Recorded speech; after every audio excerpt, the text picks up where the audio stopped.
great footwork and nose riding. He always reminds me of a basketball player, you know, in the sense that he's got that real tall stature, but he's very light-footed, and at any moment you know he can nose ride through any section. Yeah, I feel like this is going to set the tempo of the day. I mean, Taylor Jensen, one of the most dominant, winningest longboarders to ever do it. There you see his stat line, and, you know, decade ago starts winning and just keeps on going. Yeah, 4 world titles, going for his unprecedented 5th WSL World Longboard title. And, you know, Taylor already kind of set things blazing in that opening round, getting the highest heat score of that first day. But kicking off, he wants to get a quick start, and that left looked like it had a little bit of potential, but you can see already from the body language that Taylor is going to be active, and I think that's a real recipe for success here at Huntington, whether it's big or small, being mobile, adapting, changing, patrolling the lineup, hunting for those peaks. It's going to be 30-minute heats today, of course. Another elimination day. We're going to be filling our quarterfinals for men and women. Jack Van Wagener, right down the road in Carlsbad, California. Comes from a ripping surf family. Yeah, we saw Reed on the beach. Where you're giving him a high five yesterday. She's a fantastic shortboarder herself. I love it that when I was speaking to Jack's dad yesterday and I asked him about his vibe going into the heat, imagining that he may be a little bit nervous, but he just said reggae. And that was just a kind of metaphor for his chilled approach, but focused approach. I like it. I think, yeah, last year, Reed and Jack were both competing here at the U.S. Open, so it's cool to see the squad coming through again. So 28:48 to go. See the conditions on your screen. Slight breeze here this morning. I wouldn't call it morning sickness necessarily, because when these waves do come in, they're pretty nice and clean on the face. And here's a look at your Surfline forecast. We are in Surfline's backyard, so they know this spot well. And guess what? We got Genevieve stirring things up in the Pacific. The tropical storm that is sending tons of waves, and it's brewing into potentially something special. You love the location of those spinning arms. And this is a great sign of things to come for the U.S. Open this year. Today we're looking at 4 to 5, so head high overhead on the sets. Cross-shore breeze this morning. Things are going to escalate a little bit wind-wise as we get towards the afternoon, but there's going to be plenty of opportunity for our surfers in the lineup. Plenty of chances, rights, lefts.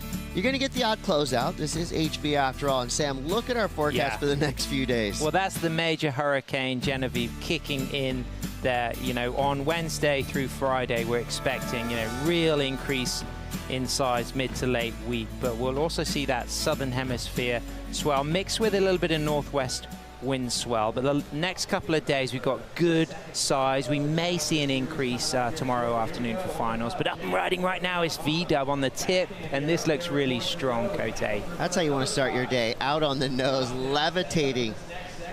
So Jack coming through, great nose ride to start, finishes off with a solid turn, working his way all the way through to this inside section, hoping for a reform.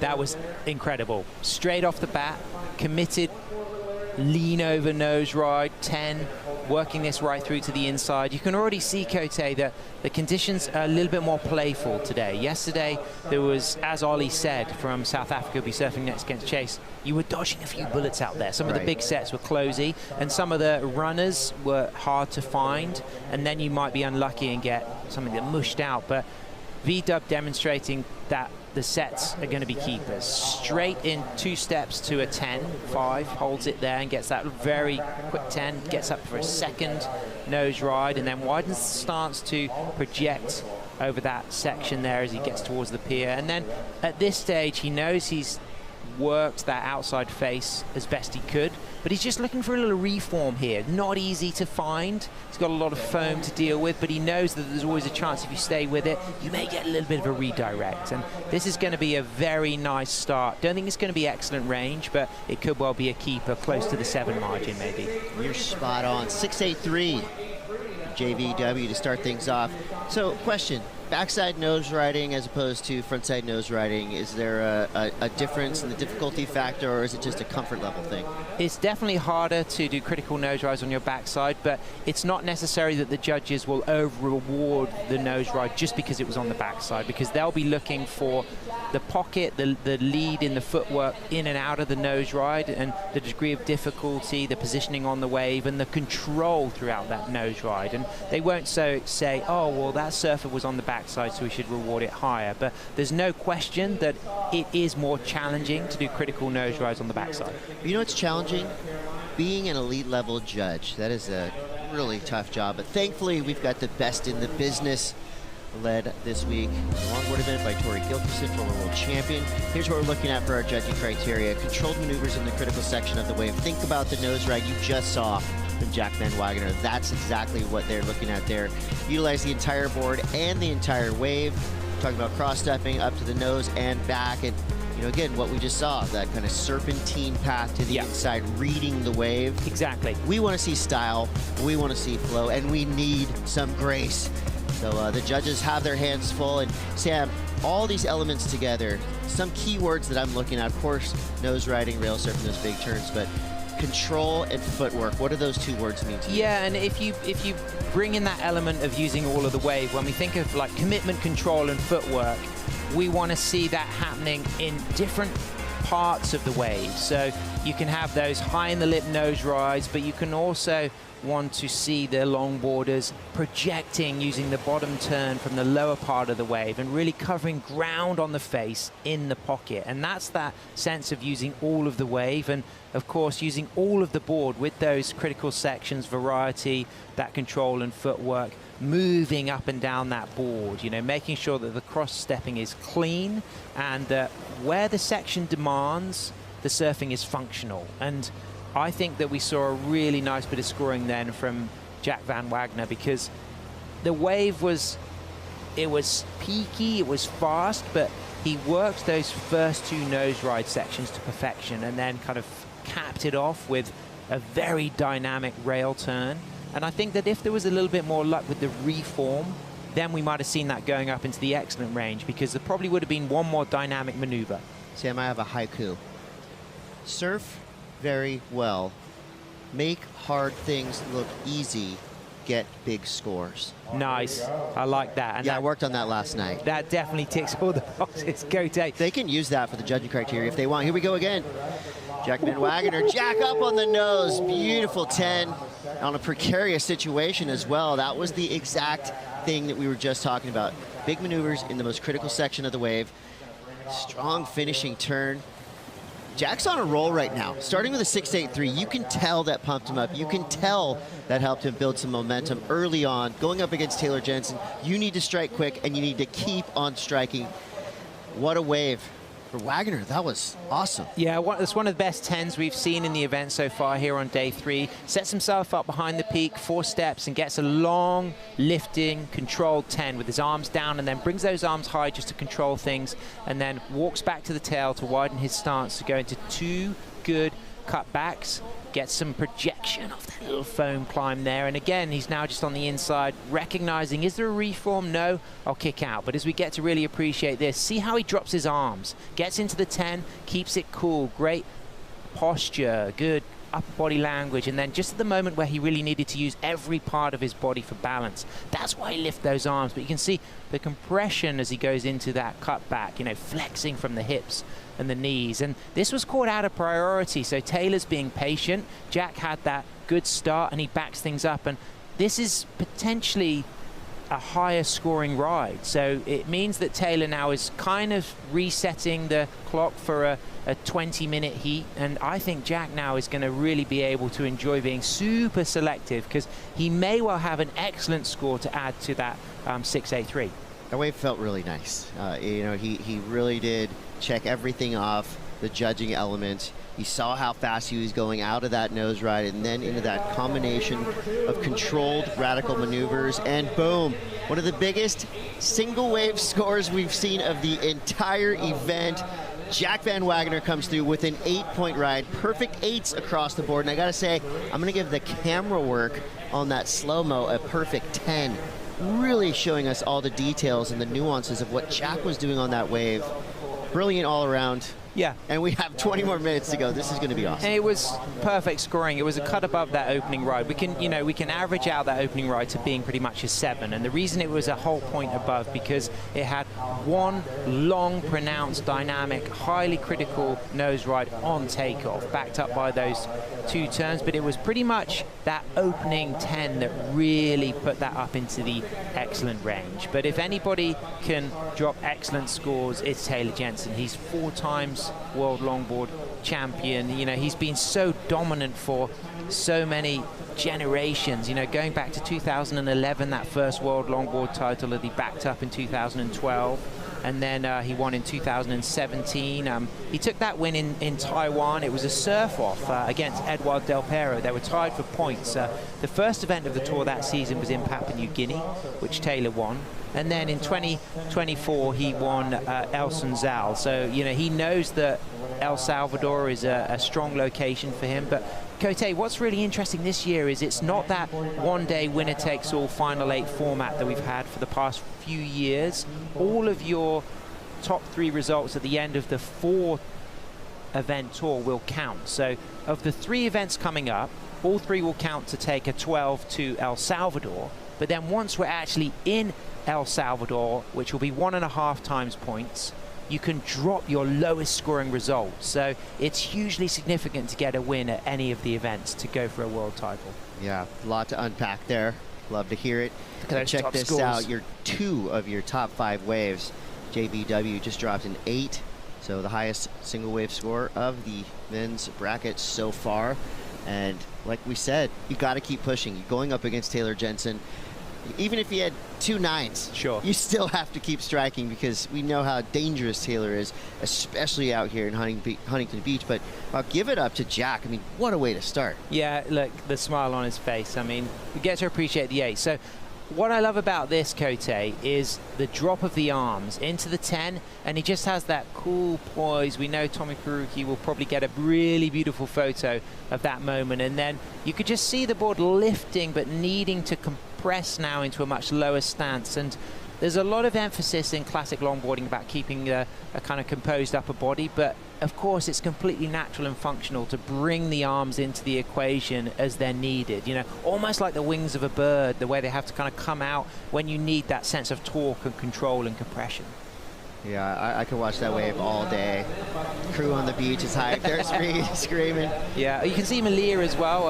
She's going to be surfing today, so she's in the camp. But we know that the young family will be watching. There'll be, it'll be nervous moments for them with this slow start, but Taylor's wife, Nava, she'll have complete faith that Taylor can, be patient and get the waves up and riding for the 3rd score. Yeah, straight to the nose again. Gets the 10. Adds another quick 5, flying down the line. So speed, power, flow, grabs the rail to get it past that section, goes up and into it. Messy finish, but great start to that wave, and that tells us that Jack's a purist. No leash needed today. Well, TJ's no leash also. I don't think I've seen TJ wear a leash on a longboard ever. He doesn't own a leash, apparently. Now, that was okay. It's not going to go into his top 2. It could have rivaled his 683 had he not fallen on that final turn because of some really good nose rides. But I think he's in a good space now, and he's not going to mind about having to swim for the board. 4 steps, gets that nice 10. Speedy section. We saw Leah Diaz from Costa Rica getting these types of waves yesterday. And then just at this stage here, it's a difficult section because he just has to come from behind it, and he projects and falls. Taylor still waiting for his first wave.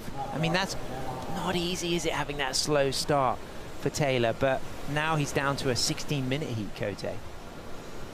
Jack is running up the beach to grab his board. I noticed something subtle on that nose ride we just saw from Jack that was pretty different to the previous nose ride. So we talk about levitation, right? And that's when these guys and girls are way out on the nose and the board looks like it's almost pointing upwards. Yeah, lifting. On that nose ride, we saw actual water spray coming off the nose. So would that be considered a mistake? I mean, a nose ride's a nose ride, but watch here as the water comes off the nose. That's a little bit different, right? Good analysis. It's a sucky fast left, and he's dropping down the wave, but you could still see that there was no foam and spray over the very tip of the nose when he was actually locked in. But because of the angle and the shape of the wave, it's not allowing the pocket to really like press down on the tail and allow that seesaw effect to really lift the nose out, because it's a much faster wave in contrast to his peaky right-hander, where he was able to get behind the peak and really poise for that 10. That was a really difficult section to find at the end. He's on a similar template to what we'll see Chase Leader riding, the Perplexer model from Michael Takayama, but they're all personalized to the surfers. It's not, it's not one size fits all. There's some outlines that we'll be familiar with for those boards, but they're tweaked, with continual feedback from the surfers, and Michael kind of knowing what the surfer needs and the style of surfing they want to do. As Taylor just sits out there patiently. Will it pay off? I've seen this guy, Chris, win huge heats with just 2 waves in the last kind of 7 minutes, as we can see. Nava there on the right, just watching nervously. We can see Jagger, his eldest daughter. Zion will be close by as well. They're just kind of, probably exchanging a few kind of nervous thoughts about, if it's going to come together for him. Is it going to be now an element of luck, or is he doing the right thing and he's already studied the surf enough this morning to know the one he's looking for? I mean, now it's about swinging for the fences on whatever waves he catch, because with 14:26 to go, that's a lot of time, especially if you're Taylor Jensen. I mean, this dude's a machine. We've seen it so many times in the past, but you got to think. I mean, you got Jack Van Wagner right now posting the highest heat total of the event so far, 14.83. That's massive. Taylor's in a combo spot, and it's not an easy combo to get out of. He's going to need some serious firepower if he wants to make it through this one. Yeah, but I think that most waves Taylor catches tend to be borderline excellent range or into the excellent range.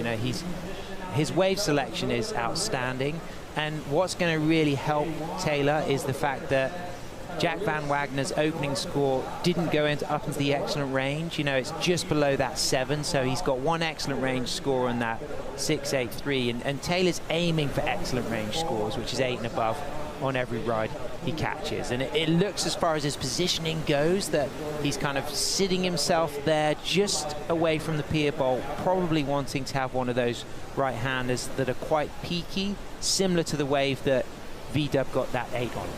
And in the time situation, that actually was a pretty solid chunk of the clock that Jack lost. He lost his board, he had to swim for it, he had to run up the beach for it. Now he's paddling out under the pier, so most of the time when you grab your board and paddle back out here in Huntington, it's going to take, under a minute, 45, 30 seconds. But Jack's actually probably eaten 2.5 minutes of the clock, this whole scenario of having to grab his board and run back out. What do you think he had for breakfast, talking of eating?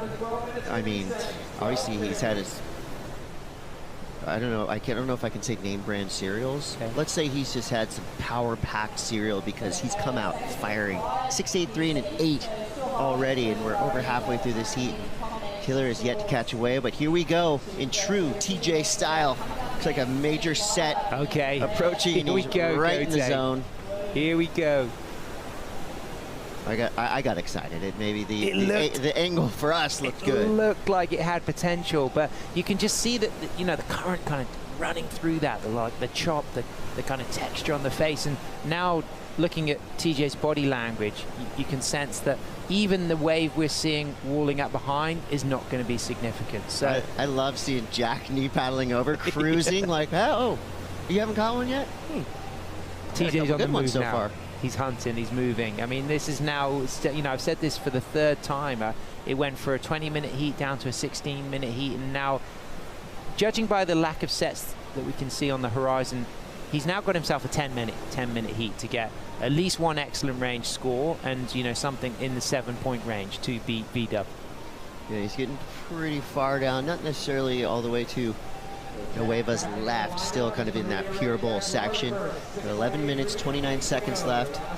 Taylor's doing some really nice new work on socials, on the YouTube, a kind of good guide to longboarding show that he's starting to make that's worth following. So check in on his Instagram and you can find the links to that. And he's riding his 9.8 Singleton. I mean, this is the board that he the model of the board that he won his 2024 World Longboard title on. And, you know, the fact that he's going for a 5th World Longboard title, and also having won at the US Open here back in 2003, 2008, and then since it's been a WSL event in 2022 and 2024. So it would also be unprecedented for him to get 3 wins at the Lexus US Open of surfing as a WSL Longboard Tour event. And one of the only surfers to win in multiple eras of competitive longboarding. See Taylor having a deep paddle for this wave. Okay, Cote, what do you think? He's going to be on the board. We'll see how big this one goes. Gets the 10. Wave kind of crumbling around him. I mean, that is a vastly different wave than we've seen ridden already by Jack Van Wagener. But nicely ridden, though. Yeah, a couple great nose rides. I mean, totally maximizing the potential of that wave. And he's got things started, and he's just so cruisy, but then so explosive, which is such a rare combination. Yeah. With 10 minutes to go, I believe we have AJ McCord with some insight. Chris, we've been commenting all heat long about how picky Taylor has been to start this day, but it's actually kind of his MO as we get down to the pointy end of a US Open competition. Last year in the semifinals, he caught his first wave with 13 minutes and 30 seconds left, and then he caught his next wave with 6.5 to go before punching his ticket to his 4th straight final. So he caught his first wave here with about 10.5 minutes left. Obviously, he would have liked a slightly bigger wave to lock in a bigger score, but the man knows how to pull through as time winds down, so certainly not someone to be counted out yet. Absolutely not.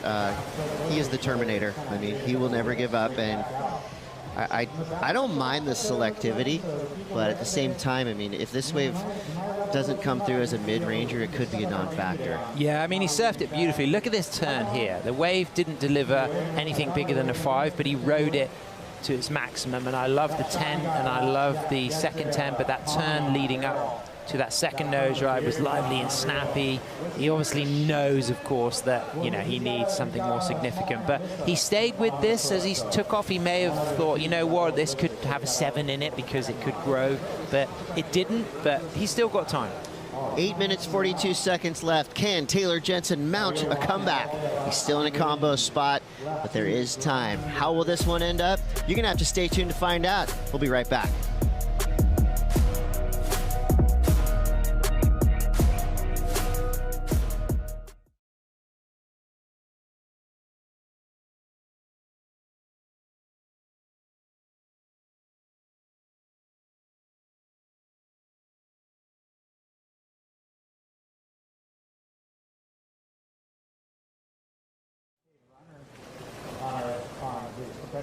Schweitzer took off, and since it was just a strategy move for the people, he just with the classic barrel eye on the left, as Taylor looking to the left here.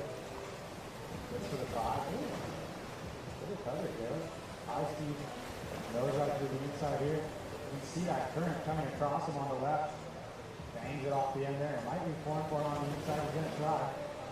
Trying to at least get better than a 4.83 in order to fail in that combo situation.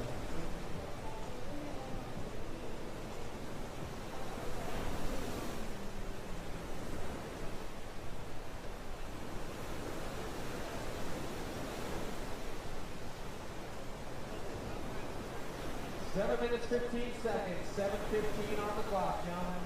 Waves on the approach out the back, priority is with blue. Lily looks like, well, he's not going to go, he's going to go up and over. Took a little right there.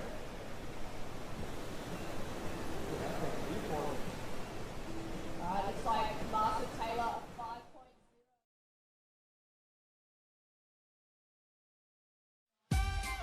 And we are straight back into it. Taylor Jensen trying to mount a comeback. He's got himself out of combo.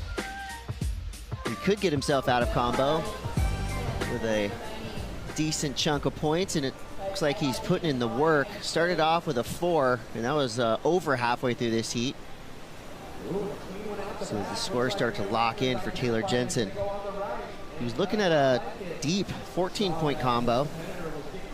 And regardless of the score of this wave, I mean, he's still going to have to put up some big numbers, and now he's only got 6 minutes, 20 seconds left. Yeah, wave size from taking off, you could see there was about a 5 in this, and that's what he gets. He rode it brilliantly, but relative to the scale set by Jack's 683 and his 8s, they were bigger waves and they just had more scoring potential. Taylor's on fire here as far as his surfing goes, but he just needs to find a bigger set to do it on. You can look at the footwork, control, locks in for a tight 5 there, cleanly cross steps out of that nose ride, back up for a second, hold of the 5 with those toes curled right over the tip there, and he's speeding, slicing on a singleton through this section, and then great positioning to just drive and lift into that floater. And again, you can really see wave size. You know, it's just up around his waist, and it was shoulder high on sections on the 683 and the 8 that Van Wagner got. But let's not forget, Van Wagner is the reigning WSL North American champion. On that tour, you know, he came above Tony Silvani, Cole Robbins, Kai McPhillips. You know, he is a hugely successful North American competitor. He's won the Surfing for Hope event up in Pismo on the Central Coast in 2023, and he's got 3rd at the Virginia Beach LQS a few times, 2nd before as well. But this looks a bit more promising, Cote, for Taylor. Nice locked nose ride. We're going plenty fast down the line here. This left has Taylor Jensen flying towards the pier, up and into the lip, and that is, I almost said pure control. Didn't want to do the commentator curse, but he finished that one for me. So I would say a rare mistake from Taylor Jensen. 4.5 minutes left. Jack Van Wagner in complete control. Taylor needs a 9.83 if he wants any chance to advance, and time is starting to fly, Sam. I felt like there was a 7 in that wave. You know, just needed to kind of flow out of that final turn, and a 7 would be a very important score for him, because he knows then he's bettered V-Dub's lower score and he's chasing excellence. So this is one of his better waves, but it doesn't end well. But a really nice upright, tight nose ride, and then drives off the bottom. Use of all of the wave face. This is great surfing from Taylor, and this is a big, committed projection. And just at that stage, when it felt like I was seeing a 7 possibly coming from the judges, it slowed down, and that could turn that score into a 4, maybe, you know, 5 at best. Yeah, 4, 6, 7. So slight improvement of his opening ride, but still needing a 9.83. And I'm kind of just blown away, because I don't remember the last time I saw Taylor Jensen fall on a backside turn. You know, obviously different looks of completions. You know, if you're on your shortboard, you really have to show that your nose is out of the white water, you have forward momentum. And I think for Taylor's wave, it's just the fact that he had to kind of lay down and grab onto his board tells me that that was not a completion.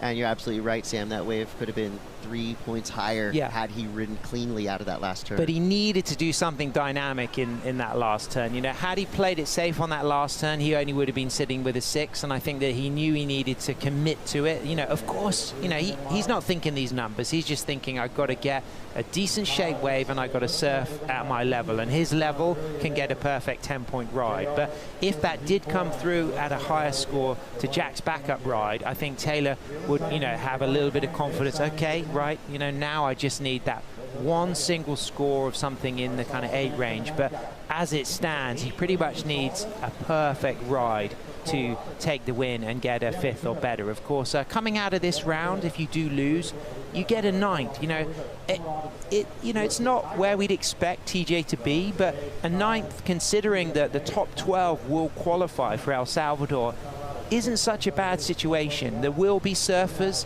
carrying a 9th in the scores. There'll be mostly surfers with 3rds and 5ths who kind of amass for that top 12, but you know, some of them will be carrying one of their 9ths, and it may well be that Taylor ends up having a much stronger result in Bells and La Union on waves that he knows very well. He's won before at Bells, La Union in the Philippines. He's never been there, but he's going to be super comfortable on a right-hand point break. Yeah, I don't, you know, I don't think anybody worries about Taylor Jensen until the very end, because he is just that good.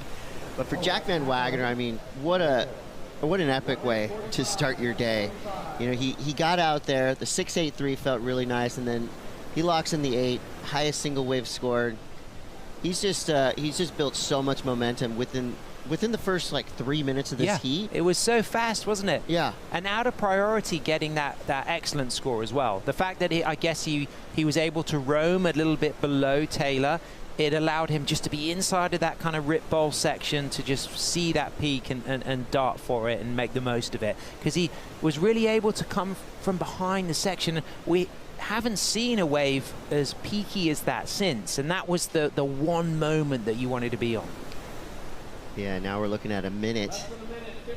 Wow. Big shout out to all the crew studying at Cal Poly, where Jack V-Dub is. He's studying architecture. They'll be tuning in and they'll be stoked for one of their kind of comrades doing well here because he's on fire. You know, I know people at Bandolay Enterprises. Nice. I could maybe get him a job as an architect. 40 seconds the wording, left. Cote. You know Carl? Carl's bad. Represented well right now by Jack Van Wagener. 30 seconds left. Has to be such a great feeling because, look, I don't care how good you are. I don't care how much you've won. When you're going up against Taylor Jensen here in Huntington Beach, you have a mountain to climb. Sure. And he just had one of the most convincing heat victories we've seen of this entire event. So Wagner's going to be feeling great about it. And you know what we're going to see from TJ? You know, if there's not a wave to scramble for, we're going to see him congratulating Jack because TJ's his sportsmanship is outstanding. But TJ does get a moment to stand. It's not going to be super significant, but I'm feeling as if that was just in time. But you can see by the wave size, it's not going to allow the 983 that he needs. You know, I think the positive is we just get to see a little bit more surfing. Taylor Jensen, and he's always fun to watch. Wow, that was a big result for V-Dub. I mean, congratulations, you know, and just going to show that being busy is so key. You get to see a bit of kneeboarding on the way in as well, Cote. Got an early start. Well, good morning. Yes, please. All right, that was the best kneeboarding barrel we've seen of the entire event so far. All right, we're going to switch things over. Chase leader, Ollie Packham coming up next. Don't go anywhere. We'll be right back.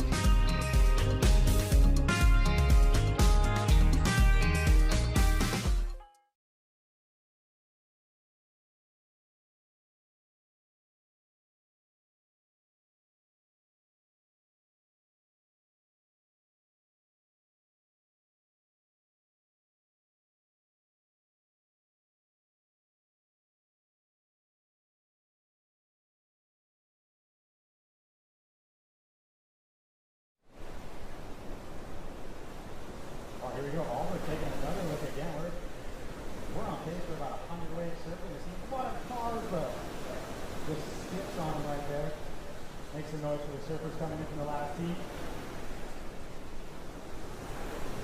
Jack running up to his sister in the squad. Here's the ripper. Trying to keep a double short. We talked about it yesterday. Absolutely rips on a small board. Rips on a big board. Better there. Make some noise with Taylor as well. He'll be streaming his way back through the tour. Let's go, Hammer, get him fired up.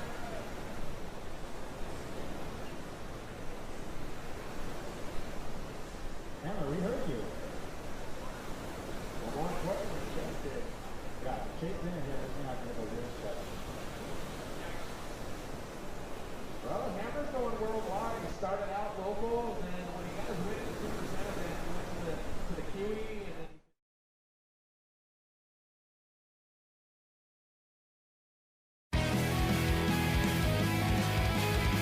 The Lexus US Open of Surfing presented by Pacifico is brought to you by Lexus, experience amazing, by Pacifico, live life anchors up, and by Go RVing, official recreational vehicle travel partner of the Lexus US Open of Surfing.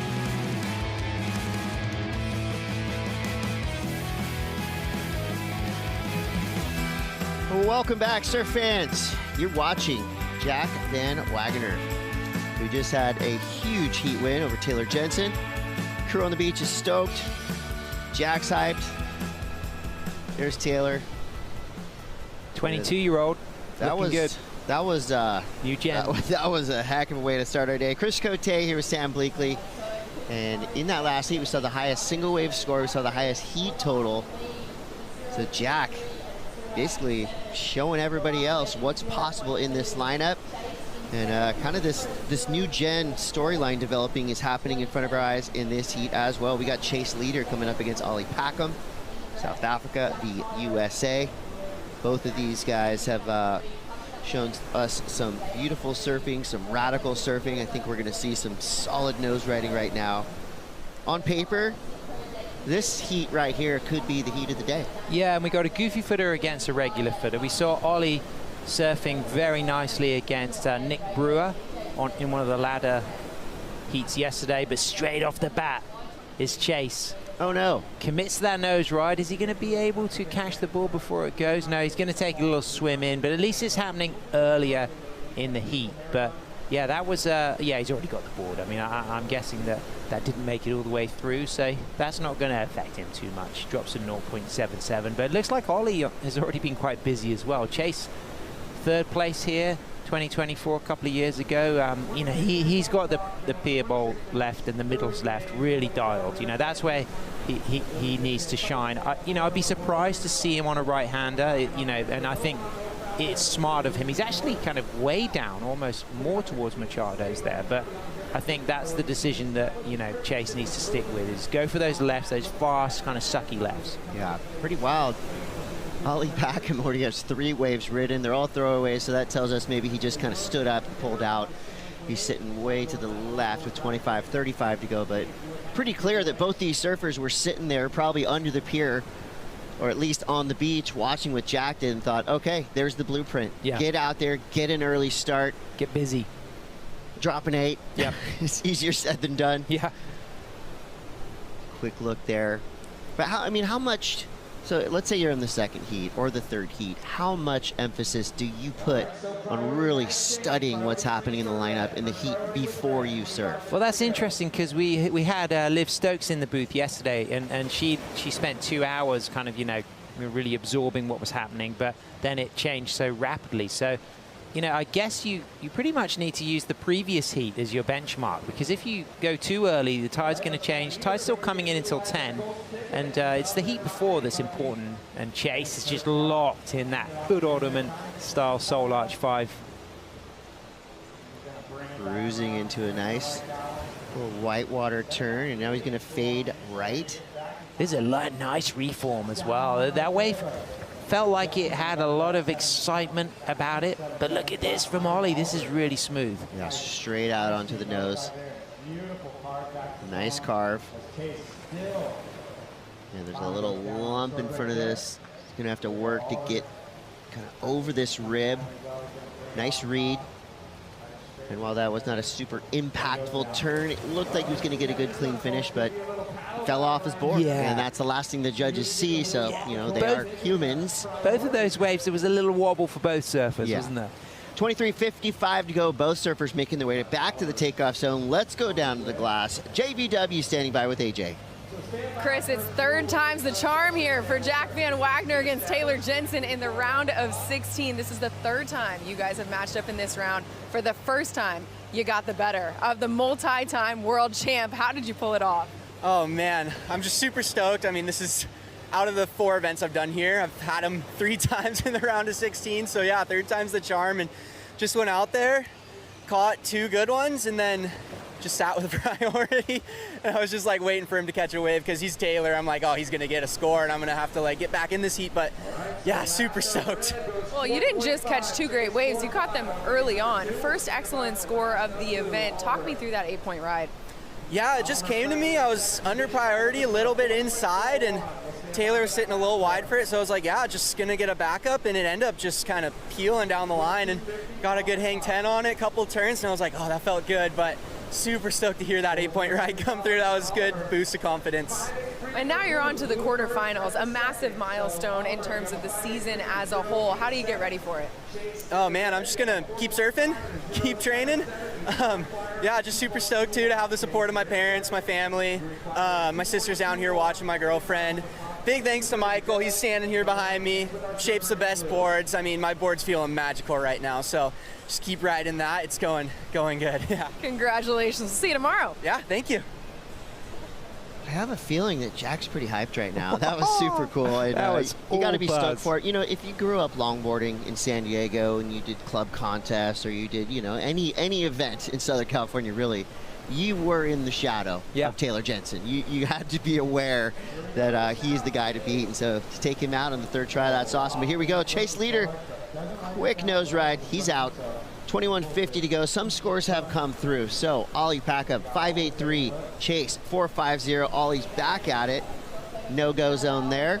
So slight edge right now for Ollie, but Chase only needs a 2.21. We got a heat on our hands, folks. Yeah, that's an interesting exchange with the 4.5 and the 5.83. I felt like these were the two rides we saw just before we listened to Jack in his post-heat with AJ there, which was full of energy. I love that. But I felt like both of those surfers, Chase and Ollie, there was more scores in those rides. They both had a little bit of a wobble, a little bit of caution, and a little bit of nerves. I felt both of those waves maybe could have gone into the 7s if they rode them at the best of their ability. But this was why it went higher than Chase's. I think it was just that opening critical nose ride there. But it didn't have that link up. Chase's had much more of an exciting kind of like link up and reform, but Chase just didn't quite kind of drive and glide through the reform, but Ollie lost a little bit of control at the back. This is Chase's wave, straight up to the nose, holds that 5, not as critical on the nose ride at the start, and that's why it probably went lower than Ollie's wave. But at this stage, you felt like, oh wow, he's got a really nice reform. But it didn't really offer too much. Nice backup nose ride, but you know, some people maybe would have put Chase's wave a little bit higher than Ollie's, others Ollie's, but I think it was just the criticalness of Ollie's opening nose ride that made the difference there. And you know, those scores could well count. They may well wipe them off, or they may be carrying those as their low-scoring backups.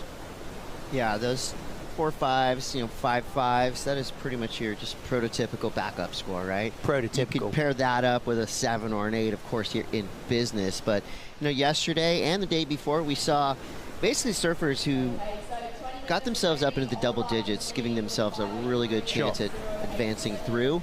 I feel like today might be a little bit different. You're probably going to need to get up into the teens. You know, that 14.83, the line in the sand drawn early by Jack Van Wagener in the first heat of the day, I think that's a tone setter. We're looking for excellent surfing. Wow, look at this little peak here, Cote. This looks like it's got a real wall ahead of it for Packham.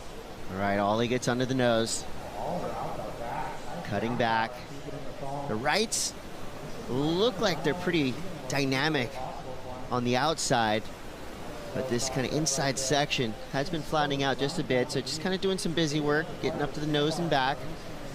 Nice and fluid.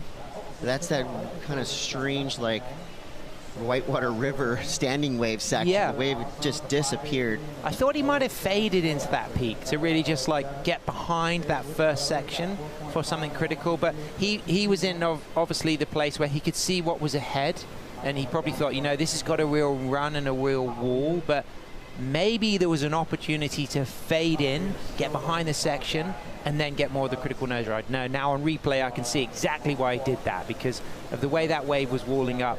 It didn't really allow something super exciting on takeoff, and at this stage it's not really steepening up enough for him to get anything super exciting, but it's going to put him in a decent position. It's going to be a good backup score to add to that 5.83, but I just don't think it's going to be as strong as that 5.83, and I think he's going to be looking to replace that wave pretty soon, Cote.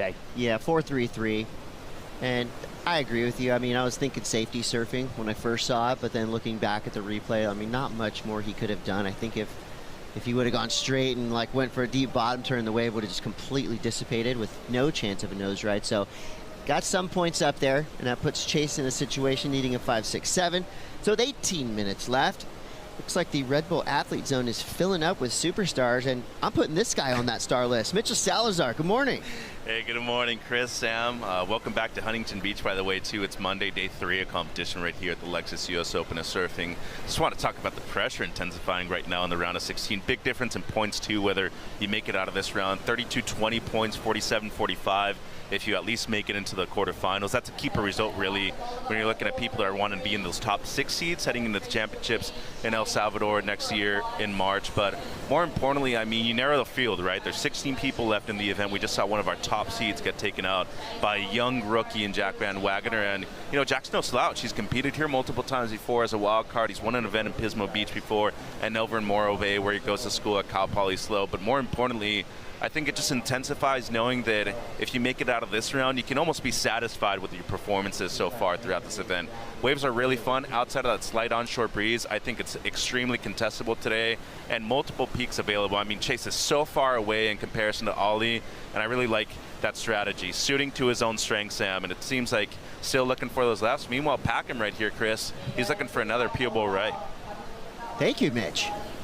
I got you guys always, you know. This is one of my favorite places in the world. It's one of my favorite events, and I think you win here, you can win anywhere else worldwide. What's for breakfast, Mitch? There's a couple bagels back there, some cream cheese, some peanut butter, some jelly. What's for lunch? Oh, we got board and brew. Oh, yes. I mean, Turcado's coming later on, but I typically fast in the morning, and then like 11, 12 at noon, I'm usually on, you know, first board and brew. You know, first one that comes through, I'm usually on it. I'm getting pretty hangry by then, but yeah, Red Bull Athlete Zone's definitely picking up. We're seeing a lot more Challenger Series surfer already fill up the Red Bull Athlete Zone as well, so it's going to be a fun one today. Anybody cool that you've high-fived yet this morning? Leilani McGonigal, her dad Sean, Nadia Dostadova is right here too. Of course, you know, all the longboard talent that we have in the round of 16. But yeah, I think Reed Van Wagoner might be surfing in the event later if she gets in as an alternate. So the who's who of surfing is right here.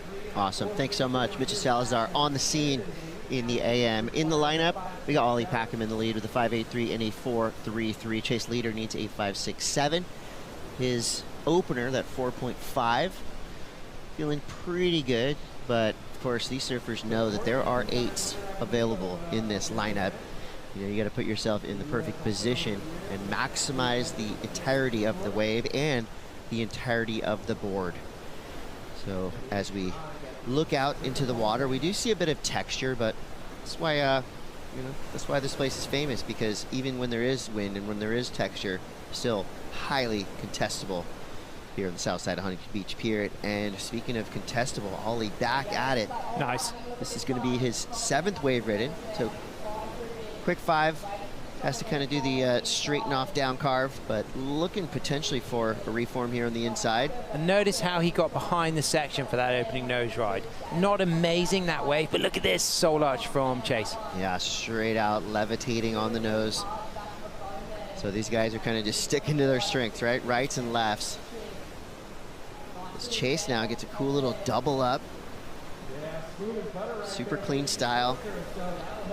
And by the sounds of the crowd and by the look of that smile that we just got from Chase. I'm wondering if there was something out back that made him feel good. He's feeling good. He's basically went and was able to talk to his friends and family on the beach. There's the crew.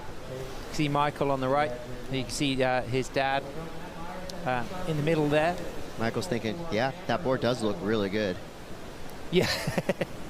Well, Ollie's had the good approach of fading in, which helped his nose ride, but that is a really nice lifting, perched, long soul arch, just all the way through the section. So he really used that wave beautifully, maximizing that opening wall to really perch on the tip really nicely, and then just cool linking things up here, and then just kind of comes down this float here, and a little soul arch set up, and this is where now he starts to smile. Yeah, have a look at the kind of body language from Chase. He knows that's going to be a decent score, but look at that sweeping turn from Ollie. This is also going to be a decent score, I think.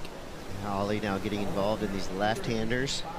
So I think we're expecting to hear some pretty sizable numbers for Chase's wave, and I think Ollie's wave as well. I mean, that was more on the strength of some big turns, but it just felt to me like Chase's wave had that just classic longboard, you know, judging criteria all wrapped up.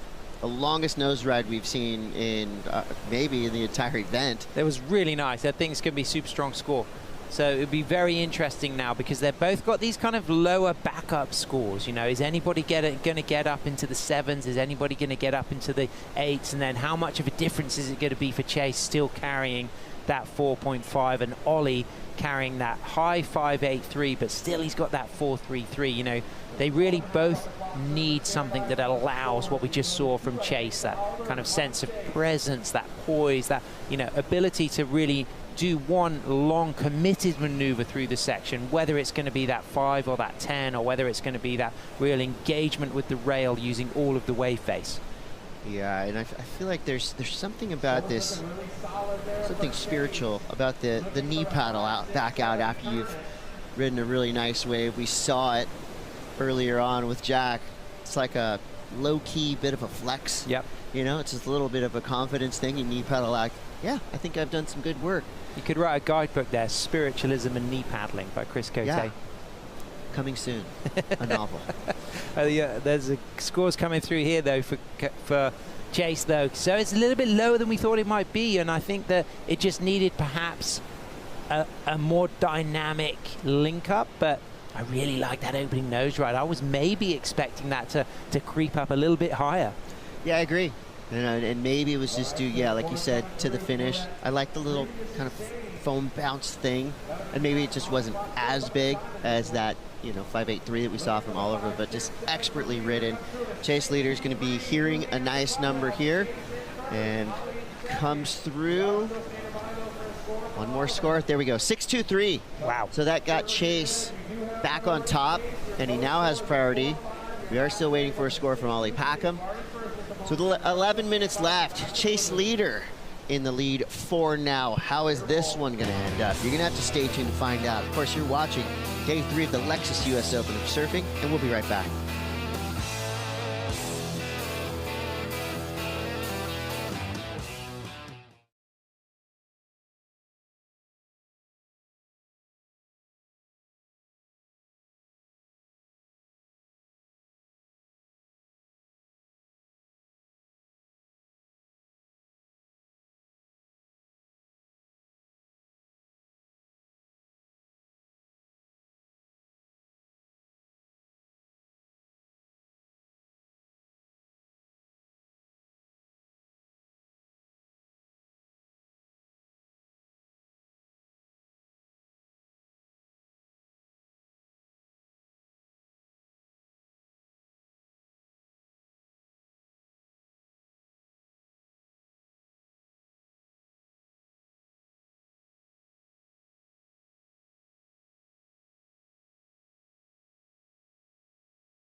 Yeah, making a nice long swing can take a lot of energy out of you, and then kind of can put you behind an 8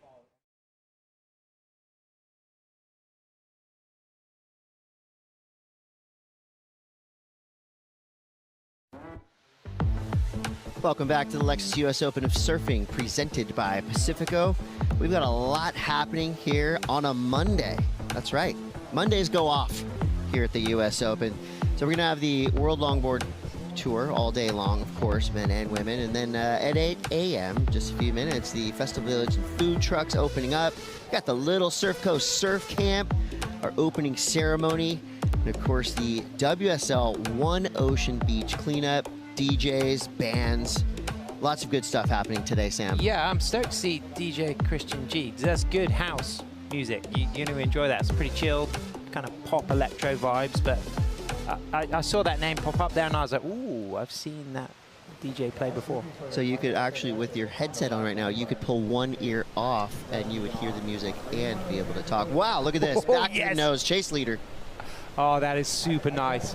Got the 10, got the perch, got the lean back, got the drop knee. So would have been disappointed with a 6.23, but what he does is he answers back by getting a little bit more dynamic in that nose ride section and adding a little bit more flavor to the rest of the ride. So this is coming in at a 7.0, and now Ollie's going to need a 7.4. And I think Chase was kind of reacting to that 6.23, going, okay, you want more? I got more. Here's my 5, here's my 10, here's my hold, here's my lean, and then look at the speed through that section as well, where he stays true to the nose ride, doesn't back out until the last moment, and then walks back to the tail. What we see here is some variety going into that drop knee, not driving through that section on the drop knee, but just using it as more of a stool. And then on the reform here, poise, goes for the float.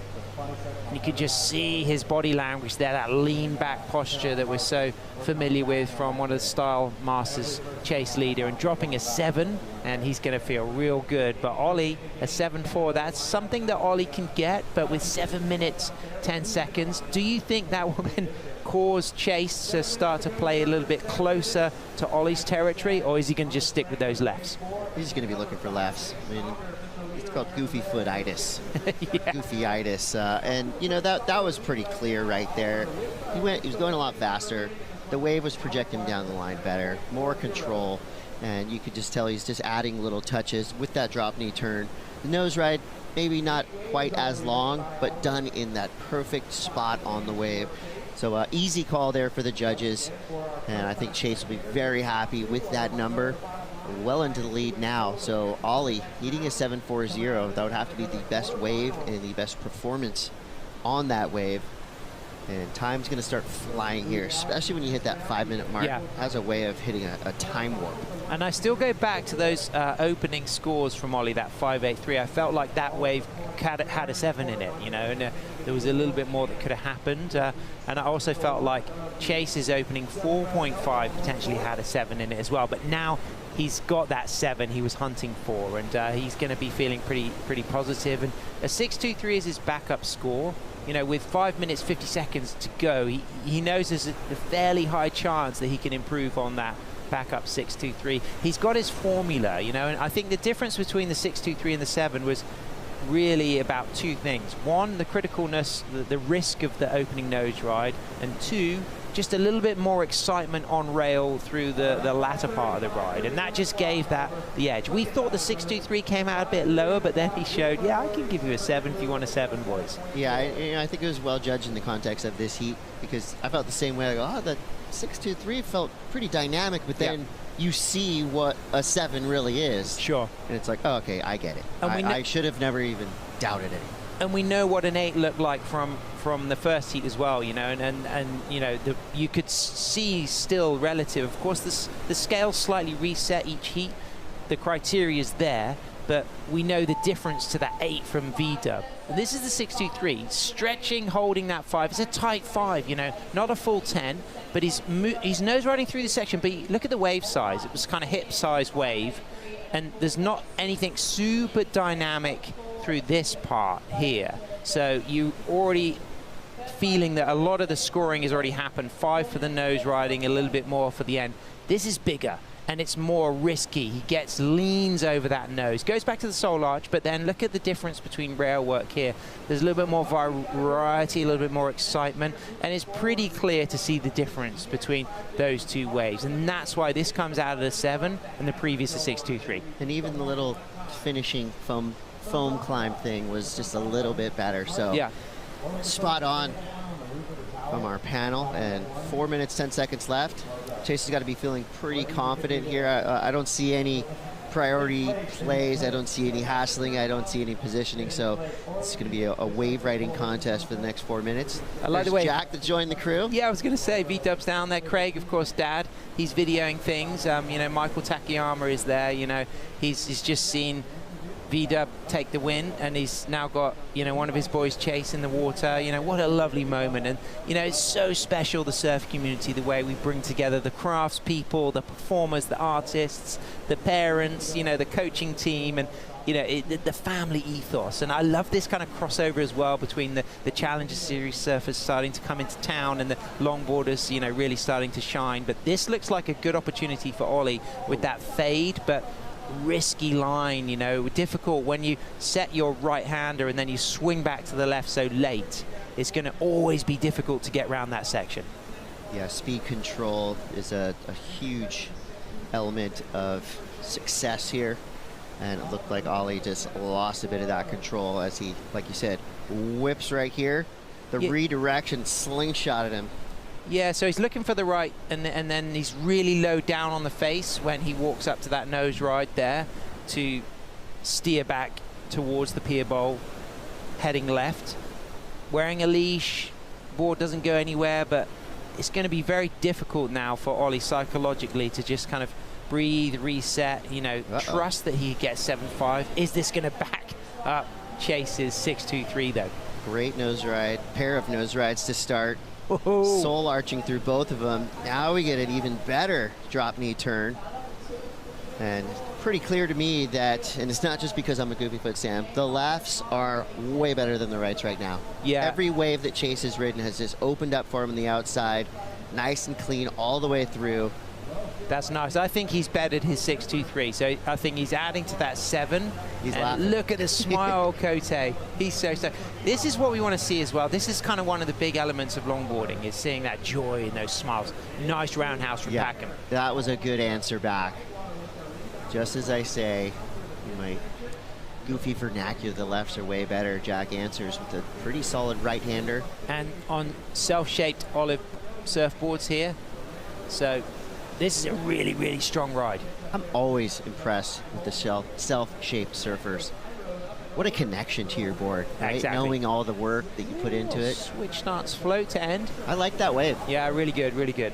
Okay, so there's going to be a little bit to think about here, Cote, because a 7.4 is a big demand. You know, we've got the benchmark of a 7 to reference from Chase, you know, so we know what it kind of looks like on the left to go into that kind of territory. It needs to be higher. So he's got a high line, 6 steps, holds the 5, stretching a little bit on that nose right there because of the shape of the wave, but goes into a really quite dynamic roundhouse cutback and comes very cleanly off the foam.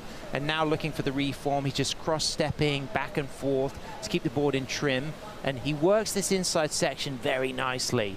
Gets a slightly higher line at this stage, but realizes there's no steep wall for a nose ride. Uses another cutback and does find another touch of the 5. And what's really cool ending here, look at this little switch stance Rio he does at the end to float. We just lost that, but it won't really affect the score too much. But this is a nice one from Chase. Soul arching, long section. I think this is potentially going to be his biggest score. I reckon this is bigger than his 7. It was faster, it was longer, and the composure and the flow and the link up through the inside was a little bit more exciting. The drop knee turn was better, the finishing turn was better as well. The judges agree a 7.67 for Chase leader. So in this duel between, I guess, the more traditional approach of Chase leader and the little bit more progressive approach of Ollie Packham, we're leaning over towards the tradition. That's right, Chase leader. Nice. What a showing.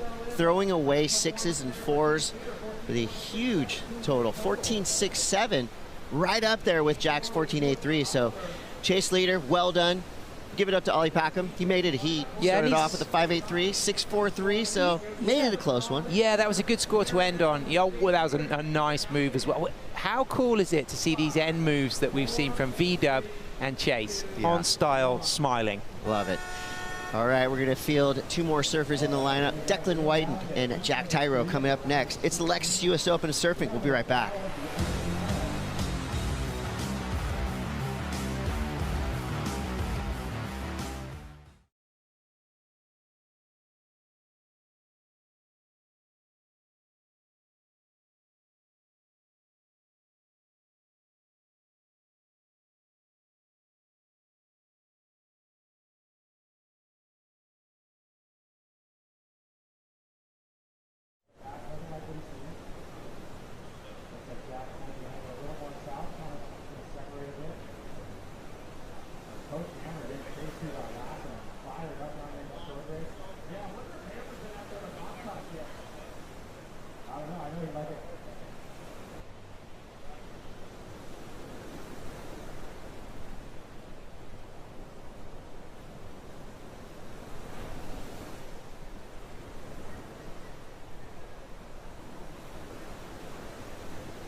Major thank you to one of our biggest sponsors right here, and our biggest sponsor at the event is the Lexus US Open of Surfing, presented by Pacifico.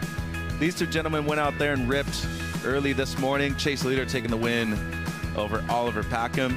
So the surfer out of Montauk, New York, advancing into the quarterfinals, one of his best results in recent years, a former top 10 surfer worldwide. And we have one of the all-time great surfers on the longboard, Carla Fina. That's where you can really find her on Instagram, but she's also the founder of the Queen of the Point. Carla Zamora, good morning. Good morning. Welcome to day 3, Lexus US Open of Surfing. HB providing the goods. Looking really fun out there this morning. Yeah, I think it's really shaped up a lot today for day 3, which is perfect timing for this round of the 16 here, and I think we're going to see some good surf. It's already started off really great with the first 2 heats, so things are tapping in. Very competitive first 2 heats too. Bit of an upset. I should say at least the second part of the first heat was competitive, because the first 15 minutes Taylor Jensen wasn't able to find really any kind of wave. Meanwhile, heat 3 in the water now. Declan Whiten out of Manly Beach over there, the Sydney Northern Beaches in Australia. Jack Tyro representing New Zealand in the blue, 19 years of age. Did qualify through the Oceania region. Declan Whiten was number 4 in the world last year. His best result so far when it comes to the World Longboard Tour competition. 30-minute heats all day long. We are running men's round of 16 and the women's round of 16 right afterwards. And multiple peaks really to choose from today, Carla. Looking really fun. I mean, a slight onshore breeze this morning, but outside of that, it's been extremely consistent too. Yeah, and giving plenty of peaks, rights, lefts, lots of scoring potential on these waves so far. So that's why we've been, off to a pretty good start. Like you mentioned, a bit slow start for Taylor in that first heat. But we were all kind of sitting up there waiting for him to possibly get a couple 10s. Here we got Declan. Declan's one of my favorite surfers, really fun to watch. Not able to stay glued on there. Riding that O'Donnell surfboard, longtime team rider for O'Donnell. So number 4 last year when it came to the overall rankings. And he's also a firefighter now, too. So congrats to Declan, graduating from the Fire Academy last year. Jack, his first ride this heat, 19 years of age. Did get second overall when it came to the Oceania region, but that got him into qualification for the tour. So a true rookie this year. He has, competition under his belt when it comes to being a wild card. What a tight 5 right there from Declan. And that's his patented maneuver right there. I mean, truly uses his entire body weight to bring that board around with that one carve. Some more footwork. Maybe getting to the nose once again before this wave just dies down, hitting the shore break. He does. Gets in another nose ride. And an impressive start for Declan after that fall on his initial ride, Carla. 24 minutes and 40 seconds remain. Yeah, he just kind of washed stuff off, maybe washed off a little bit of those nerves for that first wave, but really put it together for the second one. He opened up with a 2.17, so just kind of getting some scores on the board. We're waiting for a score for Declan and Jack. Jack, I think, started off kind of nice there. I liked that initial nose ride that he gave us. It was pretty critical. Right on the Keos himself. Board looks good, too. I like the airbrush on that thing as well. Yeah, the board's looking really good under him. He seems feeling confident. We've talked a bit about, his competitive attitude. He's a young guy. He's a really cool guy. Like outside of the competition, he seems really sweet, nice. And then you kind of get him in the water, and I think he he gets a jersey on. He really wants it, which I think is a key personality trait if you're going to really stick at this. 100%. I mean, it's necessary, really, if you want to succeed. And in the end, it's all love on the outside, and you can be in the Red Bull Athlete Zone and be given a ton of hugs, but people are here to win, including this guy right here. Absolutely. And this was his first wave that we saw where he kind of gets that nose ride, goes for the rebound, not able to stay glued onto it. That's why he opens up with a 2.17. Then we've got the first opener, a 3.5 for Jack in the blue jersey here. You kind of just see him keeping it cool. I like how he just kind of uses the trim space, doesn't do too much, and isn't super flashy, but I really like that. It's just leans really into that kind of traditional style. Working with Keenan Roxborough is Jack Tyro as well, and this is the 4.5 of Declan, the best of the heat so far. Yeah, I love that drop knee that he brings around. Just keeps it really cool and collected. Ticking all the boxes. Making sure that he's just getting, some length of ride on there too to try to get that opening section so he can get another maybe nose ride or hit. Redirects it into the left there, gets that tip time again. Just really like making the most of this wave here. Nothing super, super exciting, but we've got Jack here. Jack just got this guy. Nice fading bottom turn, gets the tip, brings it back around as the wave kind of is fat there, and we wait for it to stand up again. Really love the utilization of his turns there and the drop knee.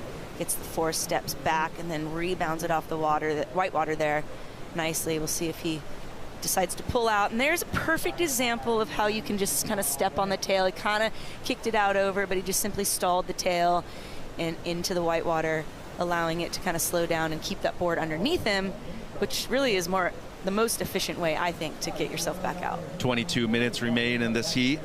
Whiten straight to the nose right there. Using priority on this one.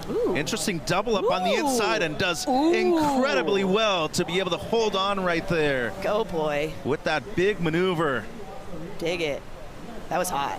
So has the 4.5 before that, and how's that kick out too with enthusiasm and authority. Declan Whiten, last year's number 4 in the world, doing good work right here in HB this morning, Carla.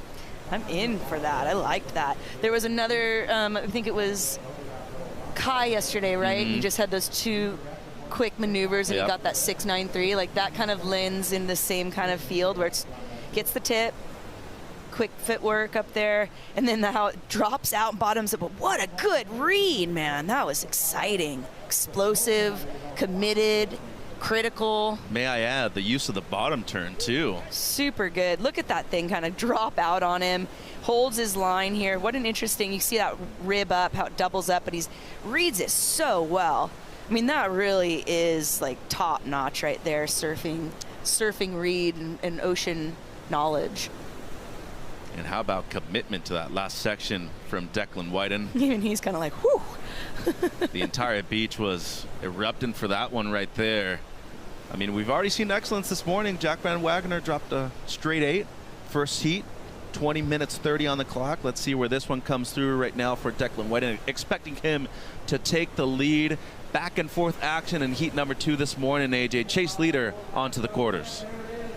Yes, he is. And all of us, we're watching that latest wave. It seems like the ocean is just providing so many opportunities for you guys to showcase your skills this morning. How did you take advantage of that? Yeah, it was tricky out there. The tide's it's switching right now, so it's a little lully. So you got to pick and choose and definitely stay busy out there. So that was my game plan going into it, and just slowly built as the heat went on, and we're stoked. Happy. As you should be, and it seems like staying busy just fits your personality so well. How do you lean into that and make it an advantage? Yeah, I just try not to let anything get in my head, and just have fun out there and just catch waves and do my thing. That's it, That's all you can do as you get ready for the quarterfinals. Anything you've learned from these early rounds that you're gonna maybe work on or focus on for the next one? Yeah, definitely just keep honing down my my surfing and just have fun out there. That's all I can do, and just the less I do, the better. The more I think about it, I don't know, I just gotta let my mind turn off and have fun. No more talking about it. Sounds good. Well, good luck tomorrow. Thank you. What a rad kid. New York, stand up. You got a great one right there with Chase Leader. He's on to the quarterfinals, which will be happening tomorrow on finals day for the Longboard Tour. Stop number 1 right here. And Chase Leader, once again, I mean, he's been a member of the top 10 in years past, and this is how he actually came in after the victory right here on the south side. And if there's somebody who is truly an entertainer and enjoys every single moment of being out there in the ocean, it's this guy from the east coast of the U.S. He really is a breath of fresh air. You know what I mean? He doesn't take himself too seriously. He has fun. We probably heard him say stoked and just have fun with it 80 different times during our time with him yesterday. But bare minimum for sure. Yeah, but it's really cool. It's like I said, it's a breath of fresh air. It's nice to have him in there. He reminds me, you know that movie Forgetting Sarah Marshall and Paul Rudd's character as the surf instructor? Do more, but do less. Just do, it kind of reminds me of him. Just super frothing. Always stoked. Travels with his dad too, Craig, right here in support of him. Shout out to Mom Lourdes, sister, and his grandpa holding it down back home in Montauk. They have a busy summer season, and they're over here competing, and props to him. A keeper result already in the quarterfinals at the Lexus US Open of Surfing, presented by Pacifico. A great score for Declan Whiten before the interview, 7.33. So moves him up into first, and now Jack Tyro needing pretty much a 7-point ride, a 6.84 or better, Carla. Yeah, which is something that Jack can do. Here we're going to see that replay of that explosive ride where he gets the 7.33, gets the tip time in the beginning there, navigates this double up just perfectly, and then sets up for the hit there, and boom. He doesn't just go big, but he lands it big too. So he was looking initially, before he actually did that one bottom turn, he was looking at his board and then eventually looked up to the lip line too. Well, it makes you want, he must have already kind of seen it coming. There, if we broke it down probably even more and really see where that line of sight was, he was obviously moving around. He hit it perfectly, timed it just brilliantly. So good on Declan to just kind of make things happen in a unpredictable kind of scenario. And a key thing too in competition, those waves aren't guaranteed another time within the heat too. This isn't a wave pool where the waves pretty much identical every time, so props to him for going for it right there, because a fall eventually it doesn't materialize into the same kind of score that we have seen with the completion. 7.33 on that one. Now going left, looking to improve on a 4.5. He won't do it there, but with 16.5 on the clock, it seems like the importance of improving on that backup is something major for him. He understands how good Jack Tyro is out here in these conditions. Yeah, he's the young rookie on tour, but definitely I wouldn't say the underdog. He's got a lot of skill set under him, and as we've mentioned, he's really competitive. So those things brought together are going to, make it tough for any opponent of Jack's. Well, he won the QS over there in Taranaki. He's won the Noosa Longboard Pro as well. He's made semis over there, and big talent coming out of New Zealand. Incredible area of waves, first of all, but tends to be very cold in the wintertime. But they have a big difference in waves too. Beach breaks, point breaks, a lot of different kinds of reefs. We ran a championship tour event this year over there in Raglan, one of the premier waves worldwide. But they have talent, and they always have, and nice to see that representation on tour right here for them. Yeah, as we've talked a lot, just having that global representation, because there are so many surfers around the world that celebrate longboarding and are good at longboarding, and being able to give them that platform is really special. Good looking wave here for Declan over by the pier bowl. Incredible use of the rail right there from Whiten. Little hung up coming out of it in the white water. Might stick with this wave and see if he can get a reform. He does. Just trying to add any kind of extra point that he can get out of this wave. A great read. A lot of patience being demonstrated, and wow, making up for lost time right there on the inside. So golf clap right there for Declan, looking to improve on the 4.5 that he currently has as his backup score. Just under 15 minutes on the clock. Jack Tyro looking to make a comeback right here, needing at least a 6.84 to move up into first place. In heat number 3, things are heating up in the round of 16 for the men. It's day 3 of the Lexus US Open of Surfing.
If you're already down here at the Lexus US Open of Surfing presented by Pacifico, the place to be is the Lexus house.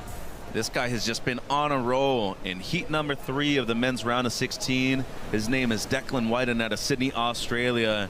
Before the break, we're waiting for his latest score. That came through as a 6. And currently his backup looking to improve it right now on this left. Fading right. And he is going to kick out right next to the pier. Just under 12 minutes on the clock. Mitch and Carla with you for the call. And Carla, I mean, talk about somebody that is hungry for a W right now. This kid just seems motivated at the moment. He dropped a 4.5 initially, got a 7.33, and now the backup, a 6-point ride. Might even be improving with this one. Yeah, Declan's really got the flow going right now. He's feeling really connected with his board, with the waves. He's found his kind of peak, you know, here. We see him take off on the left, gets the 4 steps to the nose, brings it to 10 as well. Just kind of waits for that next section. Love the drop knee with the hands that kind of come up. Yeah, the momentum that he carries with it.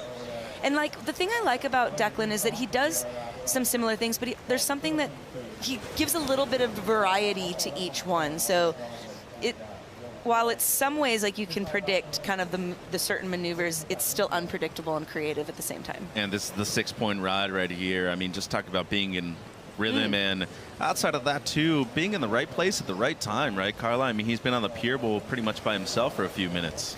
Yeah, and great negotiation of that wave there. He really wrapped it hard into the soup and then kind of got stuck on that foam ball. You saw him kind of float on the top of the foam ball there, but held control and then got himself back re-engaged in the face. I really enjoyed that. Those roundhouses that you do where you do feel that little flotation come up underneath you, they feel fun, but they're a bit scary every now and then too. I mean, that thing can be pretty large and it can take you down easily too. Because that moment, what's happening is that the board's like not engaged and it's floating just on the water. So you feel that moment. It's like almost, I guess, I'm not a skater, but I would imagine if you're like on a rail, right? And you're just suddenly like sliding on the rail and you're waiting to come back down and have your wheels like grip back to the ground again.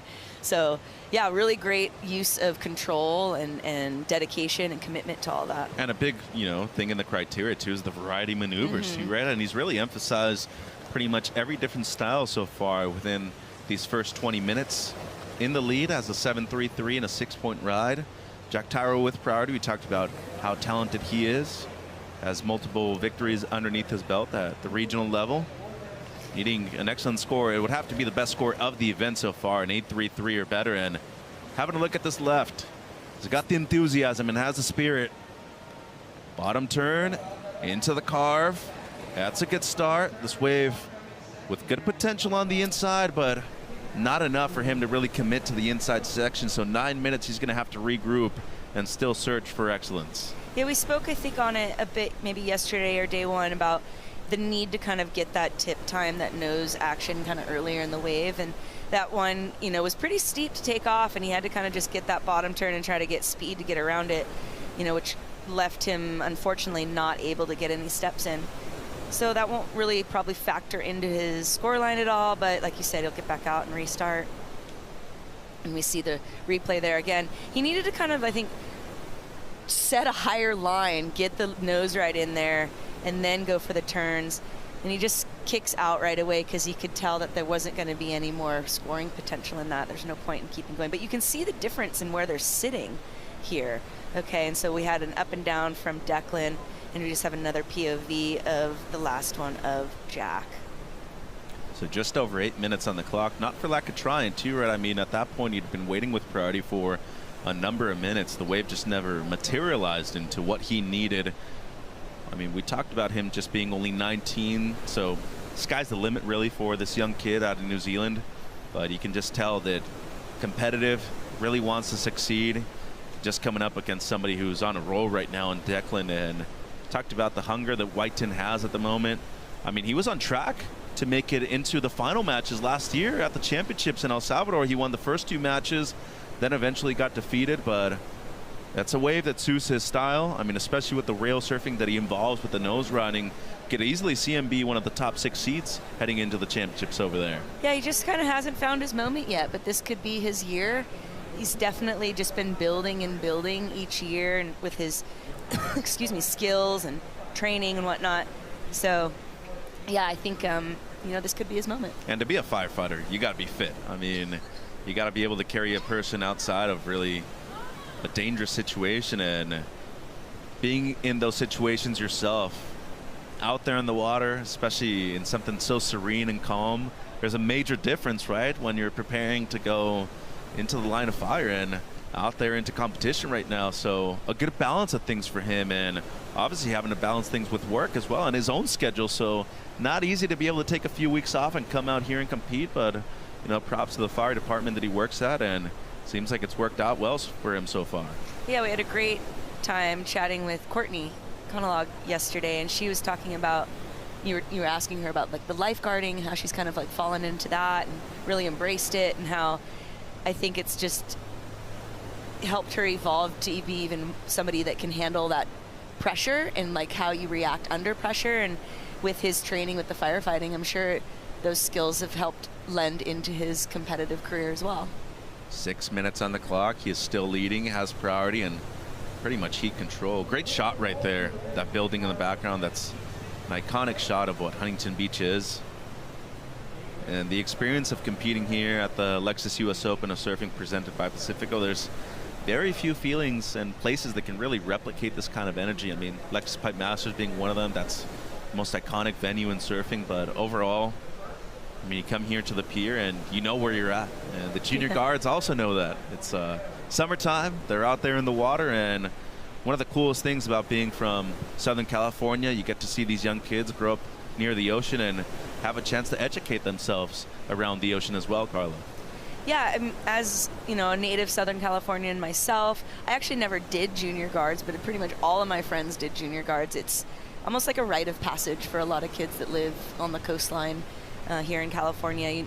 And especially with the surfers, I think it just lends to that whole, you know, waterman, waterwoman mentality. And because we are near the ocean, I think it's also one of those things that, like, they should just know and have, like, ocean skill sets and ocean knowledge.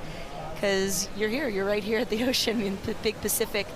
It's a big, massive ocean that has a lot of energy. So just being able to, you know, be comfortable in it is I think, good skill sets to have. Yeah, you want to encourage safety, right? And in the end, especially if you're around a body of water, never know when you can potentially be the first responder yourself too. So really good point. I had an incident in the Philippines during one of our events, and we were just about to start our opening ceremony and suddenly got shouts and calls of people drowning, and myself, Wingnut, and a friend of mine, we had to run out there and go save some people. So just being able to have those skills is really, I think, not just important, but it helps you feel a little bit more connected, you know, with your community.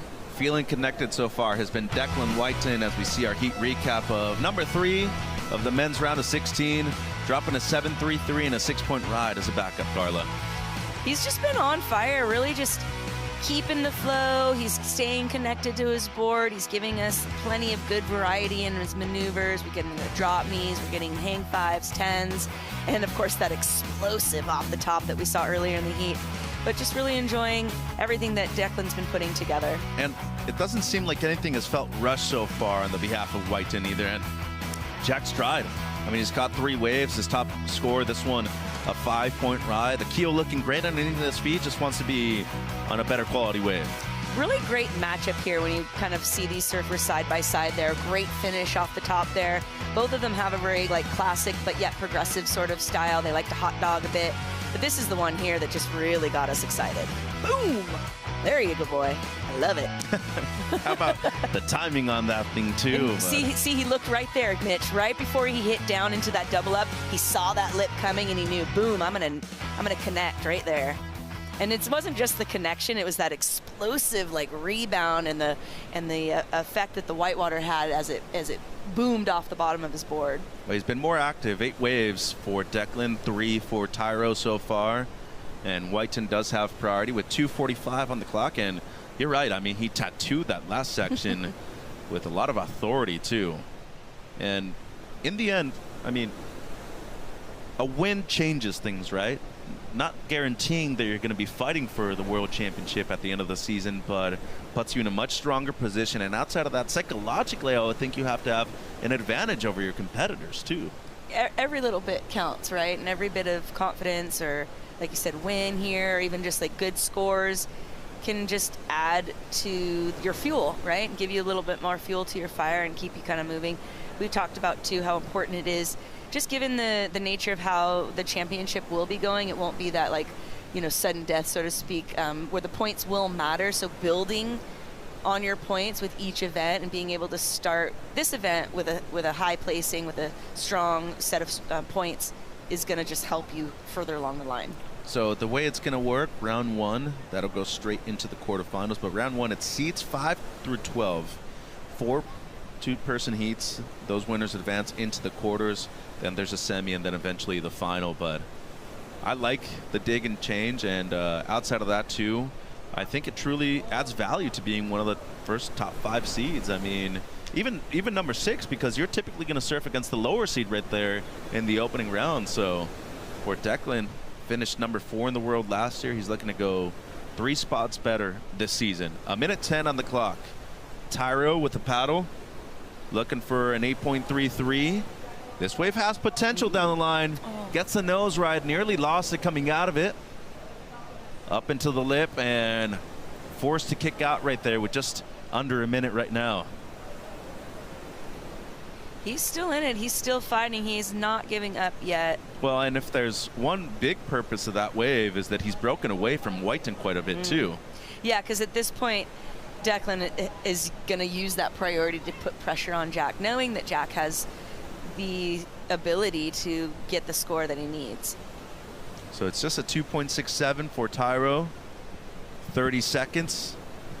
You can just see the surfer in red out there waiting patiently until Jack makes it back out to see where he's got to play some defense at. But time is against Jack at the moment. It seems like Declan will be advancing into the quarters with a strong performance, Carla. 7.33 and a 6.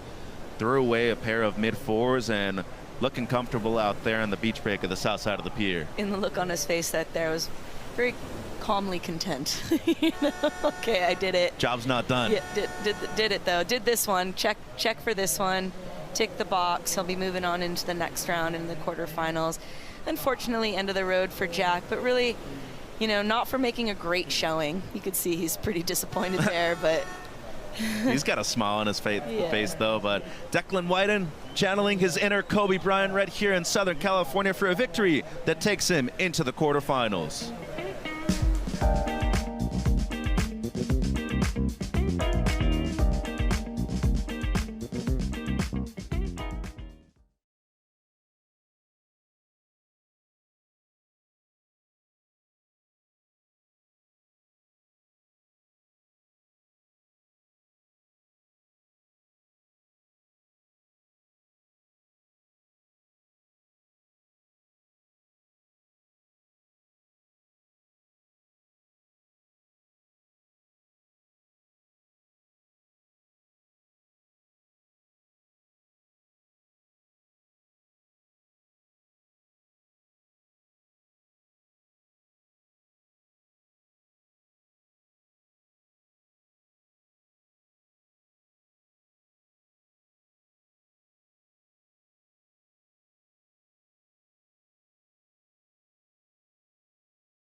In the water, they're going at each other all the time, but on land, friends, as always. Declan Whiten with the victory over the young Jack Tyro.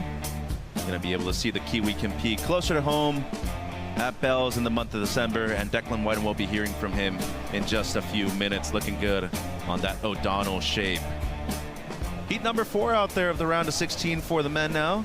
It's a great shot of the Huntington Beach Pier in the background. It's the Lexus US Open of Surfing presented by Pacifico. Rogelio J.R. Esquivel representing the Philippines in the red against his fellow Asian competitor Taka Inoue out there in the blue jerseys. All Asian surfers out there right now, which is really a big nod to how globalized surfing is nowadays. Mitch with Carla with you, and a big surfer out there in the water right now. Number 8 in the world last year. Statistically speaking, Carla, this is one of his best events on tour, if not his personal best too. Rogelio J.R. Esquivel looking for a victory right here later on in Huntington Beach. That's right. He was the runner-up in 2024. He had a hot year. I believe that was his opening year, and we had a huge crowd of Filipinos here to support him.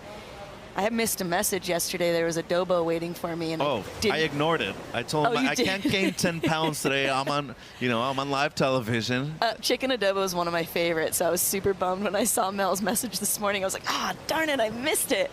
But this heat I've been waiting for. A bit disappointed that these two had to get matched up so early. I would have liked to see them get matched up later on, but yeah, super big fan of both of these guys. Taka is somebody who's super creative. You know, we've talked a lot about his energy and kind of wanting to see him sort of put it, no, I don't want to say like calm it down, but put it together, harness it a little bit so that he can kind of laser in on in the moments that, you know, matter. He's very active, sometimes hyperactive too, and it's a good point though. And as a competitor, you need to be able to tone it down in those 35 minutes that you do have available, right? Because you don't want to have those expectations and not meet them. And you can't peak too early in some of these things. You know, you definitely want to go all out, and especially both of these two going up against each other. I know they know that they've got to go all out and give everything they got here, but you also just want to kind of like pace yourself carefully. 25 minutes on the clock, no waves written between either of these gentlemen so far. And if you haven't seen JR's Instagram, by the way, we all know him as one of the best longboarders on the planet. He shreds on a shortboard too. I mean, dear goodness. Both of these guys shred on a shortboard.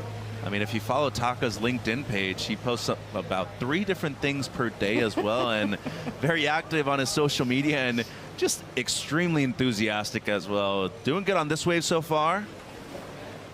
As we said before, typically coming from Japan, you're surfing a lot of beach breaks similar to these ones right here in SoCal, so feeling comfortable at home. Did win his opening round heat and looking good so far in the first 5.5 minutes of this heat.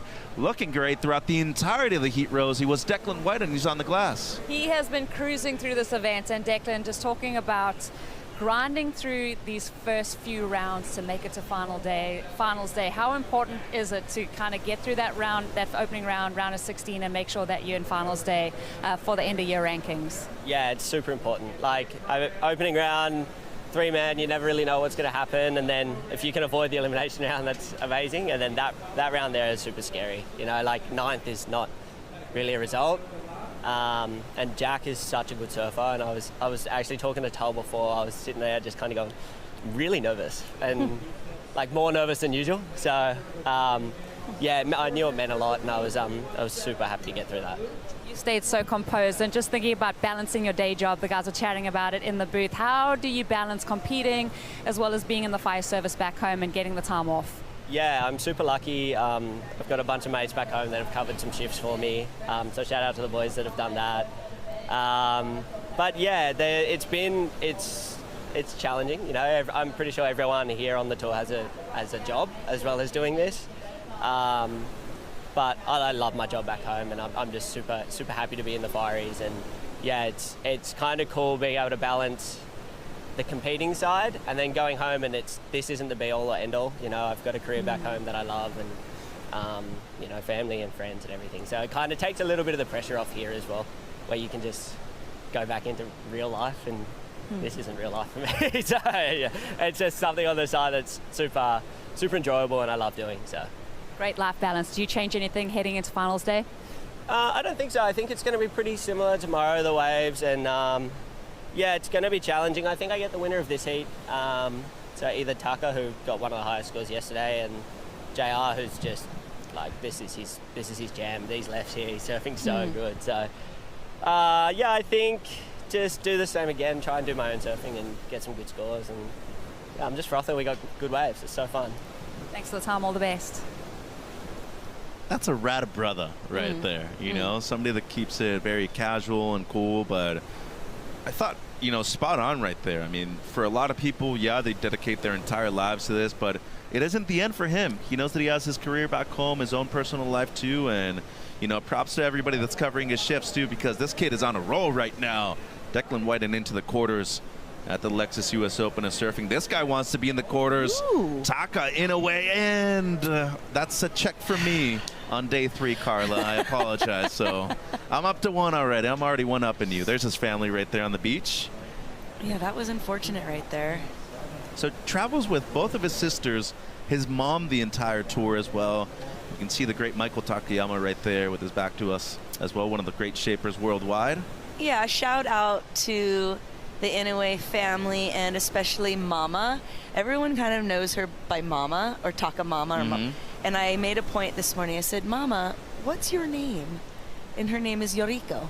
So a shout out to Yoriko for supporting her kids. Yeah, and she's everywhere. Yeah. She films them. Yep. She's there on the beach every day. And, I mean, that's the true dedication of being a parent, right? Being there for your kids when you need them, when they need you the most.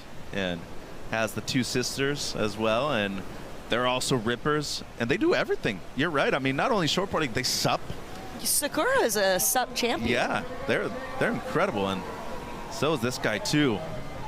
Declan mentioned it during his interview. He's going to be searching for the lefts, and JR Esquivel covering a lot of distance right here. Gets a great floater coming out of it, looking for the nose ride once again. Touches the 5. A tight 5, even a 10 right there momentarily for JR. I don't think he's even gotten his hair wet so far in this heat. I was just about to say that. Perfectly coiffed. But he looks incredible on this wave so far, and gonna start off with a banger of a score, Carla. And Taka on the outside had a look at that one, not able to get in. A third of the heat gone by. The Filipino crowd on the beach loves it, and I think the judges really gonna appreciate this one too. Yeah, I think that's gonna be a super, super strong opening ride for JR. It's gonna put major pressure on Taka.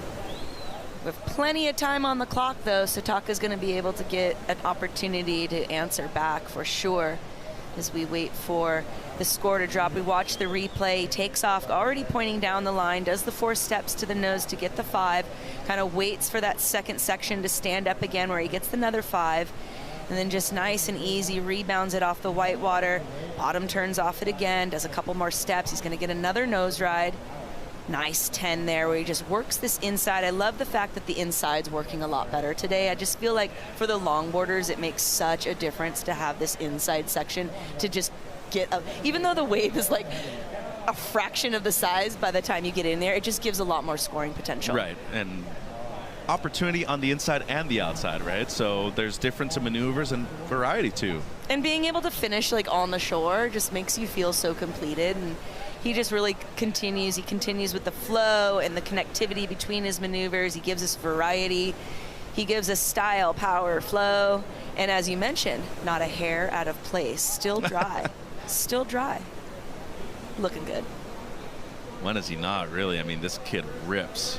JR Esquivel opens up with a 5.83, so the best of the heat so far, just under 20 minutes on the clock. Taka Inoue with priority only needs a 2.67, already has a 3.17 to his own credit.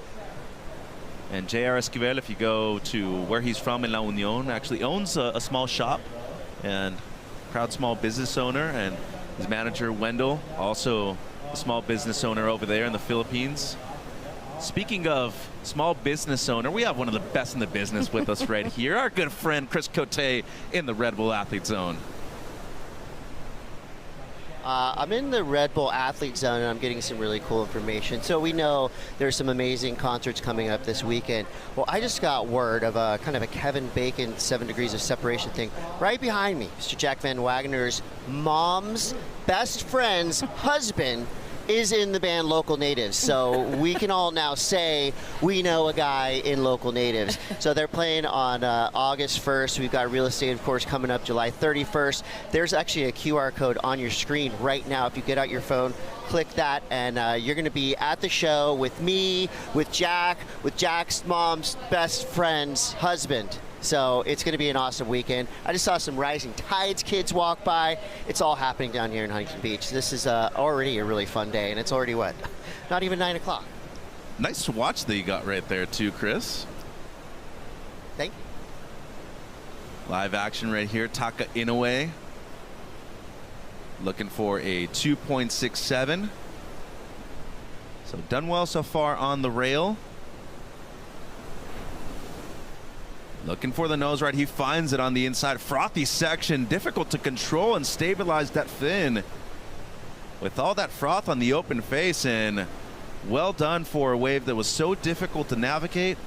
Maybe not as critical as he wanted it to be right there on the inside, Carla, but given, you know, what the wave was worth, surfed it way up on this one right here to Taka. Yeah, he opened up, I think, with a pretty good nose ride, so I definitely think he's going to get this 2.67 that he's looking for. But we're so early in the heat right now that a lot of things are going to change. JR's still looking for a second ride, and we know that he's being pretty, like, focused on a specific left. And here we see the replay. So we get that tip time, two steps to the 10, right? So really nice critical nose ride to start with. Gets a nice drop knee, almost kind of hiccups there, but he holds on to it. Resets again, brings it back around. He's just waiting for that open face to kind of bring him another nose ride section, as we see kind of a double up in front of him, kind of hides the wave that he's on. Gets nose ride here, gets the 10 nice and straight and tall, and then just holding on here, gets some more tip time through the white water. It looks like he's going to drop a 6.5, so a really nice strong score for Taka. And a big answer back to the 5.83 of J.R. Esquivel as well. But the nose right on the outside, I'd say the majority of the score really came from that outside section. I agree. I actually was a little bit surprised on JR's first score. I thought it was going to go a bit higher. But I see here that, like, they're acknowledging the criticalness in Taka's wave that JR's just lacked ever so slightly. And of course this inside section not easy to surf either with all that white water on the face, but I like that he committed to the outside, and he knew that if he just buttoned it up on the inside, it was going to be a good score, and it reflects it, as you said. A 6.5 right here for Taka. You make such a good point about the buttoning up. We've been talking about that a lot, and I think the judges are really acknowledging, like, they want you to finish it. They want to see a nice, clean finish to some extent. It doesn't matter if the wave is, like, super long, but whether it's like that boom off the top and landing it, or kicking out, or just finishing it. Right. It needs to look good from start to finish, pretty much. I think so. And it was nearly unanimous right there, too, with our great score line. Yeah. 4 6.5s and then a 6. So the average comes through as a 6.5 for Taka Inoue. And what a way to really combat that pressure and maybe those feelings of, you know, anxiousness for a kid that, as we said, he's typically very hyperactive. I mean, has a lot of energy, likes to move around the water a lot.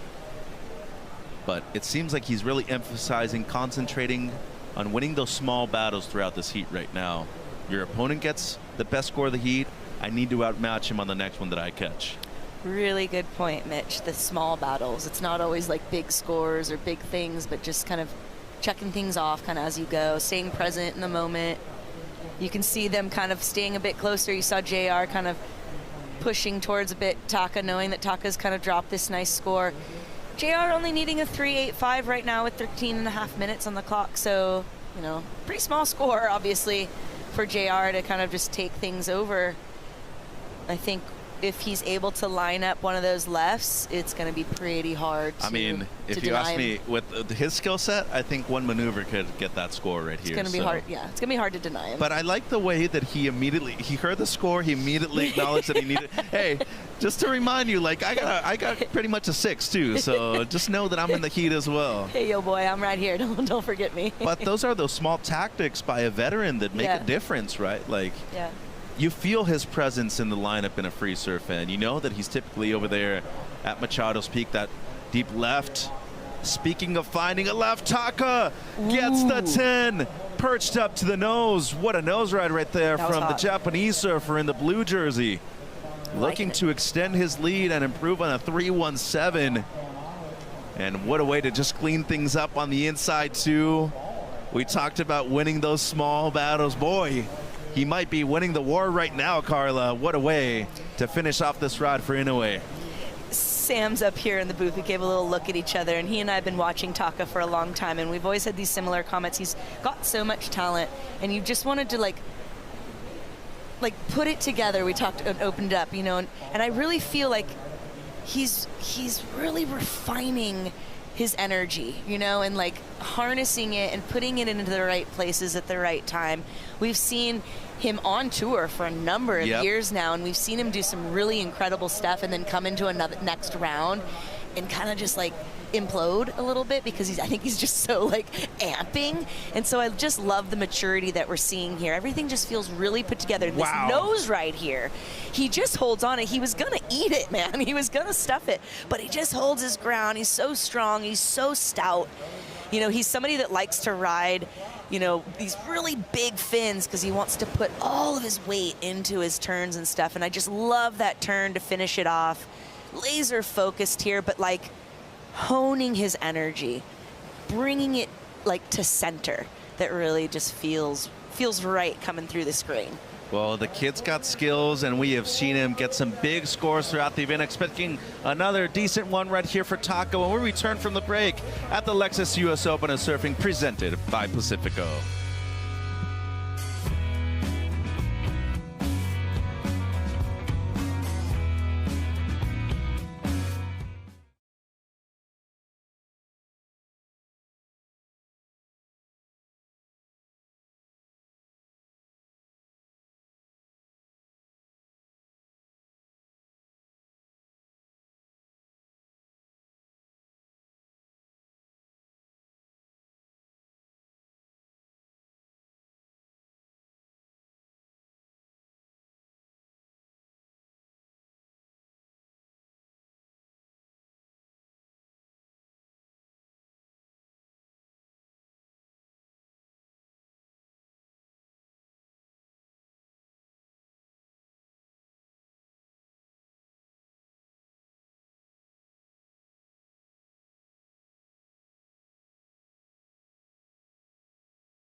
Fourth battle right here in heat number 4 between Rogelio J.R. Esquivel and the current heat leader Taka Inoue. This is J.R. though, the 30-year-old out of the Philippines.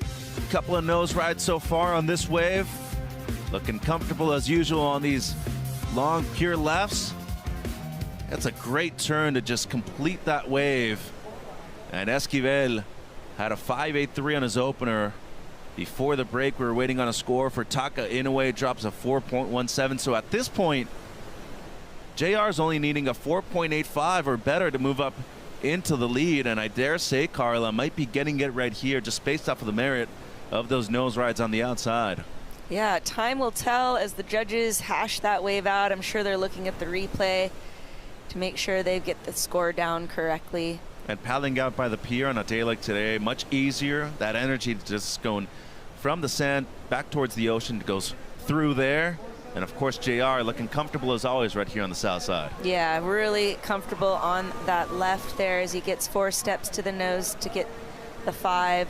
Whips it back around to rebound the whitewater as he sets up for that little inside whitewater hit there, looking for some more opportunity here as the inside. Doesn't look like it's going to give him a lot of open face on the inside there, so looks like he drops a 5.87 on that last ride, this one here.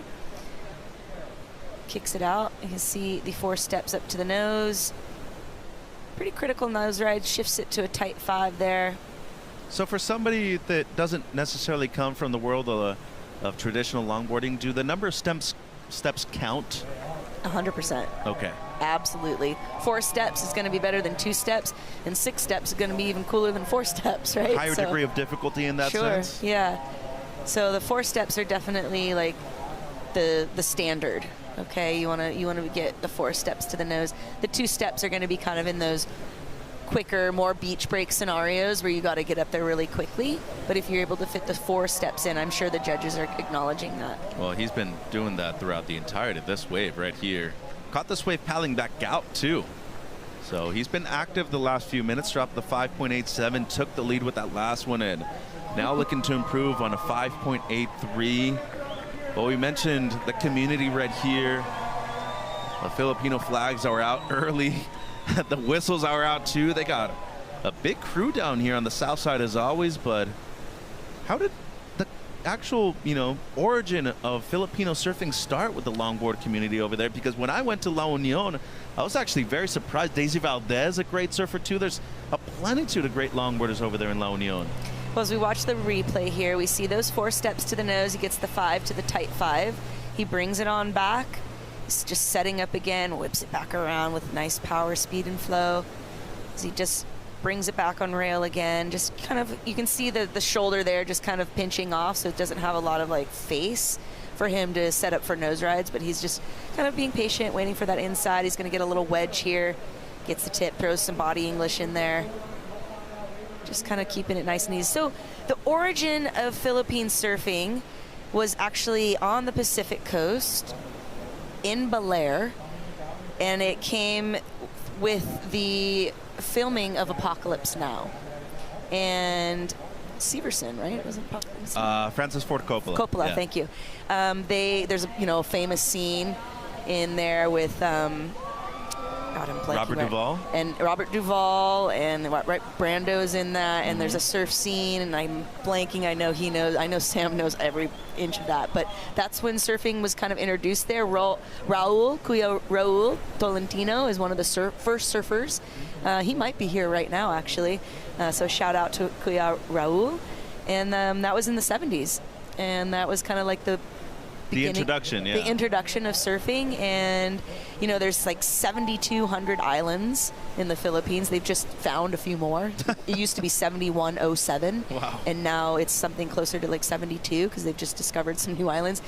And when you kind of zoom in on the map there, you go, it's a surfer's, dream. There's just got to be nooks and crannies Paradise. Everywhere. We're heading there for both the World Longboard Tour and the World Championship Tour as well. As we see our heat check so far, every wave that they've ridden, 4 for Inoue, 3 for JR Esquivel. He extends his lead, drops a 6 on his last. His backup is a 5.87. And you can see the averages right there. So a couple judges thinking that Taka's best wave is by far the best wave of the heat, and actually a couple thinking that JR's is slightly better than that too. So that's the cool thing about appreciation in surfing, right? You have 5 people scoring at the entire time right here at the pro level. You throw out the high and the low, and the other 3 are averaged.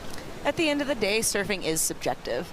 We've all got our own different style or different approaches, different preferences on boards and fins, and what those boards and fins do kind of dictate that style as well. So it's important to have kind of that similar suit with your judges. You're going to have different people that like different stuff. I tend to lean more towards that traditional, but I like a little spice. I actually like a little performance in competition. I don't personally surf maybe that way, but I like to see a little. You could appreciate it yourself. I like a little hot dogging. It's more fun to watch. When you bring up that term, I'm always thinking like I'm starting to get hungry right now. The Board and Brews are coming soon. They've been very good about providing lunch for all of our athletes in the Red Bull Athlete Zone, and of course our great staff right here. Lexus US Open of Surfing presented by Pacifico. 3 minutes on the clock. Esquivel in the lead. Low score 5.87. Inoue with priority needs a 5.37. So this heat very far from over. And he does have the best score of the heat so far with the 6.5. Yeah, I think the biggest bummer for me for this heat is that we've got, you know, 2 of the Asian representatives having to go head to head right now, and I would have liked to have both of them be able to represent a little, you know, have the opportunity to represent into the next round. Unfortunately, one's going to have to knock out the other, so that will kind of reduce that representation. But both of these guys stand-up individuals and you know, great representations for that region. Straight to the tight 5 right there for JR. Held it for a while, but he recognizes that that wave will not offer up anything on the inside, so won't be changing his situation. Once again, Board and Brew right here from Southern California. They got turcados, they got the left coast pastrami. They'll be delivering our lunch every single day right here at the Lexus US Open of Surfing, presented by Pacifico. So JR, energetic right there, 2 minutes on the clock. Inoue only needs a 5.37. And we talked about him toning things down, getting those small victories within the heats. And I'd even acknowledge, Carla, that waiting patiently for a specific wave and the 5.37 is already a big sign of his own maturity within competition as well. 1:40, committing to this one, uses priority, perched up momentarily. This wave, the good amount of chop on it, does extremely well to hold the roundhouse cutback. Another full roundy, well done by Taka. This wave doubling up. Wants that some more variety. He does. Can he hold on? He can. And goes into the lip for a final turn. He loves it. 1:10 on the clock. Could he have just turned it on JR Esquivel in the biggest heat of his career so far? I mean, talk about, you know, needing to turn it on in the right moment and you know, releasing that energy at the right time and being smart. The wave selection here, he fades into it. He kind of does a little hand drag there to kind of slow himself down so that he can get to the 10. And then it's this combination of rail work and bringing it back around into the whitewater here that's just really nicely done.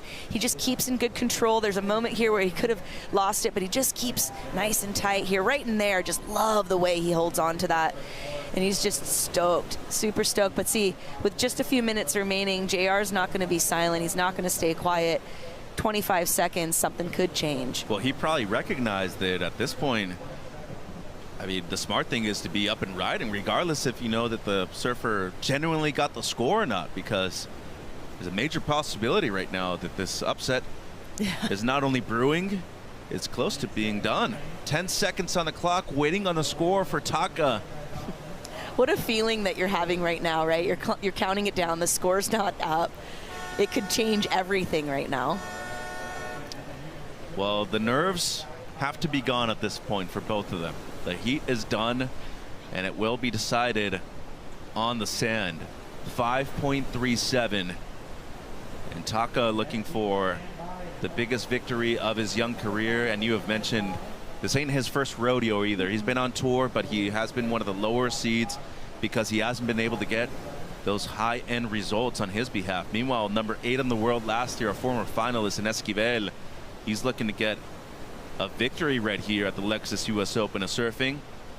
Great job by our truck getting us these two angles of the surfers at the same time, getting their reactions. I mean, one person who's already been in that position of success in his career, in the 30-year-old from the Philippines, Esquivel, and this young gentleman who is potentially about to turn the heat when he truly needs it. It's going to be unanimous that he's getting the score, and it's a 6.3 for Inoue.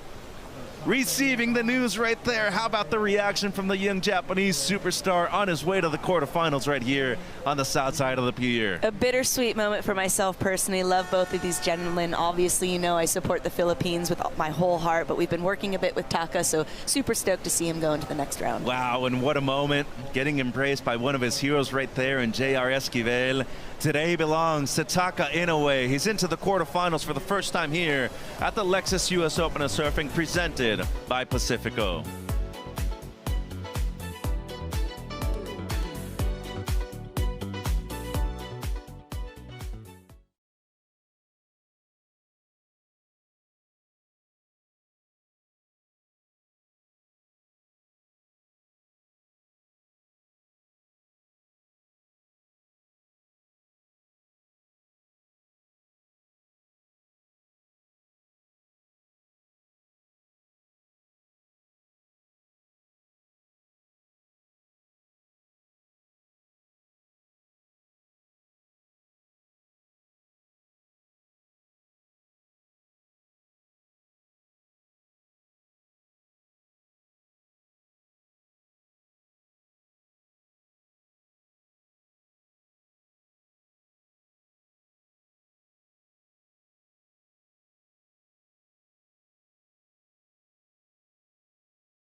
The Lexus US Open of Surfing presented by Pacifico is brought to you by Lexus. Experience amazing.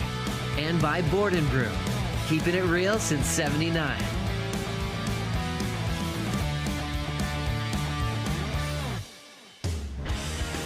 And we're back to Lexus US Open of Surfing presented by Pacifico. Here's the man of the hour, Taka-san, coming through, going up against an event favorite and JR Esquivel and getting the dub.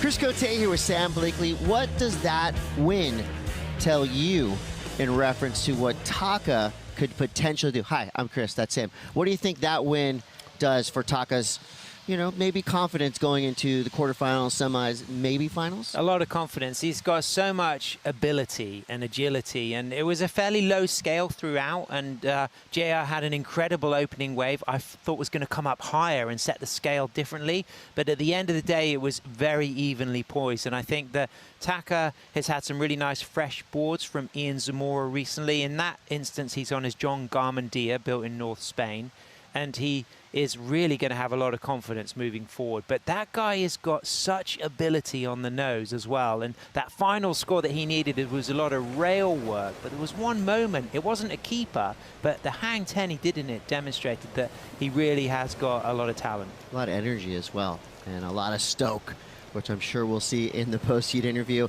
We've got 26-24 on the clock, and we've got two experts in the field. Edouard Del Perro, representing France, and Tommy Coleman, the USA.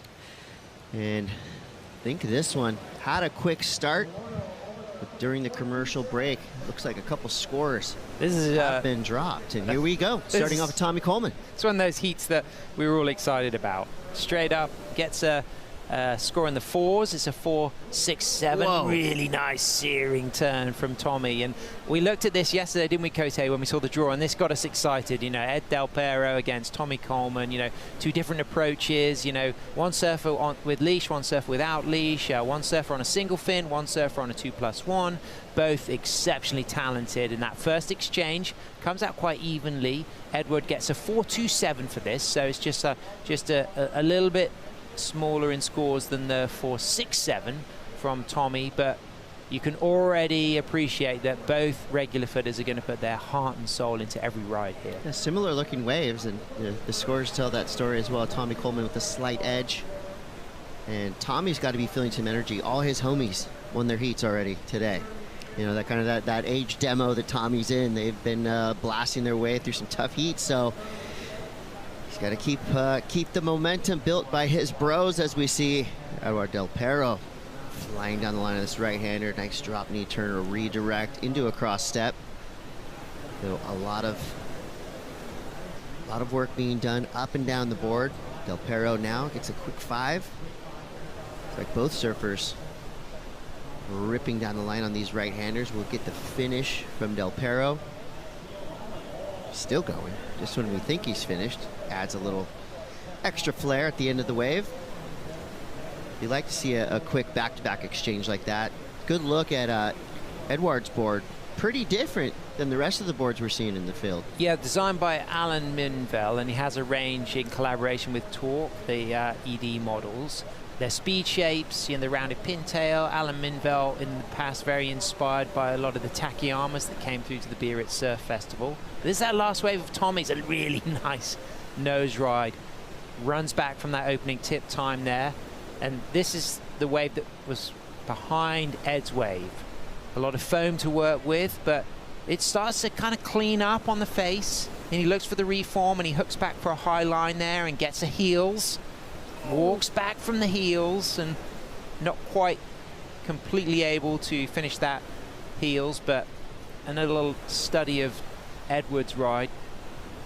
This was in front of Tommy, and he had that nice searing drop knee turn. As you can see, Tommy's in the background there, just coming out of that hang 10. Edward linked things up through the inside, so wave cooperated through that section. So they're going to come out pretty evenly, I think, these two scores. Edward drops a 5.5, ends with a floater. Tommy's wave is going to come down to how the judges really rewarded that opening nose ride. But after that nose ride, it was a lot more of a foamy face, where Edward was able to mix up the nose ride and the drop knee turn. So we shouldn't be too surprised if Tommy's wave does come out a bit lower. 3.5. So had he completed that hang heels into the finish, that score could have potentially been doubled. But of course, we can't go back in time. All we can do is hope that Tommy and Edward get a lot more opportunities. So far, Edward's setting the pace, 4.27. Pairs that with a 5.50, nearly in the double digits. But Tommy right behind him. He's got an 8.17 total for now. He needs a 5.11. Such an interesting run for Edward last year. He comes in at number 1 seed because our reigning world champion Kai Ellis-Flint isn't here. Tommy Coleman last year, he was not competing on the World Longboard Tour, but he did come to the global qualifier in La Union, the Philippines, and he really shone and stood out and excited everybody. Of course, he's fantastic shaper, and this looks like a nice peaky wave as well for Coleman. Chris, this is going to be a good opportunity to style it all the way through. Gets up onto the nose and nice little free fall. Cross steps back towards the tail. Nice set of drop knee turns. Nice and lively, but not doing too much. I love that about Tommy's style. So we saw 3 really cool looking drop knee cutbacks, a couple good nose rides. I mean, I know it's cliche to say this, but he literally just checked all the boxes of the judging criteria. That's kind of the exact wave that they're looking for. Had a good energetic feeling to it. Nice style, pure flow. Did everything at a high level, but didn't make it look like he was trying too hard. Yeah, that was really good. A critical nose ride, linked things up, and really put some expression and some torque into those drop knee cutbacks. And I think Tommy's gonna come out of this score with the highest heat score so far. So we got that benchmark of the highest wave score of the heat so far. We got that benchmark of a 5.5 from Edward, and I wouldn't be surprised if Tommy's score beats that. Yeah, that was just a good feeling wave. So 20.50 to go, and we're about to see the pure stoke of Taka standing by now with Rosie Hodge. What a finish to that heat, Taka. Now that you've had a little bit of time to think about it, tell us how you're feeling after taking out that heat win. Today the little bit slow, but wave is very good for longboard. I'm so excited waiting a good wave. Then I catch a good wave for last 2 minutes or so. I'm so happy to go to the next round. Well done, and we'd love to hear about your heat in Japanese, please. 皆さん真夜中に応援ありがとうございます。無事にクォーターファイナルに勝ち上がることができました。クォーターファイナルはここは3回目になるので、とても波も好きなところなので、次のクォーターファイナルも、タカワールドで頑張りたいと思います。引き続き応援よろしくお願いいたします。We'll see this energy in finals day, you guys. Thank you, Rosie. Congrats, Taka. The scores coming through now for Tommy Coleman. It's enough to get him back into the lead with a 5.83. Pairs that with his 4.67. We've got a heat on our hands. Yeah. Del Perro now needs a 5.01, so you got to love these heats that just go wave for wave. It's like a boxing match of sorts. As you see now, Del Perro, 5 over, extending that nose ride, still on the nose. Cross steps back, gets up into the lip, board goes a little sideways, incomplete on the finish. Strong start to that one, but don't think it's going to replace a 4.27 or a 5.5. Yeah, Tommy's wave with that 5.83 comes out higher than Edward's ride of a 5.5. It was due to the kind of poise and the criticalness of the nose rides. I really like the combination of those drop knee turns, and he flowed all the way through those sections, but he had to work for it. He had to really work hard. It's bouncy, bumpy conditions. Of course, Tommy irregular at Sano and looking good on this left, Cote. Coleman on the nose. Love to see that little kind of gyration when these longboarders can control a 9-foot board just on the top couple of inches of it. Tommy up and into the lip, tries to fight to ride out. He goes down. But some cool moments on that wave. Yep, and let's look at that backup of a 4.67 and think, yeah, maybe had he rode out of that floater, he's going to improve on that backup, but still could get close to that score because of the criticalness, the degree of difficulty of those nose rides. There was like high risk, it's fast. He sets a high line. He just takes 4 steps up with a little pause, and he's really nervous riding through that section. And you can see how he drops down to the bottom of the wave and sets himself up with a couple of drop knee turns, and then gets another steeper section there as it cleans. And you can just see the lift. And at this stage here, had he ridden out of that, I would have said he's going to improve that backup score and increase the requirement for Edouard. Now this is the wave that Edouard had where he fell on the floater. He had a long stretched 5, a lot of foam on the face, and at this stage, just as he goes up into the lip, that board just catches the rail and flips over, so comes in at a 4.4. It does replace his original backup score, keeps him in second place. He's only chasing a 5, and we know that that's a score that Edward can achieve. 17 minutes, it's a lot of time, but Tommy was really exciting yesterday, and he had a lot of confidence, and there was that relaxed element to him. And I think as long as he doesn't get too nervous, too anxious, if he keeps up that confidence, he can build on these scores, and we really see Coleman starting to shine. 100%. 16:56 to go. Surfers hunting the peak. While we wait to see what happens next, let's go down to the sand where AJ McCord is standing by. Chris, this is the place to be here at Huntington Beach, just south of where the competitors are doing their best to lock in their spot at finals day. We have Rising Tides by Hogue Health, creating the next generation of surfers who hope to mark their place in history here at Huntington Beach. It is such an incredible event where the next generation of surfers get a chance to surf with their heroes, including Alyssa Spencer, Dimitri, Jarvis Earl, some of the athletes who are paddling out today with these young up-and-coming surfers. The boys and girls getting a chance to ask their questions and learn from their heroes. I've even seen before Katie Simmers pushing people into waves. So a really beautiful activation happening right now at Huntington Beach. It's so cool every single time. You can just see the inspiration. You can see how much it means to get a chance to be a human being, to be a surfer with your hero, and really cool thing happening right down on the beach. Thank you, AJ. And we saw a cool visual of the squad out there. Rising Tides, a super rad thing the WSL does all over the world. We see straight back to business. Tommy Coleman. Wow, that was a nice nose ride, Cote. I love to see a nose ride that ends kind of with some drama, right? Elevator drop down to the bottom of the wave, and then he gets right back into it. So Coleman looking to replace a 4.73. So still waiting for the score that we just saw being ridden then, but that 4.73 came off the back of that last wave where he didn't quite finish the floater at the end. So he did improve his situation.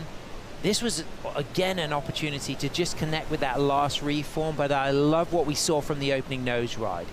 Gets behind the peak, walks crisply and cleanly into the critical nose ride, strong nose ride, and runs back to the tail, and now uses that nice dynamic drop knee turn that we saw a lot of yesterday. And then just kind of staying high in the lip here, but not connecting with the reform. There probably wasn't that much more left in the wave, but he would have liked to have just flown through that last section to just get one more moment, either for a cross step up to a nice soul arch nose ride, or maybe one of his nice trademark sweeping, slicing, silky drop knees. Yeah, I think he's got one of the best drop knees of the entire draw. I mean, you see when he extends his arm into it, and he actually builds speed through that turn. A lot of times when you do a turn, you got to start to regenerate your speed again, but it seems like Tommy actually builds speed out of the drop knee turn, which is pretty unique. And Edouard uses the drop knee beautifully as well, and we saw him displaying his drop knee on a couple of those opening rides, and now he's seen something here, Cote. He's hunting for that peak. He's in priority, so he's going to get the first pickings of this, but no takers, not massive scoring potential on that. But we've already seen so far today that there's occasional moments where a really nice wave will come for a surfer out of priority, and that happened in our first heat of the day when Jack Van Wagner got a beautiful peaky A-frame off the pier bowl right when Taylor was in priority, but Taylor was just that little bit further out and couldn't paddle into it, and V-Dub just turned and took it, and it ended up being an excellent scoring ride. With 13:24 to go, Del Perro is not the guy you want to face in any heat at any time, because he is a really good competitor. and he's going to make you earn it, right? Every time. You know, you can see him sharking all up and down this lineup. He's got his eye on Coleman. Tommy sneaks away, finds a little right-hander. It's like pressing, getting up towards the nose, 5 over. Wave flattens out. He doesn't want anything else to do with that one. Pulls out quick. He'll get back to the takeoff zone, but that actually may have helped separate him even more from Del Perro. I don't think Edouard right now is really leaning into the priority thing. I think he's just looking for waves. Yeah, but exactly. He's definitely making his presence known. Yeah, there's a good-looking set here. He may opt for the left, but no, there we go. He's going to leave that one. It was a smart decision for him not to go on the previous one because you could just see how it faded out. But this one's going to have some speed on the left, Cote. It's going to be a difficult wave to ride, but a lot of scoring potential. Cross-stepping up towards the nose, flying down the line. Extended 5. Quick cut back into the drop knee. Bottom turn up and into the lip. And nearly goes head over heels, but regains composure. That was a pretty hot series of events on that wave. From the nose ride to the turn to the bottom turn, straight up into the lip again. That's kind of the surfing that we come to expect from Edouard. Agreed. He did well to hold that. You know, when he was paddling into that wave, you knew it was going to be fast and you knew it was going to require full commitment on that nose ride. He was going to have to hang on, but, you know, the speed coming off the nose allowed him to be very dynamic on rails. So it's fast. He comes off the middle of the wave and then finds that lock of the 5. And then look at the speed coming out here. And then he uses that down turn into that drop knee bottom turn. And then he hangs on to this tricky section.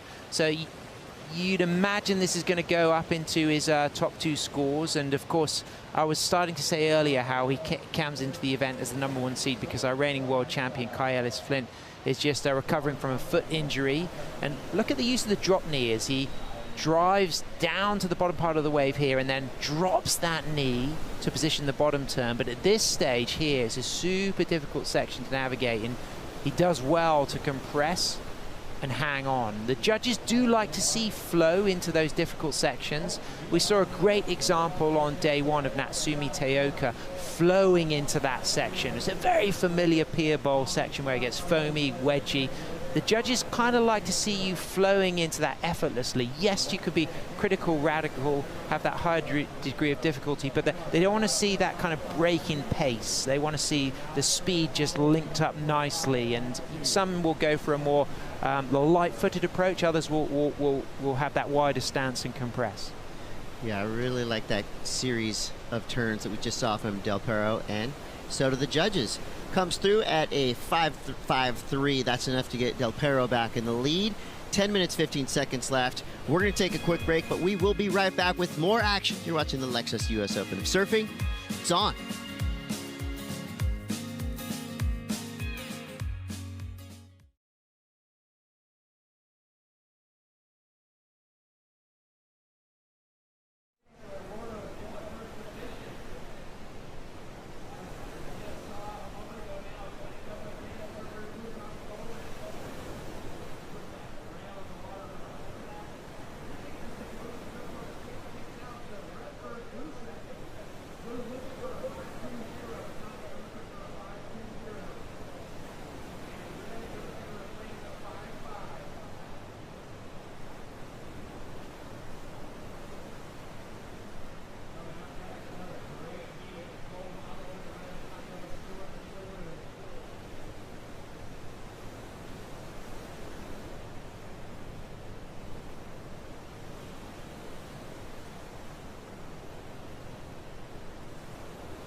Welcome back to the Lexus US Open of Surfing presented by Pacifico. And speaking of Lexus, check it out.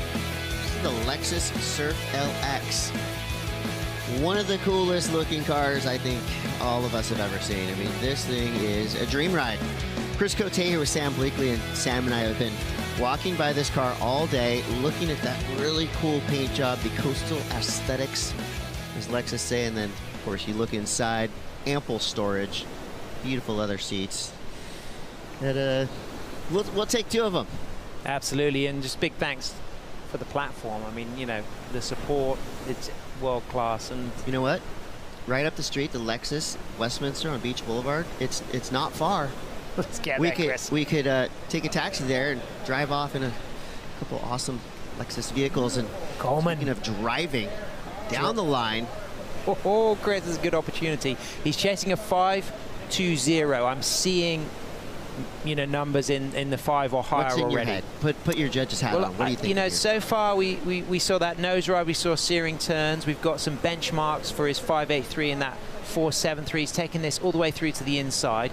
He needs a 5.20, and my heart just said from the midpoint of that ride that he was already sitting on at least a 5. So I think that he's going to get the score he needs, but there's a lot of time left for Edouard to replace one of his scores as well.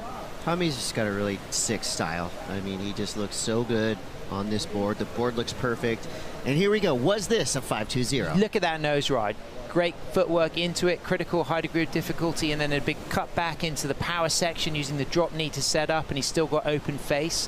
And then great functionality and flow, no lack of speed. There's continual movement. There's always that sense of being engaged with the pocket. And he makes this one right through to the inside. One of the difficulties in some of his earlier rides was they didn't allow that elegant link up to end all the way on the sand. So I think this is going to be a really significant score for Coleman. And you can really appreciate the use of the drop knee setup, 4 steps, and then holding that beautiful, nice, tight 5 feet really close through a very steep critical section. And then look at the way he goes on rail here and uses that back arm and that hand, and then just rebounds off the foam and then straight back into footwork as well, and no loss of momentum throughout the ride. Yeah, a really cool wave too. It gave him a lot of different kind of areas to work. Yeah, none of them easy. I'm feeling a strong score on this. The more we see the replay there, more I appreciated the nuances, the flow, the kind of aspects of the longboarding that was on show from Coleman. My favorite part of that wave was the kind of drop knee takeoff. Yeah, it was straight really nice. And just using it to just give that subtle stall, because similar to Edouard's last wave, it had that super fast pier bowl left where regular footers are having to really capitalize on getting to the nose as quickly and as cleanly as possible. But Coleman just used that drop knee just to give him a subtle little break to then just get that momentum forward, but not too much momentum. So don't be surprised if it's the highest score of the heat. Well, we're at the 5-minute mark, and boom, it is 6.5 for Coleman's last wave. That now means that Del Perro needs a 6.80. I like that. He's had to work for this. He's already had 10 waves. He's digging deep. He's hungry. He's not letting himself down. He knows he's against, our world number 2, Edouard Del Perro. As we see the spread of scores there, we're losing that high 6.7 and that low 6.2, coming out that average 6.5. Edouard was in that, title match to win a world title last year at El Sunzal in El Salvador against Kai Ellis Flint, and he came into it from hardship. He had the incredible win in Abu Dhabi, and then he came home to support his partner Lindsay for the birth of their baby Nico, and then he was late arriving for the WSL finals in Surf City, El Salvador, and his boards didn't make it, and he had to go on borrowed boards for the beginning, and then his boards arrived for the latter stages of the title match. Yeah, he deserves a lot of credit for that, because you can clearly tell his boards are pretty different than the rest of the field. So yeah, all of these surfers, they want to be with their own equipment, but this is really exciting now, Cote, because if we look at those scores, a 6.8, that would now be the highest score of the heat. So I think it's going to be a nice opportunity for the judges. If a wave is ridden by Edouard, they've got that 6.5 to reference if it's a left. If it's a right-hander, there's not been such a high score on the rights. But with priority Edouard, he's going to be taking this. And I like that Tommy was competing. Here we go, flying down the line on a left-hander. Del Perro up on the nose, big section in front of him. Nice cutty. Now he's going to try to see what happens on this inside section. So well done out the back. That was some of the fastest surfing we've seen yet of the morning. Now he's just cruising, waiting to see what happens, what unfolds here through to the inside. 6.80. I mean, the judges do score all the way to the sand, but you know, the majority of those points would have come from the outside. Edward thinks he's got it. Was that the best wave of the heat? Do you think he's going to paddle back out, or do you think he's happy with that? It looks like either just a breather, or he's recognizing, you know what, 2 minutes 35 seconds might not be enough time for me to paddle out back. It looks like he's just recognizing that, you know, he's leaving it in the judges' hands. Okay, it's bigger, it's peakier, it's great footwork into the 5, holds that 5 through the section, drops down, speeding, and now we get to see him on rail coming up into the hook and then just swinging it back and using a smooth arcing bottom turn as he just kind of navigates the foam but finds himself able to get back on the face to just go again on rail. And at this stage, all of the work is done. There's not like a steep linking reform that allows any critical nose rides or any distinctive change of direction. So he just takes that through to the sand. And now, yes, he's recognizing, I'm going to get back out there. 1 minute, 50 seconds. So a 6.8 is going to have to be stronger than Tommy's 6.5, of course. And Tommy's wave, it wasn't quite as big, but it had more of a kind of ruler edge lip to it. I felt like Edward's wave had a bigger takeoff, but it was faster, a bit more difficult to navigate, but it was a bit more peaky. And I think that it might not quite be there. I just think it needed something else with the link up through the latter stages to go into that 7 range. I liked it. I liked the speed element. Cool nose ride, really nice turn. Was it the best wave of the heat? If you ask me, I say no. But of course, that's up to the judges. But I mean, it's going. You'd imagine it's for sure going into his top 2. You know, it's the 6.8 he needs on a single score.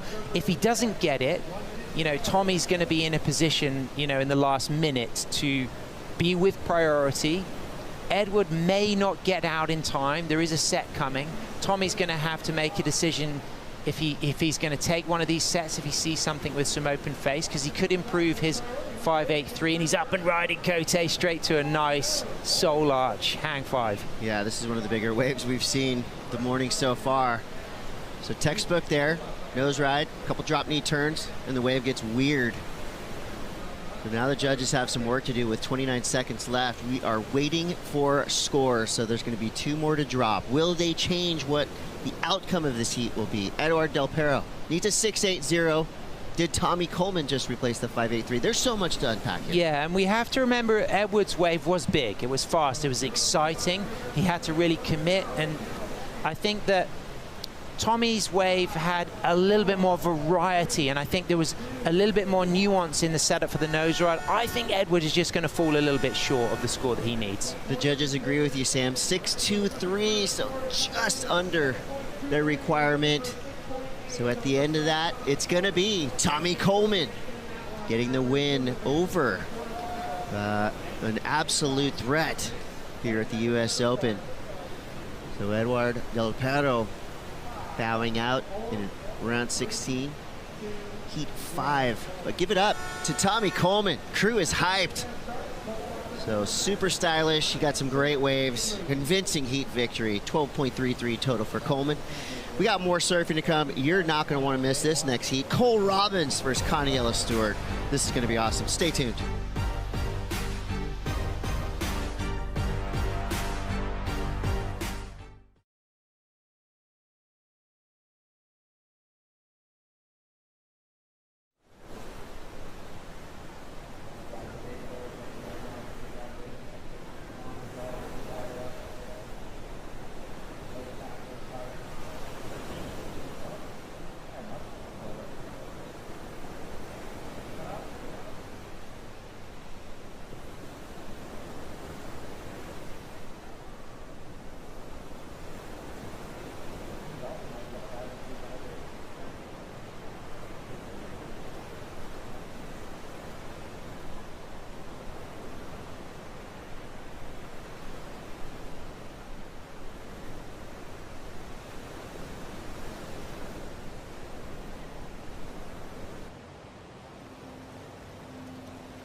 welcome back. The Lexus US Open of Surfing, presented by Pacifico. Tommy Coleman came through a couple nice waves, some beautiful nose rides, and of course that kind of trademark Tommy Coleman drop knee turn that we've been loving. And it's not just us, it's the judges as well. Put up some big numbers, got himself into the double digits, and took out one of the event favorites, Eduardo Del Perro. But guess what? 2 event favorites in one heat, round of 16 heat 6, featuring Cole Robbins and Kaniela Stewart. Both of these surfers, big names in the world of longboarding. Kaniela, of course, a past champion. Cole Robbins, looking for that first big win here, the US Open, ready to kick things off. Kaniela Stewart, yes, he is rocking the booties. Gnarly blister on his foot,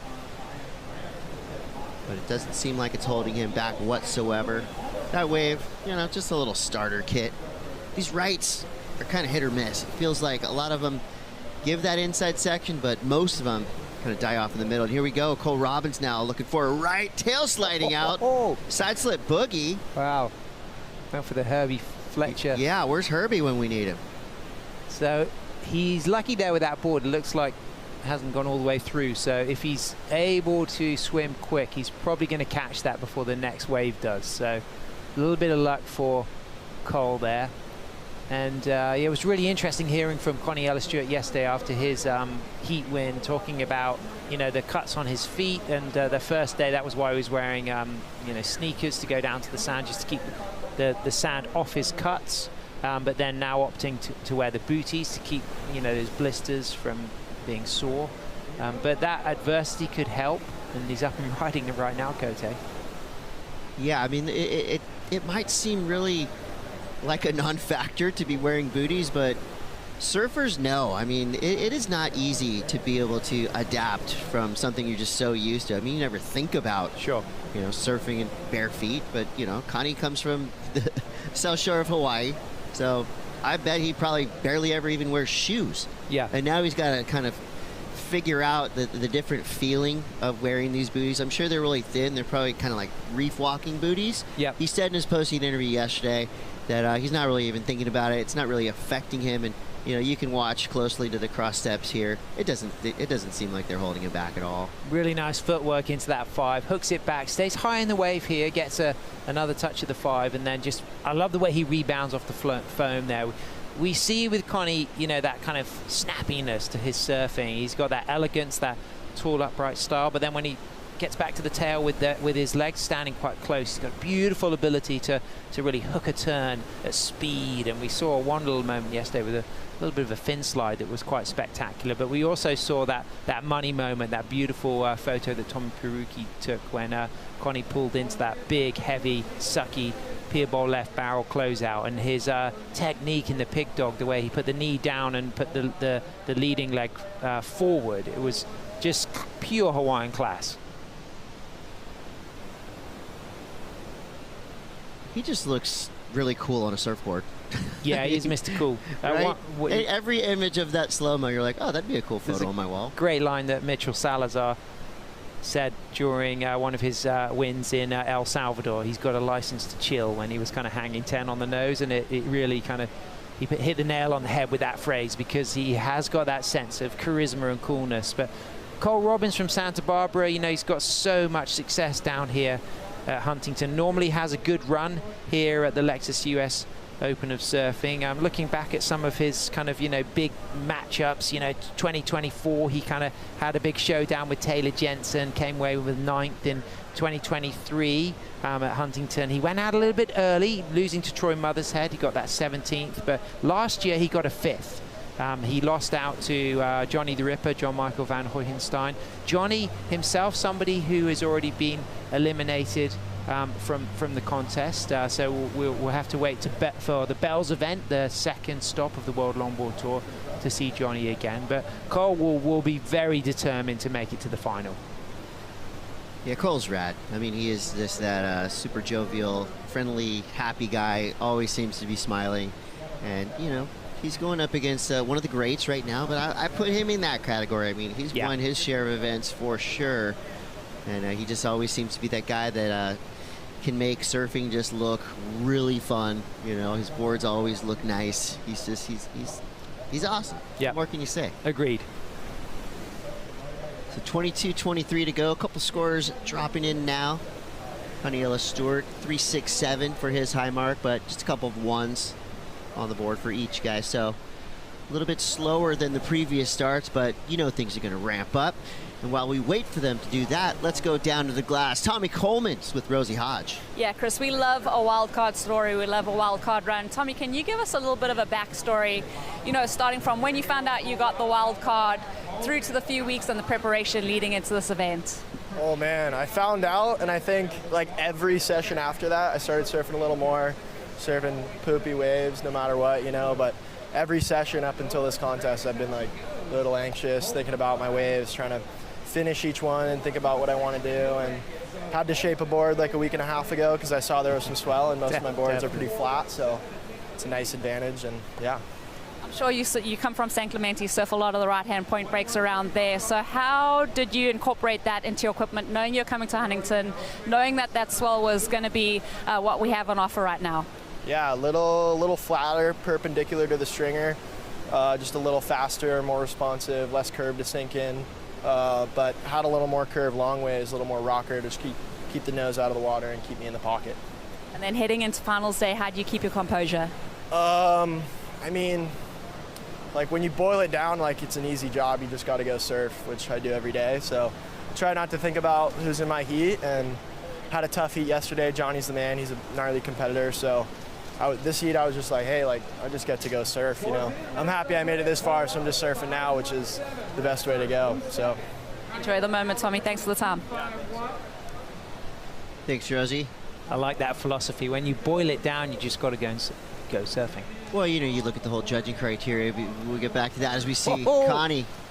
Hey, you know when Connie's going fast when his hair starts to blow back. You know, and that would have felt great. But, yeah, there's something happened there. So he takes a fall after what looked like a really promising opening 10. And I can see, Cote, on the scores that Cole Robbins has dropped to 5.17. So significant ride for Cole, for Connie to work at.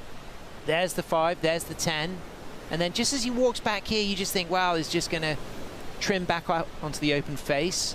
But I'm not quite sure if that was a recognition that there was not much left or just a little bit of a fall. But here's this 5.17 from Cole. Hangs 10 on his Wainrich board, the Harmonic 67 model. Then hooks that cut back, and you knew that That's pretty wave. cool.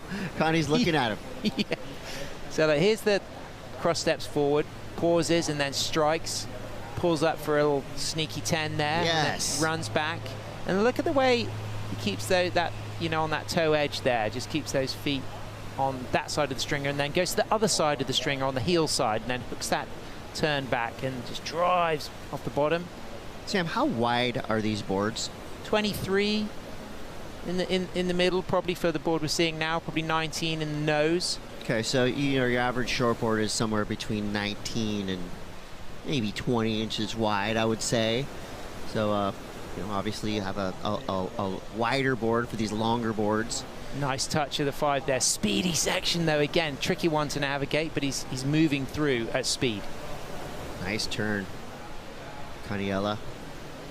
It's a little foam bounce. Stylish drop knee to the inside. I'm wondering how those feet are feeling. There's moments where I can just sense there might be a little bit of pain. Yeah. I felt like him walking out of that hang 10 uncharacteristically just losing a little bit of control in a foamy section, and just by his body language at the end of this ride, I'm just wondering if there's a lot of pain underneath these feet. This is why he's wearing these reef boots, because he's got cuts on the bottom of his feet. But great flow, drive, linking. But at this stage here, just look at the body language. You know, yes, there's not much more to offer, but I reckon it's going to be, you know, he's really having to claw to kind of dig deep to kind of, you know, mask that feeling of having sore feet. And of course, your feet, so fundamental, all the sensory nerves in your toes and your heels, and, you know, it's so, the building blocks of stand-up surfing is, you know, that control and that feeling through your toes. And one of the most important things you really notice if you are a cold water surfer is that transition in and out of booties. Is when you're hanging 5 and hanging 10 in the winter time, if you wear booties, you just don't feel it as deeply as the summer periods or the tropical surfing, where you've got your bare feet to really, you know, feel those toes really locking on that rail edge. And one of the nice sensations is a little bit when you're driving, you know, your Lexus, and you got your hands around the wheel and you're gripping it. You want to grip those toes around the tip, and at that moment you really feel the whole rail engaged, and you really feel the energy of the water. Whereas if your foot's just like an inch back from the nose, you just don't feel in control of the nose ride. Well, I have an invention. You know, fingerless gloves, driving gloves, fingerless. That would be toeless nice. Booties. Yeah, and then you just Someday get soon. freezing cold toes in the winter. The men's round of 16 is Wow. it's already almost done. This has been wild. So JVW gets the win in Heat 1. Chase leader Declan Whiten, Taka Inoue, Tommy Coleman just took out Edward Del Perro. So Cole Robbins, Connie in the water right now. Weston versus Ibueza, and Scavarna versus Silvani. A lot of V's in that last heat. Women's round of 16 is stacked up with talent. Avalon Gall and Ginger Kaimi in the first heat. Which one are you most excited for, I like Sam? the look of Cash Hoover against 3-time Women's World Longboard champ Hunleur Bloomfield. I think that's a really exciting showdown. You've got to stay tuned for all of them. Rachel Tilley against Leah Diaz as well. Go Costa Rica, go USA. That's going to be a real good one also. Heat 6, some Hawaii friendly fire. I'm excited for Heat 8. Chloe Kalman, Elise Lemoyne. Chloe was just so good in the booth yesterday. She's so well-spoken and articulate, and she's just graceful, but she's got incredible knowledge, and you know, Elise is a good friend of hers. So, but they'll let the surfing do the talking. Yeah, no doubt. 15:48 to go. The judges have spoken. Cole Robbins, 5.17 and a 1. Connie Stewart, a 4.10 and a 3.67. So low-scoring heats so far. But we know these are two incredible surfers, so we know those numbers are going to go up as well in the next 15 and a half minutes, so halfway through. Connie's in the lead. Colts needs a 2.60. I feel like all of the scores on the board right now are going to be just placeholders. And we'll see if Cole can make that happen with this one. Nice quick bottom turn straight to the 5. Cross-stepping back. Wave gets a little wild, but he gets back on the open face. I like that little dramatic flare. Yeah. 5 into the cutback. This wave still forming up nicely in front of him. Gets up into the white water. Solid combo. Cole Robbins. Super solid, and considering he's carrying a 5.17, you know, that's going to feel great. I like how fast he was going. Super fast, you know, and had to hold tight to make it through that first section, and then just delivered a variety of rail turns. And then we're now seeing pretty much around the high tide about 10 this morning. So, you know, there's the pier bowl is working. He snaps in, fades in, holds that 5. It's a speedy section, a lot of foam, and then just kind of trims through the middle, but gets a high line to touch that second nose ride. And this is really nice, where he puts the rail and engages it and then drives back up for what is a difficult section to hit, but he had great flow throughout all of that ride. He didn't lose the speed, but it's coming behind the peak, that fade, that allows him to get this very tight, nice 5. You just saw the front tootsies over the tip there, and then the back foot comes very nice and tight, and he just wraps those back toes around that inside rail edge and touches the nose here. But the rail turn at this moment here, he just walks back and just drives it, and it flexes and really feels the torque there, and then he'll stand a little bit taller as he just kind of comes off the bottom section. Just there's that slightly higher stance, a little bit of a kind of double pump moment there, just enabling him to just read that foam. And he does it with style. He even kind of did a little shake of the water off his board shorts, and he's looking good. Like Depeche Mode said, everything counts. You know, the judges watch from the second your hands leave the rail all the way through till you step off your board. Love it. I love it when we get a Cote music reference. It's brilliant. Great. Cole Robbins just dropped to 5.6, so he is now in the lead. That means Connie Stewart, well, he's got a job to do. A 6.67. Those have not been coming easy today. So with 13 minutes to go, what's going to happen next here in Heat 6 of the round of 16? You're going to have to stay tuned to find out. Don't worry, this is going to be a quick commercial break. We'll be right back.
It's go time.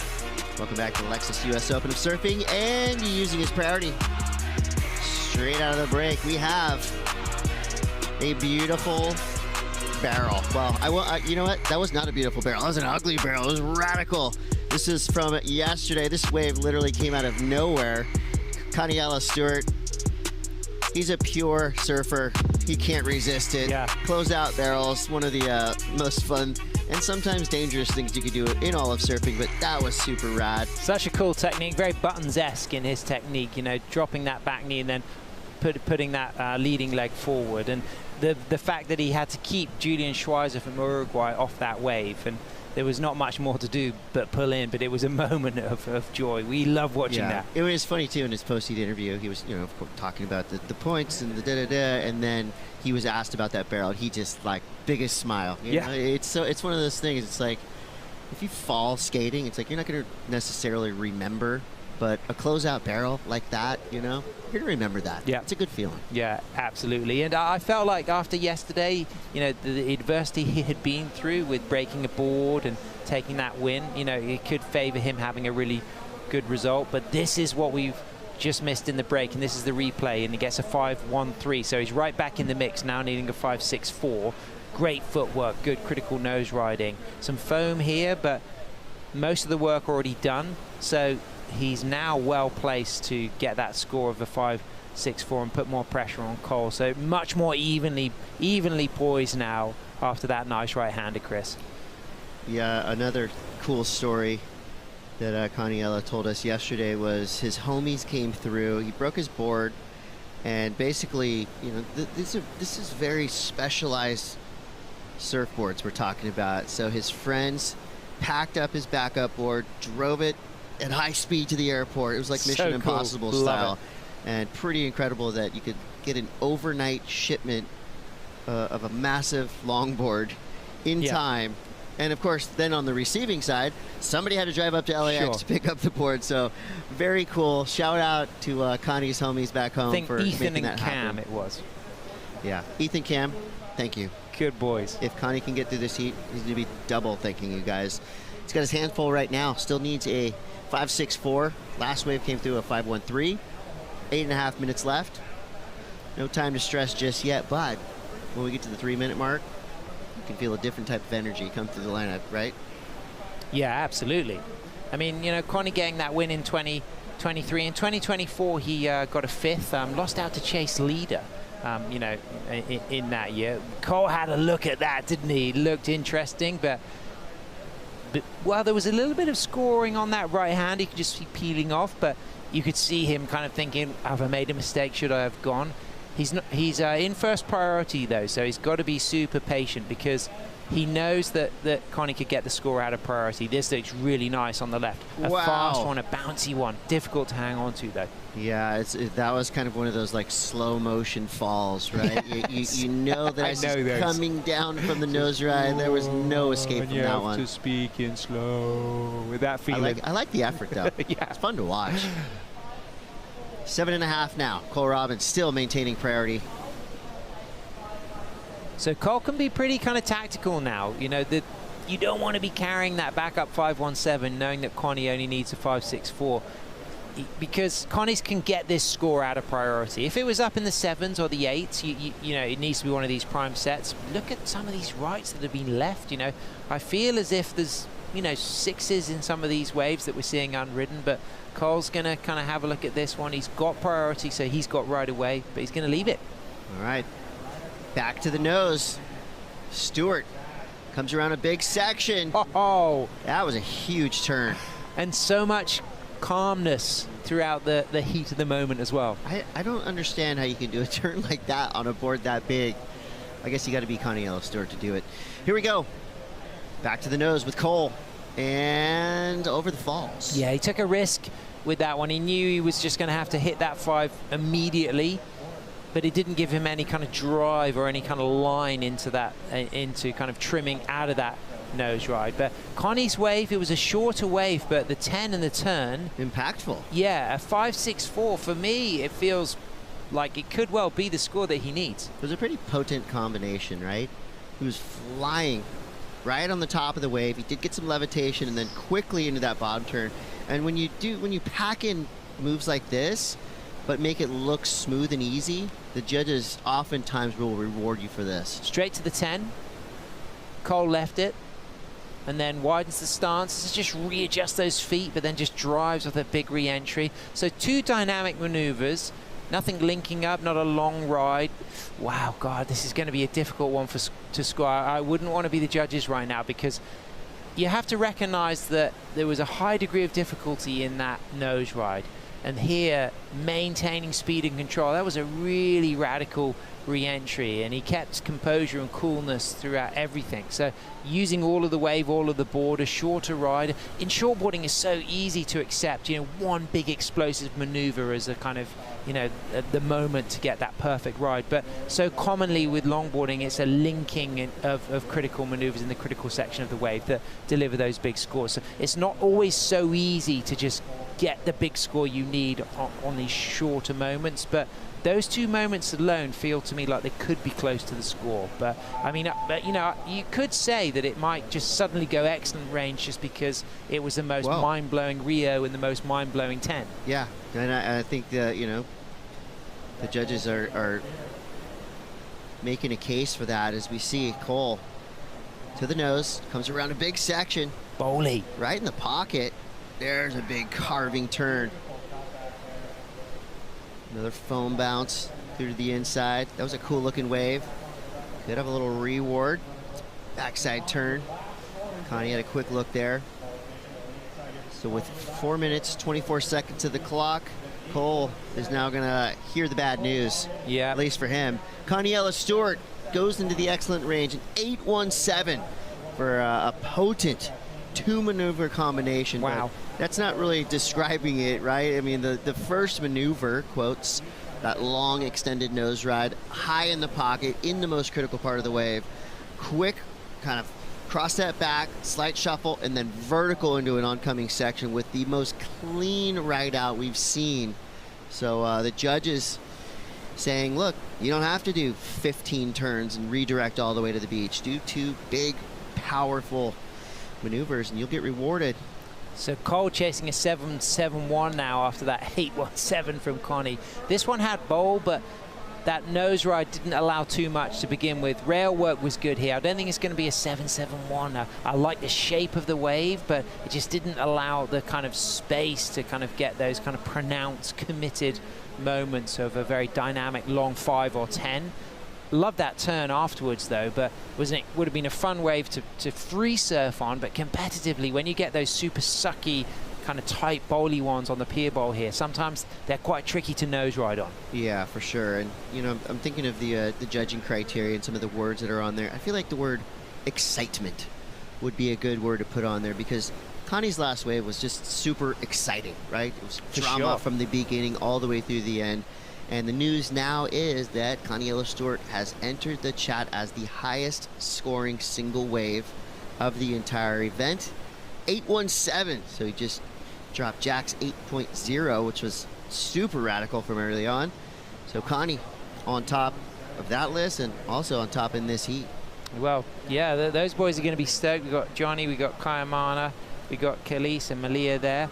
They're going to be really happy hearing that score drop, knowing that, you know, he's coming back from challenges with the, you know, these cuts on his feet that are demanding that he wears reef booties to keep them clean and these blisters from not, hurting when they're barefoot on the board. But he really put it all on the line then. And, we weren't sure where that was going to go. For me, that was quite exciting to just kind of sit back and wait, because I normally get a good sense of where the score's going to go, but there it was so much intensity in such a short space of time. I wasn't sure how the judges were going to read that, but they loved it. They recognized that it was a big wave, it was sucky, he had a very critical nose ride, it was hard to do, and he really attacked that section and lost no speed or flow between the 10 and between the turn, and the turn itself was beyond explosive. I mean, it's volcanic. It was power surfing, it was not only the power to get up into the lip, but the power to be able to hang on to that board. He does not have full use of his toes, and a lot of times when you're coming out of a turn like that, you can almost go like gecko mode. Yep. And kind of dig your toes into the wax. But so he's wearing those booties right now, so it just makes it a little bit extra difficult to kind of hang onto your board. Although sometimes booties, like skate shoes, can give you a little bit of added grip. So we'll have to find out from the source if Connie can hang on. See in the post-heat interview. Yeah, it's a great question. Well, he doesn't fail to have big results here. Last year he got a 5th, lost out to JR in the quarterfinals. In 2024 he had a 5th, losing out to Chase Leader. And of course the year before he was the winner here at the Lexus US Open of Surfing, and Coles just doesn't look like he's going to get an opportunity. A 7-7-1, he knows he can get that score, but with priority, Connie, if there's time to choose this wave, Connie's going to keep it away from Cole. It looked like Connie was having a look at it. Cole flipped it. 23 seconds left. Wow, big moment there. Big turnaround from Connie. I mean, Cole's played a really good heat. He's been ripping. Full energy shift. Yeah, and he started strong. Look at that spread of scores. He's got 5-1, 7-5, 6, a 5-5-3. He did everything on all of those waves. But Connie just kind of shining in that moment of intensity. Yeah, that was a pretty magical wave, and he made full use of it. So at the end of it, Connie Stewart gets the edge, 13.30 heat total, and packing the highest single wave score of the event so far. More action to come. We got Max Weston and Jean-Marie Abueza coming up next for Heat 7. Stay tuned.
The Lexus US Open of Surfing, presented by Pacifico, is brought to you by Lexus. Experience amazing. By Pacifico. Live life anchors up. And by Go RVing, official recreational vehicle travel partner of the Lexus US Open of Surfing.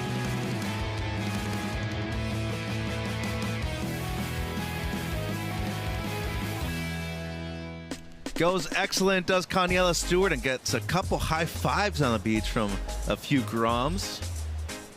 As a terms of congratulations right there for one of the all-time greats out of Waikiki, Hawaii. Connie Stewart into the quarterfinals right here at the Lexus US Open of Surfing, presented by Pacifico.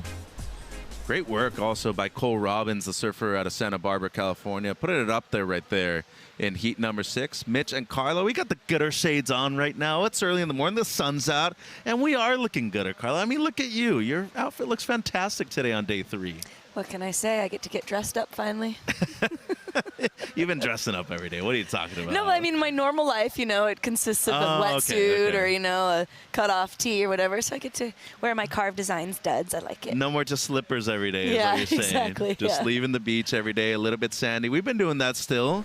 So is this guy, Joe Maria Bueza. He faces off against Max Weston in heat number 7 of the men's round of 16. So one of the top prospects out of Asia so far. Also from the same region that J.R. Esquivel is from, over there in La Union. Home break is Mona Lisa Point and Urbistondo Beach. We will be having one of our stops for the WLT later on this season over there in that beautiful country we call the Philippines. So Max Weston last year was a top 10 surfer, one of the best in the world at the moment. And this is also his second ride, so his opener 4.67, the opener of Ebuesa just a 2.67. Talked about the sun being out. Well, that brings out a lot of people on the pier too. Weston Ebuesa out there for heat 7, our second to last heat of the men's round of 16, Carla. Yeah, this is an exciting heat. Kind of 2 newer names on the docket here. But Max been showing us a lot of that really traditional style. Gets his second wave coming in at a 2.0. Waiting for Joe Marie's second wave. As we see the replay here, he goes for the left. Gets 2 steps to the nose. Shout out to his dad, Manong, and his brother, Justin. As he wraps it around here, gets that finish maneuver. It still opens up there on the inside there in the reform. This is a nice little ride for Joe Marie. Watch these guys grow up. Super strong genes in this family. Dad and both the brothers look almost exactly alike. As we see this left here, as he works it around, he's going to try to kind of hang there as it fattens up. It's not going to be able to drop back down into the reform. And this is the 4.67 of Max, his first ride. Got such a sick style too. Yeah. Also kind of that shoulder, this kind of upper shoulders kind of look, Dane Peterson-esque, I'd say. Well, he's been wearing trunks the last few days. Actually didn't pack any trunks himself, thinking that it was going to be, a normal California summer, a bit cold every now and then, and had to take off the full suit and opted for the boardies this morning here on the south side of the pier. Looking good going left in this heat for the first time. Well, we talked about the steez and the style right here from Dr. Max. He is a biomolecular engineer himself, so puts in a lot of time over there in the lab, but as you can see, he is also a shredder himself. Number 5 in the world last year. He wants to be world champion at the end of the season himself. Meanwhile, Ebuesa, this is his third ride.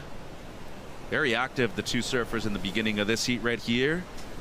Great rebound off of the white water. Will he pull it? He will not, so that should probably be a throwaway for him at the end of this heat. Just under 24 minutes on the clock, Carla.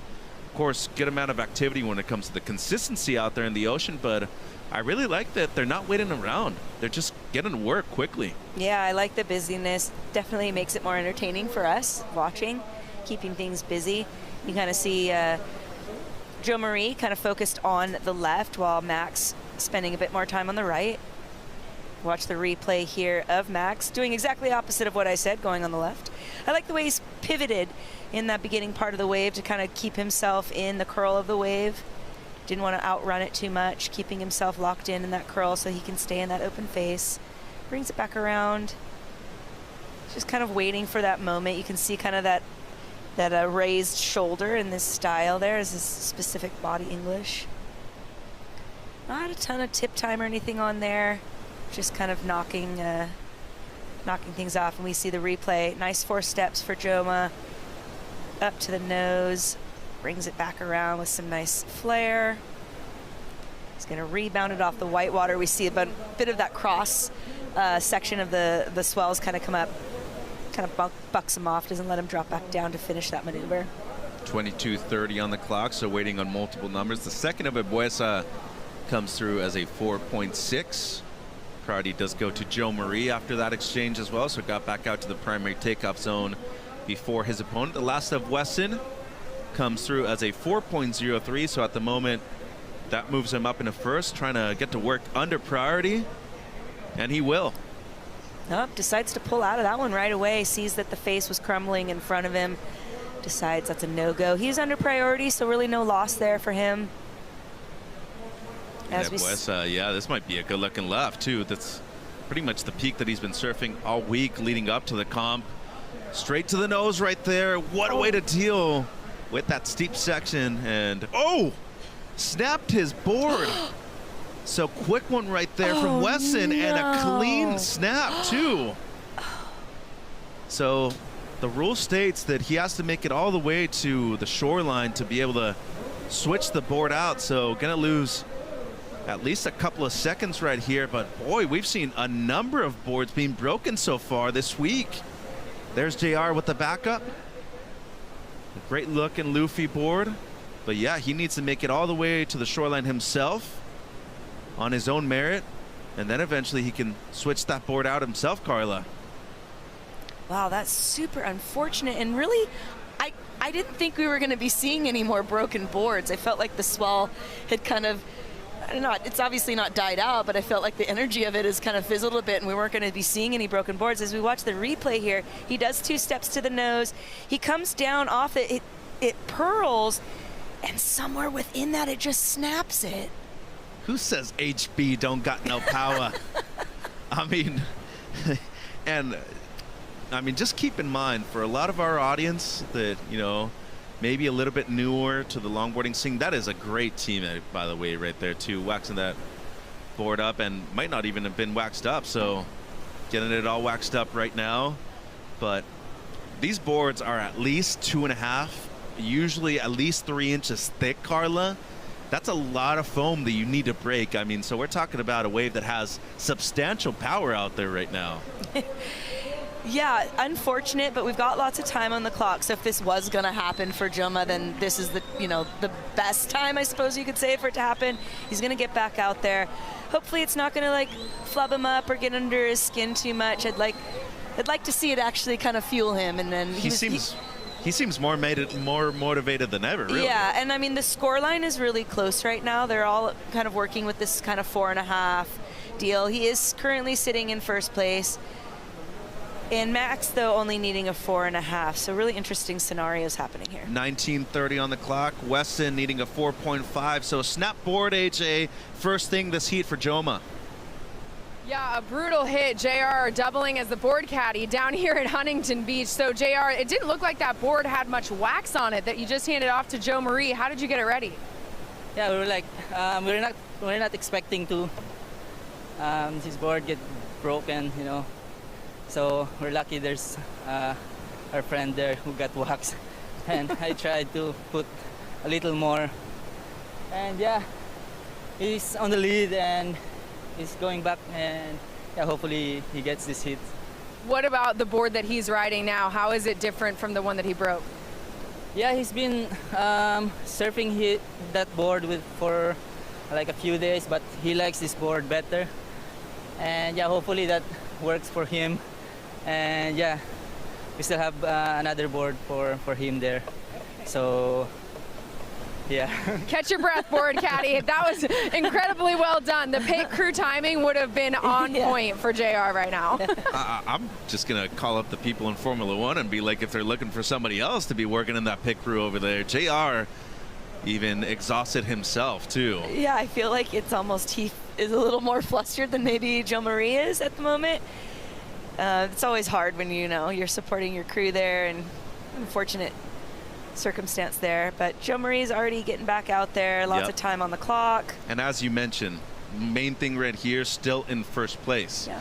So it does have the 4.57 as the backup, and Weston needing the 4.5 himself for the lead. Like you said, a 4.5, which is a very, very easy attainable score for Weston. So he's just being patient right now. I mean, I think seeing that Joe Marie had to probably swim in and go do a board swap. He didn't really, you know, he could kind of slow down and take a breath, use that opportunity to kind of regain his flow. So Max Weston, originally from Sydney, has been living, you know, multiple places in the rest of his life, but Byron, Noosa, a couple of amazing places where he spent a good portion of time, and currently living in Melbourne, so a bit further away from the coastline. Really has to dedicate pretty much a full day to be able to get, you know, surfing time in. I mentioned that he is a biomolecular engineer, extremely smart. He has won a WLT event before. That was last year over there at Bells Beach, and of course does surf some amazing boards, higher state surfboards that is actually, those are shaped by the great Kyle Flint, last year's world longboard champion. But this week here, snapped his board the day before the comp started, had to go to Oceanside, and he's actually riding a couple borrowed boards from CJ Nelson. So shout out to CJ and the great work that he's done to be able to get Max a board underneath his feet. 16:30 on the clock. Well, we know that he's got a license to chill, Rosie. Connie Stewart into the quarterfinals. Yeah, that was a very competitive heat, Mitchell, and just Connie, the 817, the highest of the event so far, in such a critical moment when you needed that number. Talk to me about that moment and that wave specifically. Well, when I was out there and I didn't have priority. I think I did. I don't know, I forget, but it was kind of like a left it was a bigger set, so it had the potential to be an excellent score. So in my head I was like, okay, if I can get a solid nose right off the start and then try and hit the closeout section, it could be a pretty good score, you know. So that's kind of what I did. After I hung 10, took the steep drop, and I seen the wall coming at me, so I just had to go up and hit it. And like we said, not many waves in the excellent range. Are you finding that the judges are keeping the score subdued and you really got to work for those bigger numbers? Yeah, I mean, now that I've kind of got an excellent score in my heat, I can kind of know what to look for out there, so it'll probably help out the rest of the event. Finals day tomorrow, how do you prepare? I'm stoked to make it. You know, I was living day by day, and now, you know, finals day, stay focused, look for the excellent scores, and keep going. Good luck in the quarters. Thanks for the time. Great job, Rosie. Thank you to Connie, and congratulations. Making reef booties great again, too. And, you know, he has been dealing with a couple of injuries on the bottom of both of his feet, so wearing those reef booties just for a bit more added traction and less pain, and they've been working. And props to Cole Robbins, too. He pushed him that entire heat, and a good one right there. Actually, the best score of the event so far for Connie Stewart. Meanwhile, in the water, we did see Max Weston get a wave. We call them offers, a 0.73 for Dr. Max, and still searching for that 4.5 or better, Carla. Yeah, it's out there somewhere, and with 14.5 minutes on the clock, super attainable. Lots of time on the clock. Joe Marie's going to definitely need to stay on his game as we see him. Looks like he's going to take a look for this wave here. He's going to want to kind of like reset, get his vibes going, get his feet on the board here. Board looks a bit looser than the other one, but he's getting the good tip time there. Ooh. Nice sweeping turn. Right in the pocket, too, and love the stall right here from Joma. Looking for an inside connection. He'll be able to find it and get a rhythm and flow right here on the end sections as well, and not even done just yet. So, I mean, if there was any doubt that the board, you know, wasn't necessarily the first option, it's looking pretty darn good right now, Carla. Props to him for like keeping it together, because you could really have lost your cool after breaking your board. Oh, but holding on to it with the feet there, almost. He almost held on to it. He was for a moment. I mean, I think anybody that's ever surfed without a leash knows that feeling. You're trying to grip it as much as you can with the very tip of your toes right there. I got 2 words. Charlie horse. the biggest Charlie the calf horse. Slicer. Oh my goodness, I've gotten quite a number of those by trying to do just that. Gotta eat your potassium every day. Keep those feet on, try to hold on to it. Yeah, he almost had it there. Unfortunately, he's going to be going for a bit of a swim there, which I guess a bit of a tit for tat here for Max and Joe Marie, both of them having to take a swim. Now it's Max's turn. He's in great shape, though. I mean, we saw it yesterday. He did it multiple times, and of course, being top 5 surfer last year, he knows what this event means to him. He's already won an event before in the past, and just an unfortunate slip, but quality wave right there, too. I mean, he would have been a bit deeper on that one, maybe even potential for a barrel, too.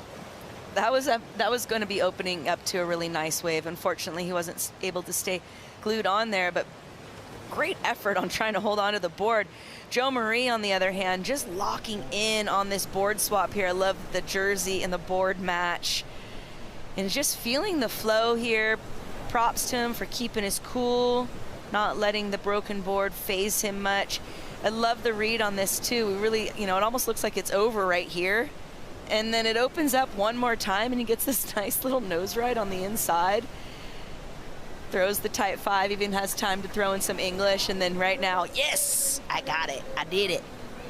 So the stoke is real with Joe Maria Bueza. And how about that incredible shot by our camera ops too, and incredible job by our production team in the truck too. But talk about flow. And he found it on the very first wave with a brand new board out there right now. And guess what? In the process also gets the best score of the Heat 2, a 6.33 for the surfer out of La Union in the Philippines. I'm getting goosebumps right now because I was thinking, it's unfortunate JR has been knocked out. But now we have Joe Marie here pulling it for the Philippines. And there's been so much focus on JR and, a bittersweet kind of moment that JR doesn't make it, but I think this is so special for Joe Marie. He's deserving of the attention. He's so deserving of this attention, and he's coming, to the plate. He's coming to the party. He's coming to the table with everything that he needs to do. So props to Joe Marie. He's well deserved here. I'm proud of him. Getting the info from the beach announcers. It's a 6.33, the best of the heat for the prodigal son of La Union. He is currently leading in our penultimate heat of the round at the Open.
Flashing back to last year and the most important day, an event win of the career of Dr. Max Wesson, winning the event over there at the Bells Bowl. Carla defeated Kevin Scavarna in a great final, but how amazing were the waves?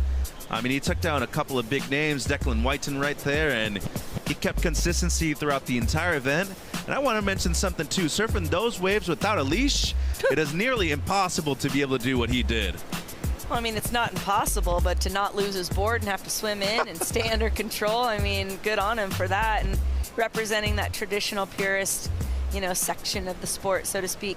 Yeah, really good performance by him out at that event. What a contrast. You looked at Bells and saw how cold it was, the offshores, and how good the waves were. And here in sunny Southern California, it is beautiful. It's been warm, and we got plenty of waves right now, too. Last year's world number 5. He is looking to make it back to the championships in El Salvador in the month of March in 2027. So 8 minutes on the clock, back outside, and now looking for 6.27 because the last of Bueza before the break came through as the best of the heat, a 6.33, just under 8 minutes. And you can easily see right here with this camera angle is that Bueza is keeping tight company right there, right next to Max the entire time. Yeah, he's going to use his priority now, I think, a little bit more strategically. Just wants to make sure that Max isn't given that opportunity perhaps to get the 6.27 that he needs. It's a decent score, but not a huge score. So with only 7.5 minutes on the clock, that's something that, you know, obviously Max is looking for, and Joe Marie is going to hope he doesn't get. 7 minutes 20 on the clock. So our second to last heat of the round. And there's a whole ton of things to do right here at the Lexus US Open of Surfing, presented by Pacifico. Crowded beach this Monday morning, and a little bit of everything for everybody. We got rising tides right here on the south side of the pier. Even the babies get their own jerseys for the rising tides too.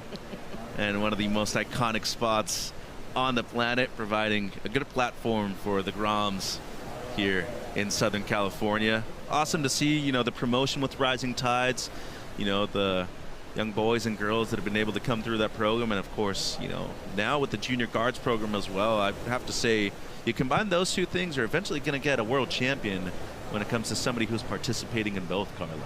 That's right. Yeah, I mean, that's what we were talking about yesterday, giving back to the sport, helping prolong the longevity of the sport, and that's what Rising Tides does, as we see Joe Marie up on another left. Mr. Fantastic is what I'm going to start calling him right here. He's got that elasticity that just allows him to spring as well as he can, and case in point right there.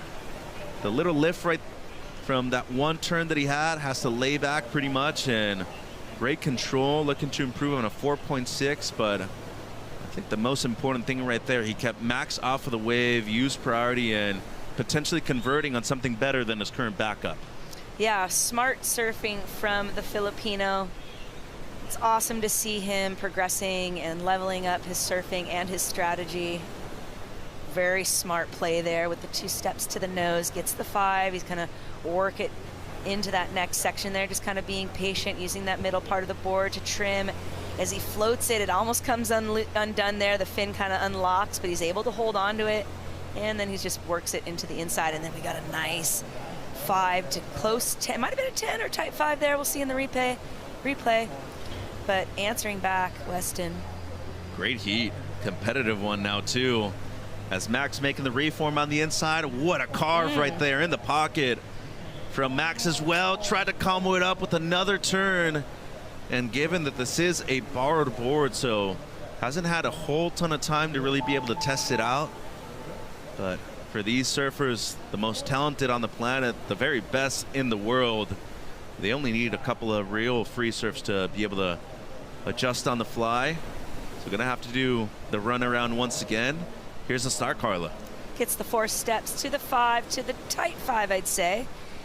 And then just kind of waits for that next opening section. I like the way this one actually reformed. I think it reformed almost better than the takeoff, as he brings it back around to the inside here, and then that's where it stands up again. He gets a nice cut back, and then is able to rebound it, but not able to keep that one stuck.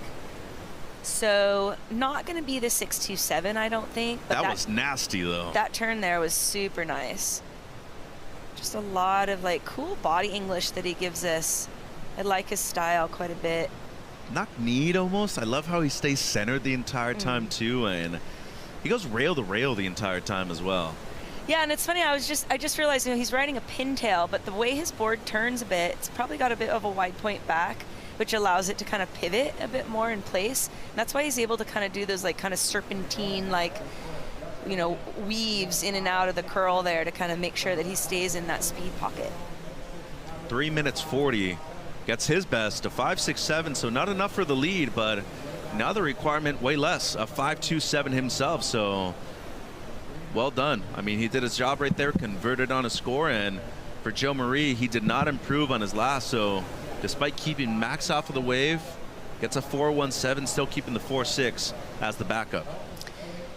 Yeah, now it's down to those really the final minutes, you know, those 3 minutes left. Joe Marie is going to want to kind of hold on to his lead, of course. Now he sits with priority. I imagine Max going to probably use that kind of under priority situation to try to find that wave. As you mentioned, he's reduced his requirement. He needed a 6.27, now he needs a 5.27. So that's feeling a bit more promising for him. Absolutely, especially because There's a good amount of distance in between both of the surfers right now, too. And with 2 minutes, 40 seconds, that's a healthy amount of time for Max to be able to get at least one more score on the board. I think they're whistling on the beach and recognizing that, too. At least the crew from Ebueza, they want to be able to lessen that distance. Yep. That's years and years of competitive experience right there. As soon as you see one person just waving their arms like that, you hear these whistles, you already know what's happening. Move over, play some defense. Interesting here. And Joe Marie lets that one go, so does Max. 2 minutes on the clock. You know what's so crazy about it? I know that both Joe Marie and JR have been standouts on the left. They come from a right. Yeah. And I feel like they haven't even presented their best weapons yet either. Yeah. Isn't that interesting? Yeah, it's a dominant right there in Mona Lisa through the Amahan season, and then there is a South Swell season. They're going to be starting to go into it. It's shorter than the Amihan season, which lasts from about November through February, March, and then their rainy season is coming up. It's like kind of an August, so we're kind of heading into it. And that's actually when they do get some lefts, and it kind of shifts the sand around. They'll surf a couple different spots, but yeah, for the most part, it's a dominant right. And don't want to spill all the beans, but that little beach break right next to Mona Lisa Point is really fun too. So it's got its moments. Hopefully Uncle Mitch is able to get a couple waves next time over there too. 1:10 on the clock. Weston was interested. I think that might have been more than anything just a bait towards Ebueza to try to bite and use his priority on it. Right, because that's another strategy too. Sell them on a wave, try to get them out of your zone. Well, he's going to let him go on this one. Really deep on it. Needs a 5.27. It's not a huge score. The one carve to start things off. That wave ain't going to do it. 45 seconds now. No, he needed to get the tip time right off from the get-go on that wave in order to drop a 5.27. 30 seconds on the clock, Mitch. Give him a ton of props, though. I mean, the guy has not stopped trying to be able to get that score in. He's got 9 waves. He's definitely kept it busy and never, really given up. Well, the prodigal son of La Union, he's moving over right now. And for all that crew on the beach, I mean, they're looking to keep that support going into tomorrow, too, into the quarterfinals for the men. And they really want a W with one of their surfers. Max has to let that go, and that might have been his last chance in this heat as we are counting down. It's gonna be Ebueza with a career best result right here in Huntington Beach. He's into the quarterfinals at the Lexus US Open of Surfing presented by Pacifico. What a performance right here, dropping the best of the heat, a 6.33, and he is looking great on his way to a strong start to his campaign in 2026. Be right back with our final heat of the men's round of 16.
Back at the Lexus US Open of Surfing, presented by Pacifico. Big embrace right there from Max Wesson towards his opponent, and new quarterfinalist Joe Maria Bueza, the Filipino surfer, advancing into his career best result right here at the south side of the Huntington Beach Pier. There's Tony Silvani, one of the members of our last heat of the men's round of 16. And it wouldn't be the U.S. Open without a good all-American battle right here. America. You have the surfer from the west coast of the United States, Kevin Skavarna, in the red, and Tony Silvani from the east coast of the U.S. And, you know, at least it's east versus west, right? And outside of that, it's like almost an accurate reflection. When you look at them, you're like, I can easily tell that you're from the west. I can easily tell that you're from the east coast. I mean, Kevin Skavarna just has that good old southwestern kind of look, the mustache, the hair. And then you look at Tony and you're like, you do look like a Carolina boy yourself. So really cool to see the all-out U.S. battle right here in our final heat of the round.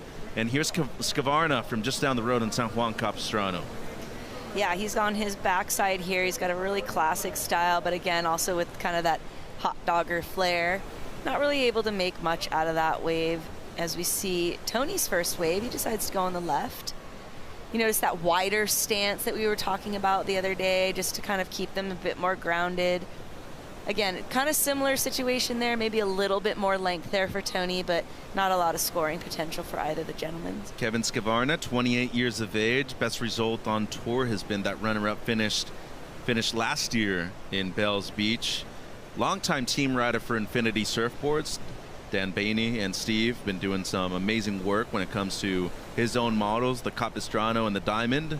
And I mean, really, when you look at his age, 28 years old right now, but this guy's been a staple on tour for pretty much a decade right at the moment. So been doing things for a long time. So is Tony Silvani. He's been a member of the elite for pretty much 2 decades at the moment. Congratulations to him and his partner. They got engaged recently and right on the Luffy surfboards nowadays. So looking good with the change in equipment himself, Carla. Yeah, they were engaged in the Philippines at that last event. That was kind of special. They had all the crew around there to celebrate that.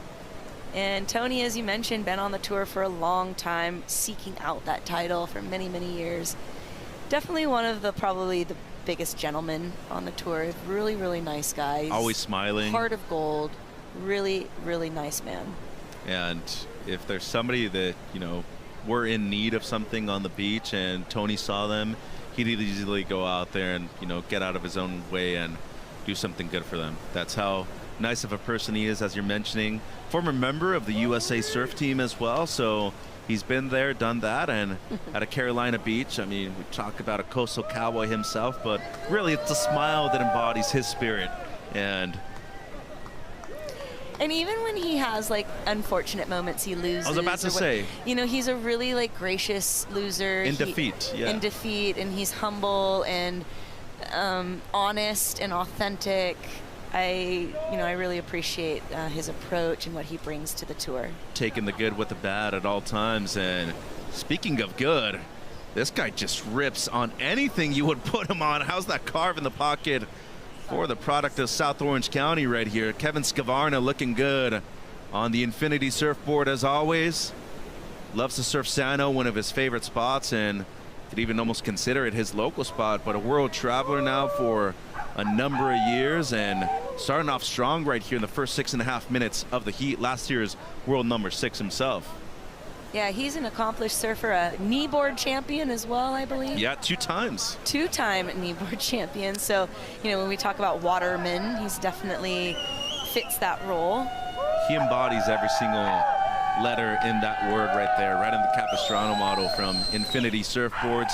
23 minutes, 30 seconds on the clock. You can already hear the hoots and hollers in the background. That means that Joe Maria Bueza is on the glass with Rosie. Yeah, Mitch, and so far his career best result into the quarterfinals. That was such a heat, so much going on. Talk us through, you know, from your perspective, that board break, regaining your composure to get the heat win. I'm super happy to make it into quarterfinals. And super stressful there. My board got broke, and yeah, super happy. And as we head into finals day, you know, what are you going to take from your last few heats that you're going to bring into tomorrow? Maybe tomorrow I just need to get some good waves and get some good score, and yeah. Keep it simple. Keep up the great work. Congratulations. Very gracious in his victory right there, and I think he's crying. And I think he's a bit emotional. you know what's so cool about that too is that you can just realize on his expression in his face how much this matters to him. It right? does. And how much time he dedicates to his own craft, and it's paid off for him so far in the event. There's a lot of really good surfers in the Philippines, and in LU, in Mona Lisa itself. As we watch Kevin take off on this left here, gets 4 tight steps to the nose for the 5. He's going to try to get around this section here. This thing's giving him a bit of trouble, but he gets into the open face. Can he complete that final maneuver? Doesn't complete it. You notice he caught the board as he came down from that hit. Smart move. But as we were saying, for the Filipino community, there's a lot of great talent there, and JR is like set the stage for these kids to kind of have these new goals and these new things to seek out. Right. That all said, you know, there's only so much support and so much that, you know, can happen. Only and so many spots, There's too. only so many spots. So I think Jo Marie has been a great example to the rest of them on not just, you know, being a good surfer, but he's put in the time. He's put in the work. He's takes it seriously. And some of the kids are still living kind of island time. And, you know, it's really good to see that the work that Jo Marie has put in is paying off. Which in the end, I mean, there's nothing wrong with that. If that's the path that you want to choose, right, it's totally fine. But you cannot consider yourself one of the best in the world if you actually don't try to pursue the tour, right? Well, and you have to like really buckle down. It's not just about being a good surfer. There is a couple really, really good riders in that same area that have the potential to win a world title, but they don't necessarily have that focus and that drive that it really does take to train. It's not just about being a good surfer. You got to be at the top of your game, stamina-wise, mentally, spiritually, physically, all of it. Well, speaking of top of his game, he needs to be on it right now because Skvarna has dropped 2 scores back-to-back that put him into a decent lead right now, a 6.17 and a 3.17 for Kevin Skvarna. Tony Silvani now needing close to an 8-point ride. Just over 20 minutes on the clock right here. Talked about him being a 2-time world kneeboarding champion too. I think if you put him on a plank, he would go out there and rip that thing too. And Kevin truly embodies being a waterman himself. But I think just growing up in this area of Southern California, it's the Doho and it's the Sano way, really. I mean, you spend all day on the beach over there in the summertime, Carla. Yeah, they're hangout spots. You've got Old Man's there with the hut, and you've got Dog Patch, and even myself growing up surfing, my dad would take me down there. We'd wake up at 4 in the morning and drive down, and you'd spend the day down there. And that's just kind of part of that whole California vibes and lifestyle. Kevin, you know, fits within that so well. He really embodies that California traditional style. Boy, he's strong too. Super strong. to hold that rail the way he did with that whitewater coming at you, and a fast speed too. Extremely well done by Kevin Skvarna right here, looking to increase his lead and get rid of that 3.17 that he has as the backup. Yeah, he's looking for a fairly decent score right now, but he hasn't really almost started the campaign. I guess with the 6.17 he's doing good. Tony's the one that's really trying to find the score right now. He gets a nice long nose ride there. Brings it back. So looking left this time in the heat. And what a way to end up on the outside for Tony Silvani. So a great combination of different maneuvers too. Got the nose right, got the carve, and then got the lip line hit for the surfer out of the East Coast. Mentioned that he's been riding the Luffy's now for a couple of months, and they look incredible underneath his feet. And great back and forth battle right here in the first 12 minutes of this one, Carla. Yeah, keeping us on our toes here for sure. Definitely a tit for tat battle here. Red gets a wave, blue gets a wave.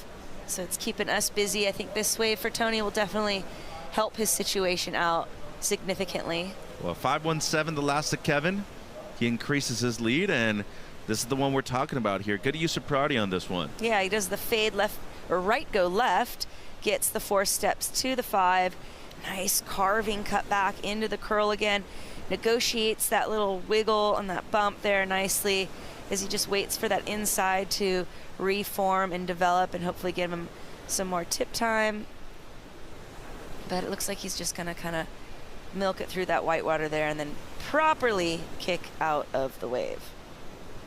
What you think about Tony's nose right here at the beginning? It's a bit heavy on the feet, but he did get the 4 steps. A bit of a shuffle for the adjustment of the feet there to get that cut back. But then I really like the hit there and can appreciate just keeping it in control and landing, sticking that landing. 17:20 on the clock, waiting on this score for Tony Silvani, with the last of Kevin needing a 9.84 or better for the lead, but realistically going to try to split that requirement into 2 right now, especially with this last one, and definitely see some size out there still, and Skvarna has to duck dive that one. And once again, these boards are thick, they're buoyant, they float a lot, and to be able to duck dive a board that is as big as that, it is difficult. It takes a human being with a lot of strength, just like that guy in the red jersey. 6 points for Silvani. This is turning in to a great heat to finish off our men's round of 16. We got the women coming up afterwards as our defending event champion, Avalon Gall, starting off the round of 16.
Live music returning to the Lexus US Open of Surfing, presented by Pacifico. We got our music stage starting on July 31st, Real Estate a la Las, and then August 1st, Local Natives and RC Drive. Scan the QR code on screen to get tickets 2 for 1 and buy them now because they're selling out fast. July 31st, August 1st, this weekend, Friday, Saturday. You want to be here because there's a lot more that's going down at the music stage at the Lexus US Open of Surfing. The south side of the pier has everything. Peaks, waves, weather. Got some Pacificos, you got the Lexus house, and of course, our music stage later on this weekend. And of course, our main event is the surfing, and this guy wants to become champion right here at what should be considered his local event. On the south side of the pier, Kevin Skvarna from just down the road in San Juan Capistrano, currently in the lead, looking to improve on a 5.17 as his backup score. Mitch and Carla with you. And, you know, the U.S. has had a lot of world champions the last few years, and this guy wants to add his name to that illustrious list, Carla. Yes, he would definitely like that. And look at the replay there of that fantastic turn. Adds the drop knee in for some variety. And negotiating into that little next section there where it slows down and decides to end it. During the break, we had a score drop for Tony at a 6.0. So he's helped his campaign out, now looking for a 5.35. Yeah, that was the score that we were waiting for on the left. So got the nose right at the carb and then the end hit. And then the last of red comes in at a 5.07, not going to factor into the situation. He's going to get back out there. As Tony sitting in priority, 13 minutes on the clock, lots of time. This is that final heat. for the round of 16 of men. Got some good matchups. We had some great matchups, a few upsets, and it's setting the stage for tomorrow for some really fantastic surfing. Quarterfinals and onwards. We do have the women's quarterfinals on standby, by the way, for this afternoon too, so potential for them to have to surf twice today. And just starting off, women's round of 16 heat 1, I'm here for it. Avalon Gala, Ginger Kaimi, all goofy-footed battle. It's going to be a fun one. There's Avalon getting ready. You saw Achilles Kaleopa'a in the background too, talking to the Great Chase leader. But Avalon, she's looking to go back-to-back. She's our defending event champion right here on the south side of the pier. So there is a monitor downstairs, and I think they just realized that they were on screen for a little bit. And there's Ginger, the teenager representing Italy. Lives in the Canary Islands. There's her father.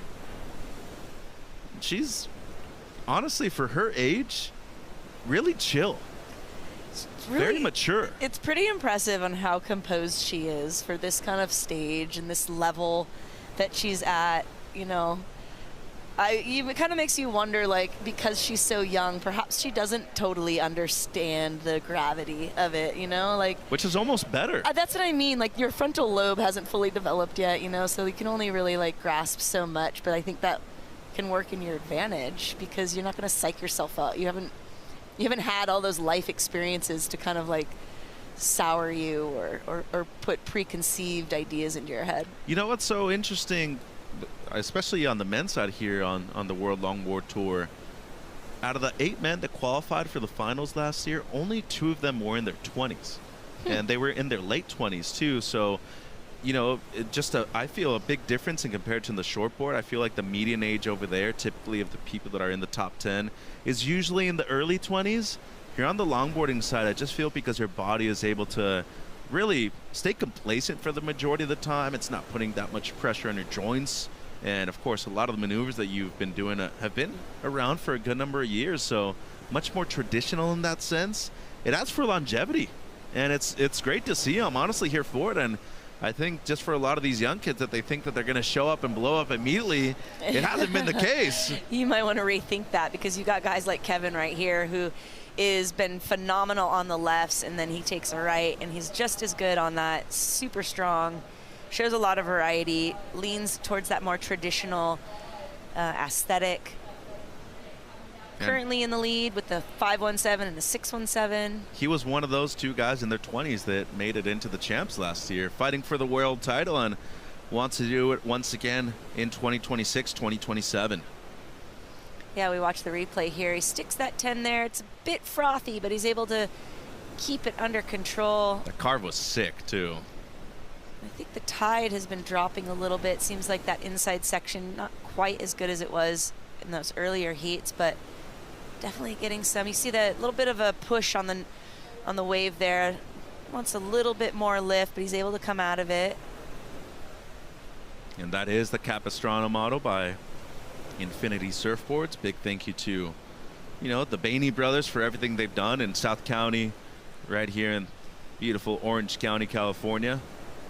Of course, Kevin, great representative of that San Juan, Dana Point area. It's no surprise that you have a good amount of surfers with how consistent that area is, and of course, how big the industry is based right here in this part of SoCal, right, Carla? I mean, you have pretty much everything right here. It's pretty much the epicenter. Back in the day, we used to go to the trade shows. That's how you would. Oh, they're still. What are you talking about? Back in the day, they're still around. Let me finish my sentence. Back in the day, you would go to the trade show with your printed, hard copy portfolio and resume and go try to solicit sponsors. You weren't sending emails and, you know, DMing on Instagram. You had to go in person, and I had a thing just like this with a little binder yeah, with all of my best stuff and my, you know, newspaper clippings and various things like that. And yeah, it was Long Beach or San Diego. Newspaper clippings. Oh yeah. We're going back. I said back in the day. Wow, okay. Now I understand why you were so enthusiastic about it. I mean, we did have sound. We were in talkies. You know, we did have sound in our videos. It wasn't silent films, at least. Okay. You're funny. 8 minutes on the clock. Tony Silvani up and riding. Needing a 5.35 at this point of the heat. Looking for the lead. Milking this thing. Well, he's an East Coaster. And, you know, regardless if he advances out of this heat or not, I think he's more than anything just happy to surf some good waves over here. I'm fairly certain he just hung 5 on a 6-inch wave. I've seen events ran for 7 days in less than that, so he's definitely one of those people that knows how to compete in every kind of condition out there. 7:20 on the clock and looking for the low 5 at the moment on this one. Yeah, he gets the left there, does the steps up to the nose. A bit of a shuffle back there, but redirects it nicely back into the curl. Just keeping that speed, that flow. He's going to work it into the inside.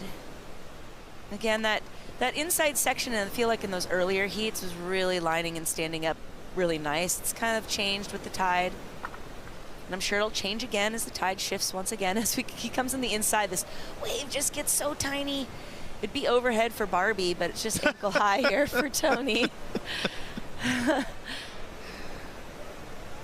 So not a bad play, though. He gets a 4.27, so he does better his situation, but he's still looking for a 5.35. Yeah, so that's really the case right here. Just under 7 minutes on the clock. He's getting the news from our beach announcers on site. 6.5 remaining in the heat. Needs that 5.35 still, and as you said, the 4.23, it helps with the total, but it doesn't get the job done because at this point, only the person in first is able to make it out of this head-to-head matchup. Props to Skvarna too, because he has, you know, he's tried to improve on that low score multiple times now. 5.07, 4.9, they've come just under. So right now, it seems like the smart play would be wait for a specific wave and make sure that the next one you are on, Carla, that has to improve because Tony's been close to getting that score right here. Well, 5.35 is a pretty, average score, and we're all aware, if you've been following the tour long enough, you know that Tony is capable of pulling out an excellent range score. So there's kind of twofold going on here, I think, for Kevin. As you mentioned, he wants to better his situation, but he also needs to be cognizant of what Tony is doing. They've caught equal amount of waves, too, both of them with 6 so far, so they've had ample opportunities out there at the moment. Skvarna does have priority, and having a look at our heat check right here for our final heat of the men's round of 16. Mentioned the equal quantity of waves for both of them, 6 each. But you see right here the top score is just slightly in the favor of the young surfer out of Southern California. Yeah, just ever so slightly. A really tight match here overall. You can see the last scores there as they broke them down. The high score coming from Brazil and Australia for Skvarna, as well as for Tony. You can kind of see how those ranges kind of from each judge. There'll be a judge that kind of leans on the low end, a judge will lean kind of on the high end, and that's why we take out the high and the low. Yeah, and they typically keep their scale on their own sheet themselves, but big different panel right here at this event. Of course, one of the biggest ones that we have all year long. So for the most part, you'll see a lot of flags from the United States, meaning that it is their local event too, so they get top priority at this one. But international panel, Australia, Hawaii, Brazil, and we do have a couple Europeans on site as well. So that is really what you want to see, right? International panel, and of course the diversity of opinions, people from different parts of the world having, seen different styles of surfing too, but maintaining the same criteria the whole time, Carla. Well, we always have to keep in mind, like, we're just one place we're one blip on the map, and surfing is global, but each one of those regions has their own history and has their own way that it's grown or come about. Like, for instance, our longboard scene tends to lean on that, like, leashes aren't cool. I grew up with no daughter of mine was going to wear a leash type scenario, but in the Philippines, a totally different story. It's kosher. It's encouraged. It's common, yeah. Yeah, so you kind of always have to keep that in mind. Just because, like, your way is one way doesn't mean it's the way. True. So loss of control right there from Kevin.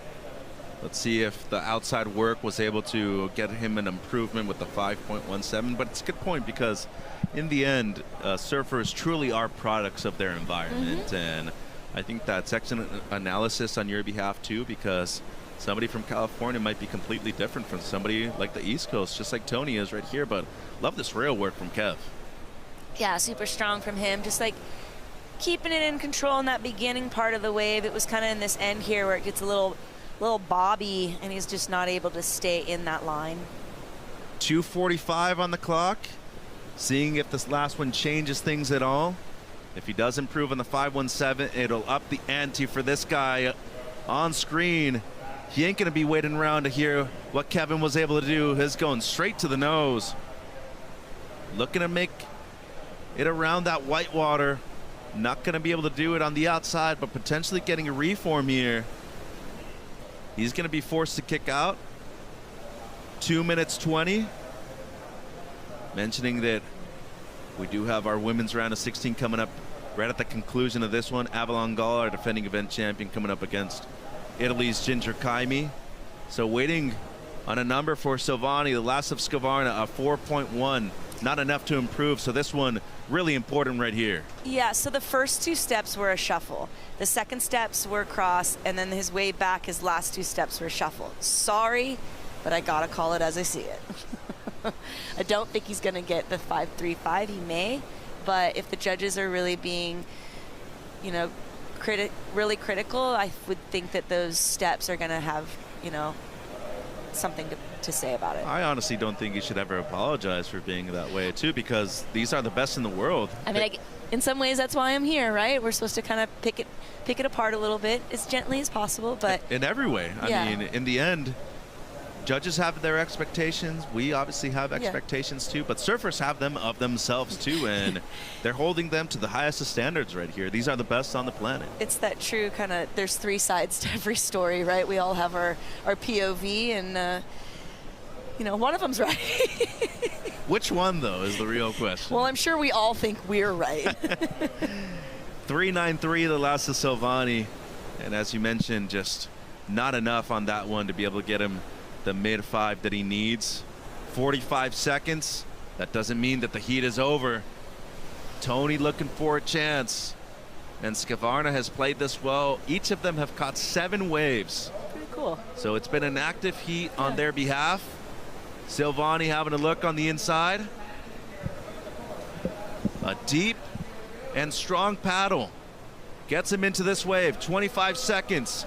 Gets to the nose, and he was on his way. And with 20 seconds on the clock, that might have been the last opportunity that he had to be able to make it out of this round. A good effort.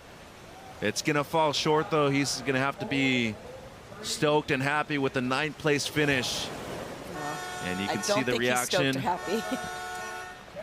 Well, that is Scavarna's family right there, and they are stoked and happy for their guy. Kevin through into the quarterfinals, and he is looking to become champion right here at home in the United States and call himself a U.S. Open champion at the end of the week. We got the women's round of 16 coming up. Avalon Gall taking on Ginger Kaimi.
Summertime is here, and that means it's time for the Lexus US Open of Surfing, presented by Pacifico.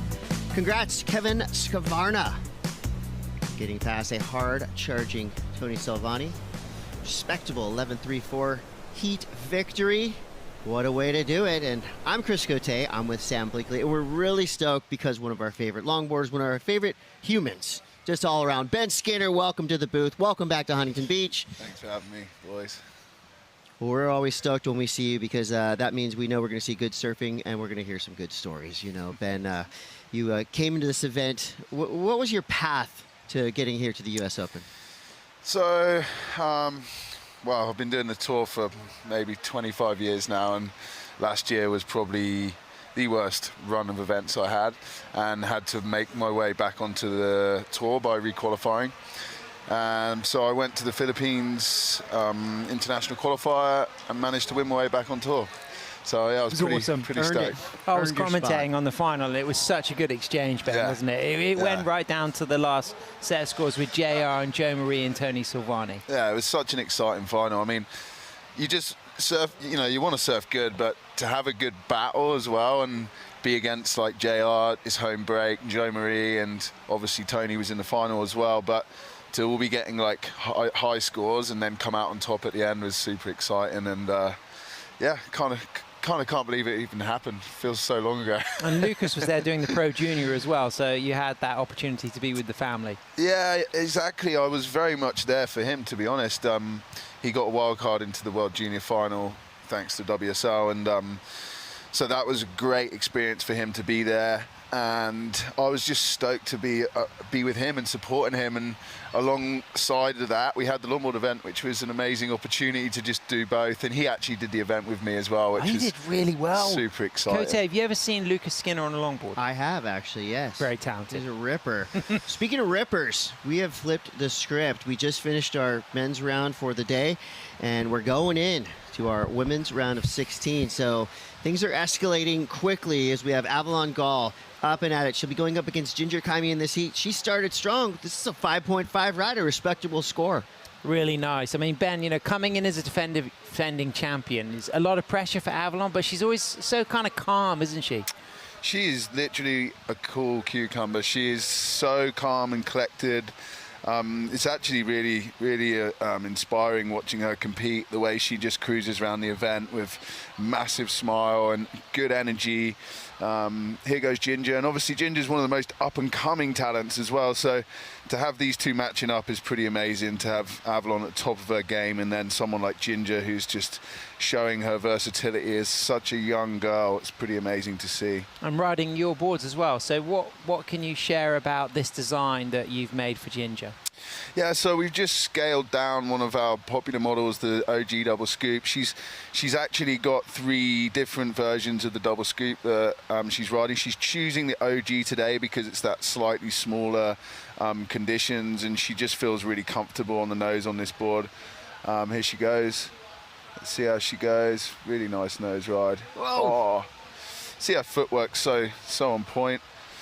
So yeah, she's chosen to ride the OG. She's pairing up with the 11-inch sub from Flying Diamonds that we do.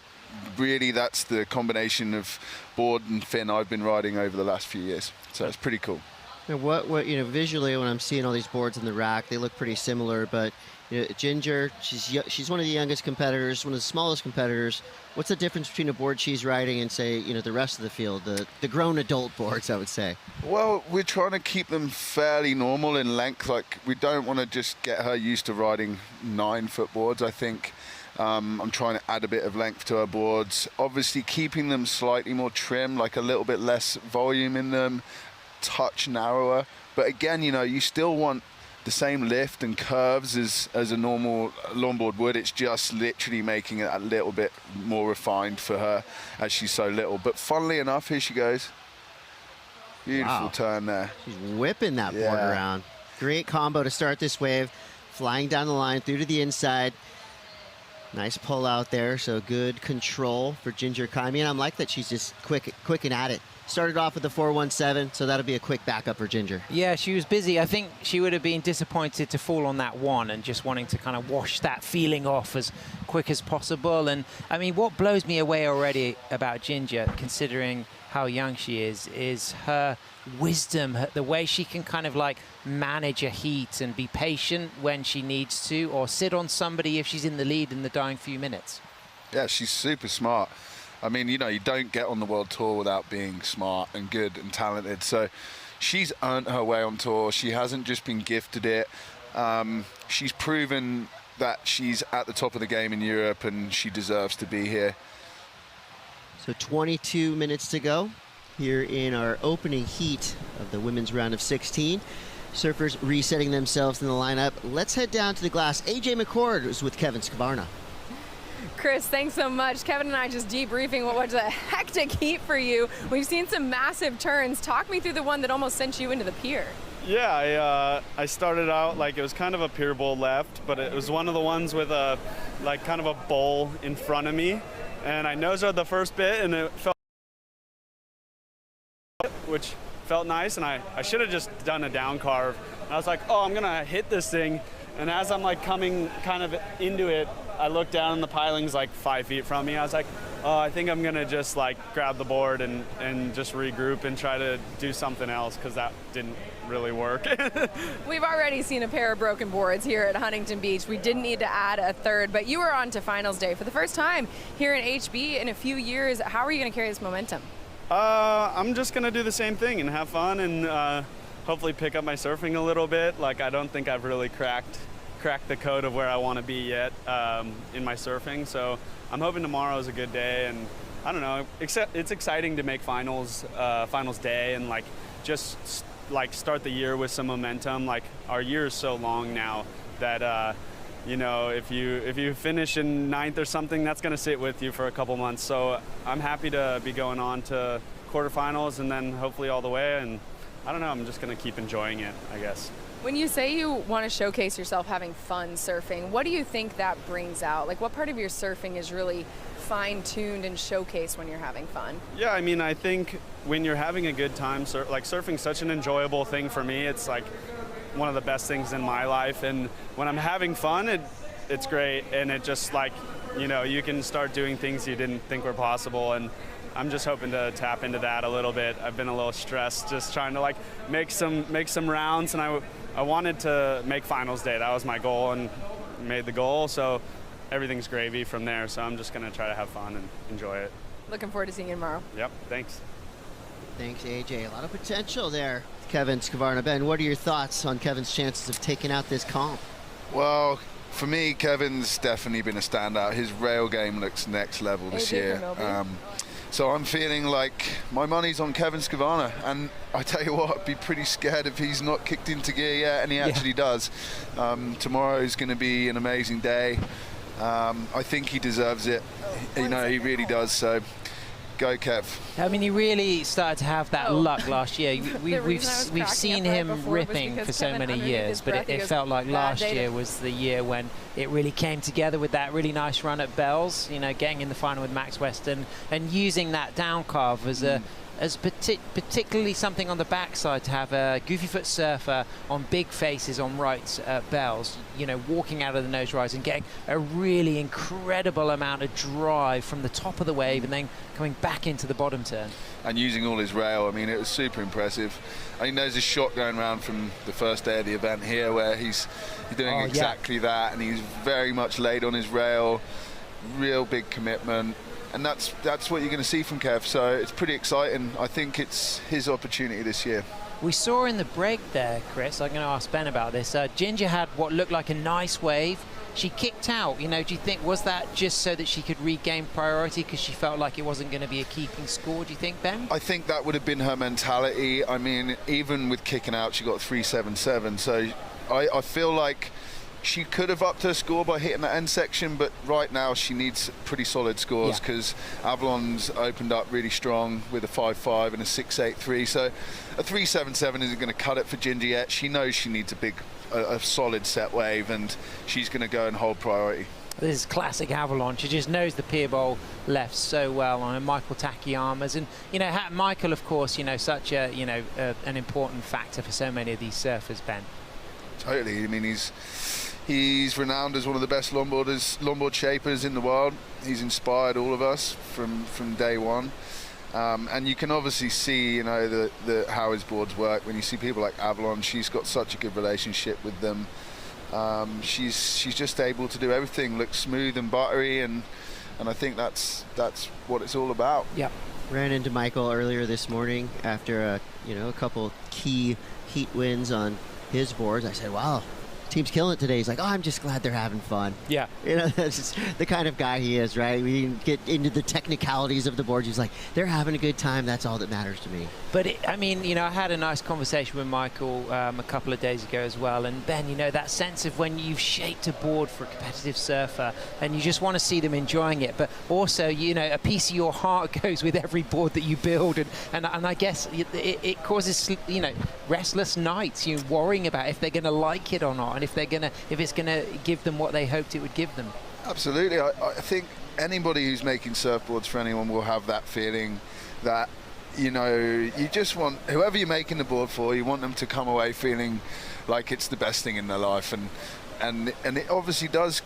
Surfboards give you so much joy, but they can also cause you a lot of trauma too if they're not good. Here we go, Ginger. Speaking of drama, that early nose ride done right in the most critical part of the outside of this wave. Really nice. Good series of turns coming through to the inside. I mean, Ginger she surfs like an absolute veteran. Yeah, she's got her heat going now. This is really nice. And she wouldn't have got that set if she hadn't have kicked out of the previous wave. It's true.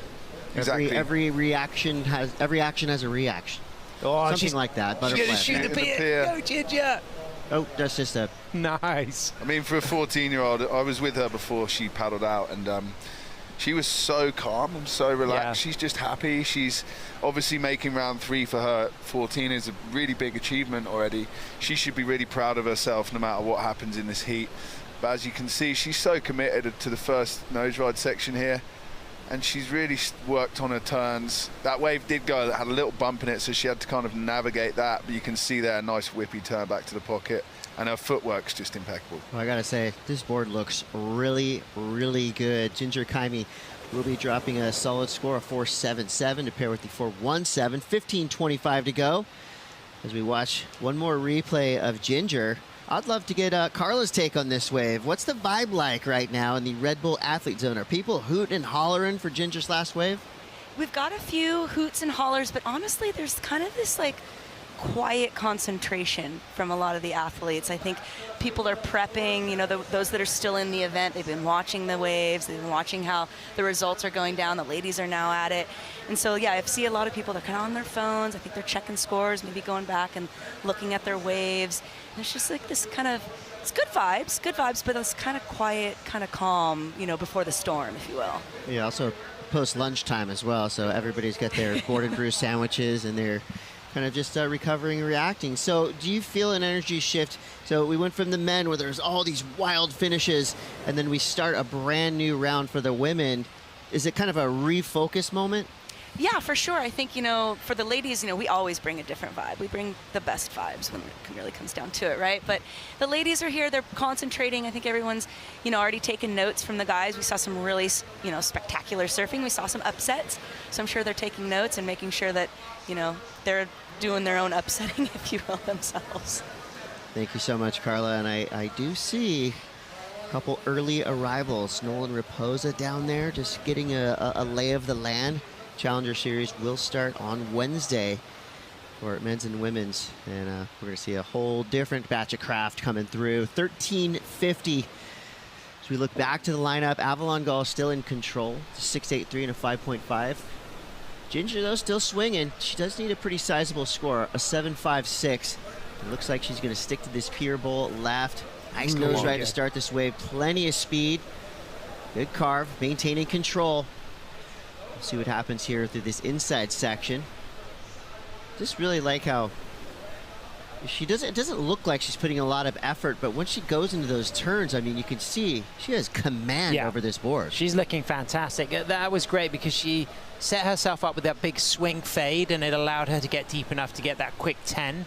But the flow she's got, every year I'm seeing more maturity in her surfing. And like you said, Ben, she's always had the nose riding for the past 3 years, but what we're seeing now is a rail game and less flicky than we were seeing last year, and now starting to really engage that rail and hold the line.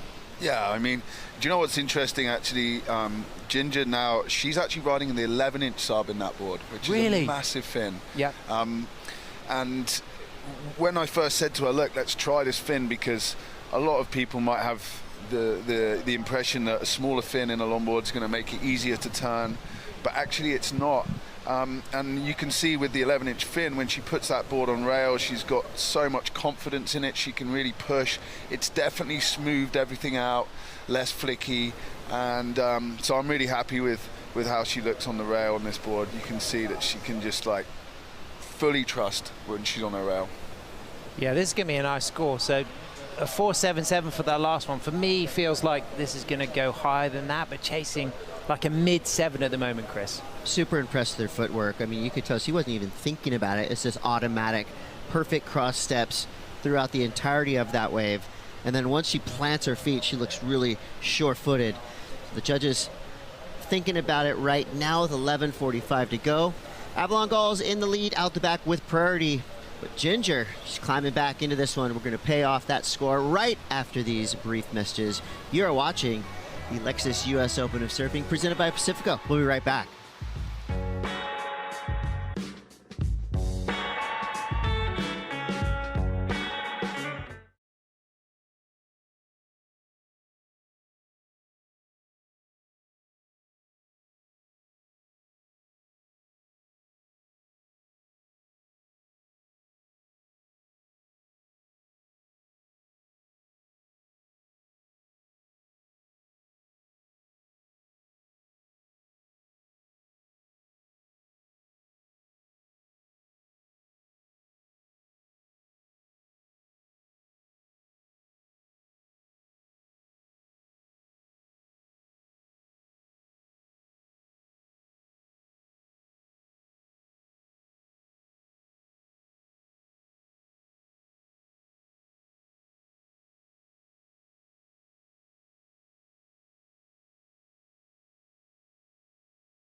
We are back.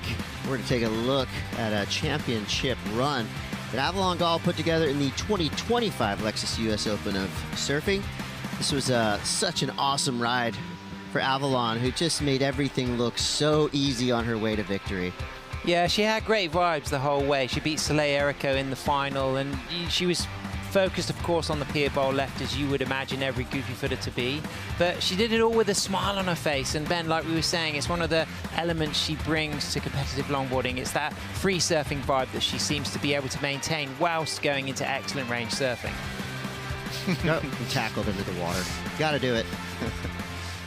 So that was the run from 2025, and so far so good right now for Avalon. Bigger wave, a little bit more foam, not quite so blue, but same silky style from our surfer from Laguna. Yeah, looks like she's riding a different board, if not a newer board. And it's crazy to think that Ginger's now 14, so she, you know, the difference between a 13-year-old and a 14-year-old a year ago. You know, Ginger's changed so much since last year, but Avalon's had this, you know, level of surfing for a number of years now, and it was great when it shone last year. But Ben, I got a question, you know, with Soleil dropping out, you know, how does that affect things psychologically, you know, when people like Avalon are, you know, going for a world tour, when somebody like Soleil decides not to compete? Well, obviously, I think bittersweet in a way, because obviously, yeah, you know, you're going to have one of the best surfers not in the draw, so technically that makes a slightly easier run for you. But actually, I think Avalon would like her to be there and to beat her. It's like one of those things that I think, yeah, you just want to surf against the best and beat the best if you're going to be called the best. Yeah. So and you need to know that you can beat the best, don't you, to win a big event? Yeah, and I think, you know, Avalon really clicked into gear last year. She'd always looked amazing, but just didn't have that comfortability kind of thing. And I think last year she just settled in. Every time she took off, she looks like she does now, just very solid, and she's going to be hard to beat. And there was one special moment as well in the title match with Rachel Tilley where she nearly got herself back in the mix, just falling on a 10 in the shore break on the inside that would have gone to like a best of 3, but it didn't quite happen. And you know, that was so close for Avalon to, you know, go to that best of 3. But then Rachel gets her 3rd world longboard title, deserved for Rachel as well. Very, very much so. I mean, she's such a force. I think. So she's just dropped a 6.17. Yeah, she just keeps the pedal to the metal. 6.83 paired with a 6.17. Well into the double digits here, even into the teens. A 13-point total now. Ginger's still in it, though. Just needs a 7. Yeah, well, Tony's still in. I'd say just needs a 7.77, because that's a big number. That'll be one of the best waves ridden today. But just to be able to get behind a section, you know, something that has enough of a peak that you can quickly fade in, get a high line, and you know then you've got the lock of the 10. And we've seen that her rail work is looking really clean and composed. We know she's great on the nose, and it's having a little bit of luck, you know, but, you know, in these last 6 minutes for that shape wave that allows that really critical nose ride at the start. Hey, Chris, Sam, Ben Skinner dropping some knowledge here at the Lexus US Open of surfing. This is pretty cool because Ginger, who's out in the water right now, is riding one of Ben's boards that Ben shaped. Ben, when you have a phenom riding one of your boards, like, you know, Ginger is absolutely in that category. Is there a little bit, I know you've been doing this for a long time, you've shaped a lot of great boards for a lot of great surfers, but is there a little something different going into it when, you know, you want to prove to this young surfer that she belongs on your boards for, you know, her entire career? You put a little extra into a phenom's shape? I wouldn't say, I mean, I put everything to every board I make. Yeah, right, I think it's really important that, you know, every board has its own special kind of connection with me as a shaper. So, but I think it's a little bit of pressure of anything, just, you know, to have someone of her ability and just being able to make sure I keep up with that ability and keep feeding her what she needs at the right time is really important for any young athlete. So as a shaper, it's just about finding, and we started in a way where I was like, look, just here's a board, try it, see how you get on. The first thing you have to do is have a love for the board before you build that relationship. Sure. and that trust starts. So she rode the board on and off through the year last year, and it was her decision to come to me this year and say, okay, this is my favorite board right now, I want to work with you and make this better. So for me, that was a really, really nice moment.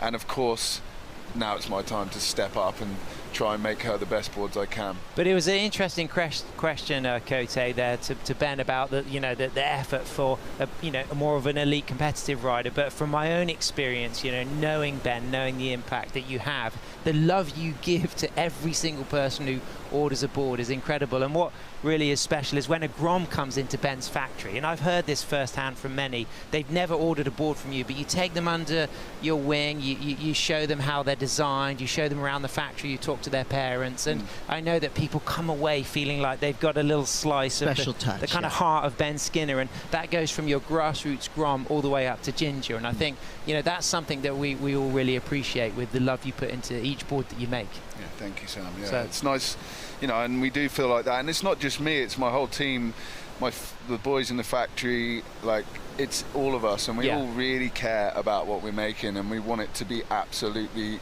perfect. So the effort's there. Here we go, Ginger. What we got? Well, she's got behind the section, which is helpful, but a tricky wave to navigate. Yeah, it was, and you could see also that was an awkward one down the line on the face with some of those bumps coming up.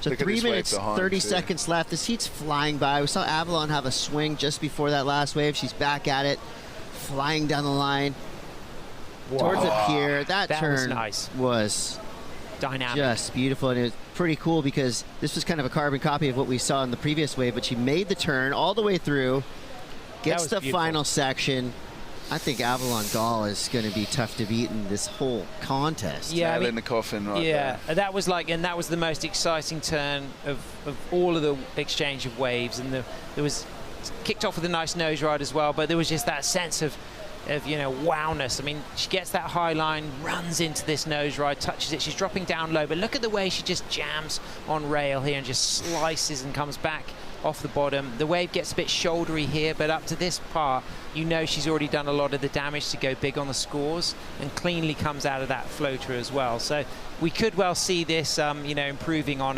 maybe even her high score of that high 6. Yeah, super consistent. When you have a pair of 6s and you just keep improving. And I like that we saw Avalon get right back into the paddle, showing full respect for Ginger. Yeah. I mean, she knows Ginger at any second could do something incredible. So with 2 minutes 12, this one's not over yet.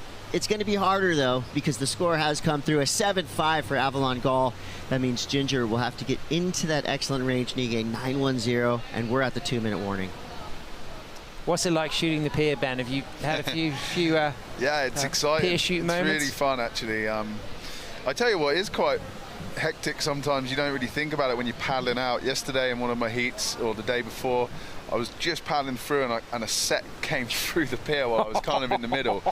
And you just don't know where to go. It's actually pulling you into the piers, the pillars, and it's quite intimidating under there. But it's also like really nice to be able to use it in the heat, being able to go through and use the rip the other side and then come back through into the lineup. Yeah, it's so funny because it's such a classic thing in surfing, right? Yeah. Since day one, and they make the pros make it look so easy. Ever since the 60s, it's always just looked so easy.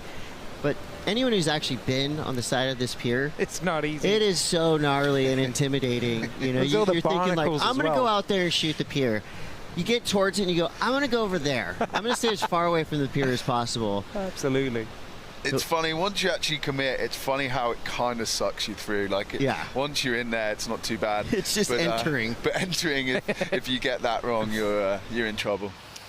We're inside of a minute now, 43 seconds left.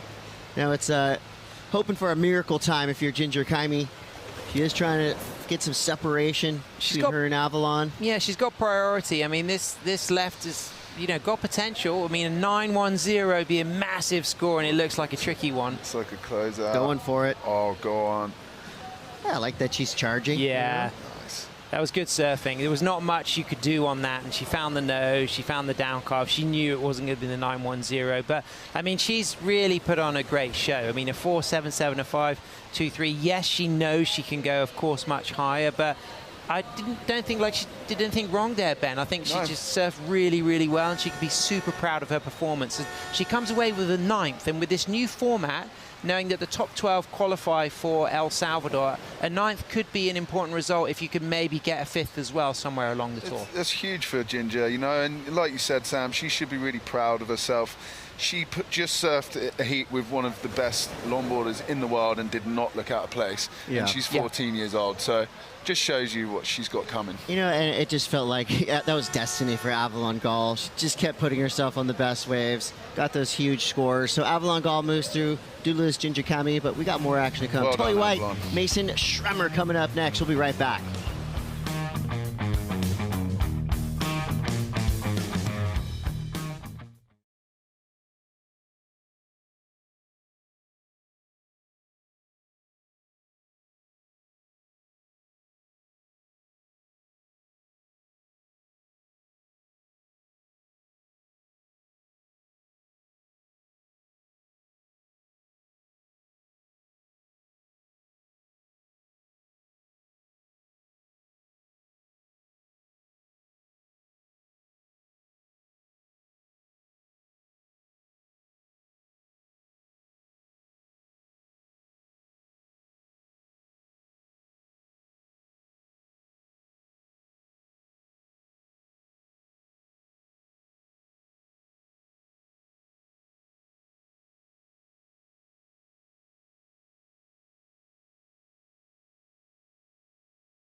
Lexus US Open of Surfing, presented by Pacifico, is brought to you by Lexus. Experience amazing.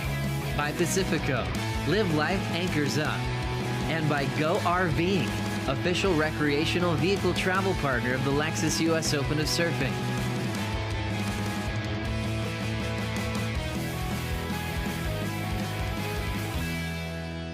And back to the beauty competition. Great sportsmanship. Avalon Gall and Ginger Kaimi. Shout out Ginger, the phenom, made it a heat, but Avalon Gall, it just looks like she has walked through the portal into the zone. You know, not a wrong move in that last heat. And right back to business. This is Tully White flying down the line. Big left-hander. She's able to regain composure after a high-speed backside hook. So we got Mason Schremer and Tully White locked in right now for the next 27 minutes. Chris Cote here with Sam Bleakley. We got Big Ben Skinner in the booth. Sam, this is an even matchup, and we've been looking at these heats all day long as we still trying to start a conversation. She keeps riding that wave, so that's going to be a great start for Tully White. But Sam, maybe you could break down the tale of the tape between these two surfers. Yeah, well, Tully started riding board shaped by her partner Archer, so they're still laminated, rhino laminating, and you know, be interesting to see how she adapts to these new shapes. And I mean, thinking back to last season, she had an 8th, so she did get into that, you know, kind of winner takes all WSL longboard finals in El Salvador. She comes in at seed number 7 now with Soleil Erico not surfing. But Mason Schremer didn't get in the top 8 last year. She's got the season wild card for this season. She's been spending time in Ireland through the winter, where her partner has been working. And Tully on this first wave here, we just get to see that kind of flow that Tully has. You know, she's really stylish, she's good in and out of the footwork, and she has this kind of sense of minimalism with the way she likes to longboard, but you know, when needed she can become quite aggressive and really kind of put that board on rail. So I think that you're going to find Mason's got, you know, the more kind of compact flowing kind of middle of the board surfing. Tully's slightly more upright, but it's anybody's game. You know, both of these women would have surfed against each other a lot of times in their careers. This was a good start for Tully. What do you think of that, Ben? Yeah, great. I mean, Tully's such a lovely girl. She's so kind, and you can just see the last 2 years she's really come out of herself in her surfing. Yeah. She's, as you said, she's got that powerful rail game. I think I remember last year her having a wave where she did a big closeout re-entry on the left, which was super impressive and sticks out in my mind. But this is going to be a tight heat. They're both completely capable of getting excellent scores, so we'll see what happens. She's a smart woman. She's a graduate with a Bachelor's of Environmental Science and Management, specializing in climate and sustainability. But I'll never forget years ago when she was young and she first traveled to France, and she was telling everybody that there was something on the menu called poison. But it was, of course, poisson, fish. It's absolutely classic. Who's ordering poison? It was brilliant. She'll never live that one down with me. That's funny. But a good start. I mean, you know, not a huge score, but Mason, you know, on the Thomas Bexon boards as well. You know, Thomas, you know, like you, Ben, you know, he's one of those people who knows how to ride what he's making, and you know, to be able to shape a board and test it yourself, you know, that's really helpful. Absolutely. Yeah, Thomas is right up there, one of my favorite humans and shapers in the world. Could you have a beard off with him if you went on beard meashement? Would he go with a beard battle? I think he's a bit longer on the beard. I think he's gone pretty rogue on his beard. I've been trying to tone mine back a bit this summer. It's been hot at home. Yeah, I was going to say, summer beards are pretty radical sometimes. Especially with a mask on in the shaping room, it gets pretty hectic. How many laps around the board do you think you do on average? We were talking about the amount of miles, steps and miles for a longboard shaper. I'd love to know, but I should probably figure that one out. But if you're doing if you're shaping 5 boards a day, you're going to be doing a lot of steps. There's no doubt about that.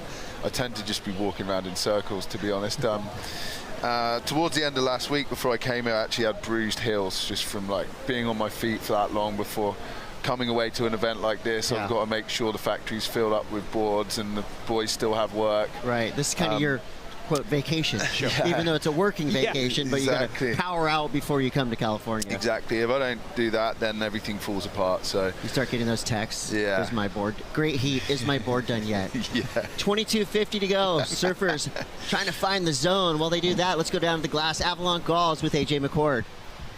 Chris, she certainly was able to find her zone in that last heat. Avalon, it just seems like you were going full send, finding so many great waves, but also going for so many maneuvers. How would you describe how it felt?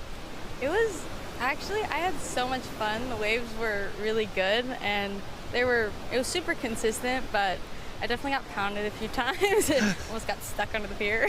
But besides that, it was actually a lot of fun.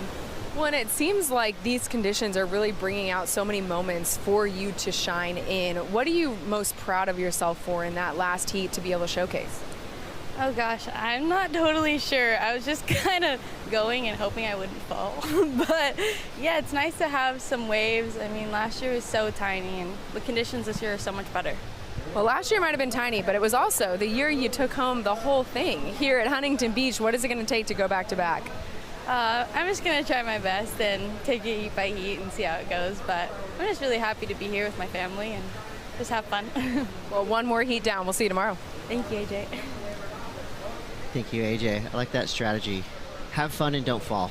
Usually that equates to really good surfing. What a legend. Schremmer now getting involved. Did some work on the outside. This wave has the look of... never mind. I don't think it was going to reform anyway. But Ben, I know you've spent a lot of time here competing in Huntington Beach. What's the decision making like when you do something out the back, get a little nose ride and a turn, and then you're in that whitewater? What are you seeing in front of you? How do you make that decision to keep going and ride it all the way through? Well, obviously you got to see the wave looking like it's going to reform, but it's really difficult to see that. When the wave closes out, at that point you could just kick out, and it looks like it's not going to reform, but generally they do. It really is tide dependent as well, and there's a bit more tide, a bit more the lower tide, less connections. So yeah, I guess if you've had a really good start to your wave, you might as well take it through the inside and hope you get a reform just to give yourself that extra point or two. But I think the majority of the work's always going to be getting done out the back. Nice cut lap on that board as well. Can you spot some of the kind of glassing elements immediately, Ben, just from looking at that, the way that's kind of been sprayed and finished with the glass? Yeah, that looks like a tint to me. So I mean, Thomas, he does some beautiful boards, and actually one of our good friends' son is laminating a lot of the boards, Connor Griffiths. I'm not sure we laminated that one, but big shout out to him. He obviously went to Australia and put a lot of effort and time in, and actually ended up being the head laminator there at Thomas Surfboard. Yeah, and a great goofy foot longboarder as well. And Cote, I mean, when you were asking about steps around boards, of course, Ben now shaping some of the best shortboards in the world as well. And obviously, Ben, I mean, what have you learned, seeing your daughter Lila, your younger son Levin, and of course Lucas coming through with regards to shortboard shapes? It's been really exciting for me, to be honest. It's been a real organic growth because, obviously my initial passion when I started shaping was really geared towards longboarding. But as the kids grew and started to fall in love with surfing, and I could see that them developing so quickly, it was all about me keeping up with them at that point and just giving them the, every opportunity that they had to improve, to make sure the equipment was there to do it with them. And that's been a big focus for me, is just staying on top of that. Also, just designs, rockers, foils, rail shapes, blends, all those things make such a big difference at the end. So we feel like we're making F1 cars when we're building boards for the shortboarders, and we really treat it like that, even to the way that they're hot coated so that we can get the edges and the blends correct. It's a full team effort, but once everyone's behind it and has as much care and attention as we do, then a great product comes out at the end. So yeah, it's been an exciting journey, and I feel like it's just the start. Amazing. And Sky Brown's got a wild card as well for the Challenger Series, and I know that Lucas and Sky have surfed together a lot over the years. Pretty good friends. Yeah, they are good friends, and just to be around someone like Sky is incredible. So I think she's so inspiring to anybody, boy or girl, and so they really get on. She's so nice. She's very calm and actually quiet. You know, she's quite reserved for somebody who skates and surfs the way she does. So, and Lucas is very much the same. He's quite laid back. He's very calm. He's quite level. So they got on really well, and both now riding for Red Bull. So they've just done a trip together in the Mentawais with Nath Florence and Geordie Smith, and so we did see some of the photo material from that starting to get published. Have we seen video material yet? Yeah, there is. Geordie and Nath both did a YouTube episode on being in the Mentawais on that trip, and yeah, I mean, Lucas just came back like leveled up, just, you know, with lots of new knowledge, and that was another thing where, here we go, let's not miss the action. That's Tully, nice opening nose ride. Slower section, but Chris, a lot of open face to work with as well. Yeah, it really dropped deep into that drop knee turn. She always liked to see full commitment to the rail, but you know, I would say 1 out of 3 of these rights actually goes all the way through. We see a lot of the right-handers flattening out, and that's been kind of happening throughout the entirety of the day. The lefts, you know, super speedy down towards the pier, and you're pretty much guaranteed to get connection. The right's a little bit more of a roll of the dice. That'll be a second wave ridden though for Tully, 3.33, so she is in the lead. Mason now, just with 2 low scores, needs a 5.93 to get back involved in this heat. Plenty of time left, 16 minutes, 35 seconds. So we still have a lot of surfing left here in Heat 2 of round 16. And Ben, you were just saying, you know, as we get this replay about, you know, just, you know, when you come back from those trips, the kind of knowledge that, you know, I mean, this is a nice opening nose ride and it flattens out. She gets a 3.33. Not super significant, but so far, you know, that 4.67 is going to be potentially a keeper with 16 minutes left. But yeah, Lucas coming home with all this extra kind of knowledge of, you know, getting to spend time with Sky and Geordie. Yeah, Geordie in particular gave him a lot of advice and, you know, helped him tube riding and taught him some little tricks that he was like, wow, instantly made massive difference to his tube riding. Amazing. Not only that, board design, you know, they said, look, let's just try a bit more foam in the rail. So that's what we did. He came home, we did that, and it was like an instant improvement. So it's, yeah, he's in a great place, and it's just exciting to be dad and shaper of someone of that ability, I guess. Dad, shaper, fan. yeah, absolutely. Taxi driver. Taxi driver, of course, Chef. Manager. And then there's still all the tidying up at home, you know, there's still, you know, the catch-up Janitor. left on, you know, Wow. on the A couch. lot of jobs. We all know what that's like I as a can't parent. take all the credit for that. I mean, Big shout Michelle's out. obviously, you know, she's amazing, and without her, we'd definitely The actual probably fall CEO apart. of the Skinner family. Exactly that, the boss. That was a big set that Mason had to swim under just then. So still a few juicy ones, you know, way more playful than yesterday though, but you know, still some size out there occasionally. For sure. We're inside of 15 minutes now, waiting for their scores to escalate a little bit here. And as we wait, I think something really cool is happening on the sand. Rosie? Yeah, guys, did my little afternoon wander here to the Huntington Beach Pier, and WSL One Ocean are here with Wild Coast to do a beach cleanup, partnering with Open Water and Gooder, as well as Lexus. So if you're down at Huntington, you want to come pick up a bucket, come pick up some plastic and other trash that's on this beach, that'd be amazing. We'd love to see you guys sign up, do your part. I'm going to get involved and pick up some trash while I'm down here with the WSL One Ocean activation. Well, Rosie, it looks like you have a small army there picking up trash. This is going to be the cleanest stretch of beach in town. Yeah, it is such a great turnout for all of these events, and it's so great to see everyone be ocean-minded and be down here and do their part to clean up.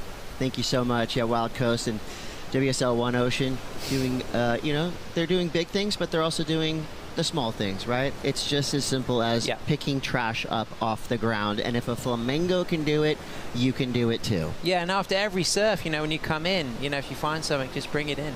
Oh, nice fast left here, Cote. All right, cleaning things up on the beach and in the water. Got Mason Schremer now. This looking like maybe her best wave ridden yet. Yeah. Nice and clean from the outside. Could have a little runner here in this inside left section.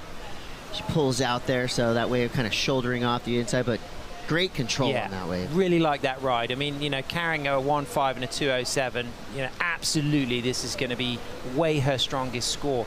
you know, I'm trying to reflect back on Tully's 4, 6, 7. You know, it's possible that Mason could well get like something even higher than that. I mean, it looked quick. There was nice controlled footwork, critical nose rides, and you know, it was sensible for her to kick out because there was nothing left there, and she knew it gave her a little bit of a kind of acceleration. Smaller wave, but it's clean, great footwork, gets that 5.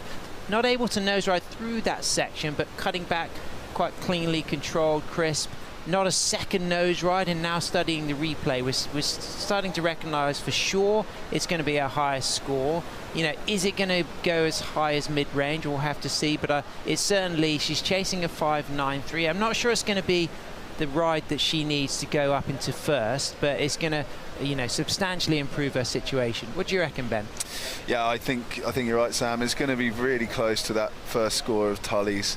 No one's really set the heat on fire yet. It's definitely completely open, and so I think there we go. It's just under. So, you know, again, some of the judges thinking it was around the same, but it just come under. It was quite a small wave. When we got to see the replay on live action, you sense the speed because we hadn't seen a wave ridden for a while. But then on the replay, you kind of appreciated it was a little bit smaller. She wasn't able to kind of nose ride through the section. She got to the 5, but had to quickly run back, and there wasn't another wall other than a few kind of redirects on rail. So, you know, fair enough on the score there.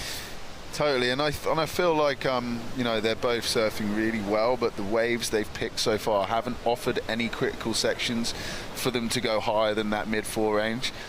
So it's really going to be down to that. Saying that, I've been out there myself. I know how hard it is to find those waves. So. Well, we got 11:30 to go here in Heat 2 of the women's round of 16. As we wait for the next set to roll through, the ocean takes a breath. We got a contender in the beard battle. We're gonna let you hang on that one, and we'll be right back after these brief messages. Wow.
Welcome back to the Lexus US Open of Surfing presented by Pacifico, and what you are seeing right here is an awesome car, the 2026 GX.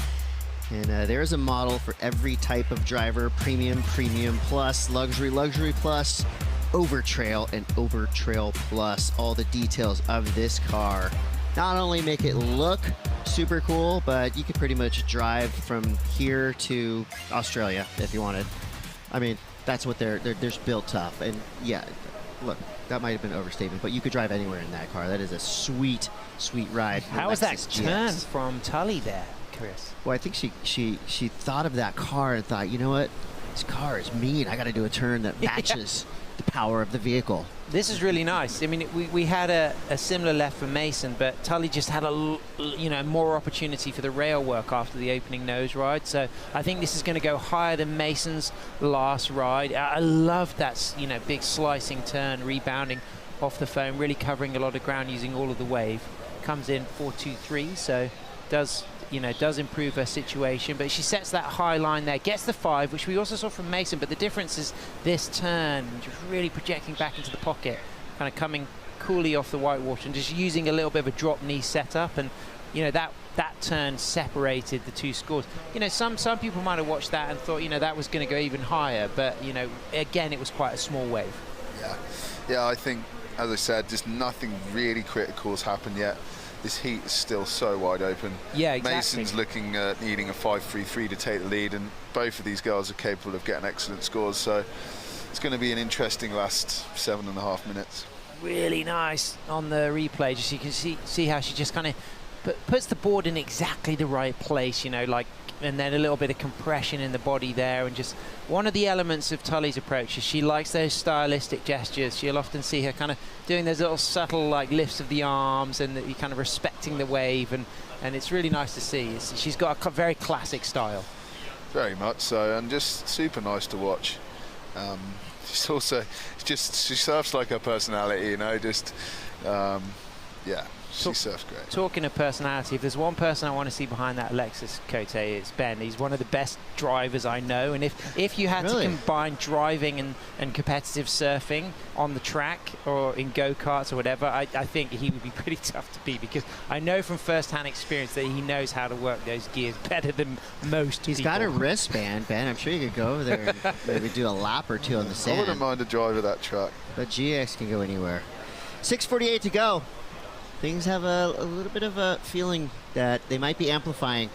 And just as I say that, they don't. But good effort there. Tully White in the lead, 4.67 and a 4.23. Mason needs a 5.33. That way it's most likely not going to beat it. Yeah, unlucky. It was a bigger set, wasn't it? But it just looked like a bit of a closeout, and then it hit the trough, and the reform just didn't seem to give any link up for Mason. But I mean, wow, what an attainable score at 5.33. Just one of those heats. These happen, don't they? These heats where the scores are low and it stays wide open till the last exchange.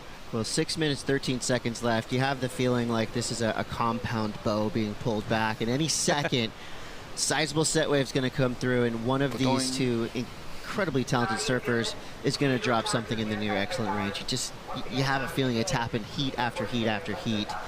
So, again, Chris, Sam, Mr. Ben Skinner, and we've been having a great time watching some of the best female longboarders on the planet in really fun summertime surf here in Huntington Beach.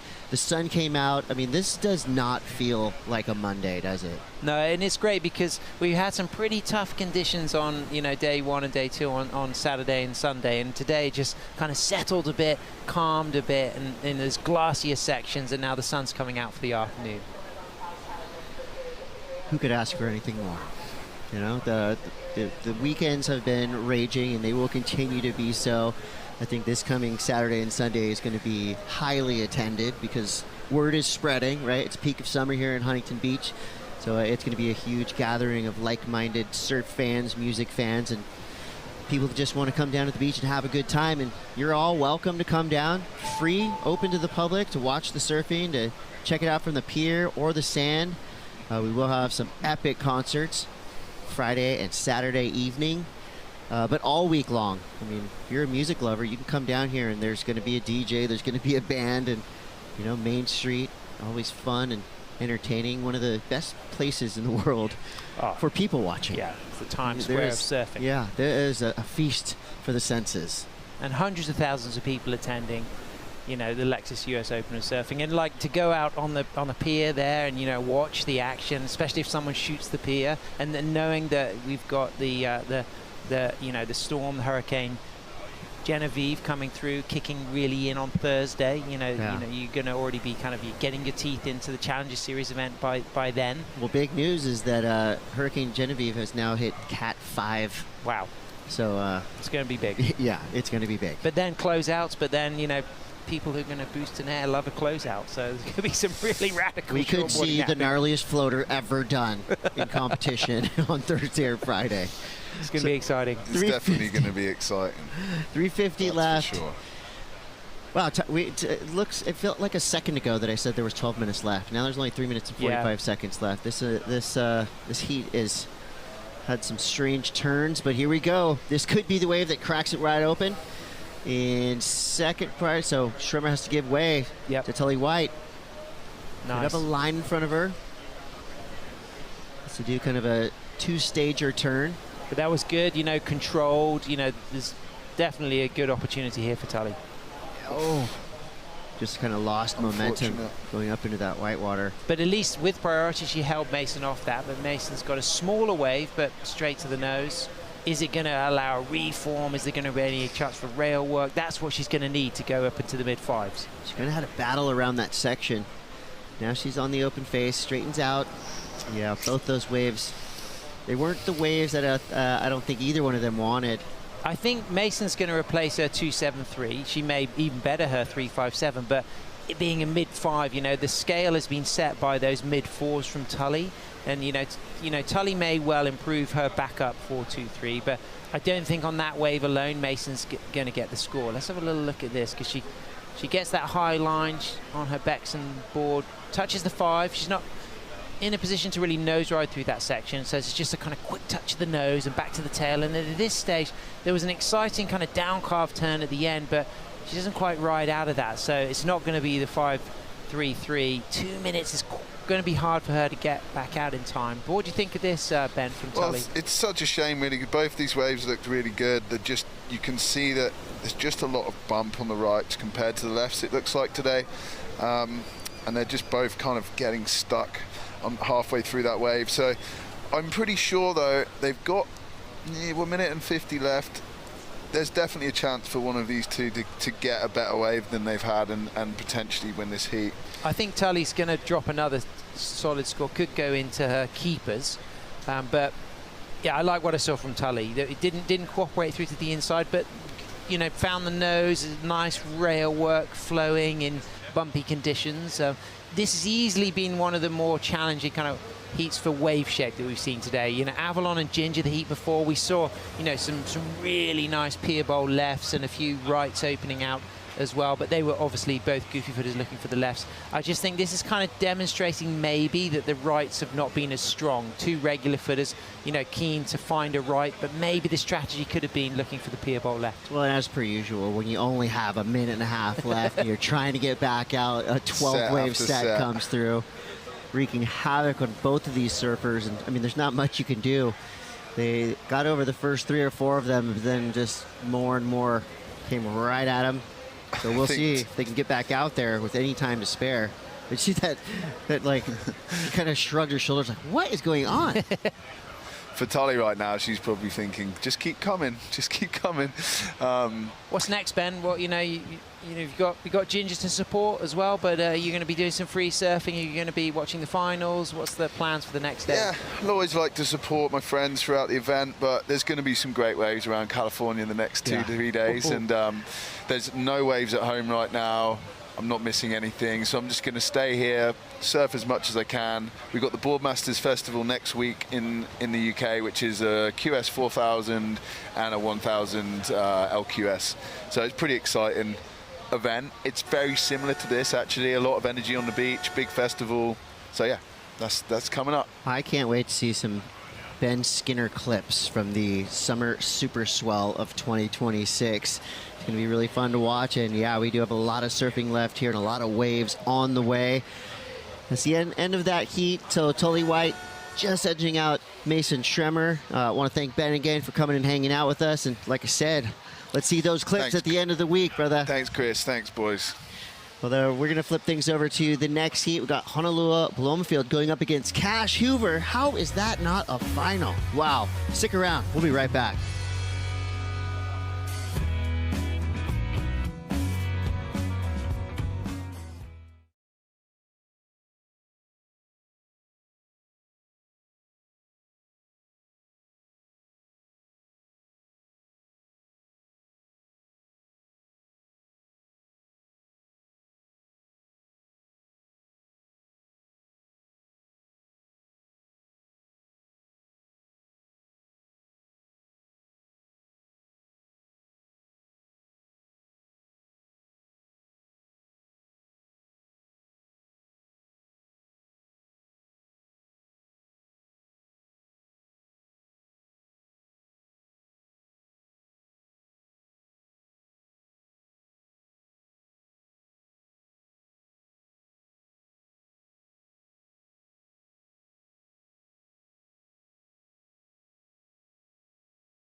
Welcome back to Huntington Beach for the Lexus US Open of Surfing presented by Pacifico.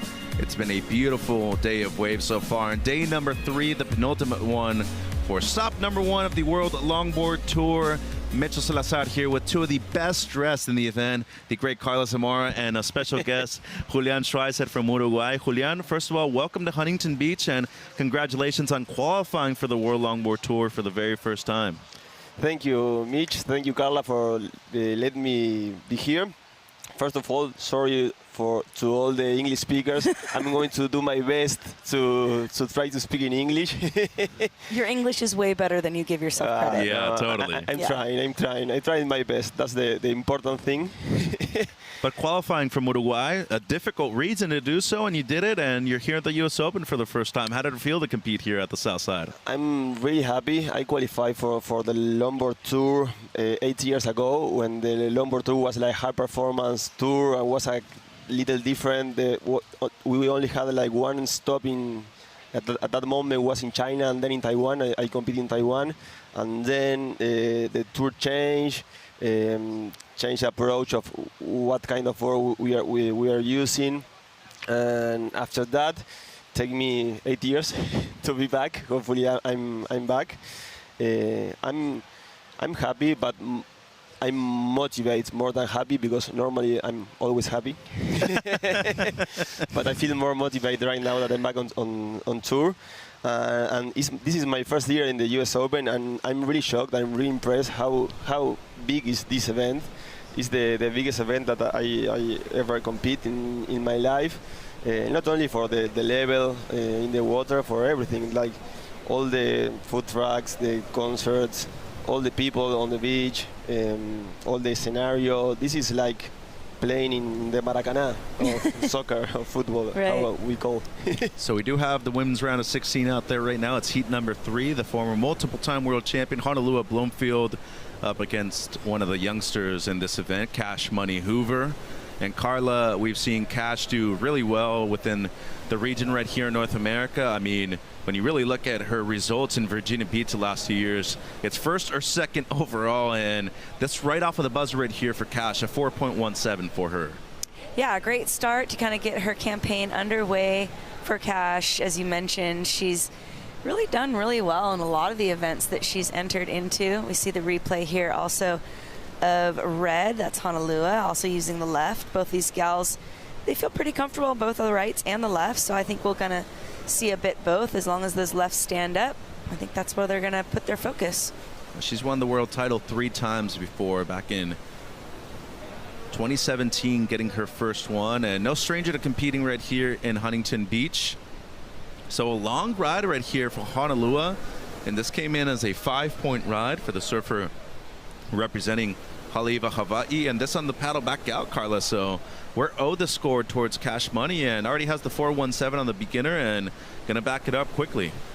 Yeah, she's going to feel super good having only a minute really gone down in this heat and have her 2 scores kind of already locked in, at least to get that campaign underway. She can start building on it. Opened up with a 4.17, and this one's working its way a lot farther inside, so I think she'll better, that first score and give Honolulu a run for her money. So, Julian, this place is complicated. It's really difficult to understand. It moves around a lot, and you've been here for a couple of weeks leading up to the event. What's Huntington been like for you so far? Has it been hard to really understand this wave here? I mean, it's hard. Like every beach wreck, it's really hard to understand. But I guess Honolulu and Cash are catching a lot of waves, and I think that's the key, in my opinion, about Huntington. You need to give you opportunities to surf, because it's really difficult to find the waves that have an open face, a clean face to work with, and also to connect with the short break. So the best things, in my opinion, to do it. I'm not doing my best in doing my hit, but Honolulu and Cash are doing really good. Is give you opportunities, catch waves, catch a lot of waves, and suddenly probably you are going to have 2 or 3 good waves to work with. Yeah, it's been pretty much non-stop out there today, Carla. I mean, we've seen plenty of opportunities, and there is a chance to run the women's quarterfinals later on today, too. And could it be a good option given how clean it is out there right now? Here goes Hono. Mentioned that she grew up on Oahu's North Shore, spends a good amount of time right here in Southern California too, especially during the summer. 22 minutes and 20 seconds on the clock, one of the best styles on tour, and she doesn't mind a bit more size out there in the ocean as well, so feeling comfortable with the size that we have on display at the moment. Trying to milk everything out of this wave right here, and she's going to back up the 5 and only needs a 2-point ride or better to move up into the lead. She should be getting that right here. So a big win for Tully White in the last heat. She's into the quarterfinals for tomorrow, AJ. She is, Mitch, for the first time here at Huntington Beach. You are on to the quarterfinals, a big breakthrough moment. How did you do it? It was really tricky out there. Felt like it changed from when we were watching, but that's pretty standard Huntington. Yeah, it was a scrappy heat. It was great surfing with Mason. She's one of my good friends, and I think we were both kind of just like scrapping out there. It wasn't really the heat that I had in mind, but stoked to make it through to the quarters. I love surfing, so to get to go surfing again in Savo is pretty exciting. In a situation like that, where the heat is not going to the plan, what do you tell yourself to lock in and be able to adjust the plan and get the win? I think just the confidence in my surfing and knowing that if an opportunity comes through, I back myself to put something together. So yeah, just trying to stay level-headed and yeah, alert and watch what's coming. And whether it's later this afternoon or tomorrow, we know you're in the quarterfinals. How do you get ready for it? Just same again. Yeah, go have a snack and some water and get ready. We'll see you soon. Thanks. Thank you. Thank you, AJ. Congrats to Tully White. As we see Hono doing the runaround right here, this is something that's pretty common on the south side of the pier, Carla, especially this time of the year. Yeah, it's advantageous to actually paddle out on that north side of the pier to kind of use that current, use the rip, if you will, to kind of help you get out and around it. And, you know, I wanted to ask Julian, I thought, you know, you made a really good point that you were actually on the tour several years ago, and then there was a shift in the criteria, and we spent some time working together to help you adapt to that new criteria. What were some of the things that you had to change and adapt in order to fit into that? I think it's the approach how I was looking the longboard. In Uruguay, the surfing culture is really new, so still really new. So we don't have the culture that you have here or in Australia or even in Europe. So for me, longboarding was a high performance approach because I'm close to Brazil also, and Brazil is like really high performance. And after the tour change, that's like make me change also. Like if I want to be competitive and still on the tour and still having like good results, I need to change my style, and I try to surf.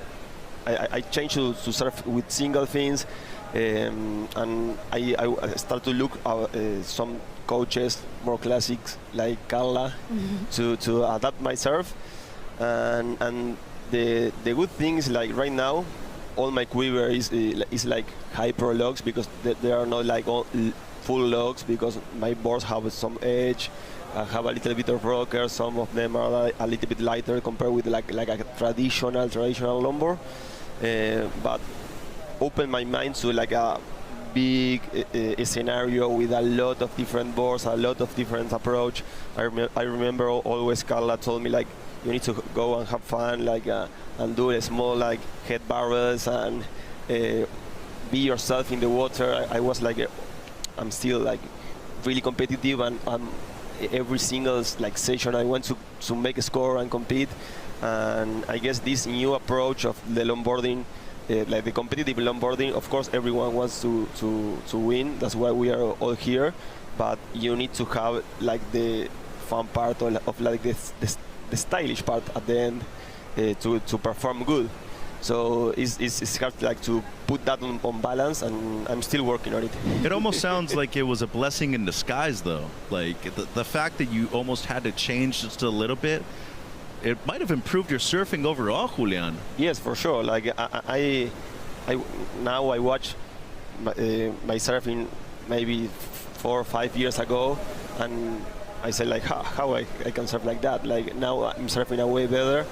And I'm really happy to where the surfing is going.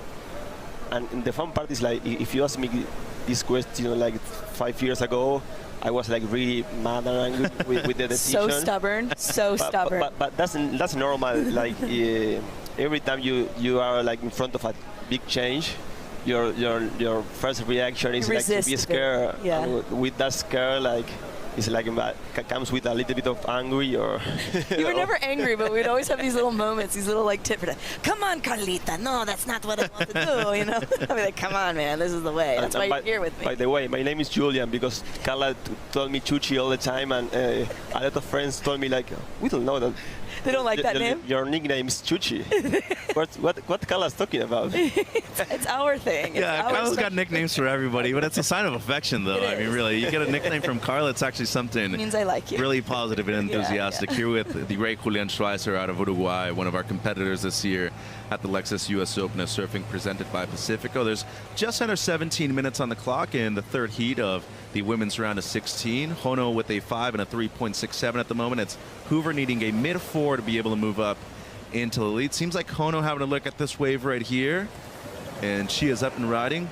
Wave's looking really fun and contestable. Gets the good nose right there for a while, and then eventually brings it down with the carve. And Carla, I mean, we've seen her with a great posture her entire career, and really that height every now and then beneficial on certain types of waves. And I feel like Huntington, despite it not being something that she would surf normally back home on Oahu's North Shore, it's always really suited her style, though.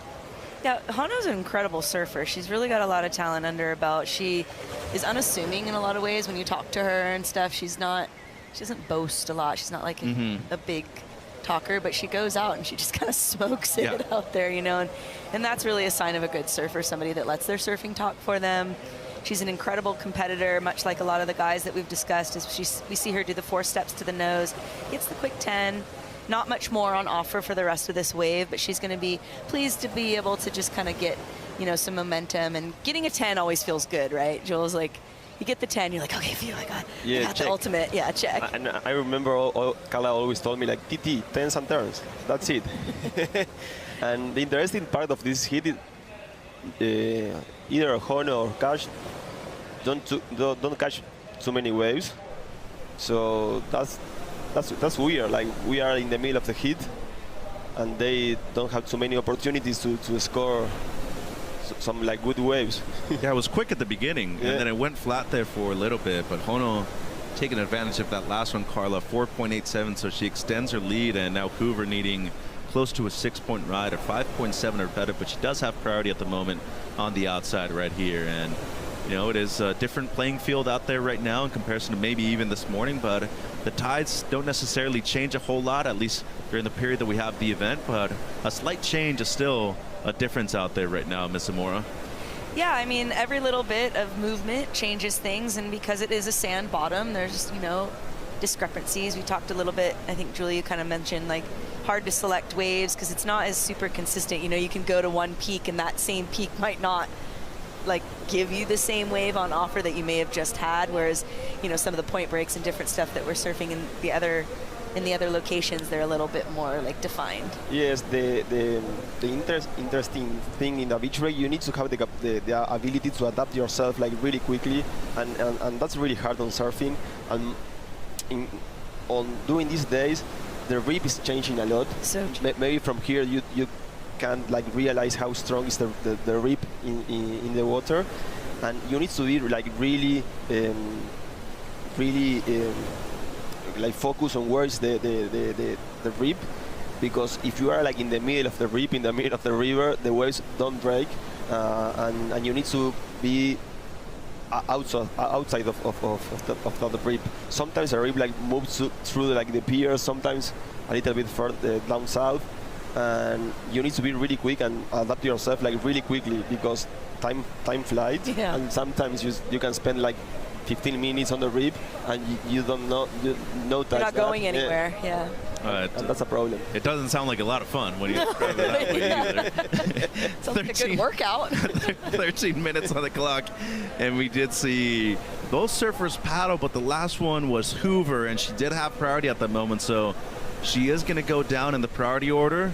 But it actually might have worked out in her own favor, though. Ends up going left right here, needs a 5.7 or better. Got a good nose right there to start things off on this wave. getting close to the pier, and this is where you either make the decision to straighten out or shoot it, and she might be looking at just going straight through the pier. No, she's actually going to redirect the other way and fade right, try to get some more scoring potential on this one, and eventually kick out. So you were talking about those adjustments, and that's exactly what happened right there on that left-hander by Cash Hoover. And now Hono with the answer back. Multiple steps to the nose, very well done, and brings it down with that one beautiful carve that she has on the backhand. Touches the 5 once more. As silky smooth as one could possibly be right here, and holds on with a lot of turbulence on both sides of her. So, I mean, making the difficult look very easy right here, Carla. Yeah, she tends to do that, and she's going to milk it all the way into the inside here. Gets that final bit of tip time way in there. Just really, you know, combining all those maneuvers, trying to give us some variety. Her dad Kalohe also on the beach too, so he's been a fundamental part of her success in the past, and you know, doing some mid-heat coaching every now and then as well. One of the great lifeguards out of Honolulu County.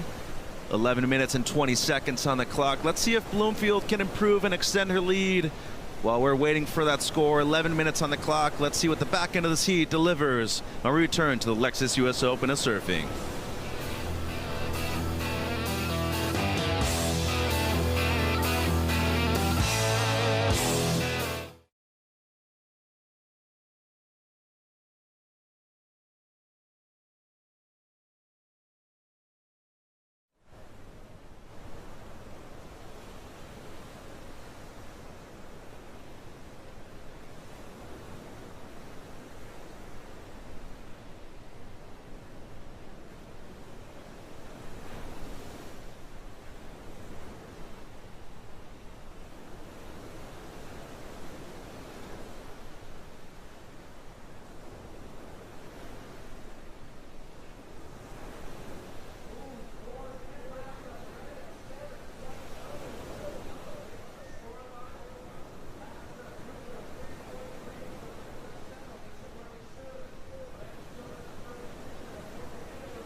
Having a look back at the way that Honolulu Bloomfield was able to qualify for last year's finals in El Salvador. She won the event miraculously, needing a desperate result over there in the desert, Carla, and eventually became winner at one of the most high-performance venues on the planet. Yeah, and she did so by getting incredible long nose rides like this, but she was also one of the few women that understood how to tuck into that little shaded barrel. And had the mom power going for her that week. She was delighted to win the event, and to the surprise of absolutely no one, she was competing for another world championship last year, and that is the goal for 2026-2027. Mitch and Carla, and special guest Julian Schweitzer out of Uruguay, one of our competitors at this year's Lexus US Open of Surfing with us. So Hono, before the break, Carla, we were waiting on the score. It drops a 7-point ride. It's the best of the heat so far. It's extending her lead, and a good scoreline right there by our 5 judges. That's right. Creates a requirement for Cash of a 7.83, but she sits in priority, which puts her in a good position to set herself up for a wave like that. She's capable of pulling excellent scores. I've been watching her grow up, you know, on the Queen of the Point series, and she does the pro. She started out as an amateur. I'd let her do the amateur and the pro. It was just this last year, I think, where I said, no more amateur, honey. You're legit a pro. 8 minutes on the clock right here. Hoover needing the 7.83, as you said, pretty much an excellent score. And, you know, Julian, there's people that have been succeeding at this for decades now. And I was actually talking to Carla a few heats ago. Last year, out of the 8 men that qualified for the finals, only 2 of them were under the age of 30. You're 28 right now, and that doesn't necessarily mean that you've peaked yet. It might actually be something beneficial to you that you have a lot more time to go in a jersey. Yes, like is it longboard is different than the shortboard? Like I think in shortboard your age to explode is around like 20s, and I guess in longboard, for what we saw in the last like maybe 10 years, normally the big results come from guys over 30, over 35, and also over 40. So I feel that I'm not even in the middle of my career. I'm still like going up on my career, and that's like make me happy. But I know that also I need to be like work to extend my career. I call work to like try to work out, to have like a healthy life, to not to perform like better right now. Like I mean, of course to perform better right now, but the most important thing for me is like to try to extend my career and create longevity. Yeah, when I like in the future, maybe 20 years in the future, I say like, okay, I'm in my best shape, and that's why I'm training right now. Well, 6 minutes on the clock. It's a pleasure to have Julian in the booth with us right here. Cash Hoover needing the 7.83, and since 1999, well, there's been a big variety of world champions from both the United States, Hawaii. Only one surfer from Australia on the women's side has become world champion since 1999. We're talking about a span of 27 years now, Carla. And this young woman on screen, Honolulu Bloomfield, she has 3 to her name. Yeah, so, I mean, and somebody that's probably looking to get that 4th world title also. And she's got, you know, her work cut out for her with some of these younger competitors that have got, you know, that youth behind their side. Not to say that Honolulu is old by any means. She's a young girl as well. But, you know, she's a mom now. She's got different priorities, perhaps. So it makes you wonder kind of how that affects her approach in her competitive journey. I have a good memory with Honolulu when both were kids. I meet Honolulu, I don't know if she remembers that, probably no. In the ISA in Peru, in the first ISA, like that was only longboard, and we had like a junior division where it was mixed. And in my first hit, I competed against Honolulu and Martin Collet, the French guy. We were all kids, and I said like I'm so glad to have like a lady on my hit. Because you thought you were going to beat her, didn't you? Yeah, she smashed you, didn't she? Because it was big. Because it was big. Was in Huanchaco. It was huge. I said like, hopefully I have the lady on my hit. And I barely paddled out, and Honu was already there. Like, and I said like, oh, shit. And that moment I said like, oh, Honu is good. Then you were thinking a little bit differently there. Wait a minute, I wish I didn't have the lady in my heat, huh?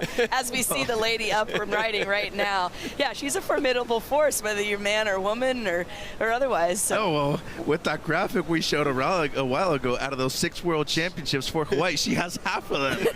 I mean, from that region alone, like. And we were like 15 years old, or like, yeah, or 16. We were kids, and it's like, that was a shocker. I would be curious to get the other side of that story and see if she remembers that as well. I gotta give you props though, because not many people would be confident sharing something like that. So good on you for actually mentioning it. But, no, I'm an open mind, and open. There's her partner Clay with the baby right there. Rain. Awesome shot. Rain's getting big. It's cool too to have them she was on tour last year and he was just a little thing, and now he's getting older. We get to kind of grow up with him a bit, and it's fun to watch that. It's also amazing when both of your parents are like high performance athletes. Yes. I think Clay Kleiner is one of the best skaters on the planet as well. And of course, Mama right here, Honolulu Bloomfield, searching for her 4th world championship. What do you think right here, Carla, looking to improve on a 5? Yeah, she gets the 4 steps to a stretch 5, gets a tighter one, and then rebounds that whitewater there nicely. She tries to work it onto the inside here. We'll see if she's able to get a bit of that reform that we've seen with some of her earlier rides.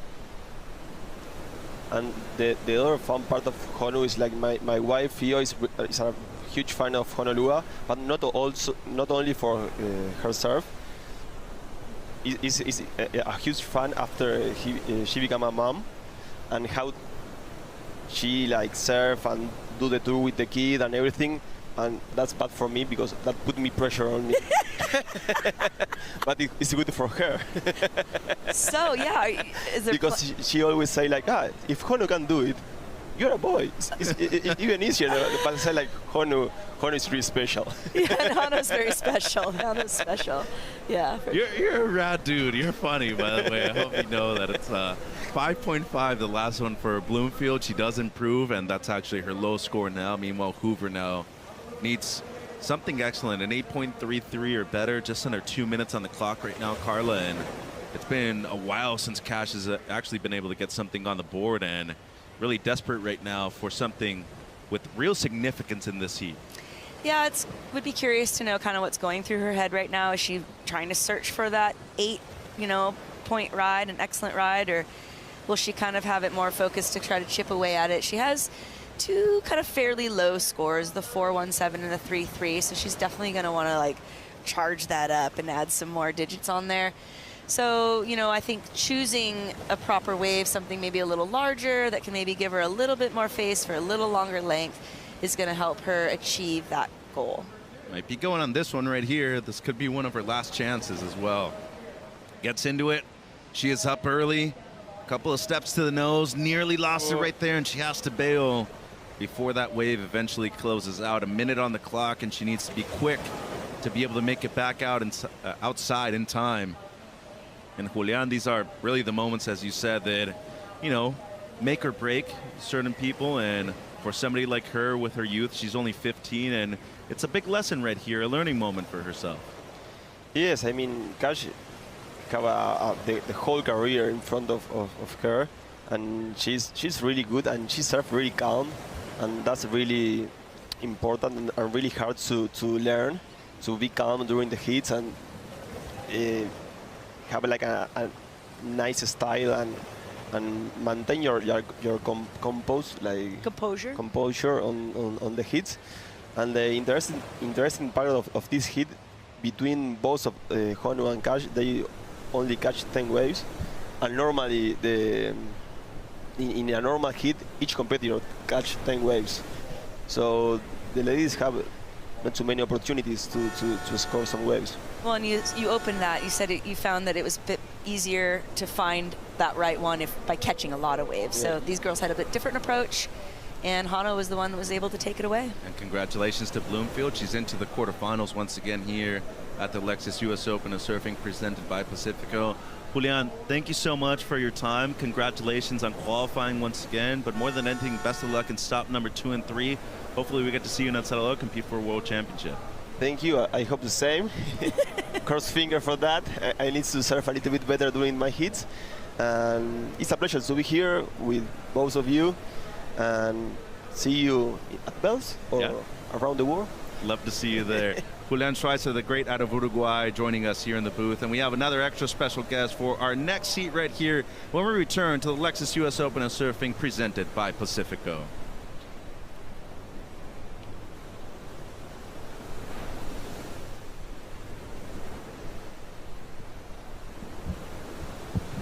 That's good. Bien, Julian, eh?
back in Huntington Beach for the biggest event of the year. It's the Lexus US Open of Surfing presented by Pacifico. The beach is crowded, the weather's been perfect, and we've had plenty of waves in the Pacific Ocean so far this summer. Mitch, Carla, and a very special guest, a senior forecaster from Surfline, my Costa Mesa brother right here, Kevin Wallace, pleased to join us. And Kevin, thank you for your time, first of all, but great work so far this summer. It's been nonstop out there in the Pacific Ocean, and you got a nice bronze going this year too, knowing that you've been out there in the water quite a bit yourself. Yeah, I'm trying to keep up with my kids in that department. But yeah, it's been I had a little surf just down the street before I came up here, and I mean, you know, the water's 72 degrees, the surf's super fun. I feel like it hasn't dropped below head high in 3 months in Southern California, pretty much, at least in Orange County. So it's as good a start to the summer as I can remember. Yeah, definitely one of the best ones, at least in recent memory, for sure. And we've had plenty of waves right here at the Open, and of course, good amount of competition too. We're in the round of 16, heat number 4 for the women. Kelis Kaleopa'a, a former 2-time event champion right here in the red jersey. She is joined by Natsumi Taoka, two of the best styles on tour right here. Carla, matching up in the round of 16. This is an exciting matchup. I'm a big fan of both of these ladies. Different styles, different approaches, but both really exciting surfers to watch. And Taoka, I mean, out of Japan, she's been on the cusp of getting some major results in the past, and she is looking for one right here. Carla, looking at the Pure Bowl right first thing. Yeah, getting that right on, getting her campaign underway nicely. Gets the steps up. She tries to rebound that little white water there. She's a bit late on the mojo there, so it wasn't as clean as maybe she had wanted. And then we've got a second wave here. Nice 4 steps to the nose, gets a second tip time up there, brings it back around. Little foamy face there as she kind of works it into the inside, hoping for that inside reform. Gets a couple more steps. We'll see if she can get to the nose one more time.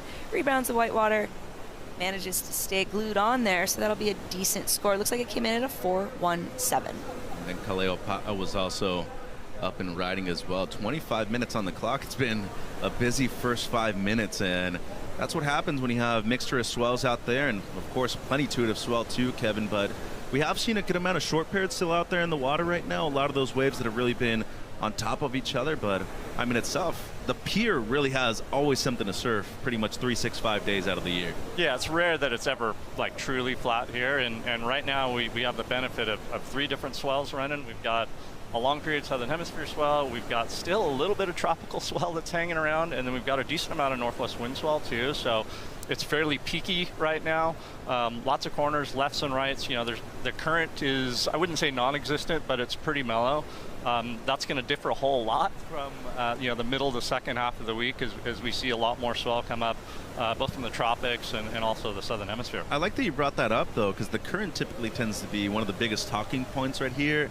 Not that it hasn't been a thing, because as you said, it's always there, but it hasn't necessarily been the biggest of issues so far this week. Yeah, and that, you know, with the last day or two, because we've got swells kind of coming from opposing direction, the current almost cancels each other out. So it's really not bad at all.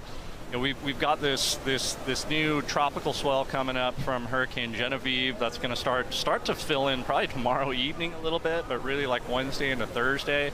That comes up from the southeast. You know, that really cranks the current up. It's just going to be pushing south to north. We're going to see a very different lineup for the middle to second half of the week too. It'll go from, you know, peaky, playful to pumping, lined up lefts, you know, not too many rights to be found, maybe the odd one here and there, but a lot of current pushing up into the pier as well. Sounds like everybody's going to get a good workout in the next few days right here next to the pier. 23 minutes on the clock. Taoka, the current heat leader, has a 3.33 as the backup. That won't change anything for her. Priority will be awarded to Kaleopa'a, who dropped a 5.5 on her opener. Good heat, 12.5 heat total by the 3-time world champion. Looking for number 4 and a victory right here at the Huntington Beach Pier. Hannah Bloomfield is with AJ McCord. Mitch, thanks so much. Honolulu and I were just talking about the conditions out there. It looks beautiful. You found some beautiful waves, but how would you describe what it felt like to surf in that heat? Oh man, I think Huntington's always pretty challenging. You can find some diamonds in the rough, but most of the time it's kind of wonky. I found a few, so I can't complain, but yeah. And you're on to the quarterfinals here at Huntington. We saw rain and clay down on the beach. Just how excited are you to have your family here watching you, rooting you on? It's pretty cool, you know. It's always nice to have the support of your parents. My parents are actually here from Hawaii. I think they're leaving tonight, but my boyfriend's parents are here as well. So we got both sets of grandparents here. And so I'm kind of like totally stress-free this event. And it's so cool because we've seen you, you know, become a mother, and we've seen Rain on tour a few different stops. But as you're approaching this 2026 season, just how are you approaching this year? I think that I really enjoy like traveling with my little family. So I'm really looking forward to going to a new place this year and also going back to places we've been. But yeah, I really obviously still want to be here, and I'm really stoked to be here. So yeah, I'm just going to try my best and see how it goes. We're so happy to have you here. See you in the next round. Thank you. Congratulations to Hona Bloomfield. Thank you, AJ. And there should be an award for Modest World Champion, too. And I think Hona would be winning that by a mile as well. 21 minutes on the clock. A couple of waves ridden right there. Nothing of consequence, though. Just a couple of offers for Kaleopa'a and also for Natsumi Taoka. Here with Kevin Wallace, our chief forecaster from Surfline. And Kev, you talked about the different swells that we have in the water right now. Hurricane Genevieve, I believe she's a Category 5 right now. Is that correct? Briefly overnight, yeah. Weakened a little bit early this morning, so we're back down to only a Category 4. You know, the interesting thing with hurricanes, though, it's not necessarily the wind speed, although that is important. A lot of it has to do, or most of it has to do, with the size of the hurricane or tropical storm, and then also the track. And you know, Genevieve was a large storm, not giant, but large, and also took a pretty good track out to the northwest as it moved up into our swell window. So both positive signs, and then the fact that it was a very strong hurricane certainly helps as well. So we've got a really nice looking, solid south-southeast swell coming up over the next couple of days. And you've got a great team over there at Surfline too, and you've been involved for a number of years. Why don't you take us through what we're supposed to be seeing over the course of the next few days right here at the pier? Sure. So we'll look at our forecast animation here, and that big purple blob down below New Zealand, that happened about 12 days ago, believe it or not, and that was what set up the surf over the weekend and reinforcing south-southwest swell over the next couple of days. This is Genevieve here.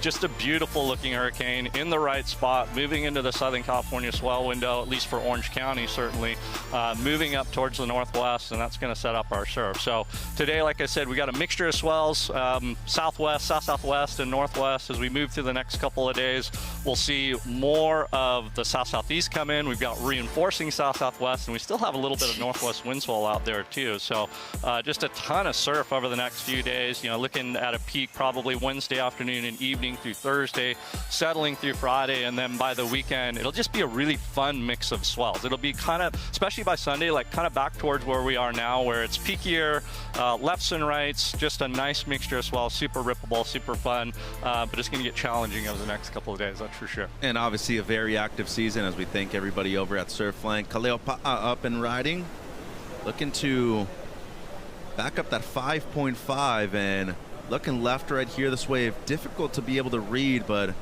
managing this one well. She's going to go down eventually, and let's see what she's able to do right there and increase her score line. Just under 19 minutes on the clock. But Kevin, obviously super active, but most importantly, I mean, we were talking about Super El Nino this year, right? So it's been not only super consistent, but outside of that, different swell angles that we wouldn't normally see at this part of the season right here, especially for Southern California.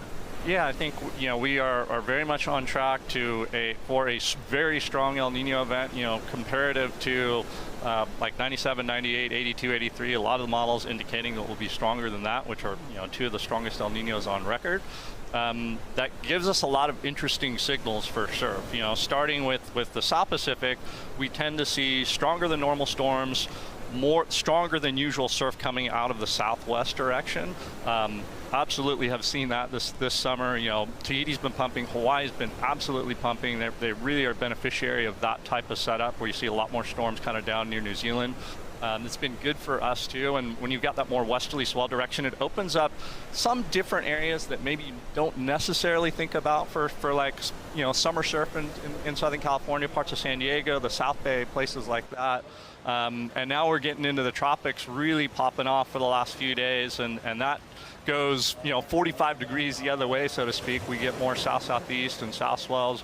That's great for North Orange County here. Some other little nooks and crannies around Southern California too. So it's just been a plethora of surf. Everyone's getting waves, and it's warm as well. Another kind of hallmark of El Nino. That's been the best part, honestly. Yeah. I mean, we've enjoyed the warmth the last few weeks, haven't we, Carla? Oh, absolutely. And I was thinking, like, 2026 is going to go down in history as the most surf consistent consecutive swell we've ever had. It's in the running. We've had an ongoing conversation amongst our forecast team at Surfline, and just talking about like, when's the last time we can remember seeing this? And we're really starting to pull a lot of data. But at one point, we had 40 days in a row where lowers saw at least head-high surf. It's insane. That's remarkable, and then it took a little break, and now we're back on it over the last kind of 10 days, 2 weeks, something like that. Hey, we're not even into the true heart, the true peak of the tropical season yet either. So we're going to take a little break after Genevieve, probably for 2 to 3 weeks, and then I say buckle up for the end of August and September. Well, that means that we're going to have plenty of waves, that time of the year. I guess we'll have a little respite for a couple weeks, maybe. Do the ding repair. Take a couple get your weeks. wetsuits stitched. Let the shoulders, let the shoulders rest, everything like that. Yeah. How long have you been working for Surfline now, Kevin? A little over 26 years. Wow! Congratulations. Yeah. Thank you. That's cool. Surfline's what, 41 years now? 85? 41, yeah, 85. Started in 85. Phone-based service to start way back then. Did faxes kind of starting in the 90s and went online in 96. It feels weird to say I've been there for 26 years sometimes. I want to get a little chuckle out of you. Anybody with the Surfline premium account, do we become junior forecasters? Like, do we become these amateur forecasters where we can just be like, oh, it's going to be pumping today. We all know it's going to be good over there. The interesting thing is Sean Collins, the founder of Surfline, he used to always say every surfer's a forecaster. I absolutely believe that's true. Some are a little further along in their journeys than others, but like all of us are looking at what the waves are doing, like trying to figure out when our spot's going to be good. Whether you're looking for like 60-foot Piahi or 2-foot Malibu, whatever it is, everyone's a forecaster, and we hope at Surfline that we can help you figure out when to go get the waves you're looking for. You do. I've been a premium member, I want to say, since maybe 2010. So about 16 years now. And I think the majority, I'd say about 70% of people that subscribe to Surfline Premium are mainly there for the cameras, because you get to see it in person right there, then you show up to the beach. But they're such a viable option, and really for the price point too. It's so important just to be able to show up, hey, I got an hour, 2 hours to go surf before work or afterwards. I want to head to the beach right now. So I want to say thank you to you and your team for doing such a great job over there as well. I appreciate that. Yeah, we all appreciate it. The cameras are super convenient, but I don't think people really realize all the different tools that are within the app. And good point, Carla. If people really understood how to read their swells, the directions, the periods, and all that, you really don't even need a camera. I mean, I use the camera. I'm from Malibu, so I use it to give a crowd check. You know, see, okay, is it my vibe right now? But I was taught pretty early on, like, these are the things that need to align in order for Malibu to break. For those of you who don't know, the southeast isn't really an ideal direction for Malibu because we're blocked by Palos Verdes and Catalina. So, north. You know your stuff? I do know my stuff. It's something I really prided myself on. I wanted to be the girl that, like, knew what she was talking about. So, so really good. The tools, the charts. I always use the charts. I always read the periods. Blowing after my own heart with the charts. Yeah, no, you got to use the charts because that's really, you look at the forecast and you can look at it says 3 to 4, 2 to 3, but then you got to go in and you got to look at the direction and the period. And that really tells you everything. Well, don't be spilling all the beans now. I mean, you're already talking about the best direction for first point and I'm everything. just trying to sell premium subscriptions here for them. You got to get your premium subscription so you can get all the stuff. Oh, we're selling everything right here at the Lexus US Open of Surfing, presented by Pacifico.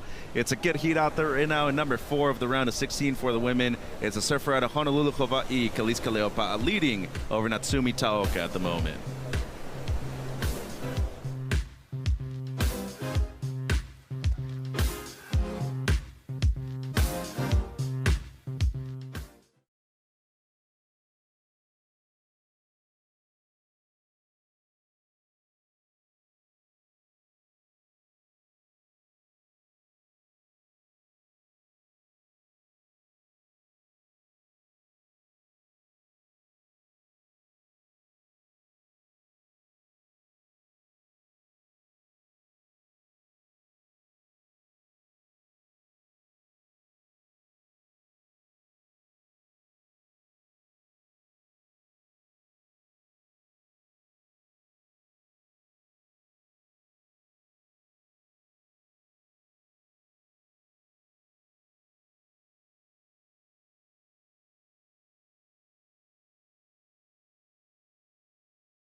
A lot of great memories in the past right here at the U.S. Open for Kelise Kaleo-Pa'a. She is a back-to-back champion back in 2022 and 2023 in different types of conditions, Carla, but she's been able to hold it down a couple of times right here at the pier.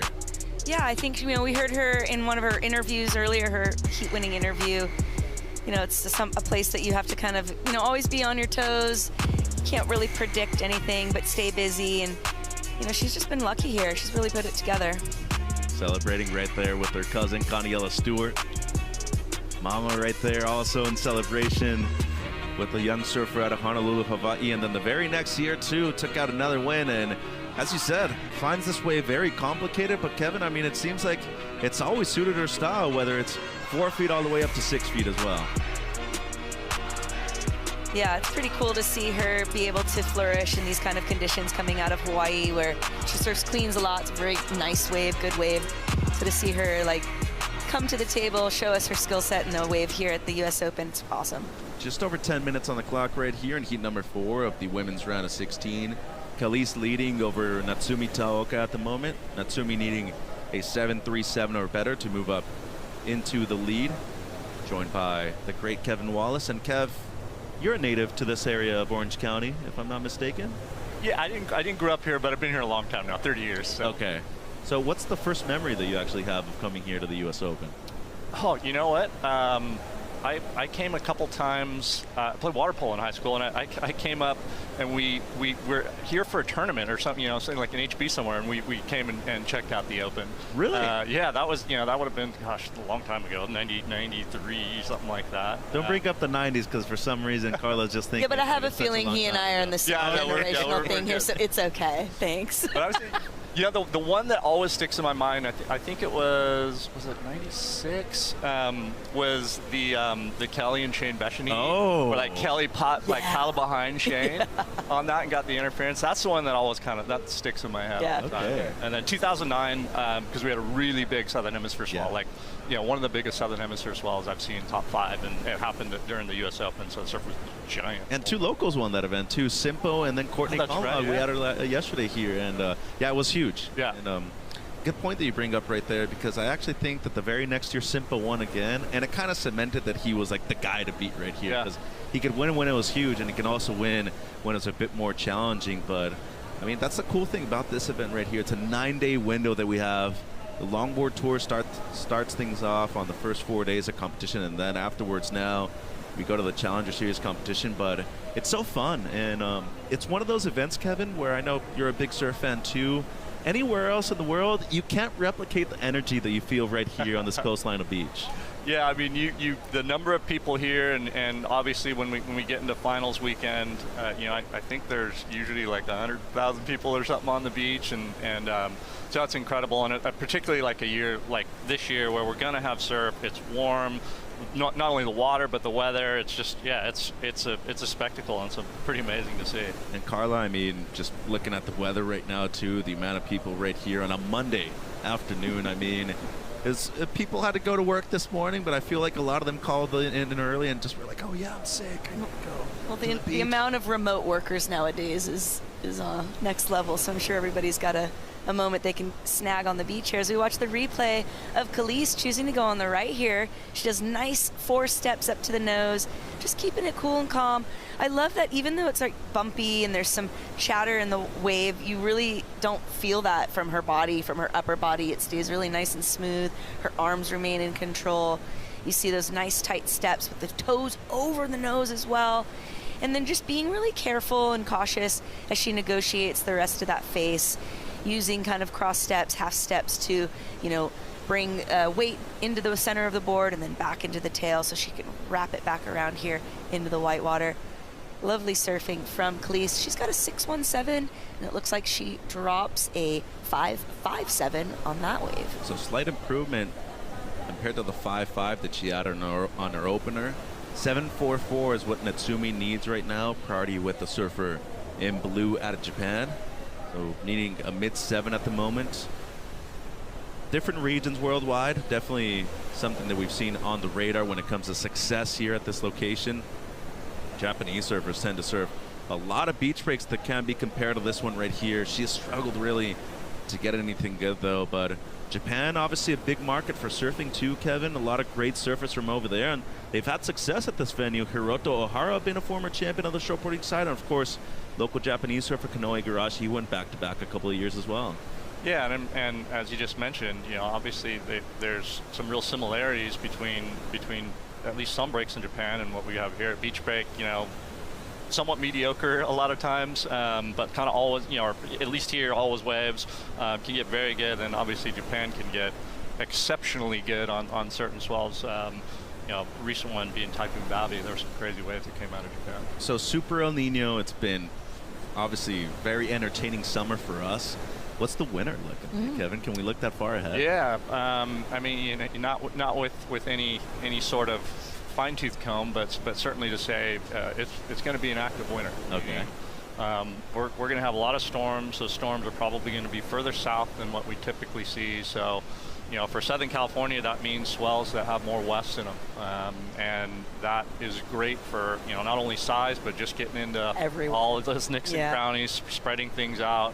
All the signs point to another surf season like that. I think we'll probably have a decent amount of rain, if not a lot of rain, in Southern California.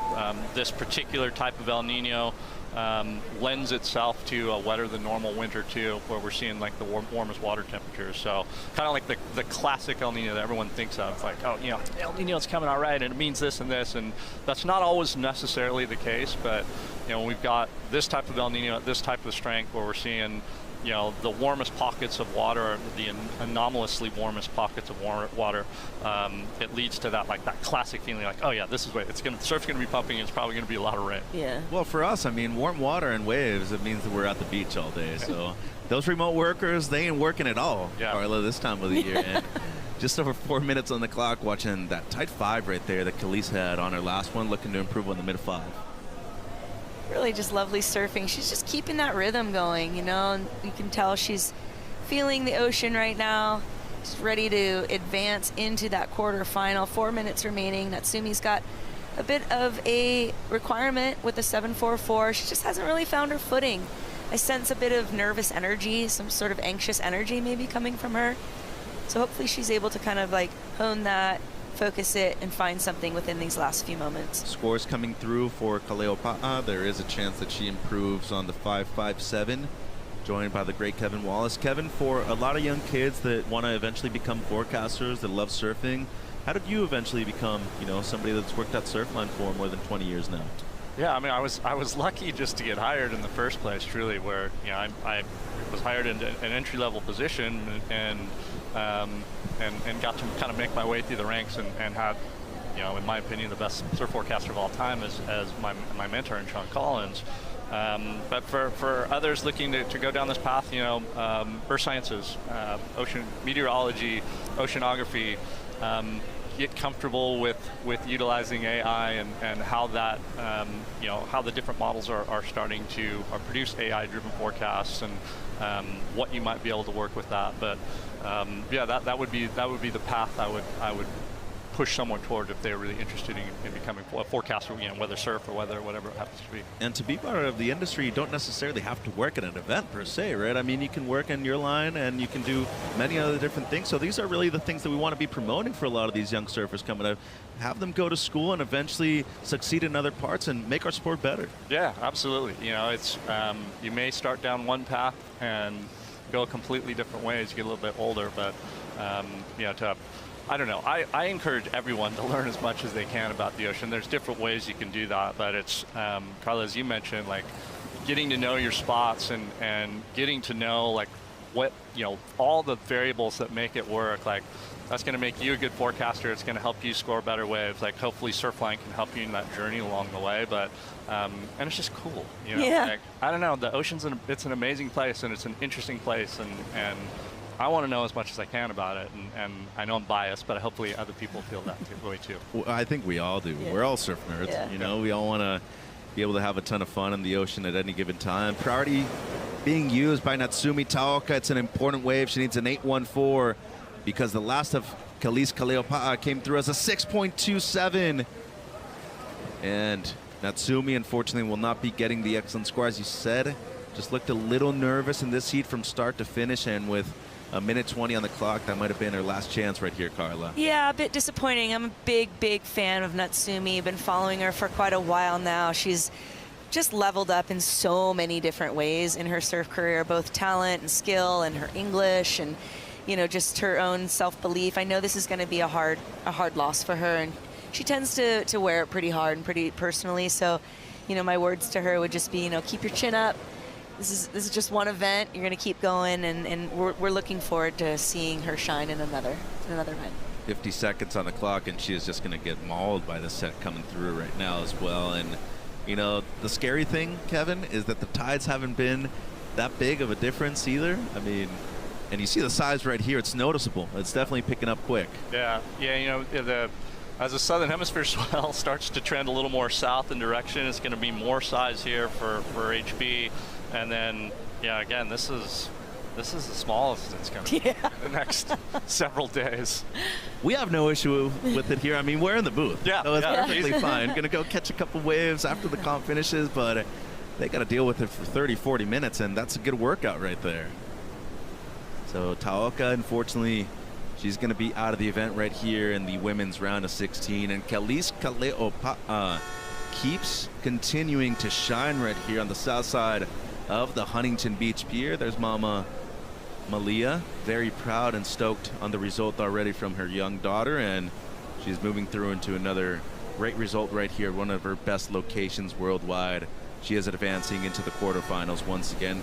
Kevin, thank you so much for joining us. Enjoy the rest of your summer. Thank you for all you do and the incredible team at Surfline, and hope you have an incredible rest of your year. Yeah, thank you guys both. I appreciate coming in here to chat surf a little bit and nerd out. Yeah, hope to see you out there when it's big, too. A couple of days at RJ's, probably. I'm in. Yeah, let's do it. The great Kevin Wallace joining us right here in the booth for the Lexus US Open of Surfing presented by Pacifico. Heat 5 coming up. Rachel Tilley, Leah Diaz when we return.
Rachel Tilley going for her third world longboard title, and she has turned the match. Rachel Tilley to come from behind yet again today into the title matches. That's incredible stuff.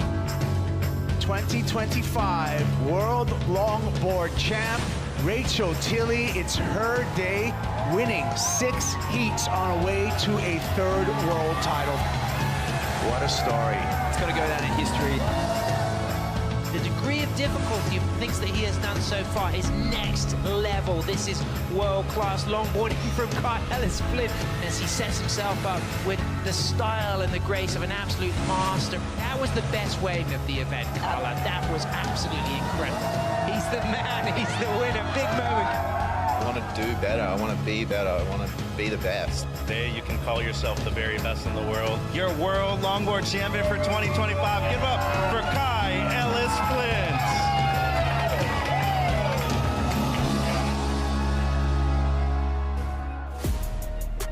wonderful memories of 2025. It's time to make some more. That's right, you found it. It's the Lexus US Open of Surfing presented by Pacifico.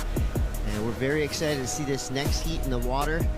It's going to feature Leah Diaz and Rachel Tilley. And we're also very excited because we have a very special guest here in the booth with us for these next couple of heats. I'm Chris Cote, I'm with Sam Blakely, and we're super privileged and honored to have Christy Gilmore in here. Christy, thank you so much for joining us. Welcome to Huntington Beach. How has your trip been so far? Thank you for having me, first off. And yeah, travels from South Africa are pretty hectic, so it was about a 32-hour travel in total. On the way home a little bit longer, but so good to be here. And first time in America, first time in Huntington. Super grateful. Cool. So you're just soaking it all in. Was it everything you expected it to be? Definitely more than I expected. Yeah. It's on another level. Being on the world tour is crazy, and to be here it's amazing. So yeah. And congratulations for being our South Africa qualifier, our Africa region qualifier. A huge achievement because, you know, you've got a lot of talent in South Africa. Yeah, we really do. And I think that the level's been rising over the last couple of years. So it's to be able to qualify among so many other girls that have been also pushing for so many years to try and get onto the top it's insane. So it's really cool. Well, you came at the right moment because this is the peak of the California summer. And as you can see, the sun is out. There's no way this has a Monday feeling. This has a Saturday style all day long. Waves have been just super fun. 73-degree water, 80 degrees in the air. I mean, it's all coming together here. 24 minutes, 57 seconds. But yes, there is business to take care of at the moment.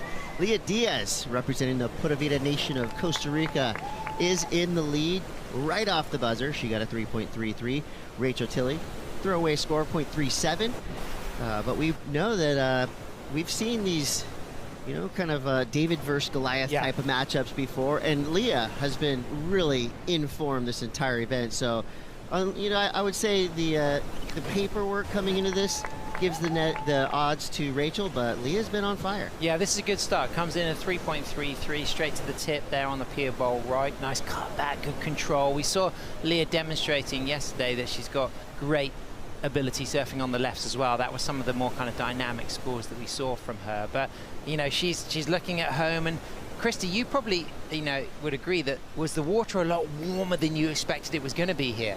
Much warmer. I think speaking to some of the people when I arrived here about last year, they said it was extremely cold. Yep. And chatting to Bill Sharp, who's been hosting me and assisting me while being here, he said that it was really cold. Coming through on the first day I was here, it was really warm, and then the next 2 days got cold, and we're back to warm again. So you got to be ready for everything here in Huntington. You got a great host, Bill Sharp, absolute legend. The 23:35 to go. Quick drop there for Rachel Tilley. She's got to hope for this wave to reform if she wants to put a decent number on the board. Fighting against it a little bit here, but Rachel, although she is so smooth and so relaxed, she is a tenacious competitor. Yeah, and big shout out to her shaper, Josh Martin. And Chris, we were talking about the amount of mileage a longboard shaper goes when building a board, and straight off the bat, Josh messaged me and said 1.52 to 1.56 is the mileage he clocks when he's crafting a longboard from start to finish. So that's pretty interesting. And, wow. And a nice segue to you, Christy, is, you know, flying the flag for the female surfboard shapers. Yeah, it's been a journey. I think I started it in COVID time and with Baron Stander, and then now closely working with Elton Lee Island from El Surfboards.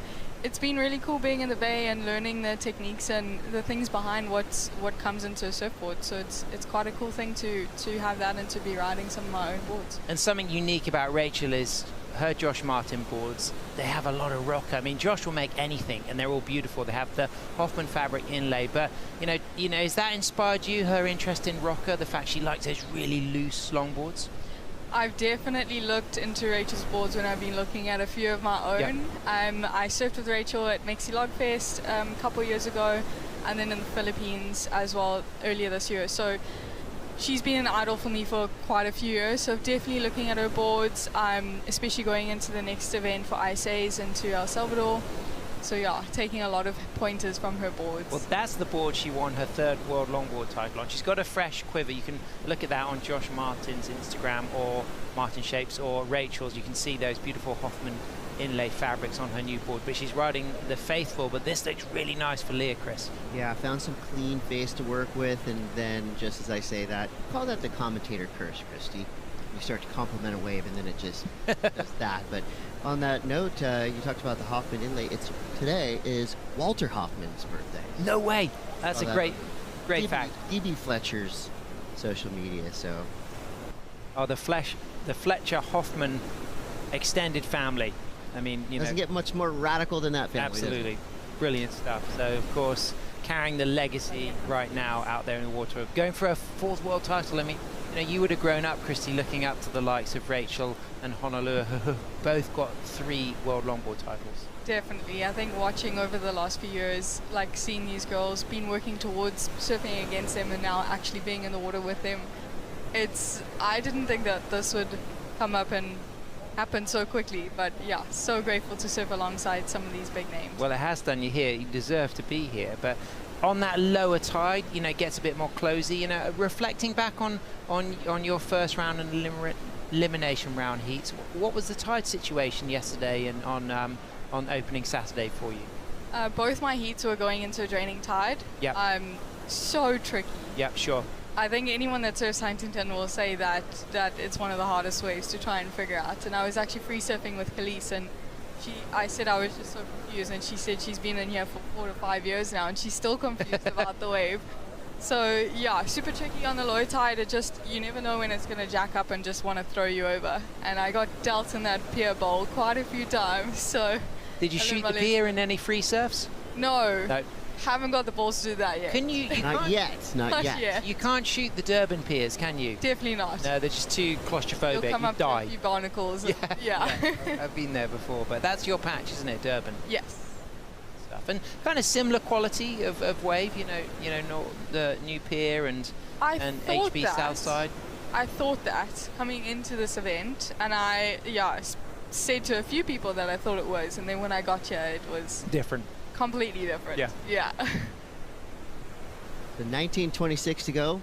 Tilly making her way back into the lineup. Started off with the 3.67, spacked it up with the 4.33. She's in the lead for now as we get it inside that 20-minute mark. Let's get an update from AJ. What's happening? Chris, I am on the beach with none other than Will Hayden-Smith. We knew heading into today the conditions were going to be so good. We might have to take advantage of them. Will, how's it shown up and what are we doing? Yeah, yesterday afternoon after we stopped, the waves got really good. Stayed good for the afternoon. So we've been watching it all day, trying to figure out what to do, and we've talked with some of the surfers and the head judge, and we're going to run the women's quarterfinals. Part B to reason why we're doing that is the swell's supposed to pick up significantly tomorrow. We do have that hurricane off the coast that I'm sure your team have been talking about, and it would be good to get the longboarders in, and there's even potential to start the Challenger Series tomorrow afternoon as well, but stay tuned on that. All right, so stay tuned, lock in. We got another round of the longboard coming your way after this one wraps. Just when you think you know exactly what's happening, Huntington Beach has a way of throwing curveballs, but these curveballs are great because this just means we have more surfing to watch. Today, the waves, obviously we've seen it all day long, bunch of 8-point rides, some high 7s going down, high heat totals, plenty consistent, and of course the warm water, the sun, that helps a lot. So with 18 minutes to go here, looks like Rachel Tilley making her way under the pier to get back to the takeoff zone where Leah Diaz is now waiting with priority. No action in the lineup right now, but a lot of action on the glass. We got Rosie Hodge standing by with Khalees Kale'opa'a. Yeah, just incredible performance from you. You make it look so easy, so effortless. But talk to me about coming up in that heat, that round of 16. Making it into the quarterfinals is obviously a huge goal, especially when you're going to go for that world title. So how important is it to keep your composure in that round? Oh my God, it's everything. Especially going up against Natsumi. We surfed our first heat together and she did really good, so I knew it was not going to be an easy heat. So I really just had to believe in myself. So that's kind of been my mantra, I guess, and intention during this contest is just believing in me and my surfing. So yeah, having a win is always the best feeling, but yeah, it's fun. Let's see if you can replicate that. You're going to be coming up against Honolulu Bloomfield in the quarterfinals. That is coming up later today. What do you do between now and then? I hate surfing against my friends. I love Hono so much. She's a 3-time world champ. She's a mom, she's such a, I can't say a bad word. She's such a powerful woman. But yeah, from here until then, I think I'll just kind of watch the waves, probably talk to my family back at home, and just kind of center myself. And hopefully we have good waves and we can have fun. And a lot going on for the Kaleapa family this the last few days. Your dad just finished the Molokai crossing. Can you talk about how that might be inspiring your performance? Oh my gosh, yeah, he's a crazy person. Only he would decide to go and paddle the Molokai to Oahu race 3 years in a row and just spend 6 to 7 hours out there. But he's one of the best watermen that I know, and I'm super grateful and honored that he's my dad, and I can kind of take that with me. So I'm definitely feeding off of his energy. So yeah, I'm very happy for him. All the best in the quarterfinals. Thanks for the time. Thank you, Rosie. Khalees, nicely done there. Yeah, big Stopped shout herself out to from JP. cussing too, so that was good. Yeah, and JP, her She's dad. getting fired up. I like it. Absolute legend. Great surfer, proper Waikiki beach boy as well, Hawaiian waterman. We got 15:50 to go. Tilly in the lead, albeit slight. Diaz only looking for a 4.67, so plenty of surfing left. So Rachel Tilly on the precipice of a record-breaking season. Of course, we're still in SOP 1. Yeah, true. But let's talk about the excitement. Christy, when you saw the the layout and the landscape for the 2026-2027 WSL Longboard Tour, were there any stops in specific that you were really excited about, or were you just excited about the whole thing?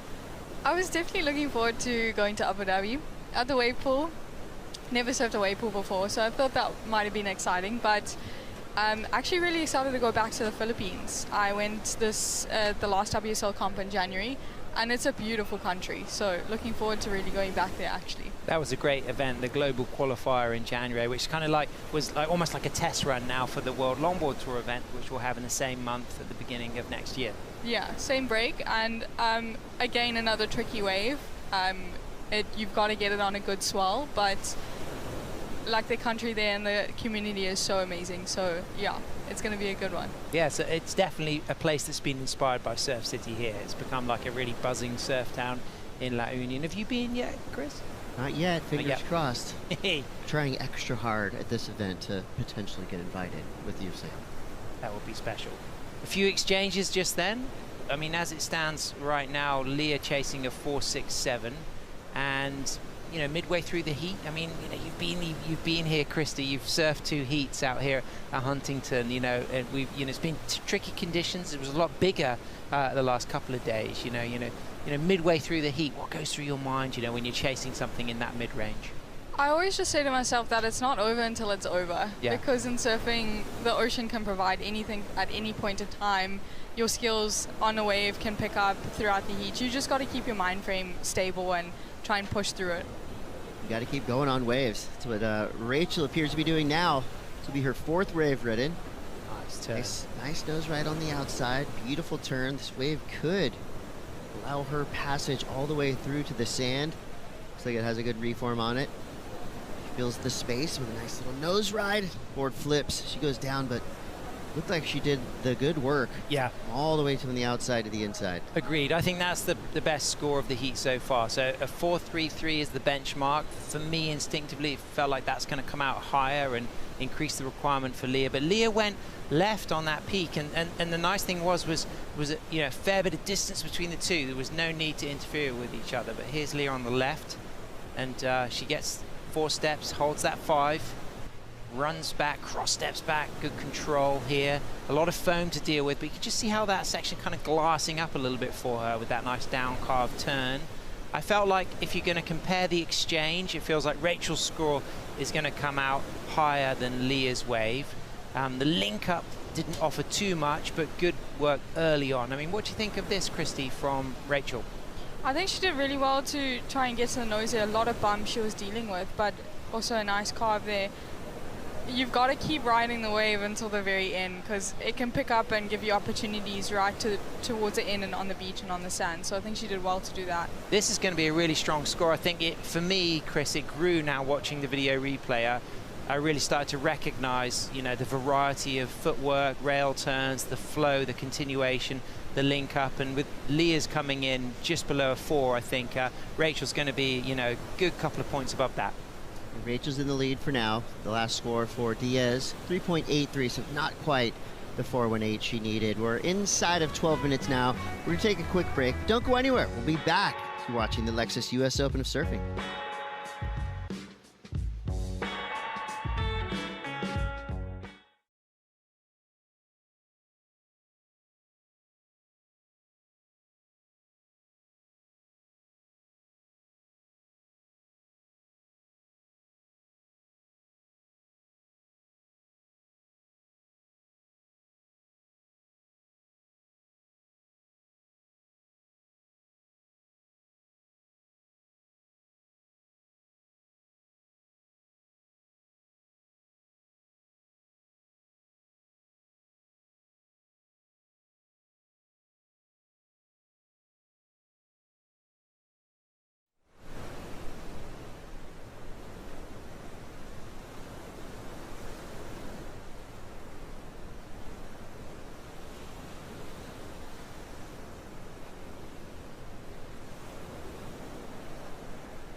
From the very first lines drawn by longboarding's pioneers, world champions have always been more than winners.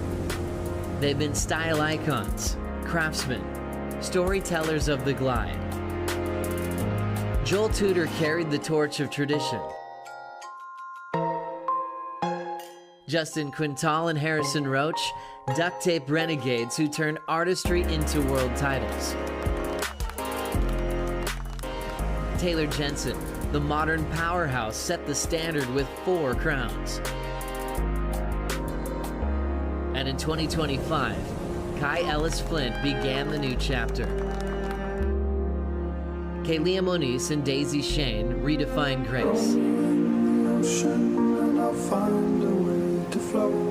I can hold my breath much longer than my nerves. Rachel Tilley, Honolulu Bloomfield, and Soleil Erico have become the defining champions of a new generation. Because the title of World Longboard Champion has never been just a trophy. It's a connection from past to present, tradition to progression, the pioneers to the new wave. And in 2026, the chase is on.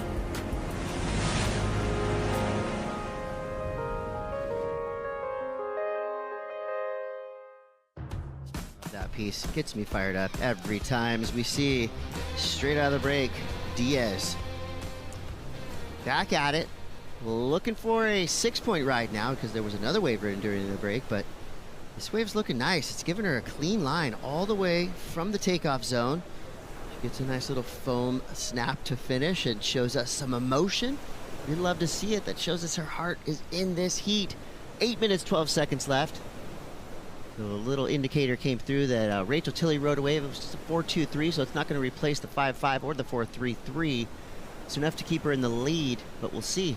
Was that a 6-point ride? It could be. It would look like a really nice wave. I mean, difficult to know what she was doing at the very takeoff section, but when we cut in, we got the long nose ride. This is the 4.23 from Rachel on the left there. Doesn't go into her top 2. A lot of foam on the face to deal with, but great footwork out of that opening nose ride. Some cross stepping into some rail work, looking to get that link up section here.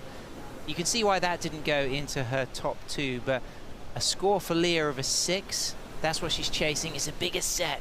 4 clean cross steps forward, nice hold of the nose ride there, and then nice float over this section, and then she's nice and poised, stalling for another steep section, and this is the moment where she just locks and holds that second nose ride, and then she gets back to the tail and goes up for that roller coaster floater and just rides out pretty strong. So this is going to be close. Yeah, I think it could well be the score that she needs, and that will be a massive situation to put her into the lead. And wow, I mean, Christy, what a moment to put the pressure on our reigning women's world longboard champion. Yeah, I think Diaz did really well to get something out of that wave. I mean, it just held open for her, so... Oh, there it is. Oh, wow, right on the button. Right on the money. A 6-point ride for Leah Diaz puts her in the top spot. Rachel Tilley now needing a 4.34. There's the Pura Vida Costa Rican flag flying high. 6.5 left. We've got a heat on our hands, and here goes Rachel Tilley with priority. So she's able to hold Leah off and hopefully get around this section. A lot of bump in front of her. She only needs a 4.34, but again, you know, it's not easy going for those low scores, Chris. Yeah, no nose right out the back and no completion to the shore break, so most likely won't get it. Christy, when you're out in these heats, I know you've been competing for quite some time now. When you hear that requirement, right, is there a certain number that makes you kind of feel like, oh no, dreadful, you know, like between a 6 or a 7, or is it always like anything's possible when you're out in the water? I definitely have a thought in the back of my head that like, oh my gosh, can I even get the score? But I always try and stay positive, and like I said, like the ocean can provide at any point. So yeah, I think if you manifest it and if you think about like you can do it. It's just a matter of finding the wave to have the opportunity to do it. So definitely stresses you out a little bit, but I think that, yeah, it's a situation where you still got 5 minutes, so we'll see what happens. Wow, this is so interesting because, you know, that connection just doesn't feel like Rachel's going to get the 4.34 that she needed. I think it's going to come under that, and it does, a 3.6. But, you know, 5 minutes to go with Leah in priority. Yes, she can control a little bit of priority, but because it's so shifty and lumpy, and because she's carrying a 3.83, I think her focus will be more on improving that backup score of a 3.83. Yeah, I agree, and you could see the conditions changing as we get towards the afternoon. That Costa Rican flag was absolutely whipping, and as predicted, Surfline said that the wind's going to come up a bit towards the afternoon, and we're looking at 2:05 p.m. Pacific Standard Time, so plenty of time left for our competition day, and we'll just have to hope that that wind just stays chill, yeah, as we move into the afternoon. But the tides are going to be on our side, yeah, later on today, so good things happening. There's Mom Andre, of course, a former Costa Rican champion herself, coaches with her daughter Leah. And Christy, what would be your thoughts if you were in Leah's position right now? You're in the lead, but only by like a hair. You know, you're holding a 3.83 as your backup score, and Rachel needs a 4.34. She has priority at the moment, so I would say probably try and stick on her as much as she can. Rachel is, yeah, they have brilliant. A bit of a priority battle there, but Rachel can pull anything out of the hat, so she's got to stay on her, I think. Look at this. Yeah, we've been talking about how polite everyone's been in the water. You know what? There's a lot at stake right now. There's a quarterfinal spot on the line with 3 minutes, 34 seconds left, so nothing wrong with a good old-fashioned paddle battle. Diaz has priority. She's going to stick right to the side of Rachel Tilley. Rachel looking for a 4.34, and you know, this is one of the most dominant longboarders in the last 2 decades. So for her, a 4.34, no big deal, but she's going to have to contend with Leah, who's obviously well coached and has a strategy in mind. Yeah, so interesting though, because at the same time, Leah doesn't want her to take herself out of position to better her 3.83, but she knows that Rachel could get that 4.34 on a medium-sized wave, on a marginal wave. But wow, what a, you know, this is going to be a very long 3 minutes for Dia and Dia's team, and a very quick 3 minutes for Rachel if she doesn't get an opportunity. 100%. 2 minutes, 43 seconds to go. Here's where the clock starts to fly. And it looks like, gosh, it would be hard to tell which wave is going to be actually even rideable with the cavitations of water out in the lineup. Have you been in some good paddle battles in your competitive history? Yeah, definitely. Yes. Rachel might be going here. Had a few paddle battles with Taryn King. Oh, she's a strong paddler as well. You don't want to be in a paddle battle with Taryn King. Okay, Rachel's got an opportunity here, Chris. Yeah, that was just a dumpy one. She saw it. 2 minutes, 2 minute warning. Taryn King is one of the great water women. I mean, she's a gold medalist in SUP and SUP. Yeah. And she's an incredible longboarder, multiple SA champ. I guess you would have battled with her to earn your spot here to be your Africa regional qualifier at that Jeffreys Bay event. She was in the finals with me. But the paddle battle that I specifically remember was SA champs last year. And at J Bay, so the paddle's insanely long. I know that long paddle. And I was so sick in the finals, just trying to get through, just trying to catch a wave. And yeah, she came motorboating past me, and I was like, I actually can't compete. I don't have a breath to compete against her. But yeah, she's incredible in the water. And yeah, just the girls are pushing so hard in South Africa, so it's so good to see. Wow, Chris, what do you think? It's rough. It's definitely rough out there. I mean, the conditions changed a lot in the last 15, 20 minutes even. See a rip going out through the lineup. 1 minute left, so this is getting tense right here. These surfers have been battling for the last 5 minutes. Diaz has priority. She has to be careful, though. She can't make it look too much like she's paddling for a wave. And we can see Rachel Tilley straight to the nose. Remember, looking for a 4.34. So we had a quick nose ride. Like a straightening off, down carve situation. So it all comes down to this. Wow. What's going to happen on the inside section? This wave just looks like it's softening up. What do you think, Christy? I'm not sure that wave gave her enough opportunity to get that score. She's going to milk it all the way, though. So we'll see. I agree. I think it was, it was just a closeout, wasn't it? She did everything she could, but the reform didn't have any kind of face to work with. Yeah. And she knows by her body language. There's mum and dad. They know. I mean, it looks like our defending world champion, our reigning world champion, is going to be eliminated. What a major, amazing achievement for our Costa Rican Leah Diaz. Yeah, and with the victory lap, gets up on the nose, trying to seal the deal here. Wow. You can hear the beach going wild. Costa Rica always has a strong fan base anywhere they are in the world. Give it up, Leah Diaz. It's amazing. I mean, don't call her an underdog anymore. She just took out a 3-time world champion. That was heavy. Yeah, and she may have improved on her backup 3.83 there as well. I mean, the conditions were tricky. They both had to work hard, but it was that long right-hander for Leah that went up into the sixes. When she was currently, in second, she needed the score, and that was the moment that changed the heat. And the way then she controlled the last 6 minutes, a lot of pressure on her, but she controlled that brilliantly. It was textbook. Yeah, she used pretty much every trick in the book to get the edge, and give it up to Rachel Tilley. She put on a good showing, but at the end of it, Leah Diaz moves on.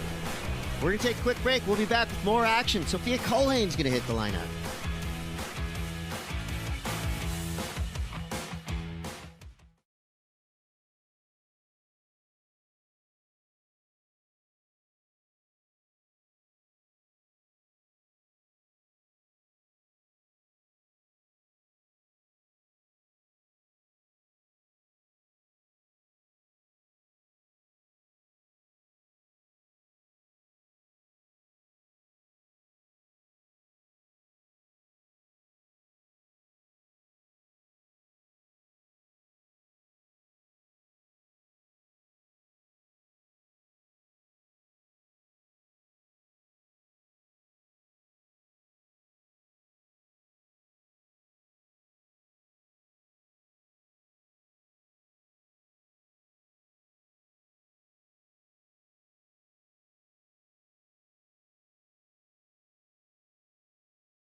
Vida.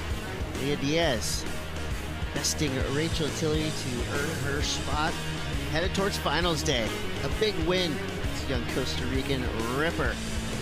Massive moment, Chris, and she coaches at the Living Pura Vida Surf, which is a female-led surf coaching retreating program that she does with her mum Andre, who's there. I mean, that was a massive result. That was huge. And I'm Chris Cote. I'm with Sam Bleakley. We have Christy Gilmore here in the booth, the South African sensation. Christy, when you see on paper an upset like that, does it kind of give you just a little bit of a feeling of like, okay, well, if Leah can go out there and beat Rachel, then why not me? Next event. Yeah, for sure. I think I'd like to think that I'm here for a reason, so it's like I want to give it my all and put up a good fight against these girls. I mean, they're phenomenal, but I'd like to give it a go. Well, the reason why you're here is because you're really, really good at surfing, and we appreciate you for that. Thank you. 27:19 to go. Sophia Colhane going up against Natalta Wunderlich, and this one's going to be interesting because both of these surfers have cut a pretty clean, solid path to this part of the event so far. We only have room for one surfer to advance through this heat. So there's a 4.5 for Sophia. Again, dealing with that chop, but really nice control to navigate the opportunity to get onto the nose on that second section, and a beautiful sweeping turn on her Michael Takayama. And it's a great camera angle because you can't see the bottom of the wave, but it's just like almost catching up with that foam in front. And now we can see that slicing, smooth, elegant, but precise and driving turn. And that's a good start on a difficult to ride wave, and we've seen the scores from the previous heat. A 4.5 can be an important score. Well, and any R&D that you did an hour ago is out the window because the conditions have completely changed. Sophia Colhane, she's well aware of what's happening, though. She's been here before multiple times. Your 2024 US third place finisher, a huge result, and that would be considered a keeper on the 2026-2027 World Longboard Tour. It would be with the top 12. I mean, and that's obviously your aim, Christy, is that the chance to be in that top 12. And have you done the math? Have you worked out what you would now need to achieve results-wise? It's in the back of my head, but I'm trying not to almost work it out too much to put pressure on myself. I'm trying to just kind of surf and let the surfing do the talking at the end of the day. And enjoy the opportunity as well. And you've got great places to look forward to going to Bells for the second event of the World Longboard Tour in December, and then to La Union in January, where you went at the beginning of this year to do the global qualifier. So you've already got some experience of traveling there. Yes, yeah. That's also a hectic travel. If you fly into the one airport, it's a 6-hour drive, and I remember the 6-hour drive turned into an 8-hour drive, and we only arrived at the accommodation 1 o'clock in the morning. Yeah, so just when you think you got there, know those types of capitals and then it's still a long drive to the surf spot. It's a long drive. So you want to be a pro surfer. Not all sunshine and rainbows. 25 minutes left. Just a few scores have come through. Colhane started off with a 4.5. So as we wait for the next set to roll in, let's go down to the glass. We've got Leah Diaz with Rosie Hodge. Yeah, what a heat. There's so much to unpack there, Leah, because we're actually tied with Rachel score-wise, going back highest wave for you, taking that win. But just tell me about the emotion and the confidence that you take out of beating a 3-time world champ. It's great. Rachel is such an inspiration, it's awesome. When I saw I was going for her, I definitely knew I had to surf my best, and I just went out there. I'm like the other underdog. I got nothing to prove. I'm just going to surf and show people what I can do, and that's what I did.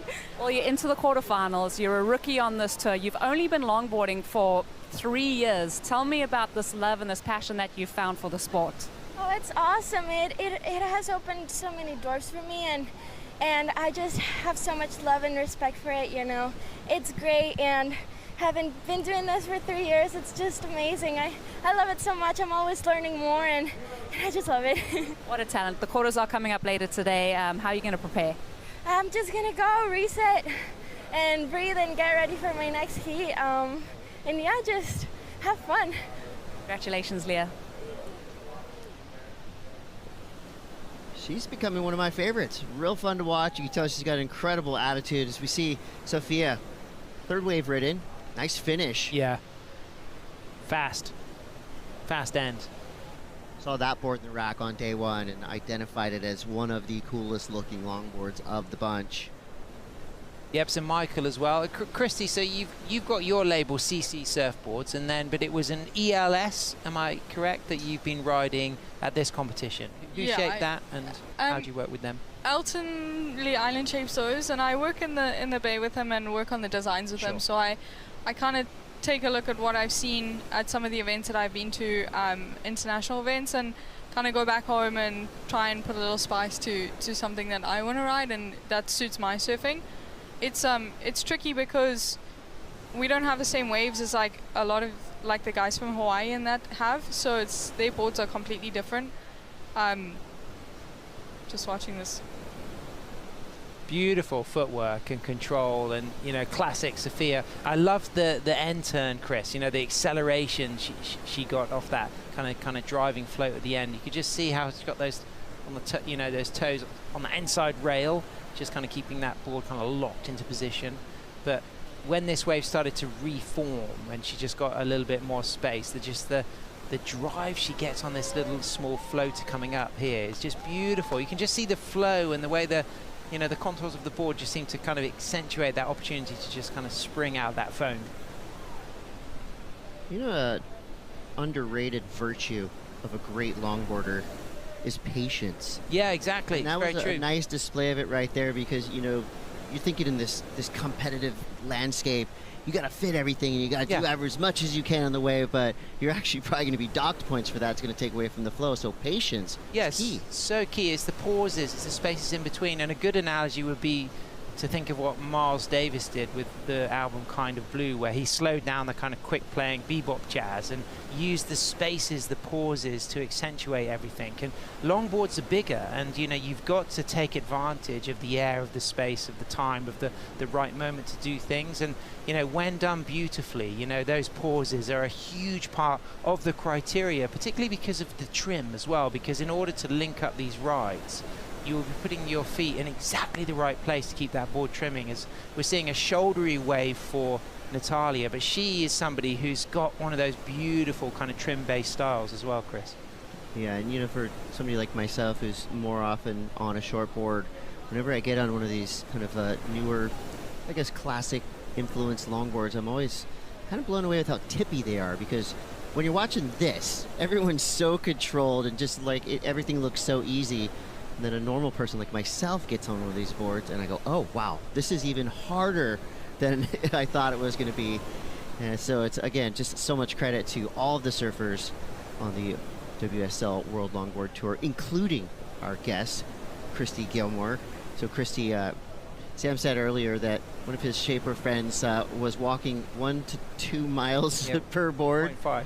So when you're in the bay and when you're watching these boards and when you get your hands and you're mowing your own foam, that learning process, does that follow you in the water when you have the memory of exactly what you did on the pass with the with the sander and all the stuff? Does that kind of follow you out there when you're doing your R&D?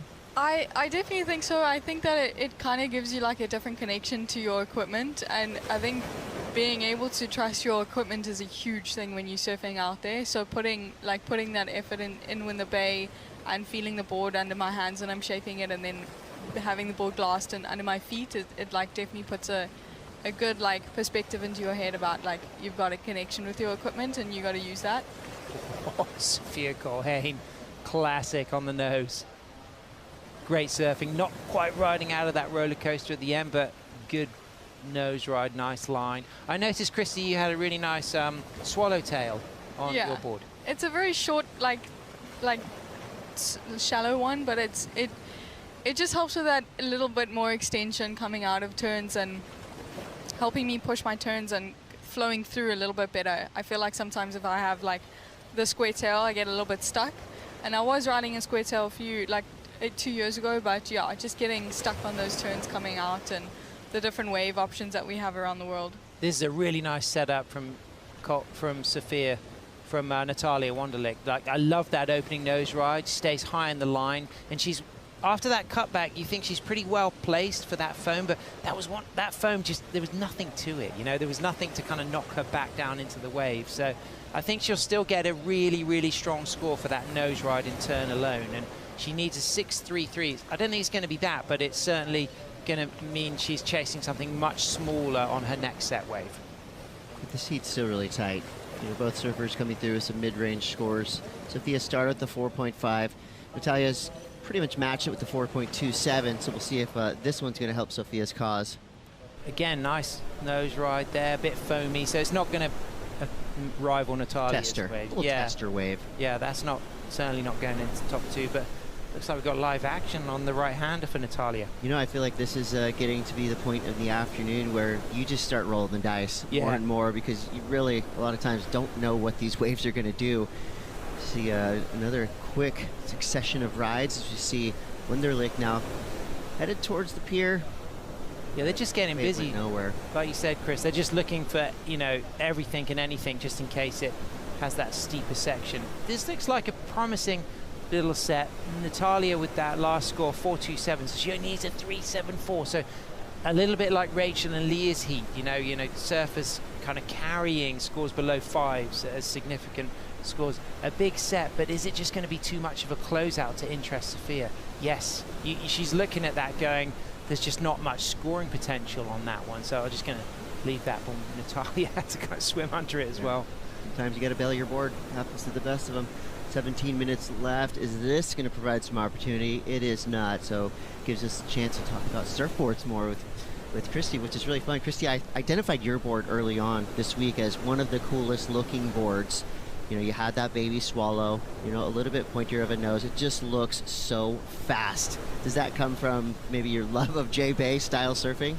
That board was originally made for the point to Jeffreys Bay, and I've kind of just fallen in love with it, so I've just continued it going into this event, and then I know that it's going to go really good in El Salvador. So I've had a few people eye it out this contest, and a couple people asked me if I'm selling it. I'm definitely holding on to that one. Even the spray, because it's got black rails, and then it's got like two more color tones out from the black rails. So I think there's something beautiful about, you know, spraying the rails a dark color to just really showcase the template of a board. Yeah, it definitely brings it out a little bit more. Hey, and you're the president of the SA Surf Club as well, Longboard Club. Yeah, that's been exciting. A lot of hard work, but worth it. Oh, difficult one for Sophia. Bureaucracy can be harder than the actual surfing, can't it? Yeah. It's been really fun trying to get the surfing in SA to upper level. Paddle and a pop up. Here we go. Wow. It was good. Quick little hang 10 right there. She read that very well. It didn't look like there was anything in that. I mean, you know, and this is going to replace her 1.67, so slightly improve her situation. She needs a 3.74 though. Could be there, but I don't think so. I think the nose ride was good, but needed a bit more in the wave to offer. It's just a little touch, you know. And to me, when you get to the kind of afternoon and this tide, these almost look like stationary river waves. You know, it's like there's water sucking out, and these waves are trying to push through. So that was a good job of holding Sophia off of that wave. Well, that was Sophia holding Talia off that wave, and that one kind of bottomed out quick. But this is how fast we're seeing this turnaround. So 7th wave for each of these surfers. And check out how quickly she's into the 10. You know, straight up high on the board, finds the 5, finds the 10. Alone, that's a good score just for that nose ride. Sophia's wave had, you know, really good score in it. Had she not fallen, I think she would be in a pretty commanding situation. But Natalia is going to get close to that 3.74. I think maybe just lower. But look at the skill here, straight into that 5 and then just 10 through that foam. Well, it was like more of a tight 5 where she brought that back foot right behind the leading foot. But I was really impressed with her demonstration of her nose riding skill on that little section. Back at it, Colhane onto the nose. One of the longer nose rides we've seen in the last 20 or so minutes. And now she's in kind of no man's land. Pretty interesting. It almost looks like the surfers are going uphill through the mid portion of the kind of bottoms out, and the whitewater's just hanging in there, pushing them forward. That's a good wave. Yeah, she's still in first. She wants to better her 3.5. She's got a 4.5 for that strongest score. Do you think that that's maybe in the top 2, Christy? Not sure about that one. It might come just under that 3.5. It was a longer nose ride though, so they might give her a little bit of a better score for that. Definitely one of the longer nose rides in this heat. But they've just both surfers have gone for maximum wave count, you know, haven't they? As we can see, Michael and Sarah. Sarah, Mama Colhane, Sophia's mum, actually from Geelong in Victoria, in Australia. Of course, now lives in Hawaii. And here's the replay. Let's get to see it. Is it going to be the score she needs? I like the 5, holds that 5 through the section a little bit, it walks back, and then this is nice, just that down carve. So, you know, in wanting to improve on that backup score, she does. She gets a 3.57. So it now means that Natalia just needs a 3.81, which is, in these conditions, you know, suddenly a 3.81 is starting to feel a little bit like a 7. You know, it's like, that's a nice close-up of the footwork. I mean, you know, a little master class of how to kind of roll those toes over the nose. And this little down carve here, I think that just really helped, you know, emphasize that element of variety after the wave starting to get foamy, just looking, hoping something's going to reform and open up for her. 12 minutes, 15 seconds left. Scores are starting to drop in. 3.57 for Sophia. Talia, 3.03, so still super tight heat. Wonderlic needs a 3.81. Sophia needs to figure out a way to delete the 3.57 out of her scoreline. We'll see what happens next. We're going to take a quick break, but don't go anywhere. You're watching the Lexus US Open of Surfing. We'll be right back.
Welcome back to the Lexus US Open of Surfing. This is a look at women's round of 16. Avalon Gall, Tully White, Lulu Blumfield, Kaliskale Opa'a, Leah Diaz. So far, so good for those surfers. They are on to finals day. Now we just got to figure out Heat 6, Heat 7, and Heat 8. And 7 and 8, there's a lot on the line as well. Chloe Kalman versus Elise Lemoyne. That heat is going to be amazing. And Christy was just saying that Heat 7 is a matchup that we saw in round 1, right? Yeah, I had both those girls in my first heat in round 1, so let's see who can get the top notch on that one. There's some great heats. There's still some goofy footers left as well. Already Avalon and Khalees goofy footers progressing. And, you know, if Natalia is able to beat Sophia, she's a goofy footer, and Chloe Kalman is another goofy footer. And I think that this is, you know, a chance for the goofy footers to shine. You know, the Pier Bowl left. It's, you know, it's the moment for the goofy footers. And I wouldn't be surprised if come finals day tomorrow we have you know, at least one goofy foot champion across the men's and women's. Last year we had Kai Ellis Flint regular footer winning the men's, but we had Avalon Gall goofy footer winning the women's. I like when that happens. You know, everybody wins. Yeah. But there's some couple of great heats to come up, Chris. I mean, Hiroka, Malia, Chloe, Elise, you know, and, you know, these difficult conditions, you know, those surfers who are coming up soon, they will have absorbed the fact that, you kind of want to have a busy start, don't you, Christy? Yeah, I think in these conditions, kind of just getting a wave. Natalia, wow. Almost catching accidental air. Flying down the line on that left, which got pretty weird, but yeah, pretty impressed that she actually stayed on her feet through all that. Yeah, she flowed through that really nicely. I mean, it's not going to be a keeper for her scores. It's going to come in really low, but the way she, you know, absorbed and flexed through that kind of like lump and that bump and just walked back to the tail was impressive. But when she paddled into that, I was thinking this is a pretty nice looking wave, but it just goes to show, Christy, at the moment that even some of the big ones, I mean, talk us through how she navigates this lump. Yeah, you can see that bump kind of get under her a little bit, kind of throws her off on her line, tries to get down it, but that's Huntington for you. Yeah. Paddle in for a wave and you don't actually know how it's gonna unfold until you're on it and going. But yeah, a little bit of a bumpy one there. Yeah, you felt when she popped up on that you know, had at least maybe a 5 in it maximum, and then as soon as that bump hit, everything just kind of, you know, fizzled away from her. So she's still chasing that 381, which, you know, difficult in these conditions, but you know, if she stays active, she's got time. Sophia's just a classic act though. She's so composed, and she's got that lovely kind of energy around her, and she you know, she loses with grace if things don't go her way, but she'll dig deep, she won't give up. And you know, I've always predicted from a number of years ago that there's at least one, if not more, world titles in Sophia Colhane.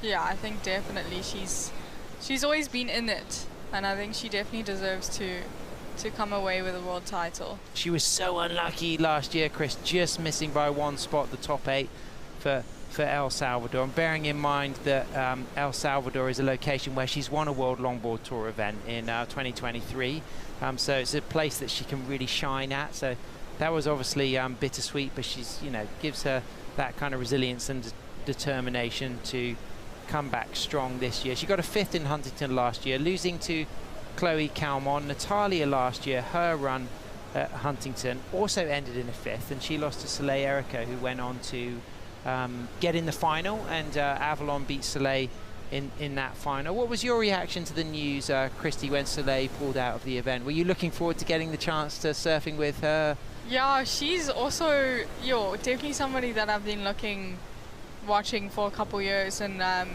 actually didn't, until we got the message from Will, I didn't realize that she had pulled out. But having the other lady come through, that was really cool. That was pretty special to have her. To have Lindsay Steinrider get to have Lindsay come up. Legend. That was awesome. Yep, and only 8 months after having baby Nico here with her partner, that's amazing. Edward. Well, we're at that 5.5 minute mark. Colhane in the lead, albeit slight. Wunderlich needs a 381. This could be it if this wave stays clean. Nice turn. And yeah, just maybe turning a little bit too hard and turning herself right out the back of that wave, but I don't think she missed much. That one went pretty flat. Yeah, you need some luck at the moment. Yeah, my advice for Natalia would be to stay busy, to stay active. I think, you know, you can get a 4, you know, on a smaller one, but it just needs to have the double up. I mean, even this one she's turning for now, there's a good chance that this could have the you know, the reform. She holds that 5. This is looking quite nice, Chris. If she can link up and stay with this, she's in with a chance of that 381. A little bit of energy on this one, bringing her closer to the shore. Just cruising. Just gets so small at the end, you know. It's a difficult one to get a 381 on the scale. I mean, that seems like a low number, but relative to the, you know, we got the benchmark of that 4.5 from Sophia. Natalia's good score of a 4.27, but this looks like a nice bit of a pier bowl left though, Chris. Yeah, that was the combo that Sophia was looking for. Good nose ride, hard backside turn, and she's just gonna try to milk this wave for all it's worth. So the work done out the back, nothing left on that one, but I feel like they feel like that's going to be a solid number. Yeah, from their reaction, you get the feeling that they're thinking that's going in to the top 2, which if it does, you know, and it suddenly means Natalia needs something like in the mid-4s, for example, then yes, of course she can still get that. But we're just seeing, if you look at that spread of numbers, it's a lot of low numbers. What do you think of this, Christy? I think that wave held up really nicely for her to get that high line 5. And managing to get a turn in as well, which some of the waves are definitely not offering that extra turn after that nose ride. Most of them have been up to the tip and running back. Yeah, I like that a lot. A good, clean, controlled, critical 5, nice sweeping down carve turn, staying with it in case there's a reform. On the close-up here, you can really see the footwork. 4 steps, just waits and then finds the right moment, gets nice and tight, lifts, drops down, accelerates. I think this is going to be a really big score, you know, because if you really get to appreciate the dynamic turn she's put on rail here, and already just the shape of that wave, it was a lot more on offer. So this is going to make it pretty tricky for Natalia. She's going to need something, you know, fairly big now. On the replay, that score just grew and grew and grew for me. And yeah, there it is, Chris, 6.5. Yeah, so the high mark of the heat, kind of expected that one. I mean, of course, you know, your mom's going to cheer for you no matter what, but we saw some emphatic cheering for that wave. And you know, they know what a good score is. Sophia's mom's probably been to a million surf events at this point. Of course, Michael Takayama knows exactly what he's seen, and they were right. The judges agree. 6.5 added to a 4.50. Sophia now in the double digits. That means Natalia needs a 6.73. So just like that, now Natalia's in the position of needing the best wave of this heat. And that just goes to show that just, you know, being busy, looking, taking a number of waves has kind of been beneficial for the surfers, because Sophia found that wave. This has got a steep wall ahead though, Chris. This is promising from Natalia. Yeah, flying down this left-hander. Super fast, whippy carve. Okay, here we go. So we're looking for a 6.73. Real good start to this wave. Pure speed. I liked that that turn was something really we haven't seen in a long time. Hard snapping turn. That was great. So we, you know, slightly bigger than Sophia's. Sophia's wave had a bit more of a cleaner section and a lot of control on the turn, and maybe a little bit less control from Natalia and less flow, but I think that it could be close to the score. Oh, for 6.7 is a big score though on this scale, isn't it, Christy? You know, that's asking a lot, but it was, you know, she's given herself a chance. I think she's could be up there. It's going to be a close one, I think. It was definitely a bigger wave from Natalia, but yeah, also milking it and getting that extra turn in as well. Here it is. There's the 5. Clean footwork up to the nose. Quick nose ride, good footwork down. Really like that turn. But in contrast to Sophia's turn, it just felt like Sophia's turn happened on a section of the wave where, you know, the whole face really started to kind of like curve out for her and have some open space, and she drove down into the pocket. Natalia had to do that turn on the kind of like the double up section, and she had to come to that kind of softer bottom section of the wave, and I think it's not going to be the score that she needs to move up into first. Well, it's a 4.90. So I think you're right about the turn. It was dynamic, it was cool looking, but more of a tail turn, whereas Sophia's was more of a fully engaged rail. Yeah, and the wave allowed it for Sophia as well. You know, when Natalia came out of that nose ride, the wave kind of doubled up, and it, you know, it wasn't the opportunity she hoped for. But Christy, what a great heat! A lot of waves ridden, and yeah, Sophia had to dig deep there. 100%. I think that she definitely put the pressure on Sophia with that last wave, but Sophia just coming on top on that one. So tricky out there to try and find a wave that you think that's going to open up and then it doesn't, or you don't think it does and then it does, just to try and hold on to that last bit. Yeah, that was an entertaining heat to watch for sure. Christy, thank you so much for joining us here in the booth. It's official. You are now on vacation, summertime in California. You spent 30 hours traveling here. You're going to stick around for a while. What do you got coming up the next few days? Yeah, I'm going to stick around a little bit and then check out some of the surfing, watch some of if they're going to run quarters today, and then hopefully finals day tomorrow. Check that out, and yeah, just watch some of the surfing that's going to be on show. Our friend Genevieve is coming to town too. It's going to be about 20 foot out here on Thursday, so that's going to be fun to watch. Hope to see you there. We're going to take a quick break. We're going to be back. We got Haruka, we got Malia, we got more surfing coming right after these messages.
The Lexus US Open of Surfing presented by Pacifico is brought to you by Visit Huntington Beach, Surf City, USA.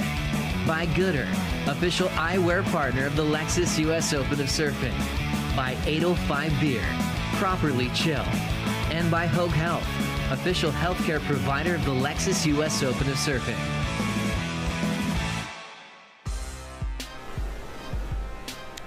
Great day number 3 right here at the Lexus US Open of Surfing presented by Pacifico. It's been a sunny one. It's warm. Make sure you're staying hydrated out there. Get a couple open waters and stay under the shade. Got a couple sun ninjas over you too. We got Mitch, Carla in the booth. It's heat number 7 of the round of 16. I mean, we're just having an awesome time down here at the Open, as we always do, Carla. But let's be real. For a lot of these surfers, this is an important one. It's stop number 1. They want to fight for the championship at the end of the year, at the end of the season, over there at Sunsal, including this young woman in the red jersey. She was number 5 in the world last year, talking about Hiroka Yoshikawa from Japan. She's up against Ventura, California's Malia Ilagan in the second to last heat of the round. A good matchup right here. It's really the veteranship against the youth in this one. Yeah, I'm so excited. The last few heats I feel like that we've gotten to call have been some of my favorite surfers. So it always makes it really easy to talk about these ladies because they've got so much talent. I've followed also Hiroka for some time, her and Natsumi. And Hiroka is really, if you've been following her, she's a multiple title champion 7 times in Japan. And her technical skill set is, if you're really paying attention, it's sometimes a step above than a lot of the other ladies. One of the best on the planet last year. Made her first final after doing this for about 10 years on the World Longboard Tour as well. So accomplished that feat last year when it came to Bells Beach, Australia, out of Chiba originally. But she won an event in Thailand last year. And how cool to be able to explore different places worldwide. It's your profession, first of all. But outside of that, too, get a victory out of all those different places that you're visiting as well. So it travels a lot regionally within Asia. They've been having that longboard event over at the pool lately in Korea too, and that's obviously a wave, you know, that can be a bit different. Tends to be very cold in Korea certain times of the year as well when they've ran it in the past, but has had success over there, and of course within the ocean. I mean, no slouch whatsoever. 7-time national champion when it comes to Japan, and we have spoken about how many different beach breaks they have available over there, especially Chiba, one of the most consistent spots on the coastline, Carla. Yeah, there's a lot of, I've had the fortunate experience of going to Chiba, actually. I've surfed in a contest there at Taito. It's a cool area. There's this big kind of old hotel that sits pretty high up. They've got, must be 20 floors. And you can kind of look over the whole bay there. It's pretty neat. All right, we're going to see a replay here of our first ride of Blue Malia Ilagan, our Filipino-American. Getting the tip time there. Wrapping it back around nice and carefully there. Not a huge wave. Swell's kind of backing down in preparation for tomorrow. I think he was saying tomorrow night should be starting to build more increasingly. Oh, I mean, you might take a foot off of it, but it's still pretty large out there. Yeah. And it's... Well, and really a little bit more conducive to the longboard. You don't need a massive wave, even with the big sets that we've had over the last couple of days. Those big sets really haven't been the quality ones that have given a proper line and a shoulder for them to really work with. So, yeah, a little bit decrease in size isn't really going to hurt the longboard. Glad you bring that up, actually, because I think most spectators outside of, you know, proper surfers typically tend to think that always bigger is better, and that's not necessarily the case when it comes to a lot of breaks worldwide. You know, certain spots won't handle more than a certain size either, and Huntington, the good thing about it is that even if it's, you know, challenging and complicated big overall, there's still going to be a corner. It's going to be difficult to find, of course, but it'll be out there. Right. There might be few and far between, but they're going to be out there if your eye is keen to it. And here goes Ilagan. Speaking of finding a corner, dropped a 4 on her opener. Gets the quick nose right at the beginning of this wave right here. Brings it back into the whitewater. So the only time we actually have a decent high tide is in the afternoon here at the south side of the pier, and definitely notice it becoming a bit higher right now does well to maintain. 2 minutes remaining in this one. Our second to last heat of the women's round of 16. If you're just joining us this afternoon for the Lexus US Open of Surfing presented by Pacifico, we have gotten the green light to run the women's quarterfinals this afternoon as well. So these ladies will be paddling straight back out into the quarters afterwards. That'll be the last round they run today. Be crowning our champions for the longboard division tomorrow. Possible chance to potentially start the Challenger Series as well tomorrow afternoon. That is still a decision to be made. But that's the thing here about the Open. There's going to be surfing every day. And things, as we all know, especially you as an event director, now with the Queen of the Point, things are always subject to change. And really, you're thinking about what the ocean is doing, what the conditions are doing. And as an athlete, you got to be prepared at any given time. You really do. And you could have something change at any given moment. You know, you speak to, you know, in terms of coordinating an event. I remember one year we had all our tents set up and there was this random wind squall and it destroyed all like half of our tents. You know, you never know what's going to be happen, but you have to be prepared and ready to adapt. And Hiroka right now was trying to adapt to the off balance of that wave, but she was not able to get steady. So she is riding a board that is pretty standard for most of the locations worldwide.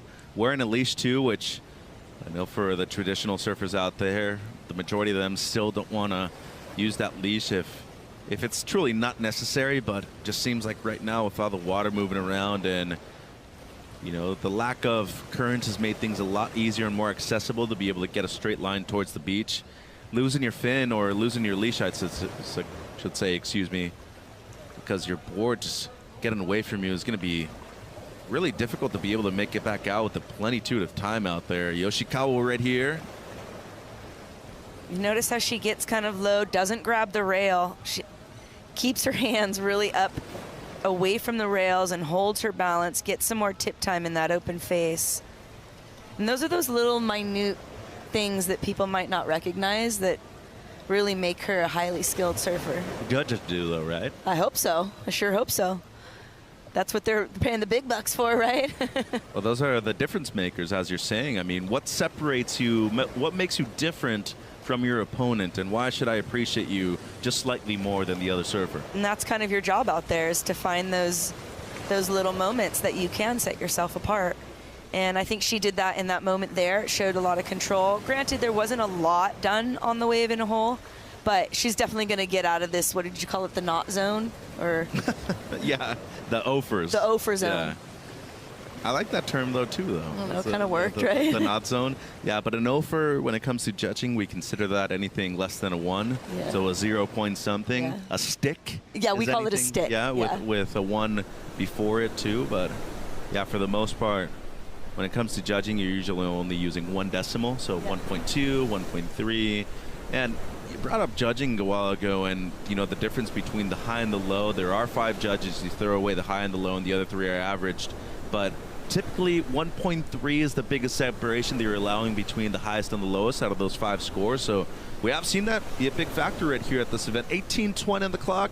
You're logging in the lead with a 4 and a 3 so far, and it seems like out of the many places that people could be here at the Lexus US Open, AJ McCord has found the perfect spot on the beach. This is the ideal spot to not only get out of the heat, but come check out the coolest of swag here at the surf shop. It is also the WSL store, so all of your World Surf League merch, all of your US Open of Surfing merch, it is right here, and yes, it's air conditioned. So as you're browsing, a few things that I have really looked at, these are limited edition signed jerseys. So these, once they're gone, they're gone. We've got Katie Simmers, I've seen Gabriella Bryan, Molly Picklum, so some signed CT jerseys. And then as we make our way over here, we've got some very good tote bags. I don't know about you, but I always use them for my groceries, these reusable tote bags. And then, of course, no shopping trip to the surf shop is complete without a Flex Fit US Open of Surfing hat. I love these. I love the snapback. The Flex Fit means that I'm like pretty locked in for a fit. So Mitchell, this is where I will be shopping. Don't check my credit card statement afterwards. That color looks great on you though, AJ. Yeah. I thought that white hat looked incredible. Big shout out to everybody working at the WSL shop. And of course, big thank you to FlexFit. Those hats are available on site right here at the Lexus US Open of Surfing, presented by Pacifico. 17 minutes on the clock Ilagan still in the lead, a 4 and a 3. Although Yoshikawa's second to last did come through. The best of the heat, Carla, 4.93. Here goes the surfer out of Ventura now. A quick one for Malia, but she does rescind priority in that moment. Yeah, she does. Gets up a bit too early, not able to drop down the face. Plenty of time on the clock for both the ladies to make something happen and get out of this kind of small wave score zone. Oh, gonna decide to use priority on this one. No waiting around for Hiroka. Good effort to be able to make it to the nose right there with multiple steps. Brings it back. Getting the connection too. Very well done to be able to manage the whitewater right there. Ooh, like the Steezen style from Hiroka. Redirecting towards the whitewater, going left. Switch of stances.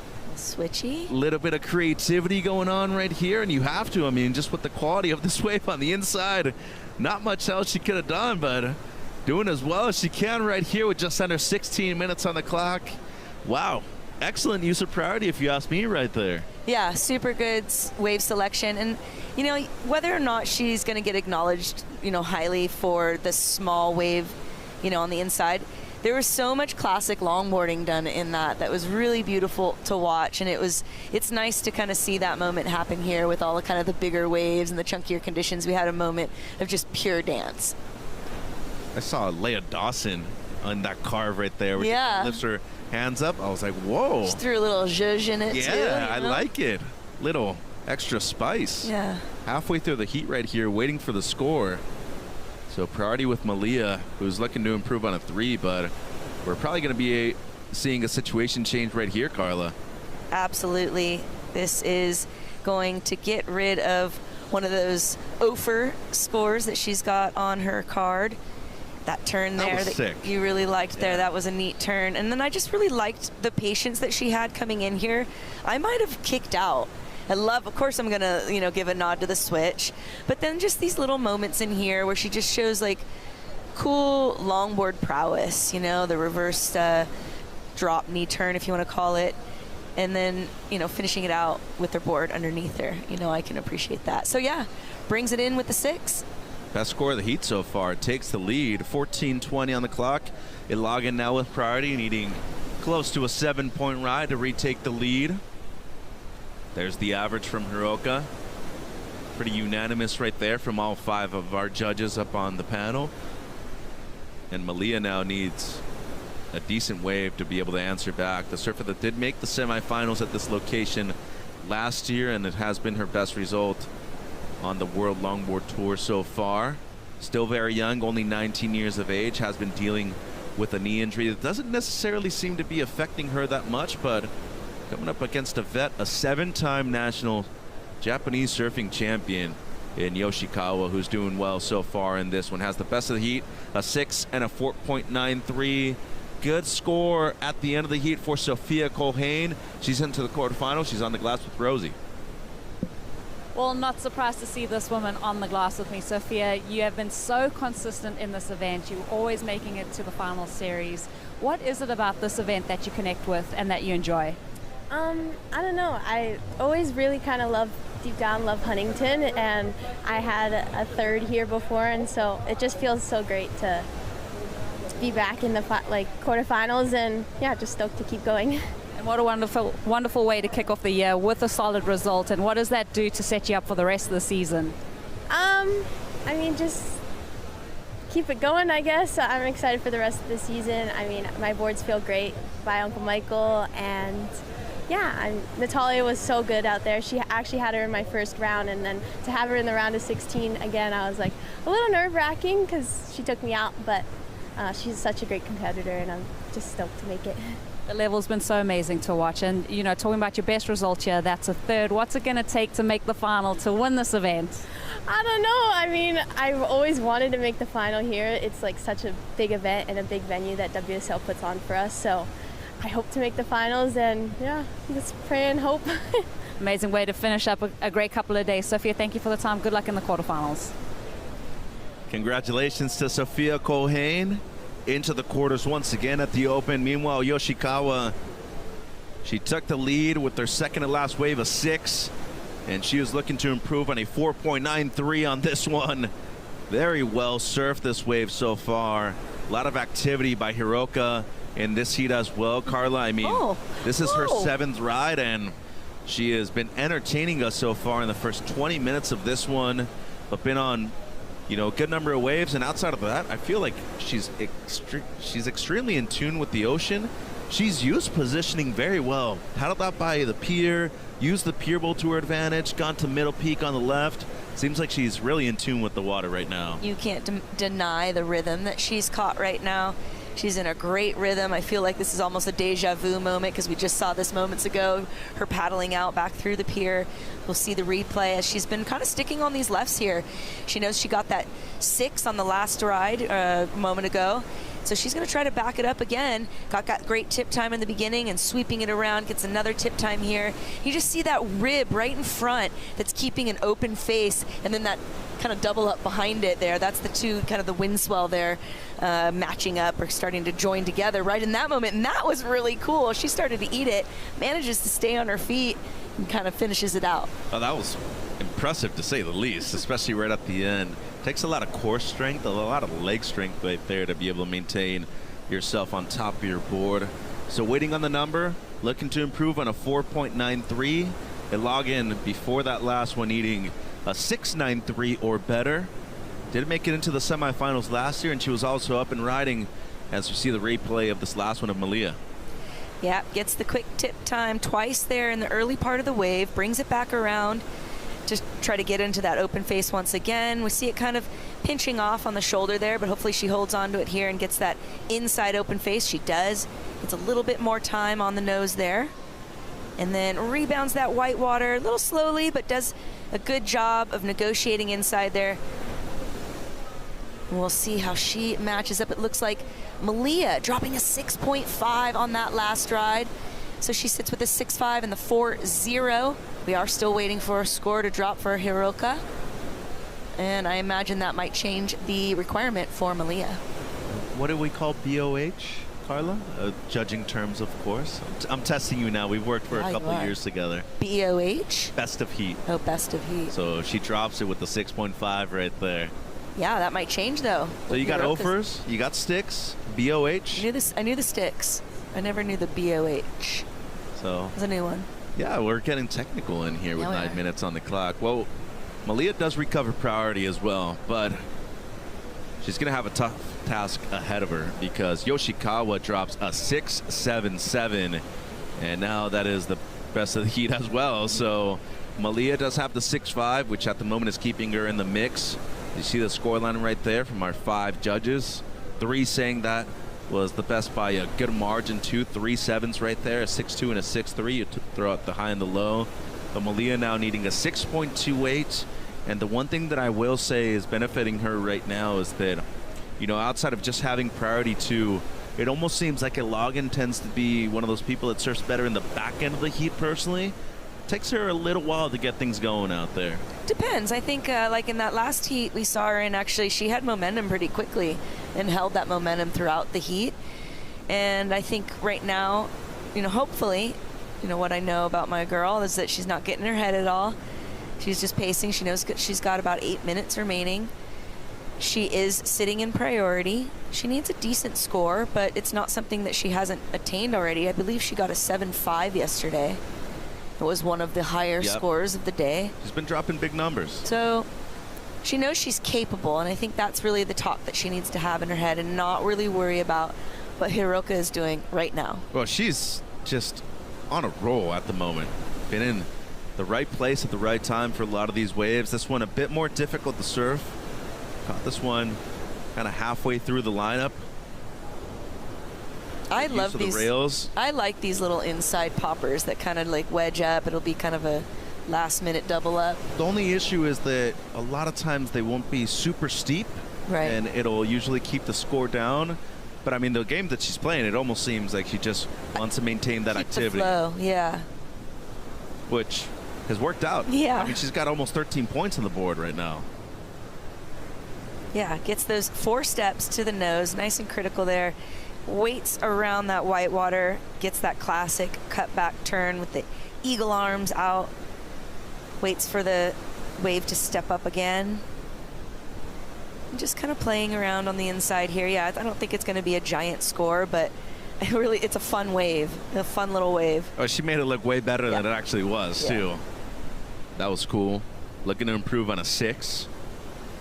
Just under 7 minutes on the clock right now. Ilagan looking for the 6.28 at least before this last one, and things indicating right now that the last of Yoshikawa will not improve on the 6-point ride. It seems like it's going to be in the 4-point range. It's a 4.53, so Malia still needing that low 6, which is not only beneficial to her, but there is ample time out there in the water right now. 6 minutes on the clock. 19 years old. I mean, we had Julian Schweizer in here earlier, talked about it multiple times. Last year on the men's side, I mean, the median age, early 30s to be competing at the championships. So you're not peaking necessarily when you're in your teens and your early 20s right here in the sport of longboarding. And for Malia, I mean, sky's the limit. She has a lot of potential. And injuries come and go, right? I mean, that's part of being an athlete. So got to take the good with the bad. And she's fighting through it right now, at least, you know, has the 6.5 and with potential to at least make it into the quarterfinals here at this event. Yeah, it's not over until it's over. 5.5 minutes. And as you mentioned, she's been dealing with the injury, but it doesn't really seem like it's phased her too much throughout the event. So right now I think, you know, she's just kind of trying to stay calm and really hope that the wave comes her way. And it looks like something is brewing. She's taking maybe a look. She doesn't want to lose priority, so she's being careful not to paddle too hard. 5 minutes on the clock. This is where it starts to get a bit more complicated when it comes to managing the clock. And for Yoshikawa, she's caught 8 waves already in comparison to the 5 of Malia Ilagan. Short drive. I mean, how long does it usually take you to come from Thousand Oaks, that Malibu area, to here to Huntington? It depends on the traffic and the time of day. Welcome to Los Angeles. Right. 405 is a beast. It has its own personality. And it really does keep me from doing things in our you know, vicinity, because having to do that Getty Center, you know, grade there along the 405 to the 101, it took me over 2 hours to get here, but it should only take about an hour at the most. If you had no traffic, you could get here in 45 minutes. Hey, they took your yacht out. Oh yeah, they stole that thing. Well, didn't I tell you we've got plans after? Ah. Yeah. Gotcha. The Pacifico deck's up there now? Is that what you're saying? 4 minutes on the clock. Yeah, the reason I asked, because Malia just a bit further north than you, over in Ventura. So, I mean, do a good number of events up there with traffic. Without traffic, I mean, you're making it up an hour 20, an hour 30. You know, if you're going the speed limit, and then outside of that too, the 405 turning into the 101 right there. I mean, anybody from Southern California knows that you get on the freeway as early as you can, because you start seeing those red lines. You know that it's going to be a good while before you start moving. But, I mean, for her, starting on Saturday, she probably drove down the morning of, right? Yeah, they drove down the morning of. I don't believe they stayed the night before, but they have been staying since. It's a bit much to drive, you know, back and forth, even though it is doable. But that would be a bit of a trek for sure. Sun Ninja tents down here, too. Got to stay protected in the shade. It's been a hot one the first 3 days of competition. It's going to get even more humid throughout the week, too. It's been cooking for sure. I'm a fan of it, though. I am to an extent. I start to kind of overheat after a while, and you know, the shade feels good, but the sun always feels good. It's good nice bit of vitamin D. You got to jump in the ocean just for a dip, real quick. Get some salt water in the scalp. Hiroka having a look here, under priority. She's gonna let that go, potentially just trying to bait Malia into using her priority. 6.28 is what Ilagan needs at the moment. Ventura's always had a great surfing scene, incredible crew. Kentucky over there, Vince and the entire crew over at C Street. Yep, yeah, it's a really, Ventura's a really neat zone. A lot of cool waves up there. It's been trying to hold on to kind of its country / you know, beach vibes for a while. There's some new development that's been kind of challenging that. But Ventura is really one of my favorite places. I finally live in Ventura County, and I can tell you it's a big difference than LA County. Well, the quality of the waves too, when there is actual swell, Some of the best waves on the coastline right there. I mean, not to reveal too much, but well, I mean, there's not good amount that, of locals. There's not that much hidden when you really come down to it. If you think about from basically Santa Monica to Santa Barbara, we have like 5 of the best point breaks in the world, in my opinion. I mean, between First Point and just Rincon alone, those are mind-blowing. And then you've got Topanga, you've got, you know, C Street is a really big, awesome point break with a little bit different setup, lots of peaks. And then there's a couple really cool ones in between. Yeah. Those are the ones that need to remain hidden. Those are the ones that stay in my pocket. A minute 10 on the clock. Still searching for the 6.28 is the surfer from Ventura County. 6.28 is attainable for this young surfer, the 19-year-old who made the semis last year at this event. Could be the last chance. It's going to be a closeout. So use his priority. Yoshikawa hadn't recognized that until right now. And look at her. I mean, she's just motoring over towards Malia, trying to play some defense. Ilagan might sneak one under priority. 40 seconds. This wave has a double up. Some potential here. Looking for a nose ride as soon as she can. She's going to get it.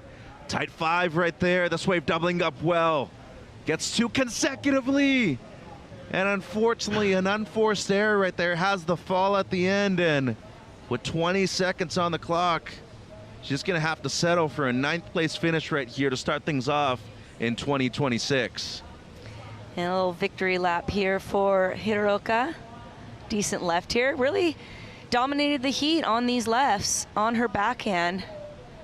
So she's really leveled up her game here. She's going to be super stoked with her performance. A bummer for Malia, but props to Malia for putting it all out there on that last wave. She nailed 2 10s. She knew she had to do everything possible. She did. Really good run, Malia. You know, the world's watching, and you've made a great showing. People are aware of the talent out there with the surfer in the blue jersey. But last year's world number 5, Hiroka Yoshikawa, through to the quarterfinals. We'll be seeing her compete later on today. Our last heat of the round coming up after the break.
Welcome back to the Lexus US Open of Surfing, presented by Pacifico. There's still a few more hours left of competition. Hit the Pacifico deck, get that ice-cold michelada because it looks tasty, and it's 21 plus as always right here on the south side of the Huntington Beach Pier. It's the last heat of the round of 16 for the women. Chloe Calmon representing Rio de Janeiro, Brazil, out there in the red, and Alice Lemoine from Reunion Island representing France in the blue. Mitch and Carla with you for the final heat of the women's round of 16. A good one.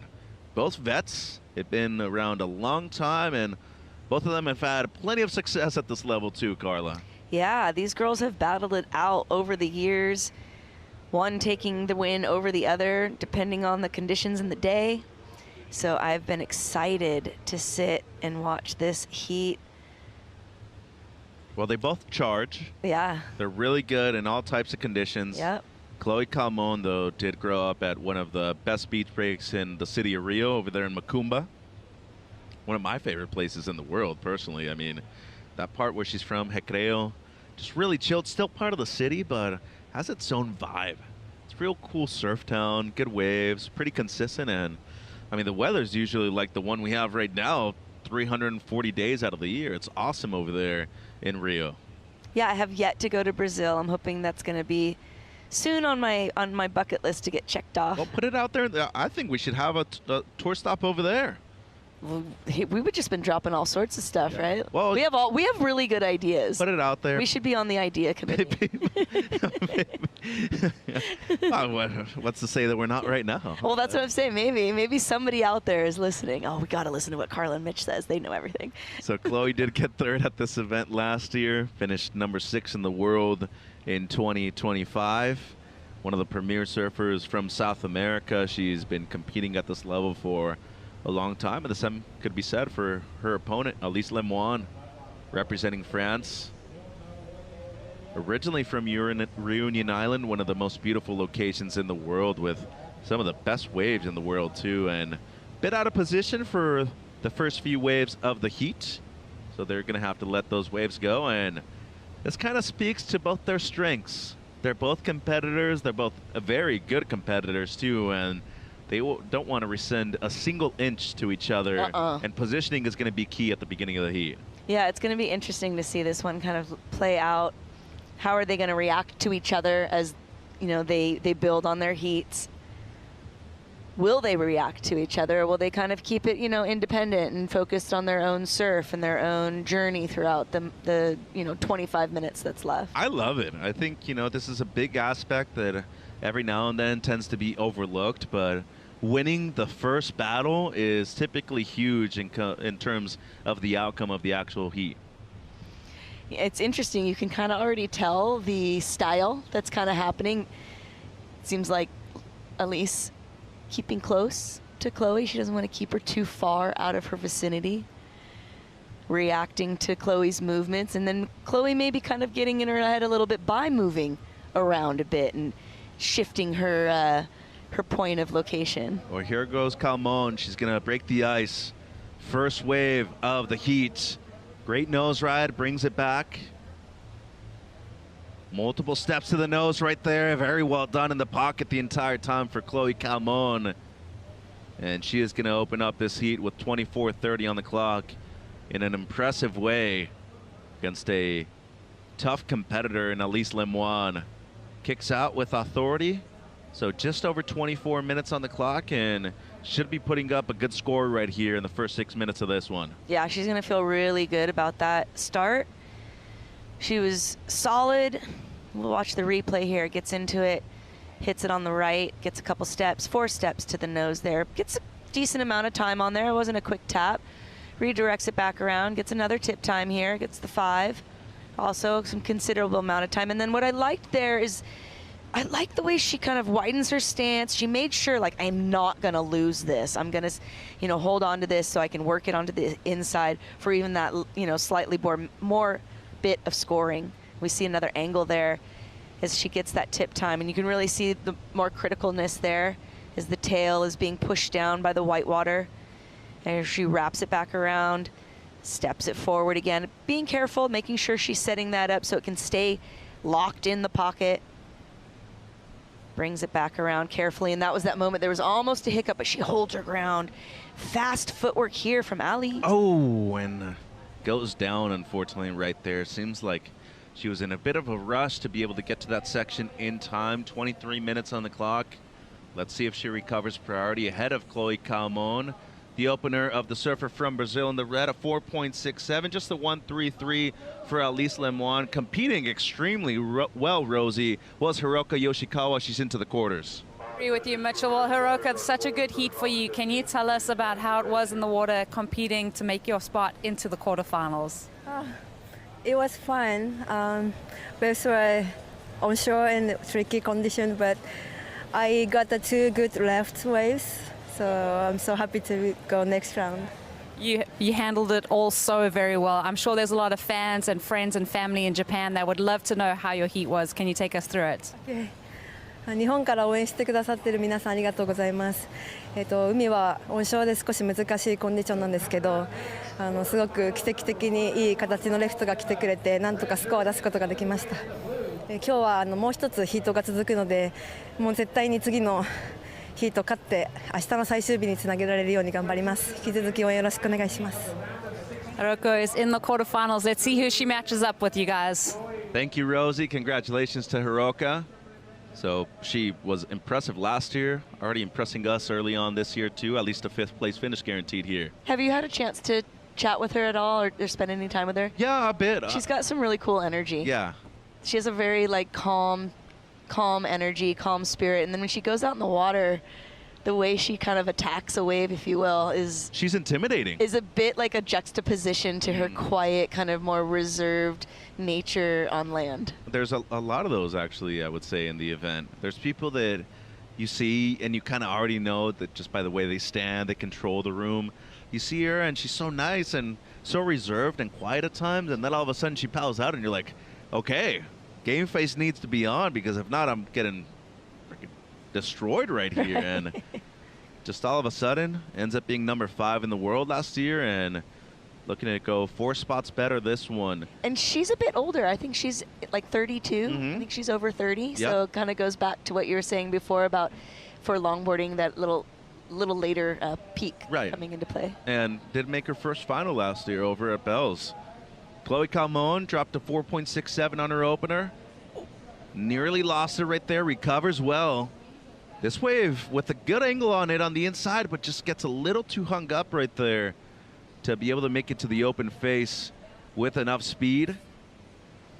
She's going to stick with it, but going to kick out right there, so that shouldn't be a huge number by today's standards, but as of right now, it's going to be her backup score. And you mentioned that she got hung up there, and she did, but it was still a really awesome read, and she was very patient about it. And the way she was actually able to still eventually drop down into it, albeit not to give her any more scoring potential, but it's just one of those little moments that I was speaking to Hiroka, just those little moments that really show a surfer's their skill set. There's one thing noticeable about Chloe on her first 2 rides, is you can just see she's pretty much perfectly positioned both times. As soon as she stands up, she's always in the pocket of these waves. Yeah, she really knows. She knows her equipment. She's been working with Neko Carbone for a really long time, and they've really honed in the equipment. I spent some time with her in California a few years back, and just, I know we worked on surfing different boards, a lot of old school stuff, and it's definitely helped refine her style and her approach to waves and help her with these different waves that are very different than what she's surfing in Brazil.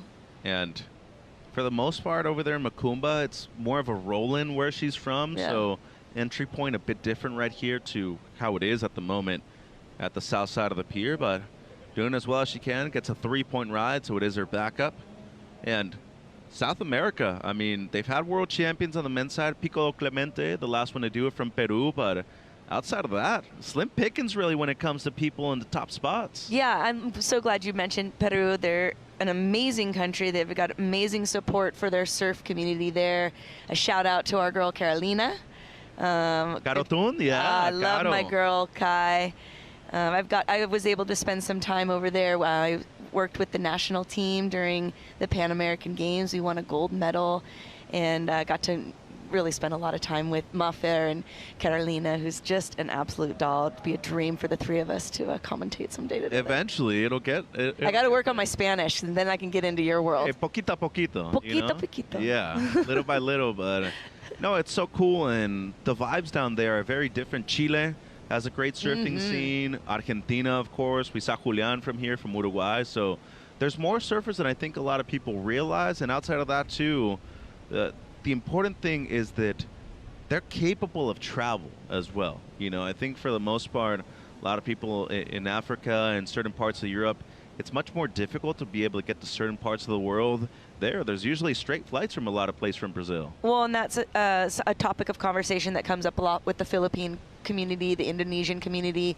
It's a lot harder. It's more expensive. The flight time in and of itself is incredibly long. So it takes a lot to be traveling the world and world tour, and whether that be, physically and the jet lag that comes along with it, the finances, all that. So, kudos to all of these guys and gals for really toughening it out and keeping it going. First time going left in this heat by Chloe. This is her third wave.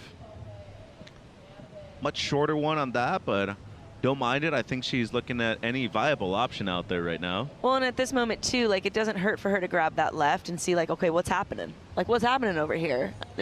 We know already catching more waves has been an advantage. Sitting and waiting hasn't helped any of our surfers so far that I can think of.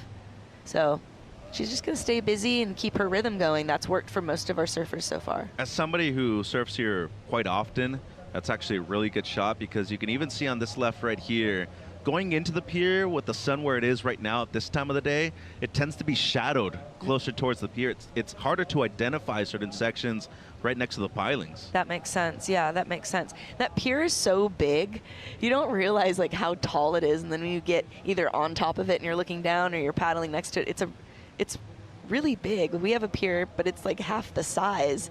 I couldn't imagine jumping off that pier. I mean, look at how much distance is covered by the shadows right there, right next to it. So it makes a difference just to identify certain things next to it. Lemoine, quick wave. She has struggled to find anything good right now. That's just going to be an offer for Elise. Under 16 minutes on the clock. The sun is shining right now, but not on Elise Lemoine so far in this heat, and needs to get going, because despite Chloe not having major scores, doesn't want to let her get enough distance right here in these next few minutes. Using priority and positioning. Calmon going left once again. Well done by the surfer out of Rio to be able to hold their composure on this left right here. A difficult wave to surf. Kicks out, potentially improving the three-point ride.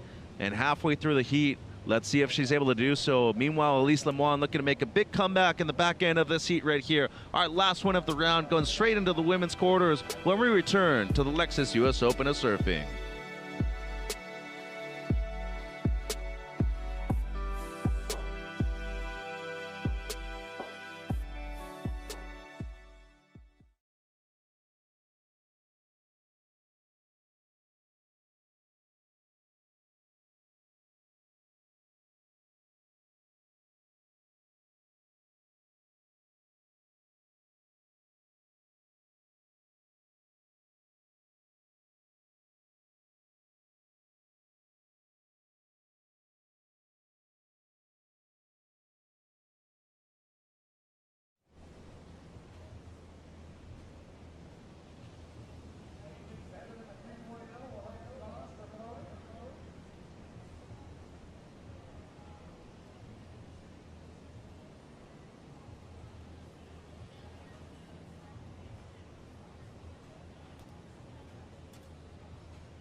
Rip Pro Portugal returns this fall in Peniche, and what a way to experience this event by having the VIP experience. Scan that QR code now to book one of the last remaining spots for the male Rip Pro Portugal.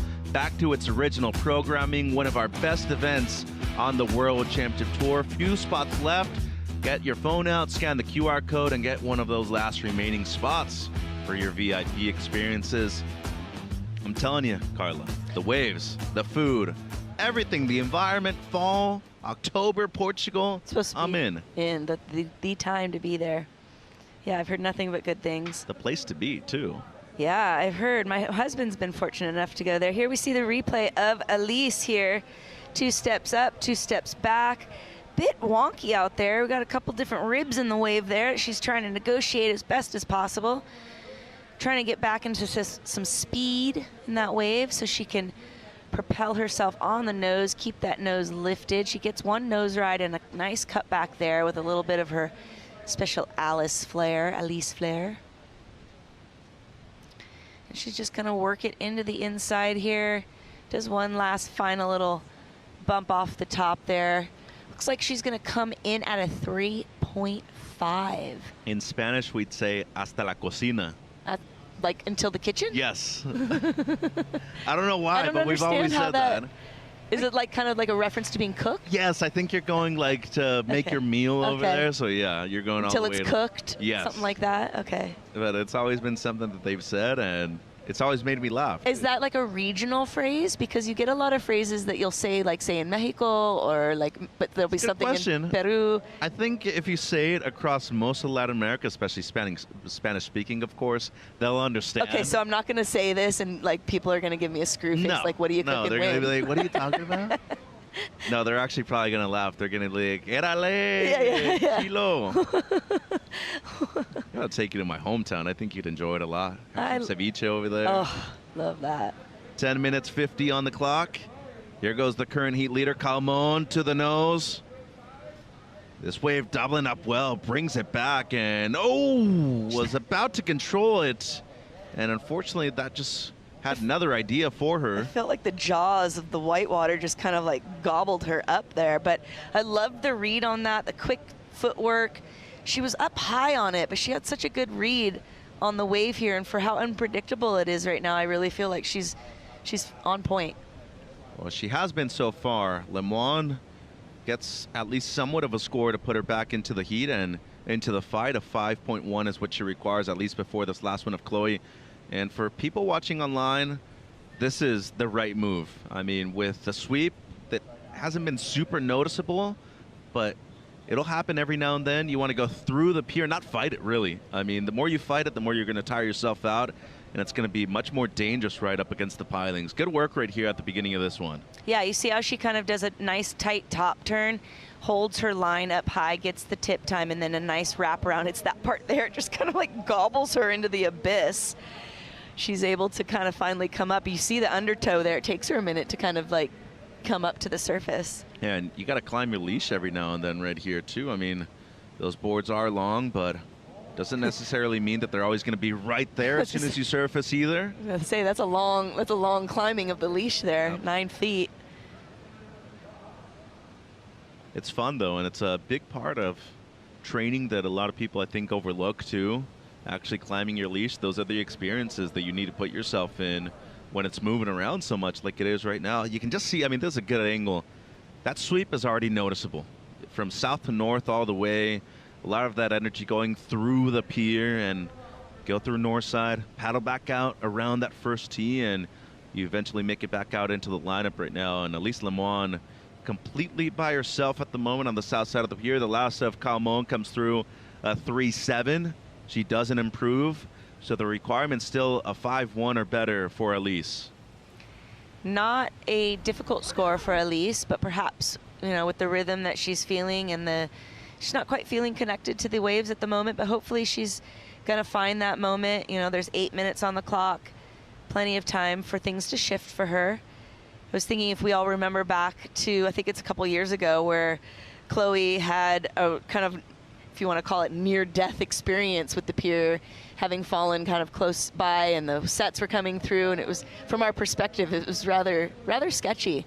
So she could easily have had, some trauma from that experience, but she seems like she's really got no issues whatsoever. Yeah, there's a lot of amateur events right here at the pier, especially on the south side, as did see a paddle right there from Lemoine. Could be a big moment in this heat, so she does give priority to Chloe, who had already been out in the primary takeoff zone. 7 minutes 40 on the clock. Lemoine still needing a 5.1, but can't even imagine what it's like for the parents watching the kids close to the pier with all those barnacles, everything. As you said, I mean, people have been up close and personal. I remember Jadson Andre a few years ago actually finished the wave and pretty much gave it a big old slap too. He was right next. High five. And yeah, it's, it's an instrument that could be beneficial to you if you know how to use it. But at the same time, it's typically a lot more intimidating than that. There's actually a lot more space than you realize. Like, from our perspective, we're only seeing kind of this two-dimensional perspective with the screen. And when you're in there and you're actually paddling through it, it's like I said before, it's pretty big. There is quite a bit of space. And a lot of times where the way it works is like when a wave will come through, when it hits a piling like that, or this is similar with like a big rock structure, it tends to actually push water against it and then push you away from it. So where you have like a natural feeling like, oh my God, I'm going to get sucked into this. No, you should get pushed away from it. And so if you kind of can play that game in your mind, you're safe. Well, it really just comes down to experience and putting in your time out here, too. That's the only true way that you're getting comfortable 100%. At a location like that. 6:20 on the clock. Both surfers out of position for this one, and that one actually had some scoring potential on it, it seemed. So Calmon looking to improve on a 3.93. Lemoine so far still searching for the 5.1. We do have the quarterfinals coming up afterwards. Avalon Gall taking on Tolly White and AJ McCord, our very own, as we see Calmon right here up and running on the left once again, trying to improve on a 3.93. Good wave, and with potential to actually extend her first place positioning right here. Gonna take it through to the inside, see if she gets a potential double up. Good footwork, redirects towards the right, eventually looks left again, and might be able to get one more hit. She does, but she goes down, unfortunately, on a much steeper section on the inside. 5 minutes 20 to go. Lemoine also had a wave right there. On the Pacifico deck right here on the beach is our very own AJ McCord.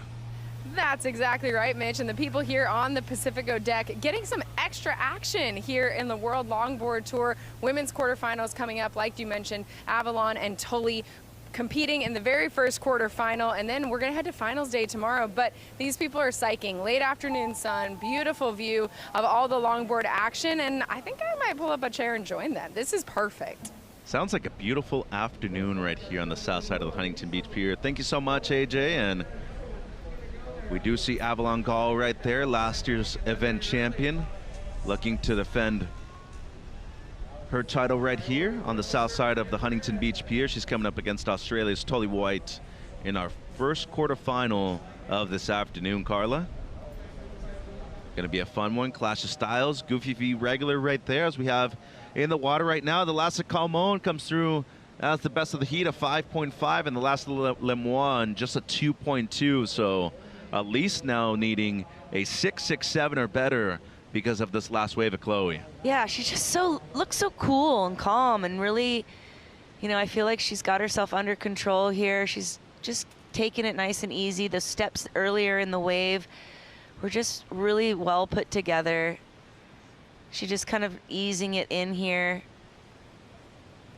Not a ton of power or a ton of steep face, but just milking it into the inside. I think she gets another moment here. Hits it nice. It looks like it's going to connect, but she's not able to keep that nose out from under the water.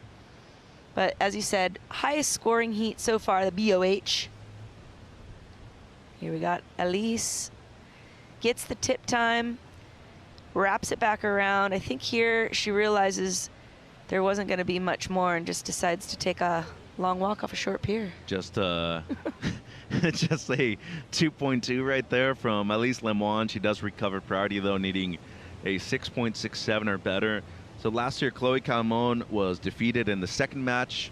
Her Hiroshi Yoshikawa was really close to making it out of that match, and unfortunately just for the two of them, they went up against the eventual world champion Rachel Tilley, who came from behind and won that heat at the 2025 Longboard World Championships. That was at El Sunsal. But if you recall, Chloe took a brief moment off from competing, and there were some things where she said that she just wanted to take a little pause and make sure that she's regrouping and putting more attention on certain aspects of her own life. But every now and then just need to take a step back and tell yourself, I don't want to do this for a little bit, and I just want to actually find the joy in it once again. We were spending some time together at that time, and I was a big proponent of her taking that time off. I think it's really important when you're somebody like herself that's been competing for pretty much her entire, her entire teenage years, from basically 14, she was on the tour, or surfing professionally. She's now in her, I think she's getting close to 30. Mm-hmm. So, yeah, I mean, Elise here, ready to answer back. You can never count Elise out at any moment. She's one of those competitors that has snagged it in the last final moments. She needs a considerable score at a 6.67, but she has done the most work that she's done so far on any one of her waves. Well, she is needing a pretty large score given the scale on this heat so far, a 6.67, which has to be more than a point better than the last one of Chloe Calmon. 90 seconds on the clock. Chloe with priority on the outside. And as you said, not for lack of trying, Elise has definitely been out there with 5 opportunities. This one does come through as her second best, a 3.4, but still needing the 6.67 or better. Yeah, great surfing on this small wave. She's making the best ditch effort that she can here, showing us her style. She has some really iconic moves that we're used to seeing. I don't know if she was able to showcase it the best in this event, but we'll be seeing her again later in the season. I love the way that she uses her arms to balance things out. As you said, though, might need to have been on a better wave earlier on in this heat. So a 3.4, her best score a 3.5. And Chloe hitting double digits with her total, 10.17. So history between the two, it was noticeable at the beginning of this heat when it came to fighting for positioning out there. The edge went to Chloe Calmon, who got the initial wave of this heat of 4.67, and she's kept that as her backup the entire time. 20 seconds on the clock, and this potentially a victory lap for Chloe. Gets the couple nose rides on the outside. First time she's truly gone on a good right-hander in this heat. Cleans it up on the inside too. And she is looking good on this one to potentially extend her lead. But either way, she's going to be advancing into the quarterfinals and surf in the last heat of today. This wave does count for Elise Lemoine, but it doesn't seem like it's going to be even close to enough to be able to take the lead.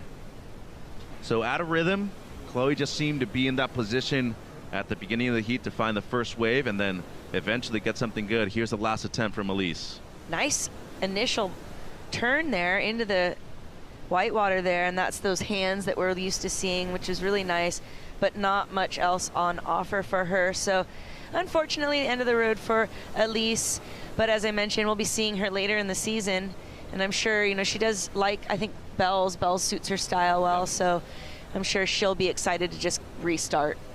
Chloe Calmon with a victory. We'll be chatting with her in just a few minutes. We're going to bring in Sam and Chris for Avalon Gall and Tully White when we return.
Welcome back to the Lexus US Open of Surfing presented by Pacifico. It just seems like yesterday that we kicked this event off.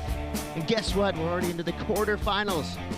I don't know how it happened, but I like it. This is going to be really fun to watch. Chris Cote here with Sam Bleakley. Sam, what you see in front of you is an iconic trophy. You win this, you put your name in the history books. It's kind of a loose representation of the Huntington Beach Pier, and it's heavy, it's cool, and that would look good on anyone's mantle, and we're one step closer towards that. Do you think it's bad luck for the competitors to see it or touch it? They can see it, they just can't touch it. Yeah. So it might burn their fingers. A lot of bit. superstition around touching the trophy before you might win it. Yeah. Yeah. But wow, what a great trophy! I mean, we can touch it. They're all, we can touch it. It's great. I mean, this is a big one, you know. And to start the tour with a win here at HB, you know, high-profile demonstration of versatility. It's been challenging conditions. We're already into the quarterfinals, and you know, these women have surfed the round of 16. Avalon was incredible. Tully had more of a difficult, you know, conditions against Mason. You know, the waves were getting kind of more scrappy, but Avalon, you'll imagine she'll stick with the pier bowl lefts. Tully, you'd imagine she's going to be versatile. She's going to go left if she needs to, but she'll also hope she can find a linking right-hander. Yeah, and it's going to be also a test of stamina, you know, because even though these are just 30-minute heats, you know, some of these surfers just got out of the water, and we've seen in the last few hours how tricky it is not only to, you know, catch and ride and identify the waves, but also to get yourself in position. We've seen big closeout sets come through. So yeah, these are some of the best athletes on the planet, and they're going to show us that right now. We got 26 minutes left. Avalon Gall, your 2025 Lexus US Open of Surfing winner. She is our reigning queen of the US Open, and she's a 2025 Longboard Tour runner-up. So a huge 2025 for Avalon, and the way she's been surfing, would not be surprised if this trophy that's sitting in front of us winds up in her house in a few days. Yeah, and she didn't fail to finish in anything worse than the top 3 last season. She got a first at Huntington. She beat Soleil Erica in the final. She got a third at Bell. She lost in the semi-final to Hiroki Yoshikawa. She got a second in Abu Dhabi, losing in the final to Honolulu Bloomfield, and then she got a second in the final in El Salvador, losing in that title match to Rachel Tilley. And it could have been best of 3. Rachel took the first win, and then Avalon on the last exchange was very close to the score that she needed, and it would have then gone to the third title match, but she just fell on the inside, and it meant that Rachel got those 2 back-to-back wins. But what a great season. She comes in as, you know, second seed with Rachel, of course, first seed, Soleil third seed, but Soleil dropping out has meant a lot of those surfers below have risen up the seed list, and Avalon, you'd have to put her as the favorite now, you know, on these lefts. But having seen Chloe surfing in that last heat, you know, I'm feeling that there's a good Chloe Calmon who's going to show up in these quarterfinals. But Tully is someone we shouldn't rule out, and you know, now starting to ride the boards shaped by her partner, Archer surfboards, so still kind of laminated at Rhino Laminating in Sydney, and she is someone that you should never underestimate. She's an all-rounder, she's very stylish, she'll go left, she'll go right, and she'll dig deep. Yeah, I love that we've been shouting out shapers all week long. That's classic. Do you think it's cooler under the sand? It's got to be. It's got to be a bit of moisture under there. Yeah, you just got to make sure that you are good enough friends with the people burying you that they will unbury you. That's ultimate. And not just leave you on the beach. I've been there. Yeah. Right? I know what it's like. Me too. I just had flashbacks. Yeah. 3:50 now. Or flashbacks. The clock's kind of ticking quickly. It has done. Yeah, it's gone quick. I mean, you know, just that up and out for Tully, 0.5, and both opting for a bit of patience. We did see some bigger sets, though, in that last heat with Elise and Chloe, and you know, I imagine the women paddled out thinking there's going to be a couple of big ones, we'll wait further out. Yeah, so as both these surfers scan the horizon, just waiting for something to appear, you've got to think, you know, what looks like a lump of water could be a 7-point ride. You know, there's so much happening in the lineup, but I feel like, and you could back me up here, Sam, you've been around the block, it's cleaning up, isn't it? Yeah, definitely. It's improving. Thank you for backing me up there. Yep. I agree. I think we're going to see some strong scores for sure. All right, as we wait for the next set to roll through, excited to present to you another quarterfinalist, Chloe Calmon on the glass with Rosie. That's it, rounding out our quarterfinals. Chloe, I mean, we were just chatting about the conditions out there. It has been a bit of a marathon of a day. I know that you were down here earlier this morning. How have you managed your energy throughout the day heading into this round of 16 matchup? It's tricky because at first I was in the last heat of the day before they announced the quarters were on. So the day is going by so slow.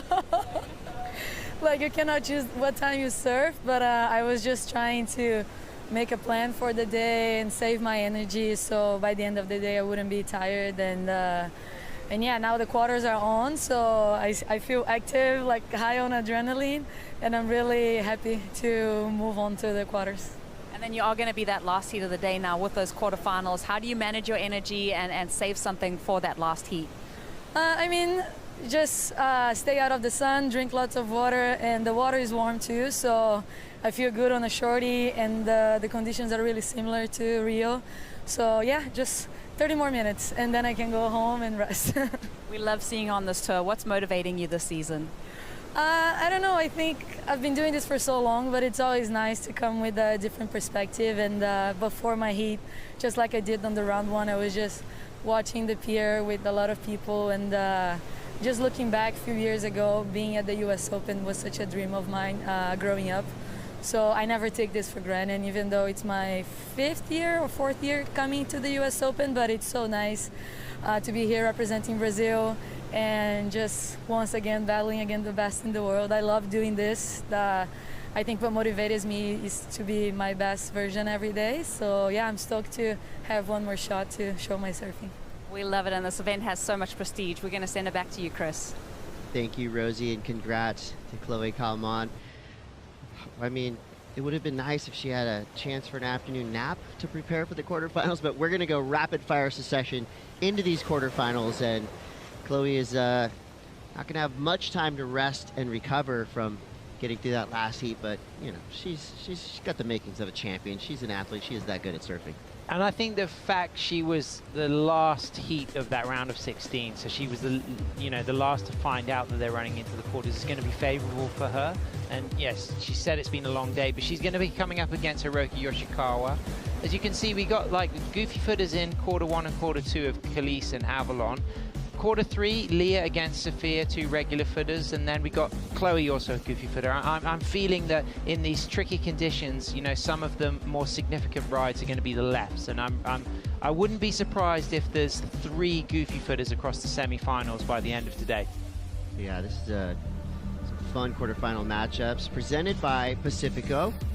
I'm looking at quarterfinal number 2 as that looks more like an actual final to me. Honolulu Bloomfield going up against Khalees Kale'opa'a. I mean, what a classic matchup. How many times have they gone against each other in their lives? Yeah, and you know, Honolulu was incredible in her round of 16, and it was actually a significant fast left that she got her biggest score on, beating Cash Hoover. And I was looking forward to that. I was just watching from the Red Bull Athlete Zone, and you know, she was strong, and both the surfers had their dads on the sand, and it was really interesting watching Honolulu come in after a long left, and her dad Kolohe just exchanging some cool words with her. And I really enjoy watching those relationships the surfing parents have with their kids. And you know, of course, now Honolulu, a parent herself with her partner Clay and their son baby Rain, opting for a right-hander, Avalon, so demonstrating that she'll commit to the rights if they stand up for her, and this is really good as well, Chris. Yeah, got the nose ride in the most critical part of this wave, and now she's added a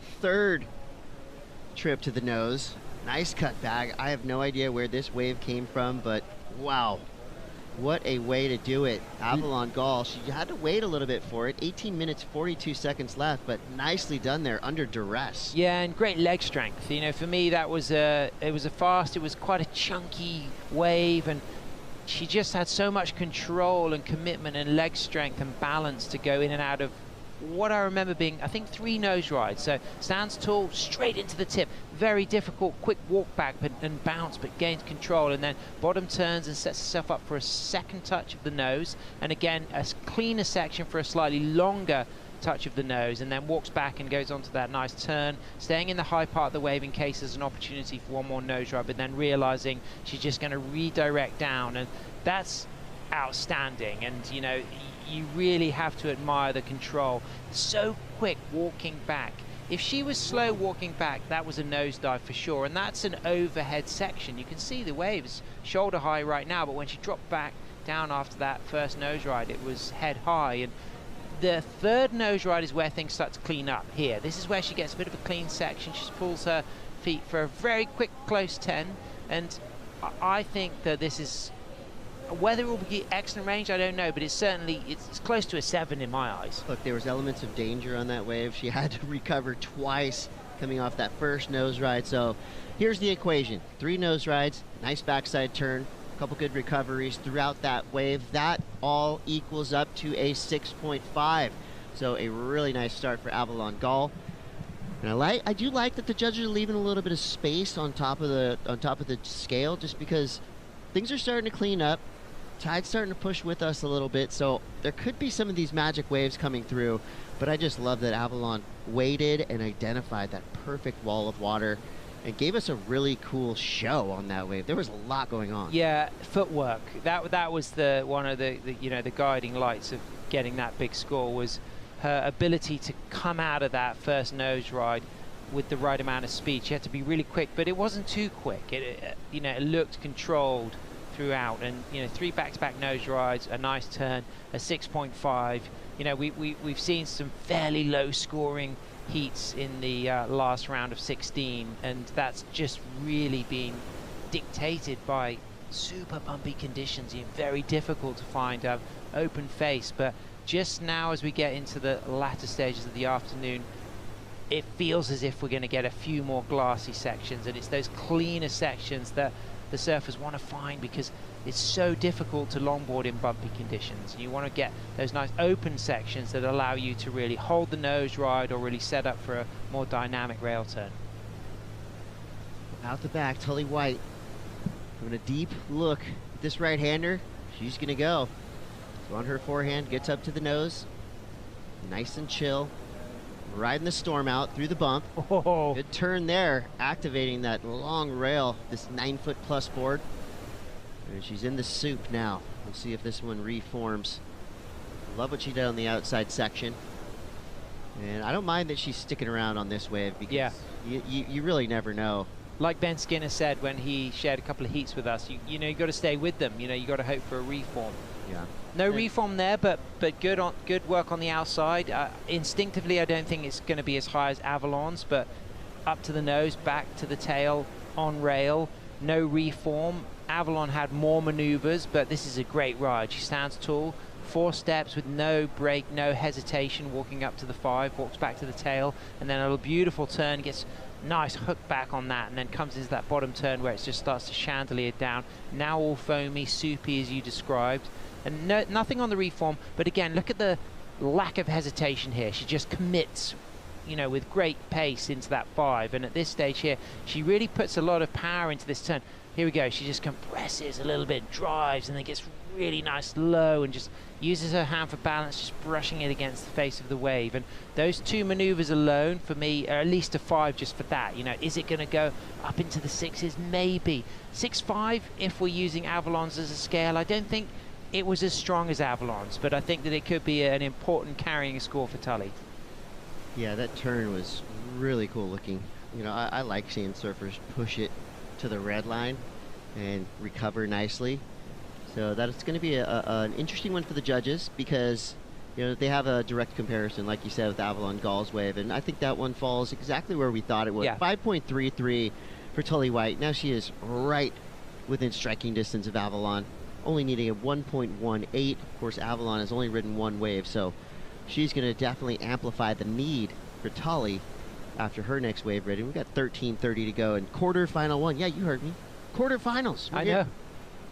We're already on to quarterfinals. It's crazy, but like you said, a lot of these women knew there was a possibility that they might be surfing again today, but they weren't sure, and you just have to be prepared for everything. You have to keep all your necessary snacks, hydration, you know, like Chloe said, in her post-heat interview with Rosie about staying in the shade, staying hydrated, staying positive. And Chloe, for me, had a good attitude. She was feeling grateful to be here.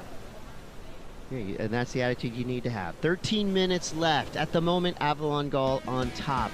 Plenty of time left here in quarterfinal heat number 1. We're going to take a quick break. We'll be right back with more.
Welcome back to the Lexus US Open of Surfing, presented by Pacifico, and also presented by Pacifico, our fan picks.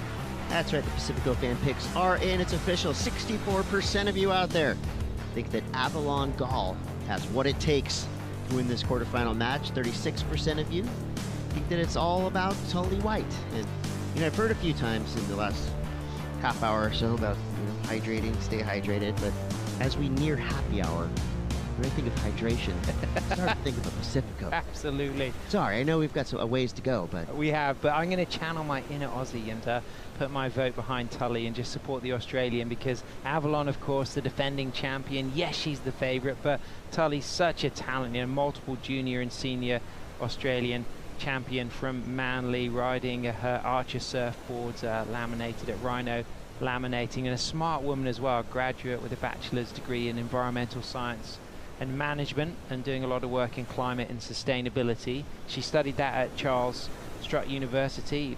Big shout out to Mum Donna and Dad Alistair, because they'll be tuning in for sure. And yeah, 5.33, Chris, that's a good keeper for Tully. She's chasing a low score, of course, because Avalon hasn't got a backup score, so it's evenly poised. Yes, Avalon's got the highest of the single score exchange, but Tully is right there in this game. And I think that's going to feel good, because she didn't have anything on the inside, so she knows that you can get a sizable number with just a couple big maneuvers on the outside section. She gets on the nose, rides through some white water, back on the open face.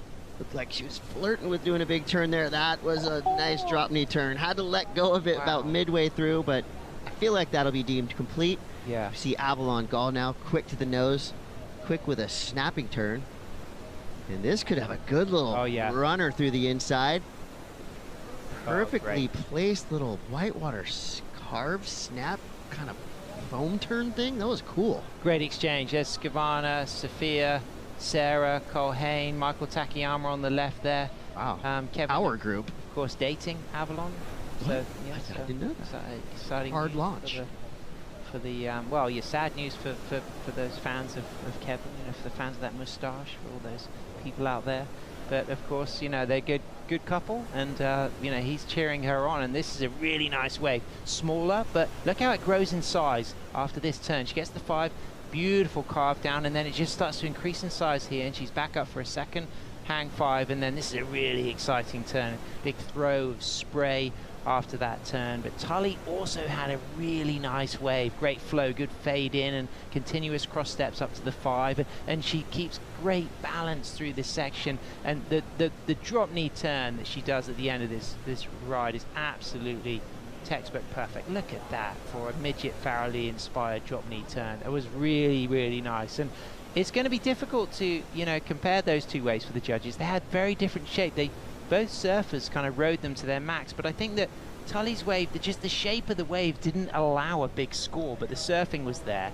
I think Avalon's wave just allowed a little bit more excitement, a bit more edge of your seat type surfing. I think hers may well get the better of the exchange. I mean, I just feel like we're watching a rerun of what Avalon did in her previous heat. She just went out there, you know, doesn't look like she's overworking on anything. She's just finding these really nice looking waves. I think she started off her previous heat with a 6.5 as well, so she's got the recipe all figured out. And I think Avalon's second wave is going to be a little bit higher than Tully's last wave ridden, and it does come through. So we have a 5.33 paired with a 3.77 for Tully White for her total now. So she jumped into the lead, but there is another score to come through for Avalon, and I have a feeling it's going to be, might even be close to that 6.50. Yeah, not right there with it. Yeah, I think it's certainly going to better the right-hander we just saw from Tully. That 6.5 was pretty special. I don't think it's the 6.5. You know, that wave was, there was a lot. That wave had a kind of like a bit of a kind of North Shore feel to it. Touch of kind of a windy day at Makaha, but it had more of a Haleiwa, Chun's Reef kind of vibe to it, and she rode it with great leg strength. I think it's going to come in the kind of mid-5 range, probably not quite as high, but it's going to mean that Tully needs something fairly significant now. Yeah, 5.33. So I think close enough. Yep, we were both right. 6.5 now for Tully. So okay, Tully's got to be strategic about recognizing the value of the right-handers versus the left-handers. Okay, so Avalon's got a score on both, a 6.5 on a right, a 5.33 on a left.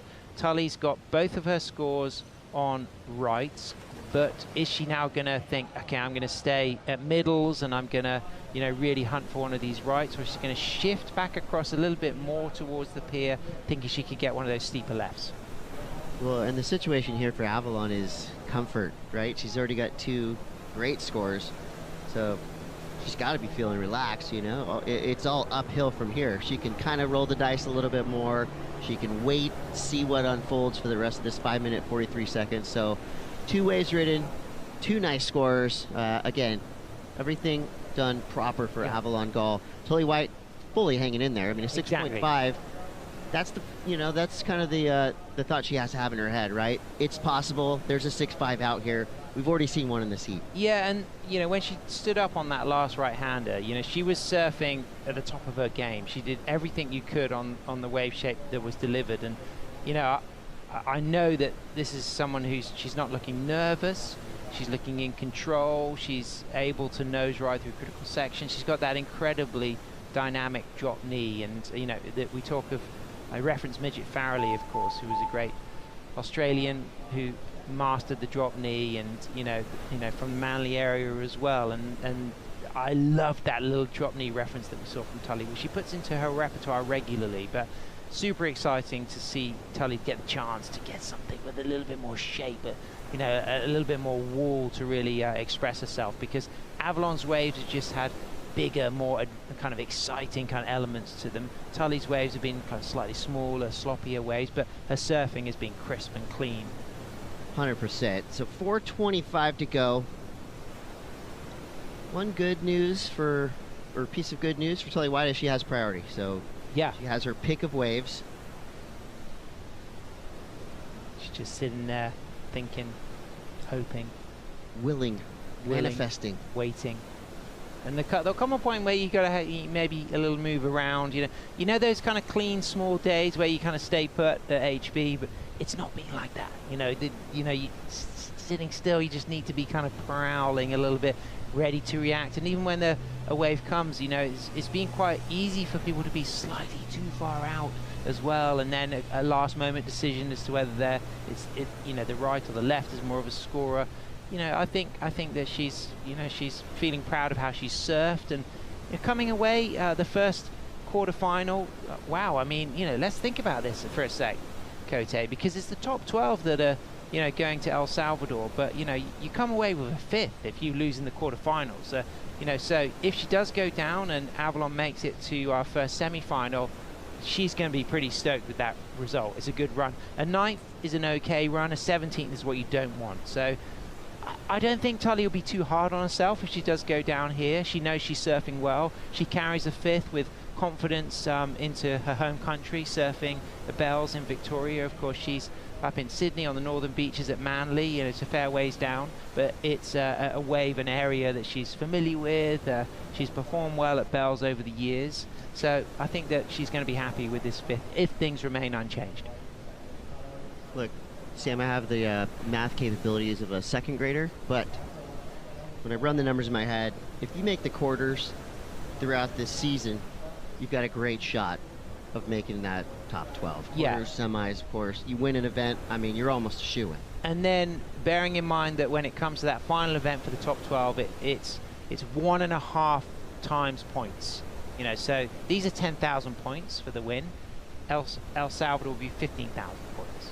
So it, you know, for the people who thrive on, you know, that type of wave, Tully being one of them, you know, that's something to, you know, get excited about. You may go in with some 3rds and some 5ths and maybe a 9th as well, and you know, have a slightly lower seeding, but if you feel confident there. And the setup is it's going to be a 2-day event. Our seeds 1 to 4 will be seeded into the quarterfinals. The rest of the seeds in that first round, surfer on surfer, to progress through to meet the top 4 seeds in the quarterfinals, through to the semis and then the finals, spread across 2 days. So it's a great format, and you know, there's good energy from the surfers about the looking forward to the format. Yeah, it's cool. I mean, it loosely mirrors the changes made on the championship tour for men and women, and I like that because, yeah, somebody can come in hot like they're about to clinch the thing, but you still have to perform at the end, and with those 1.5 points, it's going to be a really epic finish to this season. And the other thing to remember, Cote, as well, is yes, the 3 results count to get to El Salvador, which is the 4th event on the tour, but then once all of El Salvador's finished, you can drop your worst event, and so you're carrying your best 3 results. They may end up not being El Salvador, but if they do include El Salvador, it's at 1.5 times points, and so any win throughout the season is going to be really important for any of these surfers. It's going to be a race, and it's a long race because basically a 1.5 years of a tour. And you know what's happened in these last 3.5 minutes? There just hasn't been a significant wave, and now you can see Tully kind of moving on the inside. She's still got priority, but 30 seconds remaining, and you can just see by the body language that there's nothing major coming through. You spot anything there, Chris? You think there's a little bit of movement in time, or nothing significant? I mean, I don't think so. There's 24 seconds left. There's a lot of these kind of ridges coming through that maybe look like a wave, so you get your hopes up, but then it completely disappears. So with 14 seconds left, it's almost a lock. Well, just when I say that, it's Tully White having a paddle. It's going to get towards the pier, maybe seeing something, but the wave does not come in time. So, semifinalists, Avalon Gall, convincing heat victory. It only took 2 waves, 6.5 and a 5.33, but give it up for Tully White. Great showing, a quarterfinal finish. You know, it's going to be a little bit bittersweet, but she's got to walk away happy knowing that she is in the running to potentially make that final event. We're going to take a quick break. Don't go anywhere. Honolulu, Khalees coming up next.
The Lexus US Open of Surfing presented by Pacifico is brought to you by Lexus, experience amazing, and by Board & Brew, keeping it real since '79.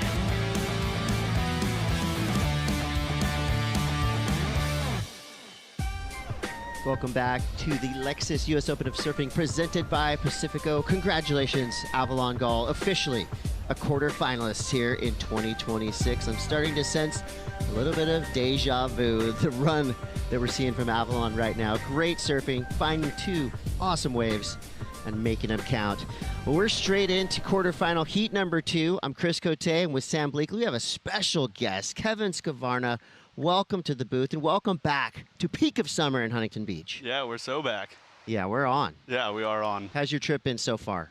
It's good. Yeah, it's not too far of a drive from San Juan Capistrano. Road trip. Yeah, more of a morning commute kind of thing. And it's been great. It's been fun. The waves have been good. Bit windy now, but totally contestable. But it did glass up a bit there for Tully and Avalon, didn't it? There's an improvement happening at the moment. I think so. Yeah, I think this is going to be really fun to watch the rest of the day. Pleased with how Avalon surfed then? She looked strong, dynamic, and kicking off with. I didn't think she would look for a right-hander, but she started with a really good right-hander. Yeah, she surfed that one really well.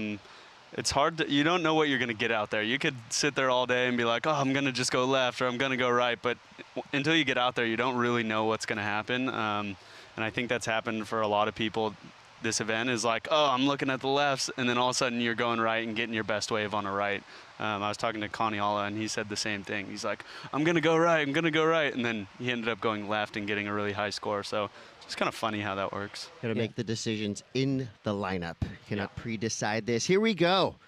This right here is an epic showdown, an instant classic. We got Honolulu Bloomfield going up against Kalise Kale'opa'a. You know there's a ton of history with these two surfers. Great friends, but great friends also make great rivals. Yep. Yeah, this is a great one. I mean, Kevin, Hono and Kalise, look straight off the bat, Kalise. Where'd this one come from? Yeah, town versus country. This is going to be really fun. Whoa, with the kickflip to end it off. Well, she was close to the pylons there as well. That was radical. I think she knew if she drove down through that section, it was going to be dangerous territory. Smaller wave for Honolulu, but again, both on that pier bowl left, super close to the pylon. So I think that reaction from Kalise was simply that if she just drove down out of that turn, she was coming at an awkward angle to shoot the pier, and she just knew that she needed to kind of press the dismount button pretty quickly.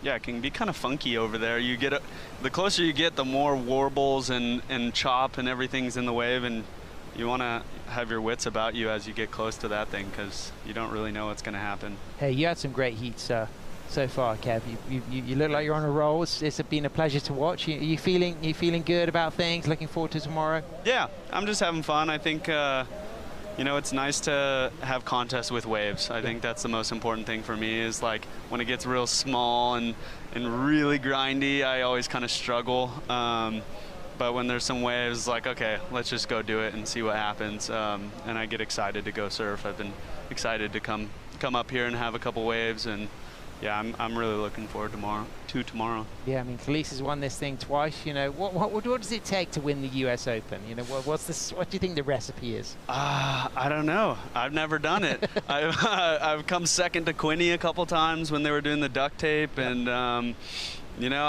haven't broken that barrier yet, but I'm looking to. I think just surfing clean and strong, and just doing what you can on the waves that are provided. Here we go, Chris. Hono getting a quick start here. First wave, 4 points. That wave kind of bailed out of it quick, but it doesn't look like there's anything left on it. So 24 minutes left. Honolulu Bloomfield striking first. She got a 4. Just quick 0.57. Going to be a non-factor, but Kalise with the edge slightly. 4.5 to start, even with the frontside kickflip attempt. She got some credit for what she did out the back.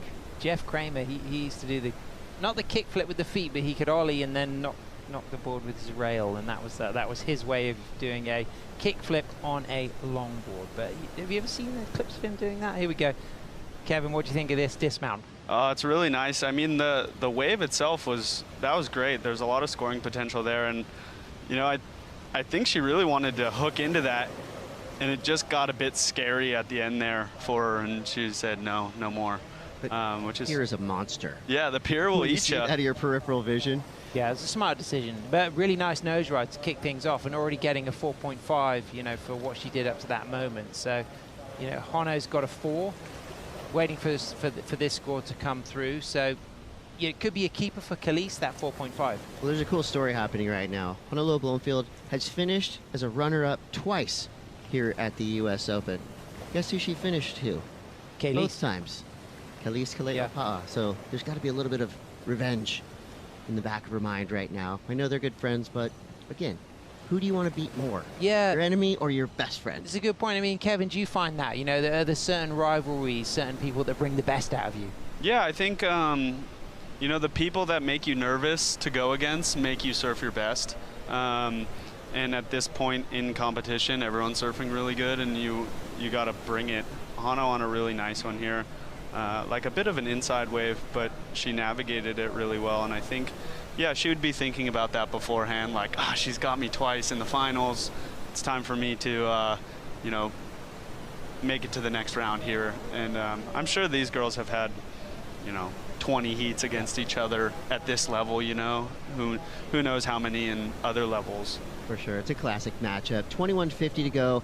And look at this number. Honolulu Bloomfield comes through with the high mark of the heat, a 6.67. So I feel like the bulk of those points came from that nose ride on the outside, right in the critical spot of the wave. So now Honolulu jumps out to a big lead. That means Khalees needs a 6.18. And like on-demand viewing, here we go. Khalees Kale'opa'a looking for a 6.18 out on the nose with speed. Wow, nice. Nice slash there. Coming around this section, here comes the pier. Wisely straightens out, regains composure. That was brilliant. Riding in the shadows right there. Love that. Oh. Love that control, the composure, the velvet smooth rail turns, and that opening nose ride. There was just so much poise that you see from Khalees. Yeah, poise, another word that could be in the judging criteria. Yep. Probably fits in there with flow. So with 20 minutes to go, we got a match on our hands, folks. Feel like Khalees is going to get a solid score. Honolulu just dropping the 6.67. It's all happening in the water. It's also happening on the glass. Avalon Galls with Rosie Hodge. Say that you are just so impressive. I was looking at your results last year, almost a flawless year for 2025, and now again maintaining that level of consistency. Avalon, you found yourself into the semifinals. What do you think is maintaining this performance from you? Because it's really hard to do that over so many events. I'm not totally sure, but just surfing a lot and having a lot of fun, and have some good waves today, which is really nice. I definitely think that's shining through, that you're just letting your surfing do the talking. And as we think about tomorrow, today has been such a long day. You finished up now. How do you go and recharge and make sure that you're ready for tomorrow's activities? Just get some rest, and hopefully the waves are good tomorrow, and just kind of enjoying everything. Do you think you'll change anything heading into tomorrow? Not really. I don't really have a game plan, but just kind of going out and surfing. Just keep doing what you're doing, because it seems to be working. Avalon, thank you for the time and good luck tomorrow. I love that attitude. I'm just going to have fun and surf. Yeah. What more can I do, right? We're pretty sure the wave's going to be good tomorrow, so I could feel a little undertone of excitement there, though. Avalon Gall, a semi-finalist here in 2026. During that interview, some action in the water. Looked like Honolulu with a quick ride. It's not going to be a score of note, but what I'm liking is the cadence of the sets that are rolling through. Yeah, it's got busy, hasn't it? Yeah, and there's a number on the board that just dropped in during that interview. Khalees Kale'opa'a with a 6-point ride, so she's tightened things up. Now she's looking for a 4.68. This is exactly what we knew was going to happen in this heat. Both of these surfers going wave for wave. I mean, Kev, talk about the technique of her footwork and her rail work. Yeah, she's so smooth. The way that she can set up these waves is so impressive.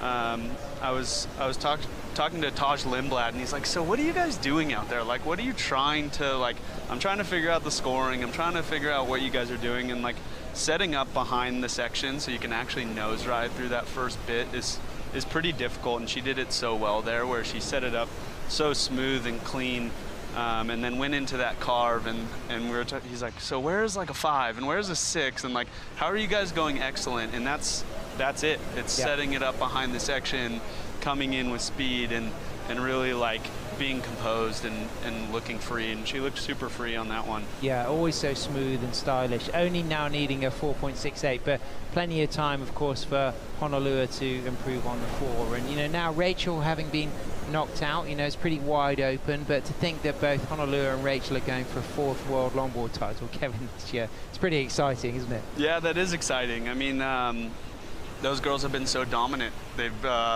you know, between Rachel, Hano, and Soleil, they've had it for almost 10 years now. Exactly. And, you know, I'm excited to maybe see a new girl. Yeah, could be. Are you excited about the new format, Kev, as well? About the stops, the new stops, La Union, about the top 12, about, you know, knowing that, you know, all of the results can count as well. You know, when we tabulate things at the end after El Salvador, you'll carry your best 3 results. Yeah, I think that's huge. It really leans itself to being like consistent through the year and making sure that each event really counts for you. Yeah. And you know, it's going to break up all those tie scenarios that we had last year, I think, a lot. There's a lot of people who are tied, which made it difficult in the end. And here goes Hano again.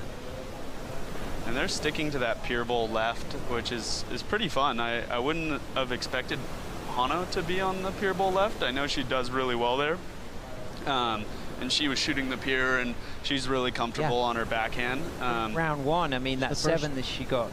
First woman to shoot the pier, and only. Yeah, that was great. And then she got an incredible left in the round of 16. You know, she looked very strong, surfing against Cash Hoover. And that was a big heat because, you know, we've just seen Cash getting stronger and stronger month by month. And, you know, I think there's world titles in Cash Hoover for sure. Yeah, I think so for sure. I mean, these girls are so competitive. And here we go, Hano again. Just kind of taking a look at a couple. I think she's really wanting to get rid of that 4 and just like set herself up into this this second half of the heat right here with 16 minutes left. And yeah, it seems to be no stoppage of waves. I think tomorrow's going to be pretty full on and exciting. I mean, if it's clean, it's going to be all time, I think. I think it's going to be great. How many boards did you bring down here with you? I brought 2. 2, just in case. Yeah, I brought a second one just in case. I mean, knock on wood, I've done pretty well with my boards. I broke one in the wave pool, and that was like such a weird. I rode that same board at 10-foot bells, and it was fine the whole time. And then I fell on a 2-footer at the wave pool, and it broke in half like so clean. I was like, okay, that board's gone, and we got to make some new ones. And did you bury it in the desert? No, I still got it. I really like it. I like that one. It has a really cool spray. Matty Shea did it. Yeah, he did a spray right before the finals. And I had a great connection with that board, and it felt amazing. And yeah, it was a hard pill to swallow. I was like, this kind of felt like the board. Like I was planning on riding that in the finals. World title board. Yeah, it was one that I was feeling really confident on. But I got some new boards, and I think they're better than that board, so that feels really nice. Nice. We're inside of 15 minutes now. Khalees, deep paddle. Can't get into it. That means she's going to hand priority right over to Honolulu Bloomfield. So that's going to switch. Hano in the red does have priority. Looks like she's going to use it. Ooh, this could be a fun little left runner. Good clean face. Getting towards the nose. Cool nose ride, but the wave just completely shoulders off. So while these surfers get back to the takeoff zone, let's take a trip down south. Let's go to El Salvador, where AJ lives. That's exactly right. That's what I want to be doing right now, Chris. I'm actually in the El Salvador Business and Investment Hub, but it is a place where you can learn how to live in El Salvador. They have an incredible amount of resources down here, talking about all the ways that you can invest and build a life down in El Salvador, including, this is one of the ones that they've been teaching me about. It's called the Cliff, and it's where you can actually build your home into a cliff. So obviously, all these surfers tour trying to make it to El Salvador for the championships. We've been there for a spot on the championship tour. It is one of those countries that every single time I get to go visit, it holds a piece of my heart with it still. So the idea of being able to invest and be there long term is really, really exciting to me personally. So if that sounds fun to you too, come on down here. They're here all week long, and they can answer all of the questions that come with investing and all the things that make El Salvador fantastic. So I don't know, Kevin, what do you think? You think you could do El Salvador a few more times, maybe especially coming in March of 2027? Yeah, I would love that. El Salvador's great. Here we go, Khalees on a really nice one here. And I think that's what she was trying to do when the kickflip happened in the beginning of the heat. Like, I think she was really trying to hit a clean down carve, and she just did it there. That was so nice. Yeah, that was really nice. Just coming into it with so much speed and then laying it on rail. I mean, I really liked in the judging notes that we get every day. A big part of that on the first day was like rail engagement. Yeah. It's not so much a turn anymore or like a pivot. Yeah. It's like, no, we want to see the rail in the water. Exactly. And really like just explaining that to everyone and being like, that's what we're trying to see. Yeah. I think it makes it clear for what they are looking for, and I just think that's great. This is so nice. She just gets that fade and 6 steps and holds that through the section, and then here's that nice down carve turn. It's smooth, but it's powerful, and it's reading the section, Chris, so elegantly. Yeah, that was a really nice looking section too. That's one of those turns that just feels so good that it actually helps your confidence. It helps build your momentum. The judges agree with all of that and more. A massive score just dropped for Khalees Keleopa, 8.83. Boom. Oh, that's massive. One judge, a couple of judges giving that, 3 judges giving it a 9. I mean, why was this so much better than anything else we've seen today? It was just the nose ride, the line, the size, the down carve, the control, the flow, and like Kevin was talking about, engaging that rail when she did go on rail through the turn. The rail was engaged in that beautiful down carve. She wasn't looking to kind of flick or lift the board out the water, projecting onto the foam. She was looking to really use the power in the face to elegantly drive that turn. This is looking like a nice answer back from Honolulu, but not such a big wave, Kevin. Yeah, I mean, and where a lot of those bigger scores, you need the good wave to get those bigger scores, right? And that was probably one of the bigger waves we've seen the girls take off on in the last hour or so, and then the highest score we've seen, I think, of the event so far. Something interesting here too. So that was very reminiscent of the wave we saw from Kaniela, right? Big nose ride, big turn. Yep. Similar size of wave and a similar score. So Connie now has the highest single wave score for the men, and now Khalees will have the highest single wave score for the women. And what's nice about Khalees's turn was it's that nice down carve. Here's the replay of Honolulu. Nice footwork into the nose ride, gets a second nose ride. All in trim so far, and then into that rail turn. And you can just see the contrast in wave shape just didn't have the kind of scoring potential of Khalees's 8.83. So we've now got a benchmark, and she's chasing a big score, Kevin, an 8.17. Not an easy number to hear that you need when you're out there. Yeah, I mean, and if someone's able to do it, it's going to be Hano. And Khalees just going for it again and staying busy, and then I think trying to go back out and just have priority in that last 10 minutes is going to be important to be on that next biggest, best wave.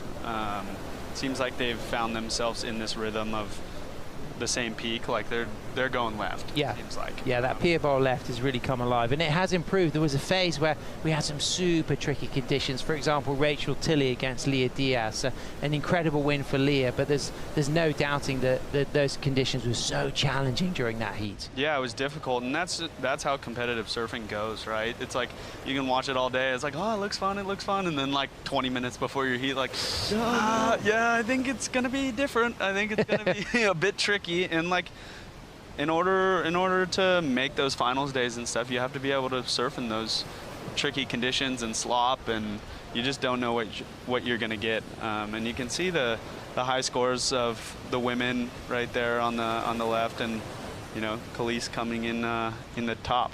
So that's really cool to see. An exciting heat we have. Sure, we got just inside of 9 minutes left here in quarterfinal heat number 2 as we wait the next set to roll through. Let's take a quick break, but don't go anywhere. You're going to see more beautiful surfing like this right after these brief messages. We'll be right back.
We're back. It's on. Let's go. This is the Lexus US Open of Surfing presented by our friends Pacifico.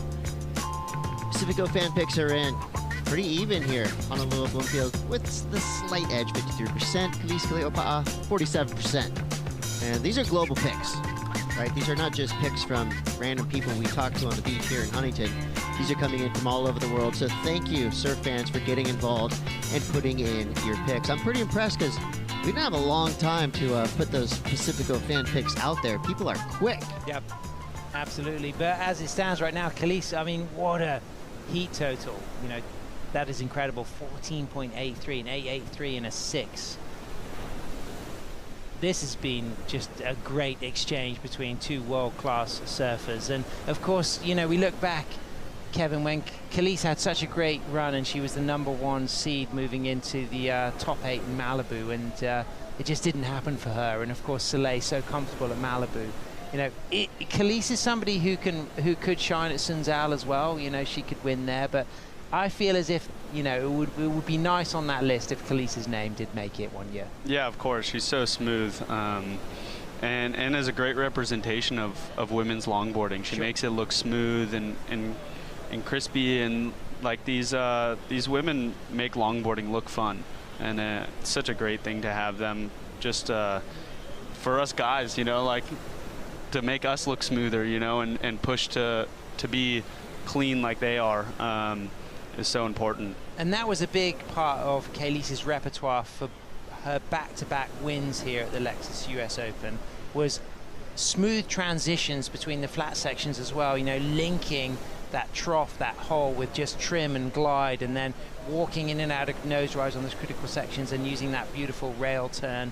But her ability to keep the speed going, she's never one to look flustered or to hop or bounce. She's always able to just keep that trim speed going through any section. Yeah, and I think that's probably like Waikiki for you, you know. It's like there are dead sections out there, and we have this, you know, Huntington hop area, I guess, I don't know what they call it, the trough or something. And she's just able to carry her speed and look really smooth through that. And that's probably because where she grew up has those nice bully outside sections, and then, you know, it can go a bit fat and slow, and you have to link things together and then can line up again. So I think she's really comfortable here. And Chris, let's not rule out Honolulu Bloomfield. I mean, 3 times Women's World Longboard champion. An 8.17, you know, she knows that that's always in her. We got just over 4 minutes left. Kalise in the lead, 14.83, massive heat total. Bahano's right there with a 12.54. Doesn't quite tell the full story there, because an 8.17 would be the second best wave of the heat and one of the best waves of the entire day. But this is Honolulu Bloomfield. We're talking about one of the best to ever do it. Yeah, and just really willing to battle, you know. Hano's down to battle, and you know, you can never leave her out, and she's having a look here, I think, with priority. And that's going to be an unfortunate bit of like a priority error. It looked like it was going to bowl up and stand up for her, and that one kind of just fizzled out. Yeah, and you don't really know on some of these. Sure. Some of them are really hard to read, and like you think you're like, oh, this is the 8.17, and then you get going and you've already pretty much committed, and then all of a sudden the wave kind of fizzles out, and you're like, okay, that was kind of. I feel like that's a rare mistake from Honolulu Bloomfield. Yeah, of course. Just gave priority to Kalise Kaleopa'a at the worst time possible with 3 minutes left. But we're having a party here in the booth. We got myself, Chris. We got Sam. We got Kevin Scavarna. We got the trophy. Sam and I are allowed to touch it. That's not bad luck. Kevin, you can't touch it yet. You can look at it. I don't even want to look at that thing. You know what? We're going to mention it. It's not here. You know, tomorrow is going to be finals day, and we always like to kind of wonder. So, you know, if you ever played a show with a band, there's this time where you set up your equipment, you do sound check, and then you got to wait a couple hours for the show.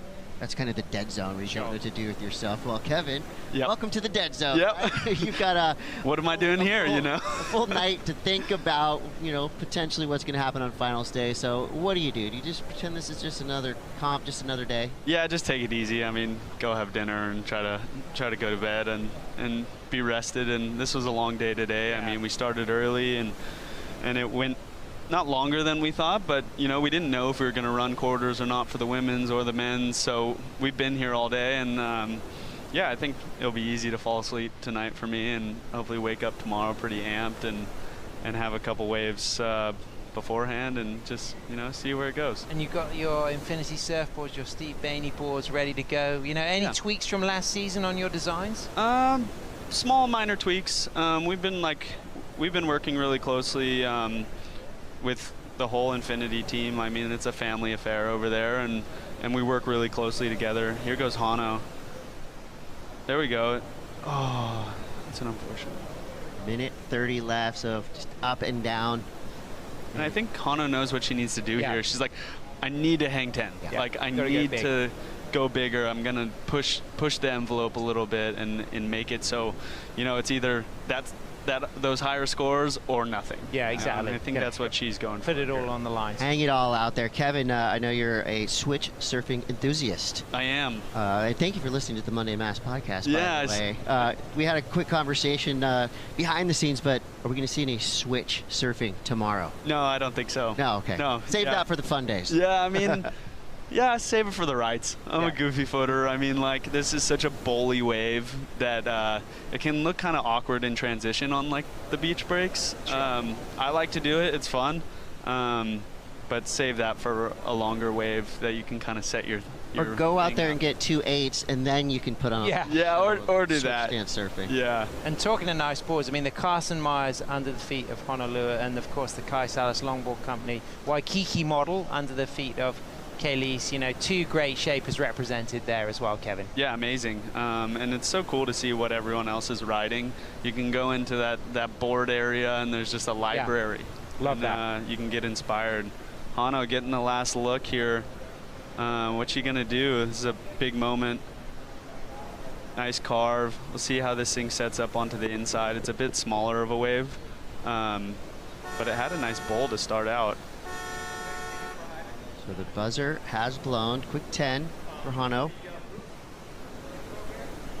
That was a nice looking wave. That was a fun wave. Was it impactful enough to be an 817? Yeah, she rode it nicely, but the wave wasn't going to be, up into the high 8s as far as the size, the shape. But what a great exchange between two good friends, two great rivals, two world-class surfers, 3 times women's world longboard champion, twice champion winning at Huntington, Kayleigh. But I mean, it's just been strong. Both surfers have performed, Kevin, haven't they, at the highest level? Yeah, they did great there. It's like difficult, tricky conditions right here, and they put on a show for us, and that was really cool.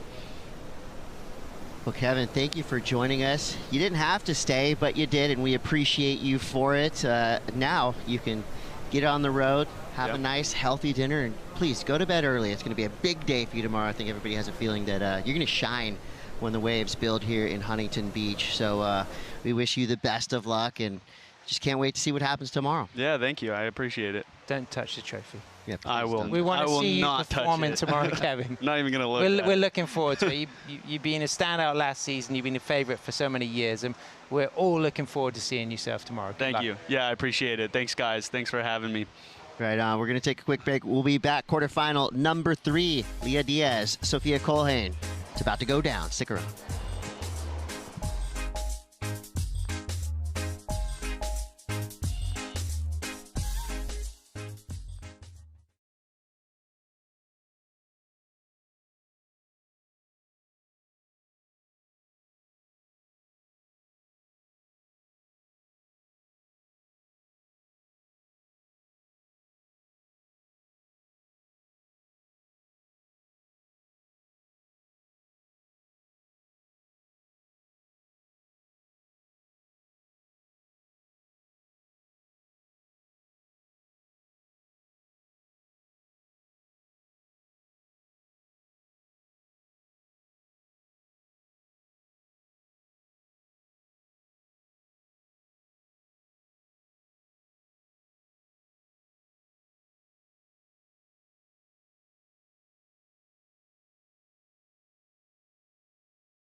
round one. He put his 9.6 singleton on rail so beautifully. He's got those amazing peppery slicing turns and that great footwork and nose riding. He always reminds me of a basketball player, you know, in the sense that he's got that real tall stature, but he's very light-footed, and at any moment you know he can nose ride through any section. Yeah, I feel like this is going to set the tempo of the day. I mean, Taylor Jensen, one of the most dominant, winningest longboarders to ever do it. There you see his stat line, and, you know, decade ago starts winning and just keeps on going. Yeah, 4 world titles, going for his unprecedented 5th WSL World Longboard title. And, you know, Taylor already kind of set things blazing in that opening round, getting the highest heat score of that first day. But kicking off, he wants to get a quick start, and that left looked like it had a little bit of potential, but you can see already from the body language that Taylor is going to be active, and I think that's a real recipe for success here at Huntington, whether it's big or small, being mobile, adapting, changing, patrolling the lineup, hunting for those peaks. It's going to be 30-minute heats today, of course. Another elimination day. We're going to be filling our quarterfinals for men and women. Jack Van Wagener, right down the road in Carlsbad, California. Comes from a ripping surf family. Yeah, we saw Reed on the beach. Where you're giving him a high five yesterday. She's a fantastic shortboarder herself. I love it that when I was speaking to Jack's dad yesterday and I asked him about his vibe going into the heat, imagining that he may be a little bit nervous, but he just said reggae. And that was just a kind of metaphor for his chilled approach, but focused approach. I like it. I think, yeah, last year Reed and Jack were both competing here at the U.S. Open, so yeah, it's cool to see the squad coming through again. So 28:48 to go. You can see the conditions on your screen. Slight breeze here this morning.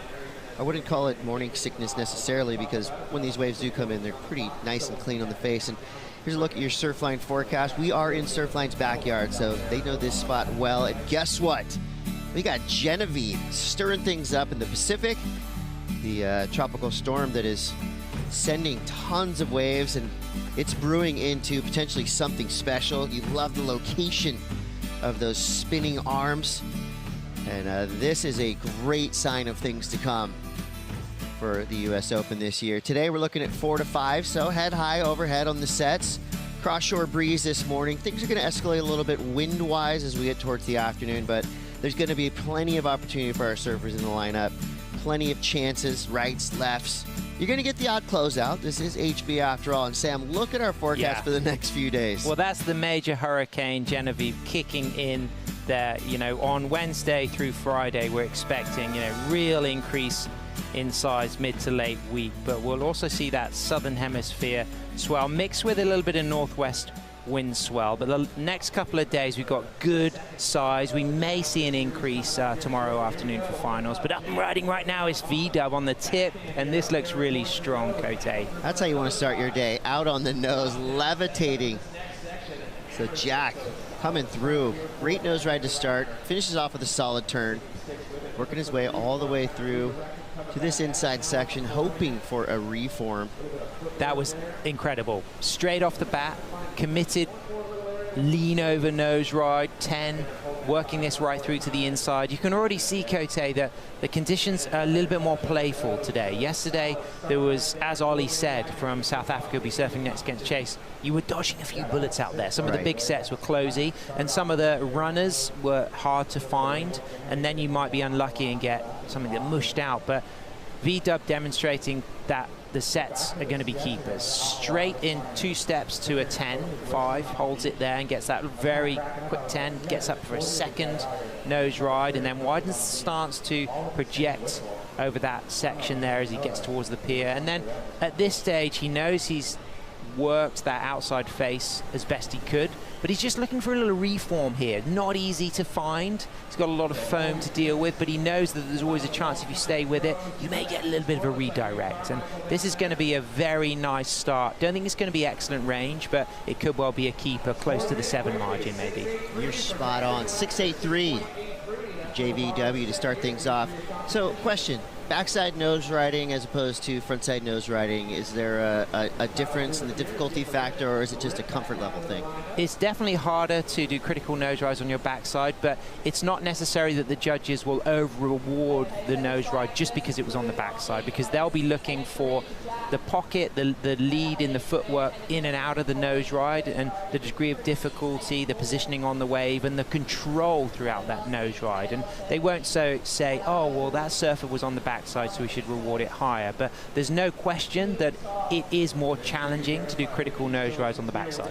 You know what's challenging? Being an elite level judge. That is a really tough job, but thankfully we've got the best in the business led this week. The longboard event by Tori Gilkyson, former world champion. Here's what we're looking at for our judging criteria. Controlled maneuvers in the critical section of the wave. Think about the nose ride you just saw from Jack Van Wagener. That's exactly what they're looking at there. Utilize the entire board and the entire wave. Talking about cross-stepping up to the nose and back, and you know, again, what we just saw, that kind of serpentine path to the inside, reading the wave. Exactly. We want to see style, we want to see flow, and we need some grace. So the judges have their hands full, and Sam, all these elements together, some key words that I'm looking at, of course, nose riding, rail surfing, those big turns, but control and footwork, what do those two words mean to you? Yeah, and if you bring in that element of using all of the wave, when we think of like commitment, control, and footwork, we want to see that happening in different parts of the wave. So you can have those high in the lip nose rides, but you can also want to see the longboarders projecting using the bottom turn from the lower part of the wave and really covering ground on the face in the pocket. And that's that sense of using all of the wave, and of course using all of the board with those critical sections, variety, that control and footwork, moving up and down that board, you know, making sure that the cross-stepping is clean, and where the section demands, the surfing is functional. And I think that we saw a really nice bit of scoring then from Jack Van Wagener, because the wave was peaky, it was fast, but he worked those first two nose ride sections to perfection and then kind of capped it off with a very dynamic rail turn. And I think that if there was a little bit more luck with the reform, then we might have seen that going up into the excellent range, because there probably would have been one more dynamic maneuver. Sam, I have a haiku. Surf very well, make hard things look easy, get big scores. Nice, I like that. And yeah, I worked on that last night. That definitely ticks all the boxes. Go take. They can use that for the judging criteria if they want. Here we go again. Jack Van Wagener, jack up on the nose, beautiful 10 on a precarious situation as well. That was the exact thing that we were just talking about. Big maneuvers in the most critical section of the wave. Strong finishing turn. Jack's on a roll right now, starting with a 6.83. You can tell that pumped him up. You can tell that helped him build some momentum early on. Going up against Taylor Jensen, you need to strike quick, and you need to keep on striking. What a wave for Wagener. That was awesome. Yeah, it's one of the best 10s we've seen in the event so far here on day 3. Sets himself up behind the peak, 4 steps, and gets a long, lifting, controlled 10 with his arms down, and then brings those arms high just to control things, and then walks back to the tail to widen his stance to go into 2 good cutbacks. Gets some projection off that little foam climb there, and again he's now just on the inside, recognizing, is there a reform? No, I'll kick out. But as we get to really appreciate this, see how he drops his arms, gets into the 10, keeps it cool, great posture, good upper body language, and then just at the moment where he really needed to use every part of his body for balance, that's why he lifted those arms. But you can see the compression as he goes into that cutback, you know, flexing from the hips and the knees. And this was caught out of priority, so Taylor's being patient. Jack had that good start and he backs things up, and this is potentially a higher scoring ride. So it means that Taylor now is kind of resetting the clock for a 20-minute heat, and I think Jack now is going to really be able to enjoy being super selective, because he may well have an excellent score to add to that 6.83. That wave felt really nice. You know, he really did check everything off, the judging element. He saw how fast he was going out of that nose ride and then into that combination of controlled radical maneuvers, and boom, one of the biggest single wave scores we've seen of the entire event. Jack Van Wagener comes through with an 8-point ride, perfect 8s across the board. And I gotta say, I'm gonna give the camera work on that slow-mo a perfect 10. really showing us all the details and the nuances of what Jack was doing on that wave. Brilliant all around. Yeah. And we have 20 more minutes to go. This is going to be awesome. And it was perfect scoring. It was a cut above that opening ride. We can average out that opening ride to being pretty much a 7. And the reason it was a whole point above because it had one long, pronounced, dynamic, highly critical nose ride on takeoff, backed up by those 2 turns. But it was pretty much that opening 10 that really put that up into the excellent range. But if anybody can drop excellent scores, it's Taylor Jensen. He's 4 times world longboard champion. He's been so dominant for so many generations, going back to 2011, that first world longboard title that he backed up in 2012, and then he won in 2017. He took that win in Taiwan. It was a surf-off against Eduardo Del Pero. They were tied for points. The first event of the tour that season was in Papua New Guinea, which Taylor won. And then in 2024, he won El Sunzal. So, he knows that El Salvador is a strong location for him. But, Cote, what's really interesting this year is it's not that one-day winner-takes-all Final 8 format that we've had for the past few years. All of your top 3 results at the end of the 4-event tour will count. So, of the 3 events coming up, all 3 will count to take a 12 to El Salvador. But then once we're actually in El Salvador, which will be 1.5 times points, you can drop your lowest scoring result. So it's hugely significant to get a win at any of the events to go for a world title. Yeah, a lot to unpack there. Love to hear it. Check this out. Your 2 of your top 5 waves. JVW just dropped an 8, so the highest single wave score of the men's bracket so far. And like we said, you got to keep pushing. You're going up against Taylor Jensen. Even if he had 2 9s, sure, you still have to keep striking because we know how dangerous Taylor is, especially out here in Huntington Beach. But I'll give it up to Jack. I mean, what a way to start. Yeah, look, the smile on his face. I mean, we get to appreciate the 8. So what I love about this, Cote, is the drop of the arms into the 10, and he just has that cool poise. We know Tommy Perucci will probably get a really beautiful photo of that moment, and then you could just see the board lifting but needing to compress now into a much lower stance. And there's a lot of emphasis in classic longboarding about keeping a kind of composed upper body, but of course it's completely natural and functional to bring the arms into the equation as they're needed, almost like the wings of a bird, the way they have to kind of come out when you need that sense of torque and control and compression. Yeah, I could watch that wave all day. Crew on the beach is high, they're screaming. Yeah, you can see Malia as well. She's going to be surfing today, so she's in the camp. But we know that the young family will be watching. There'll be, it'll be nervous moments for them with this slow start, but Taylor's wife, Nava, she'll have complete faith that Taylor can, be patient and get the waves up and riding for the 3rd score. Yeah, straight to the nose again. Gets the 10. Adds another quick 5 flying down the line. So speed, power, flow, grabs the rail to get it past that section, goes up and into it. Messy finish, but great start to that wave, and that tells us that Jack's a purist. No leash needed today. Well, TJ's no leash also. I don't think I've seen TJ wear a leash on a longboard ever. He doesn't own a leash, apparently. Now, that was okay. It's not going to go into his top 2. It could have rivaled his 683 had he not fallen on that final turn because of some really good nose rides. But I think he's in a good space now, and he's not going to mind about having to swim for the board. 4 steps, gets that nice 10. Speedy section. We saw Leah Diaz from Costa Rica getting these types of waves yesterday. And then just at this stage here, it's a difficult section because he just has to come from behind it, and he projects and falls. Taylor still waiting for his first wave. I mean, that's not easy, is it, having that slow start for Taylor? But now he's down to a 16-minute heat, Cote. Jack is running up the beach to grab his board.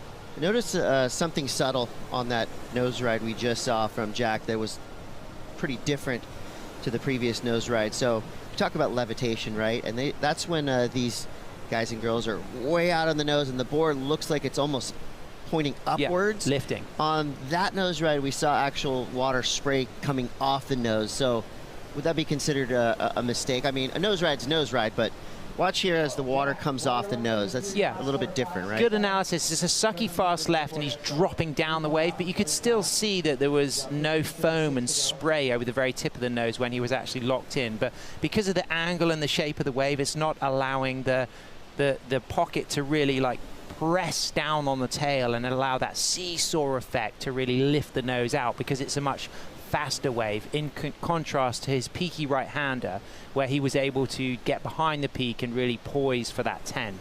That was a really difficult section to find at the end. He's on a similar template to what we'll see Chase Lee riding, the Perplexer model from Michael Takayama, but they're all personalized to the surfers. It's not it's not one size fits all. There's some outlines that we'll be familiar with for those boards, but they're tweaked, with continual feedback from the surfers, and Michael kind of knowing what the surfer needs and the style of surfing they want to do. As Taylor just sits out there patiently. Will it pay off?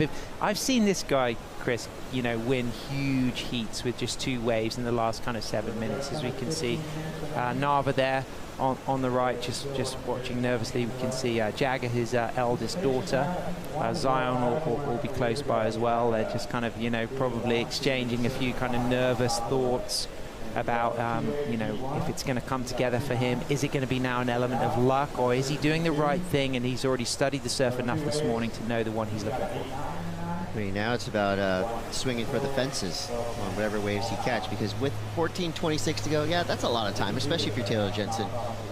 This dude's a machine. We've seen it so many times in the past, but you got to think. I mean, you got Jack Van Wagner right now posting the highest heat total of the event so far with 14.83. That's massive. Taylor's in a combo spot, and it's not an easy combo to get out of. He's going to need some serious firepower if he wants to make it through this one. Yeah, but I think that most waves Taylor catches tend to be borderline excellent range or into the excellent range.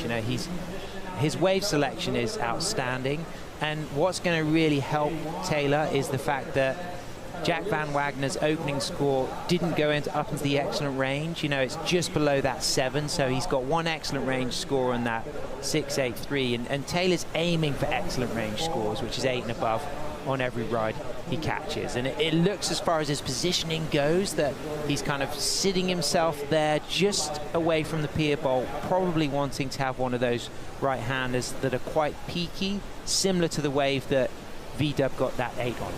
And in the time situation, that actually was a pretty solid chunk of the clock that Jack lost. He lost his board. He had to swim for it. He had to run up the beach for it. Now he's paddling out under the pier. So most of the time when you grab your board and paddle back out here in Huntington, it's going to take, under a minute, 45, 30 seconds. But Jack's actually probably eaten 2.5 minutes of the clock, this whole scenario of having to grab his board and run back out. What do you think he had for breakfast, talking of eating?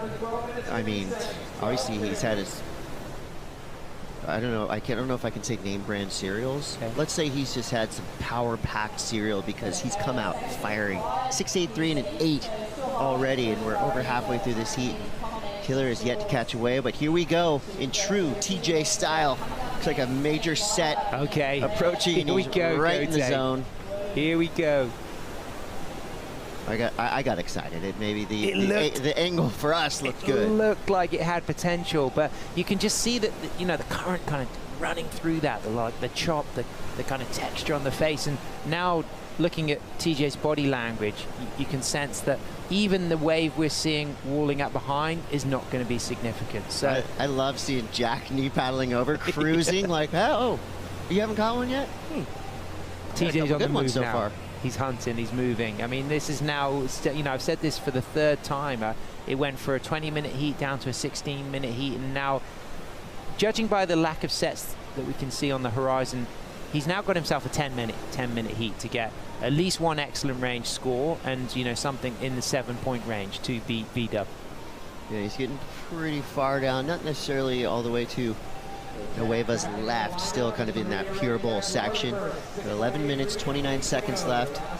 Taylor's doing some really nice new work on socials, on the YouTube, a kind of good guide to longboarding show that he's starting to make that's worth following. So check in on his Instagram, and you can find the links to that. And he's riding his 9.8 Singleton. I mean, this is the board that the model of the board that he won his 2024 World Longboard title on. And you know, the fact that he's going for a 5th World Longboard title, and also having won at the US Open here back in 2003, 2008, and then since it's been a WSL event in 2022 and 2024. So it would also be unprecedented for him to get 3 wins at the Lexus US Open of surfing as a WSL Longboard Tour event. One of the only surfers to win in multiple eras of competitive longboarding. See Taylor having a deep paddle for this wave. Okay, Cote, what do you think? Well, he's going to be on the board. We'll see how big this one goes. Gets the 10. Wave kind of crumbling around him. I mean, that is a vastly different wave than we've seen ridden already by Jack Van Wagener. But nicely ridden, though. Yeah, a couple great nose rides. I mean, totally maximizing the potential of that wave, and he's got things started, and he's just so cruisy but then so explosive, which is such a rare combination. Yeah. With 10 minutes to go, I believe we have AJ McCord with some insight. Chris, we've been commenting all heat long about how picky Taylor has been to start this day, but it's actually kind of his MO as we get down to the pointy end of a US Open competition. Last year in the semifinals, he caught his first wave with 13 minutes and 30 seconds left, and then he caught his next wave with 6.5 to go before punching his ticket to his 4th straight final. So he caught his first wave here with about 10.5 minutes left. Obviously, he would have liked a slightly bigger wave to lock in a bigger score, but the man knows how to pull through as time winds down, so certainly not someone to be counted out yet. Absolutely not. He is the Terminator. I mean, he will never give up, and I don't mind the selectivity, but at the same time, I mean, if this wave doesn't come through as a mid-ranger, it could be a non-factor. Yeah, I mean, he surfed it beautifully. Look at this turn here. The wave didn't deliver anything bigger than a 5, but he rode it to its maximum, and I love the 10, and I love the second 10, but that turn leading up to that second nose ride was lively and snappy. He obviously knows, of course, that, you know, he needs something more significant, but he stayed with this. As he took off, he may have thought, you know what, this could have a 7 in it because it could grow, but it didn't, but he's still got time. 8 minutes, 42 seconds left. Can Taylor Jensen mount a comeback? He's still in a combo spot, but there is time. How will this one end up? You're gonna have to stay tuned to find out. We'll be right back.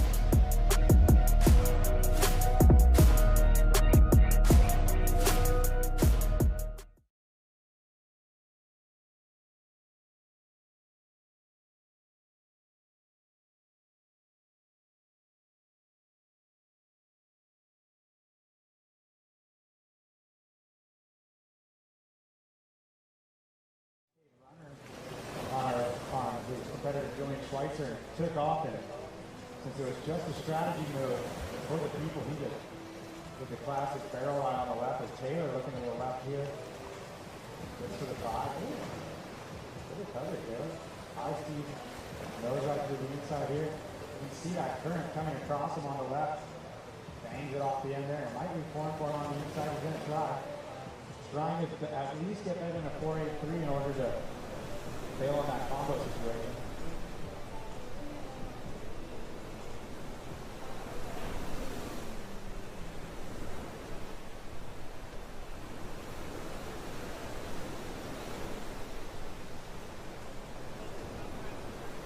Seven minutes, 15 seconds, 7:15 on the clock, gentlemen. Waves on the approach out the back, priority is with blue. Billy looks like, well, he's not going to go, he's going to go up and over. Took a little right there. That takes 3 for him. Looks like Master Taylor, 5.0.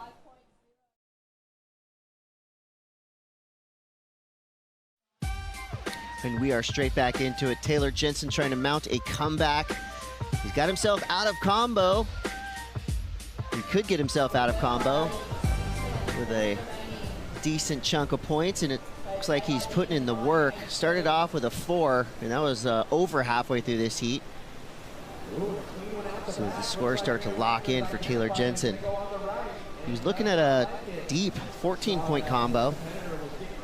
And regardless of the score of this wave, I mean, he's still going to have to put up some big numbers, and now he's only got 6 minutes, 20 seconds left. Yeah, wave size from taking off, you could see there was about a 5 in this, and that's what he gets. He rode it brilliantly, but relative to the scale set by Jack's 683 and his 8s, they were bigger waves and they just had more scoring potential. Taylor's on fire here as far as his surfing goes, but he just needs to find a bigger set to do it on. You can look at the footwork, control, locks in for a tight 5 there, cleanly cross steps out of that nose ride, back up for a second, hold of the 5 with those toes curled right over the tip there, and he's speeding, slicing on a singleton through this section, and then great positioning to just drive and lift into that floater. And again, you can really see wave size. You know, it's just up around his waist, and it was shoulder high on sections on the 683 and the 8 that Van Wagner got. But let's not forget, Van Wagner is the reigning WSL North American champion. On that tour, you know, he came above Tony Silvani, Cole Robbins, Kai McPhillips. You know, he is a hugely successful North American competitor. He's won the Surfing for Hope event up in Pismo on the Central Coast in 2023, and he's got 3rd at the Virginia Beach LQS a few times, 2nd before as well. But this looks a bit more promising, Cote, for Taylor. Nice locked nose ride. We're going plenty fast down the line here. This left has Taylor Jensen flying towards the pier, up and into the lip, and that is... I almost said pure control. Didn't want to do the commentator curse, but he finished that one for me. So I would say a rare mistake from Taylor Jensen.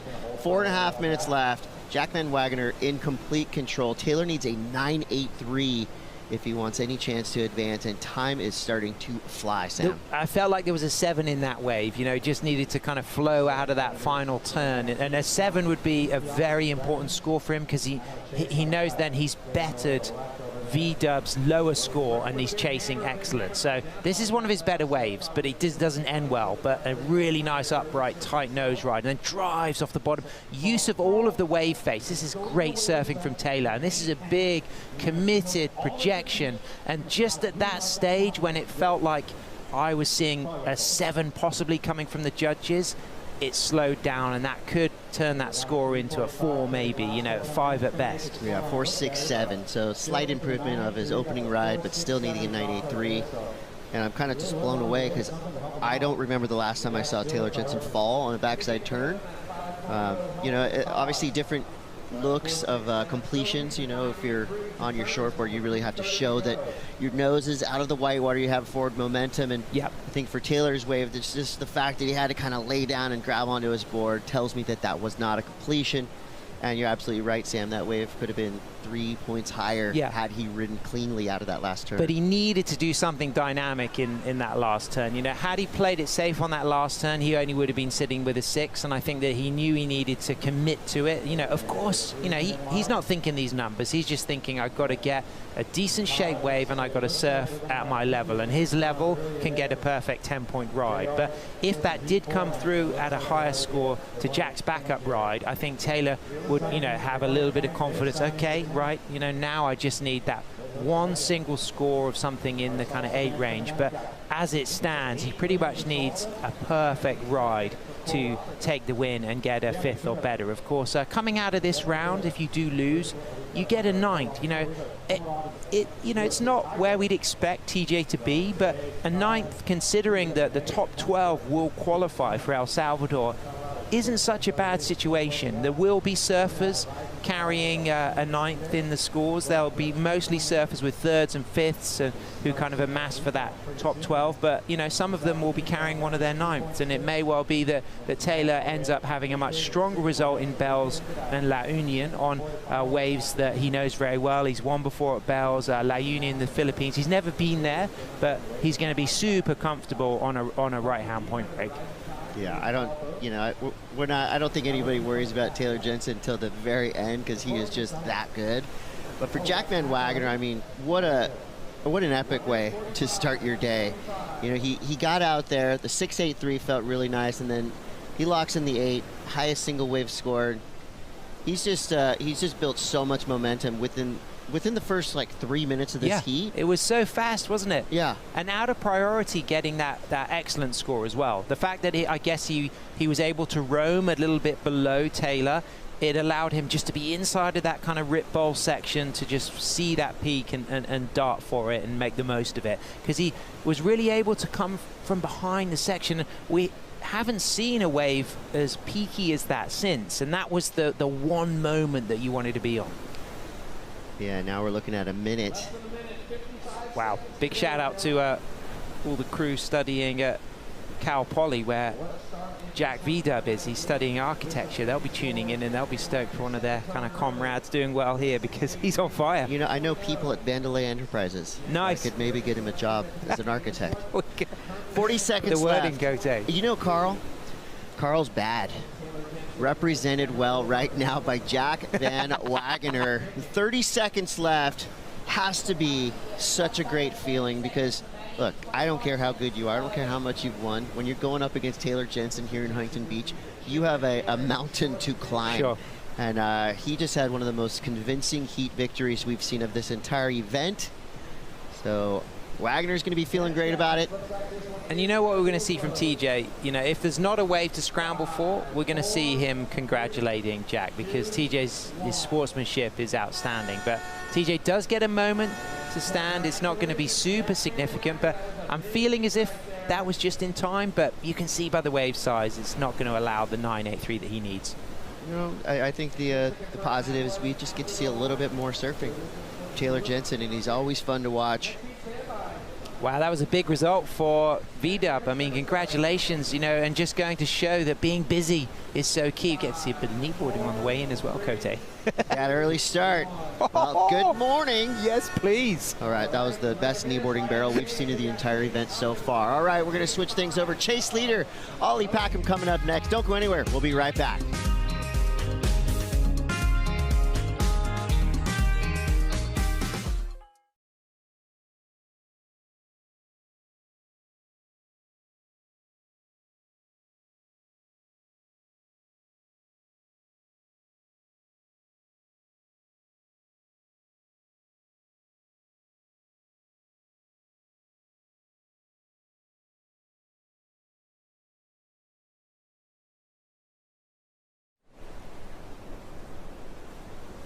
Here we go. Almer taking another look again. We're on pace for about 100 waves surfing. It's a lot of cars, but just skips on him right there. Makes a noise for the surfers coming in from the last heat. Jack running up to his sister in the squad. Ripper trying to keep a double short. We talked about it yesterday. Absolutely rips on a small board, rips on a big board. There. Makes some noise with Taylor as well. Really speeding his way back through the tour. Let's go, Hammer, get him fired up.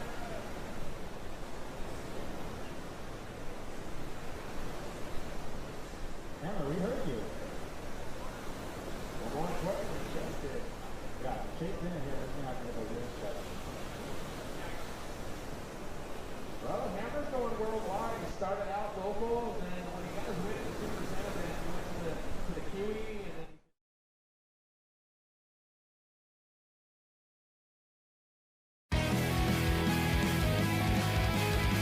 The Lexus US Open of Surfing, presented by Pacifico, is brought to you by Lexus. Experience amazing. By Pacifico. Live life anchors up. And by Go RVing, official recreational vehicle travel partner of the Lexus US Open of Surfing.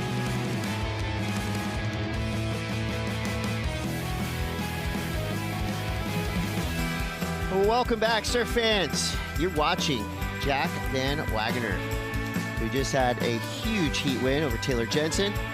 Crew on the beach is stoked. Jack's hyped. There's Taylor. 22-year-old. That was good. That was new gen. That was a heck of a way to start our day. Chris Cote here with Sam Bleakley, and in that last heat we saw the highest single wave score. We saw the highest heat total. So Jack basically showing everybody else what's possible in this lineup, and kind of this new gen storyline developing is happening in front of our eyes in this heat as well. We got Chase Leader coming up against Ollie Packham, South Africa, the USA. Both of these guys have shown us some beautiful surfing, some radical surfing. I think we're going to see some solid nose riding right now. On paper, this heat right here could be the heat of the day. Yeah, and we got a goofy footer against a regular footer. We saw Ollie surfing very nicely against Nick Brewer in one of the ladder heats yesterday, but straight off the bat is Chase. Oh no. Commits to that nose ride. Is he going to be able to catch the ball before it goes? No, he's going to take a little swim in, but at least it's happening earlier in the heat. But yeah, that was, yeah, he's already got the board. I mean, I'm guessing that didn't make it all the way through, so that's not going to affect him too much. Drops to 0.77, but it looks like Ollie has already been quite busy as well. Chase, third place here, 2024, a couple of years ago. You know, he's got the pier bowl left and the middles left really dialed. You know, that's where he needs to shine. You know, I'd be surprised to see him on a right-hander, you know, and I think it's smart of him. He's actually kind of way down, almost more towards Machado's there, but I think that's the decision that, you know, Chase needs to stick with, is go for those lefts, those fast, kind of sucky lefts. Yeah, pretty wild. Ollie Packham already has 3 waves ridden. They're all throwaways, so that tells us maybe he just kind of stood up and pulled out. He's sitting way to the left with 25-35 to go, but pretty clear that both these surfers were sitting there probably under the pier, or at least on the beach, watching what Jack did and thought, okay, there's the blueprint. Yeah. Get out there, get an early start. Get busy. Drop an 8. Yeah. It's easier said than done. Yeah. Quick look there. But how much, so let's say you're in the second heat or the third heat, how much emphasis do you put on really studying what's happening in the lineup in the heat before you surf? Well, that's interesting because we had Liv Stokes in the booth yesterday, and she spent 2 hours kind of, you know, really absorbing what was happening, but then it changed so rapidly. So, you know, I guess you pretty much need to use the previous heat as your benchmark, because if you go too early, the tide's going to change. Tide's still coming in until 10, and it's the heat before that's important. And Chase is just locked in that Hood Ottoman style Soul Arch 5. Cruising into a nice little whitewater turn, and now he's going to fade right. There's a nice reform as well. That wave felt like it had a lot of excitement about it, but look at this from Ollie. This is really smooth. Yeah, straight out onto the nose. Nice carve. And there's a little lump in front of this. He's gonna have to work to get kind of over this rib. Nice read. And while that was not a super impactful turn, it looked like he was gonna get a good clean finish, but fell off his board. Yeah. And that's the last thing the judges see, so, you know, they are humans. Both of those waves, there was a little wobble for both surfers, wasn't there? 23:55 to go. Both surfers making their way back to the takeoff zone. Let's go down to the glass. JVW standing by with AJ. Chris, it's third time's the charm here for Jack Van Wagner against Taylor Jensen in the round of 16. This is the third time you guys have matched up in this round. For the first time, you got the better of the multi-time world champ. How did you pull it off? Oh man, I'm just super stoked. I mean, this is out of the 4 events I've done here. I've had them 3 times in the round of 16. So yeah, third time's the charm, and just went out there, caught 2 good ones, and then just sat with priority. And I was just like waiting for him to catch a wave because he's Taylor. I'm like, oh, he's gonna get a score and I'm gonna have to like get back in this heat. But yeah, super stoked. Well, you didn't just catch 2 great waves, you caught them early on. First excellent score of the event. Talk me through that 8-point ride. Yeah, it just came to me. I was under priority, a little bit inside, and Taylor was sitting a little wide for it, so I was like, yeah, just gonna get a backup, and it ended up just kind of peeling down the line and got a good hang 10 on it, couple turns, and I was like, oh, that felt good, but super stoked to hear that 8-point ride come through. That was a good boost of confidence. And now you're on to the quarterfinals, a massive milestone in terms of the season as a whole. How do you get ready for it? Oh man, I'm just gonna keep surfing, keep training. Yeah, just super stoked too to have the support of my parents, my family. My sister's down here watching, my girlfriend. Big thanks to Michael, he's standing here behind me, shapes the best boards. I mean, my board's feeling magical right now, so just keep riding that. It's going good, yeah. Congratulations, see you tomorrow. Yeah, thank you. I have a feeling that Jack's pretty hyped right now. That was super cool. And, that was you got to be buzz. stoked for it. You know, if you grew up longboarding in San Diego and you did club contests or you did, you know, any event in Southern California, really, you were in the shadow of Taylor Jensen. You had to be aware that he's the guy to beat. And so to take him out on the third try, that's awesome. But here we go. Chase leader Quick nose ride, he's out. 21.50 to go. Some scores have come through. So Ollie Packham, 5.83. Chase, 4.50. Ollie's back at it. No-go zone there. So slight edge right now for Ollie, but Chase only needs a 2.21. We got a heat on our hands, folks. Yeah, that's an interesting exchange with the 4.5 and the 5.83. I felt like these were the two rides we saw just before we listened to Jack in his post-heat with AJ there, which was full of energy. I love that.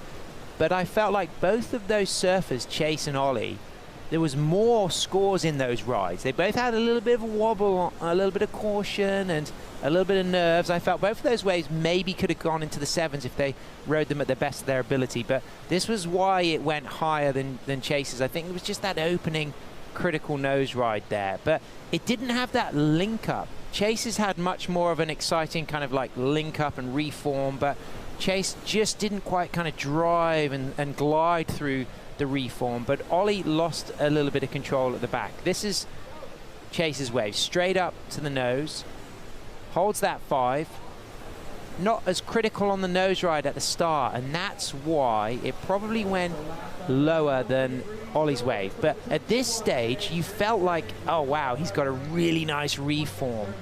But it didn't really offer too much. Nice backup nose ride, but you know, some people maybe would have put Chase's wave a little bit higher than Ollie's, others Ollie's, but I think it was just the criticalness of Ollie's opening nose ride that made the difference there. And you know, those scores could well count. They may well wipe them off, or they may be carrying those as their low-scoring backups.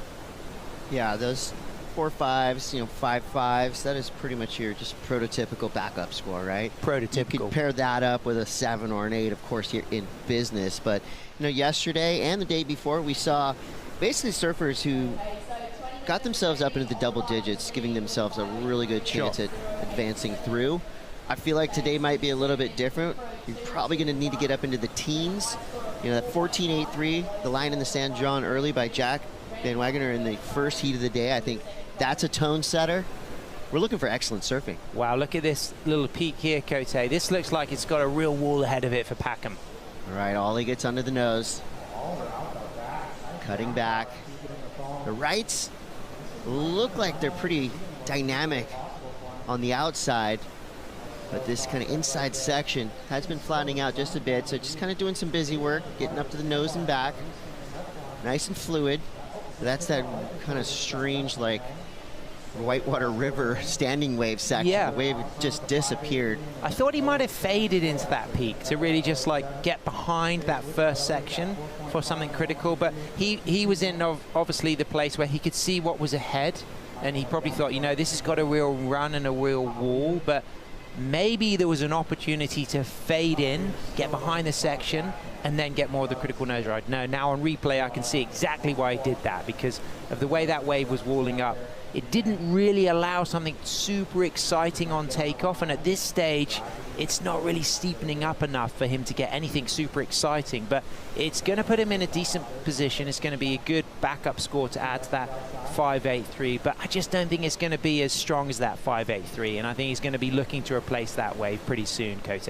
Yeah, 4.33, and I agree with you. I mean, I was thinking safety surfing when I first saw it, but then looking back at the replay, I mean, not much more he could have done. I think if he would have gone straight and like went for a deep bottom turn, the wave would have just completely dissipated with no chance of a nose ride. So got some points up there, and that puts Chase in a situation needing a 5.67. So with 18 minutes left, looks like the Red Bull Athlete Zone is filling up with superstars, and I'm putting this guy on that star list. Mitchell Salazar, good morning. Hey, good morning, Chris, Sam. Welcome back to Huntington Beach, by the way, too. It's Monday, day 3 of competition right here at the Lexus US Open of Surfing. Just want to talk about the pressure intensifying right now in the round of 16. Big difference in points, too, whether you make it out of this round. 32-20 points, 47-45. If you at least make it into the quarterfinals, that's a keeper result, really, when you're looking at people that are wanting to be in those top 6 seeds heading into the championships in El Salvador next year in March. But more importantly, I mean, you narrow the field, right? There's 16 people left in the event. We just saw one of our top top seeds get taken out by a young rookie in Jack Van Wagoner. And, you know, Jack's no slouch. He's competed here multiple times before as a wild card. He's won an event in Pismo Beach before and over in Morro Bay, where he goes to school at Cal Poly Slow. But more importantly, I think it just intensifies knowing that if you make it out of this round, you can almost be satisfied with your performances so far throughout this event. Waves are really fun. Outside of that slight onshore breeze, I think it's extremely contestable today, and multiple peaks available. I mean, Chase is so far away in comparison to Ollie, and I really like that strategy, suiting to his own strengths, Sam, and it seems like still looking for those laps. Meanwhile, Packham right here, Chris, he's looking for another Peelable right. Thank you, Mitch. I got you guys always, you know. This is one of my favorite places in the world. It's one of my favorite events, and I think you win here, you can win anywhere else worldwide. What's for breakfast, Mitch? There's a couple bagels back there, some cream cheese, some peanut butter, some jelly. What's for lunch? Oh, we got board and brew always. Yes. I mean, Turcado's coming later on, but I typically fast in the morning, and then like 11, 12 at noon, I'm usually on, you know, first board and brew. You know, the first one that comes through, I'm usually on it. I'm getting pretty hangry by then, but yeah, Red Bull Athlete Zone's definitely picking up. We're seeing a lot more Challenger Series surfer already fill up the Red Bull Athlete Zone as well, so it's going to be a fun one today. Anybody cool that you've high-fived yet this morning? Leilani McGonigal, her dad Sean, Nadia Dostadova is right here too. Of course, you know, all the longboard talent that we have in the round of 16. But yeah, I think Reed Van Wagoner might be surfing in the event later if she gets in as an alternate. So the who's who of surfing is right here. Awesome. Thanks so much. Mitch Salazar on the scene in the AM. In the lineup, we got Ollie Packham in the lead with a 5.83 and a 4.33. Chase Leader needs a 5.67. His opener, that 4.5, feeling pretty good, but of course these surfers know that there are 8s available in this lineup. You know, you got to put yourself in the perfect position and maximize the entirety of the wave and the entirety of the board. So as we look out into the water, we do see a bit of texture, but that's why you know, that's why this place is famous, because even when there is wind and when there is texture, still highly contestable here on the south side of Huntington Beach Pier. And speaking of contestable, Ollie back at it. Nice. This is going to be his 7th wave ridden, so quick 5. Has to kind of do the straighten off down carve, but looking potentially for a reform here on the inside. And notice how he got behind the section for that opening nose ride. Not amazing that way, but look at this soul arch from Chase. Yeah, straight out levitating on the nose. So these guys are kind of just sticking to their strengths, right? Rights and lefts. This Chase now gets a cool little double up. Super clean style. And by the sounds of the crowd and by the look of that smile that we just got from Chase. I'm wondering if there was something out back that made him feel good. He's feeling good. He's basically went and was able to talk to his friends and family on the beach. There's the crew. See Michael on the right. You can see his dad in the middle there. Michael's thinking, yeah, that board does look really good. Yeah. Well, Ollie's had the good approach of fading in, which helped his nose ride, but that is a really nice lifting, perched, long soul arch, all the way through the section. So he really used that wave beautifully, maximizing that opening wall to really perch on the tip really nicely, and then just cool linking things up here, and then just kind of comes down this float here, a little soul arch set up, and this is where now he starts to smile. Yeah, have a look at the kind of body language from Chase. He knows that's going to be a decent score, but look at that sweeping turn from Ollie. This is also going to be a decent score, I think. Ollie now getting involved in these left-handers. So I think we're expecting to hear some pretty sizable numbers for Chase's wave, and I think Ollie's wave as well. I mean, that was more on the strength of some big turns, but it's felt to me like Chase's wave had that just classic longboard, you know, judging criteria all wrapped up. The longest nose ride we've seen in maybe in the entire event. That was really nice. That thing's going to be super strong score. So it'll be very interesting now, because they've both got these kind of lower backup scores. You know, is anybody going to get up into the 7s? Is anybody going to get up into the 8s? And then how much of a difference is it going to be for Chase still carrying that 4.5 and Ollie carrying that high 5.83, but still he's got that 4.33. You know, they really both need something that allows what we just saw from Chase, that kind of sense of presence, that poise, that, you know, ability to really do one long committed maneuver through the section, whether it's going to be that 5 or that 10, or whether it's going to be that real engagement with the rail using all of the wave face. Yeah, and I feel like there's something about this, something spiritual about the knee paddle back out after you've ridden a really nice wave. We saw it earlier on with Jack. It's like a low-key bit of a flex. Yep. You know, it's just a little bit of a confidence thing. You knee paddle like, yeah, I think I've done some good work. You could write a guidebook there, Spiritualism and Knee Paddling by Chris Cote. Yeah. Coming soon, a novel. There's scores coming through here, though, for Chase, though. So it's a little bit lower than we thought it might be, and I think that it just needed perhaps a more dynamic link-up, but I really like that opening nose ride. I was maybe expecting that to creep up a little bit higher. Yeah, I agree. And maybe it was just due, yeah, like you said, to the finish. I like the little kind of foam bounce thing, and maybe it just wasn't as big as that, 583 that we saw from Oliver, but just expertly ridden.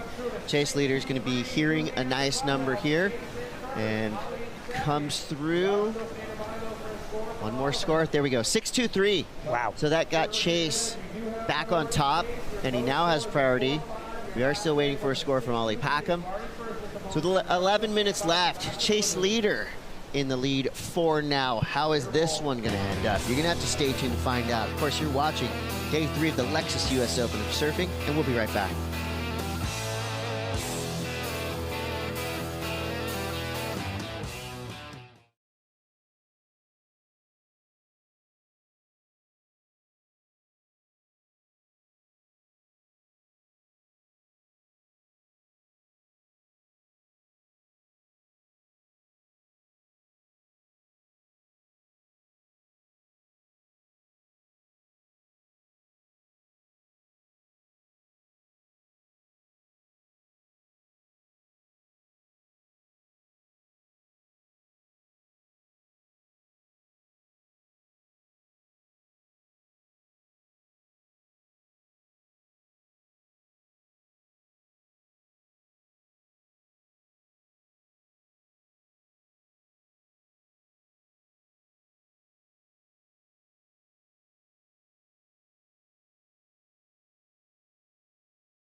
Making a nice long swing can take a lot of energy out of you, and then kind of can put you behind an 8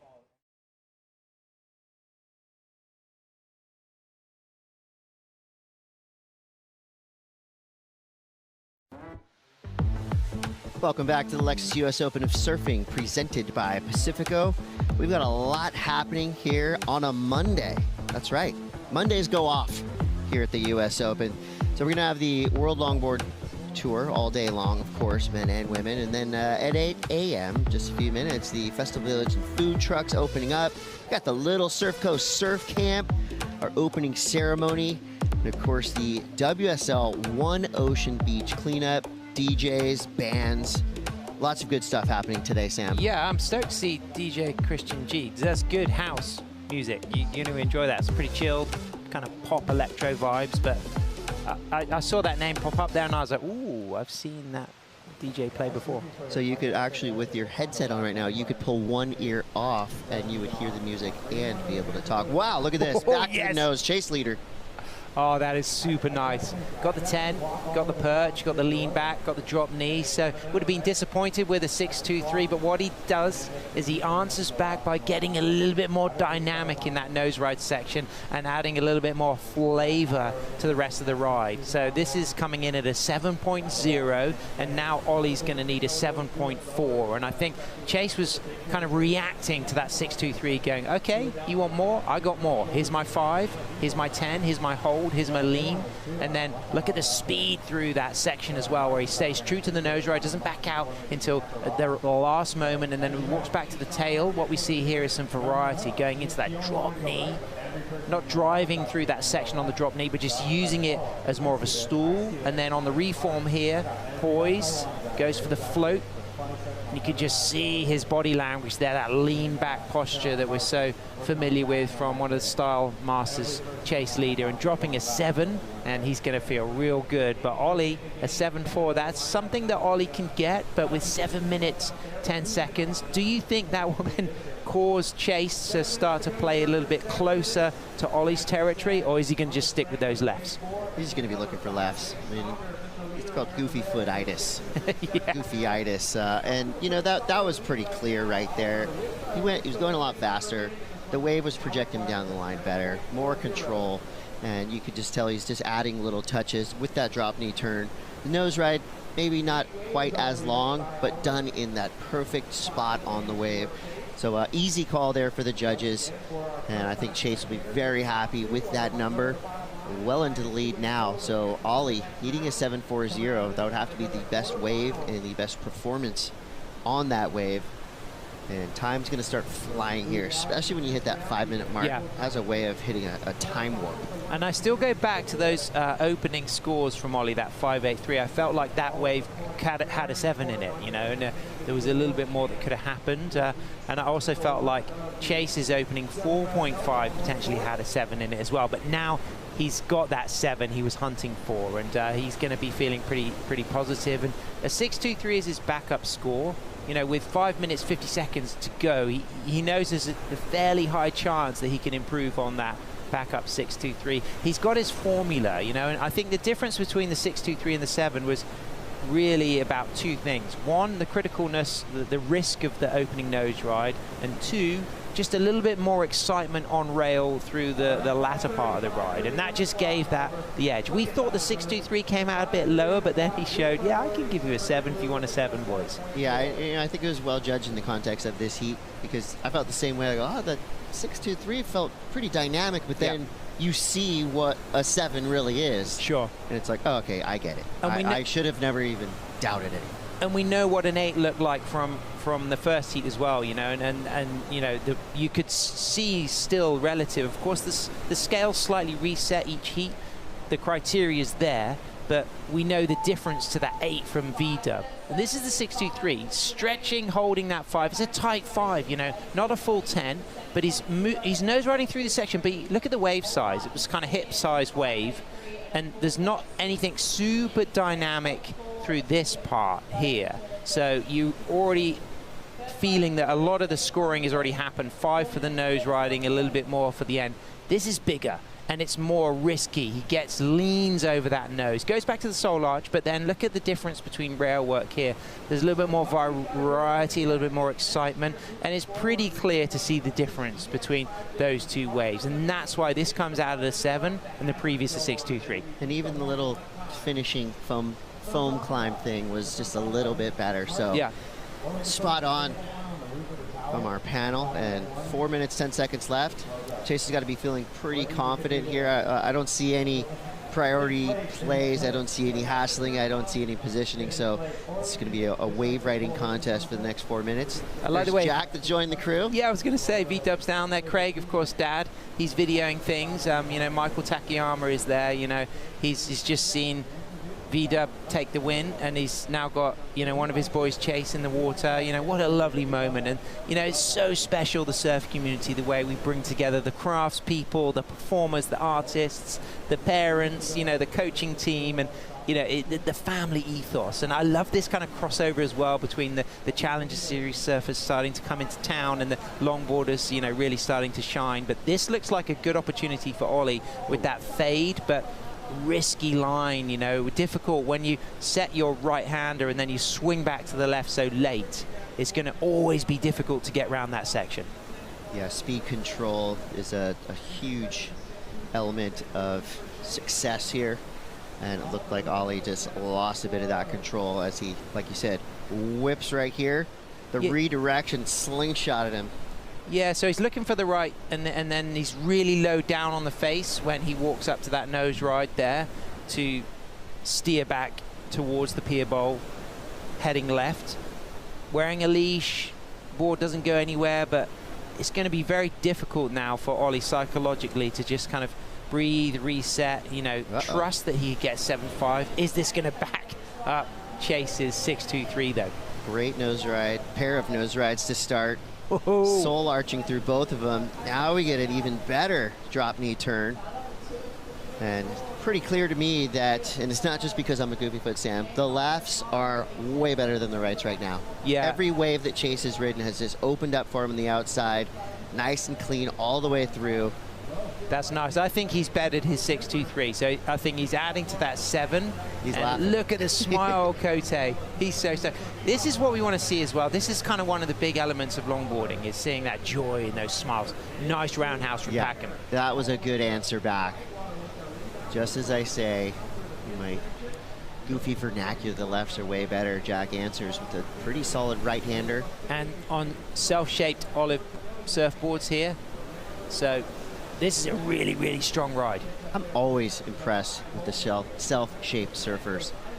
What a connection to your board, right? Exactly. Knowing all the work that you put into it. Switch stance float to end. I like that wave. Yeah, really good, really good.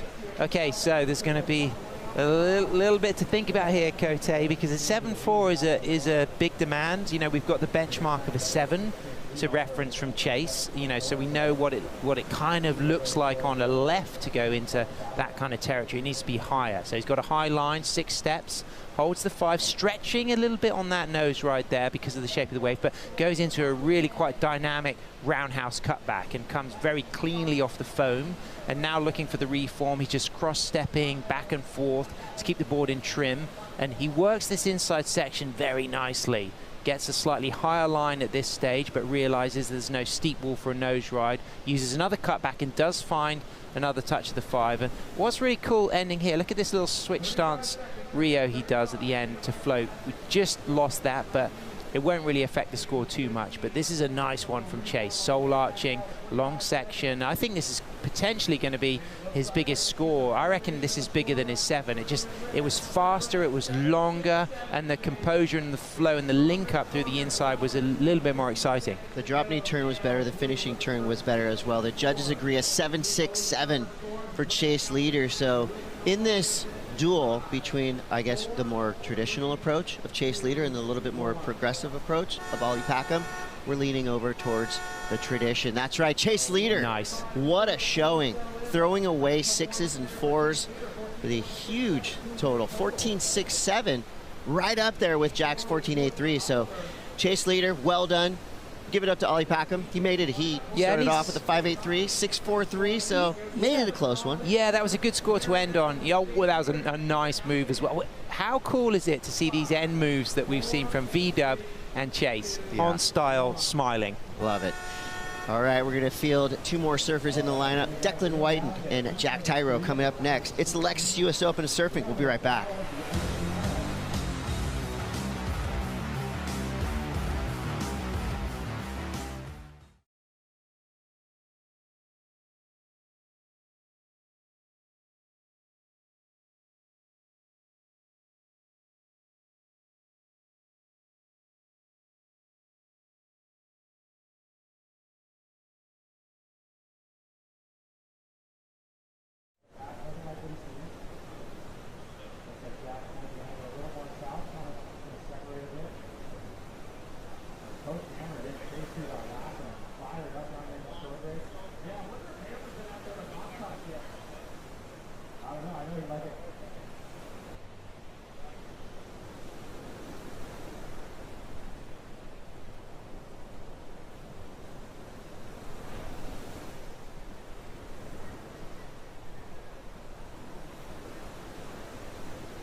Major thank you to one of our biggest sponsors right here, and our biggest sponsor at the event is the Lexus US Open of Surfing, presented by Pacifico. These two gentlemen went out there and ripped early this morning. Chase Leader taking the win over Oliver Packham.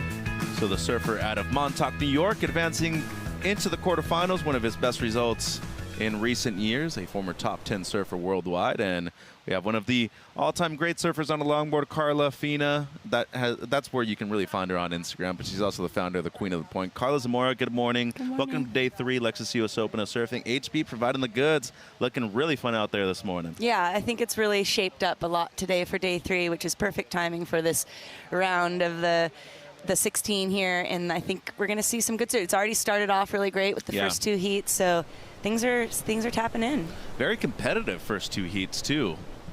Bit of an upset. I should say at least the second part of the first heat was competitive, because the first 15 minutes Taylor Jensen wasn't able to find really any kind of wave. Meanwhile, heat 3 in the water now. Declan Whiten out of Manly Beach over there, the Sydney Northern Beaches in Australia. Jack Tyro representing New Zealand in the blue, 19 years of age. Did qualify through the Oceania region. Declan Whiten was number 4 in the world last year. His best result so far when it comes to the World Longboard Tour competition. 30-minute heats all day long. We are running men's round of 16 and the women's round of 16 right afterwards. And multiple peaks really to choose from today, Carla. Looking really fun. I mean, a slight onshore breeze this morning, but outside of that, it's been extremely consistent too. Yeah, and giving plenty of peaks, rights, lefts, lots of scoring potential on these waves so far. So that's why we've been, off to a pretty good start. Like you mentioned, a bit slow start for Taylor in that first heat. But we were all kind of sitting up there waiting for him to possibly get a couple 10s. Here we got Declan. Declan's one of my favorite surfers. Really fun to watch. Not able to stay glued on there. Riding that O'Donnell surfboard, longtime team rider for O'Donnell. So number 4 last year when it came to the overall rankings. And he's also a firefighter now, too. So congrats to Declan, graduating from the Fire Academy last year. Jack, his first ride this heat, 19 years of age. Did get second overall when it came to the Oceania region, but that got him into qualification for the tour. So a true rookie this year. He has, competition under his belt when it comes to being a wild card. What a tight 5 right there from Declan. And that's his patented maneuver right there. I mean, truly uses his entire body weight to bring that board around with that one carve. Some more footwork. Maybe getting to the nose once again before this wave just dies down, hitting the shore break. He does. Gets in another nose ride. And an impressive start for Declan after that fall on his initial ride, Carla. 24 minutes and 40 seconds remain. Yeah, he just kind of washed stuff off, maybe washed off a little bit of those nerves for that first wave, but really put it together for the second one. He opened up with a 2:17, so just kind of getting some scores on the board. We're waiting for a score for Declan and Jack. Jack, I think, started off kind of nice there. I liked that initial nose ride that he gave us. It was pretty critical. Right on the Keos himself. Board looks good, too. I like Yeah. the airbrush on that thing as well. Yeah, the board's looking really good under him. He seems feeling confident. We've talked a bit about, his competitive attitude. He's a young guy. He's a really cool guy, like outside of the competition. He seems really sweet, nice.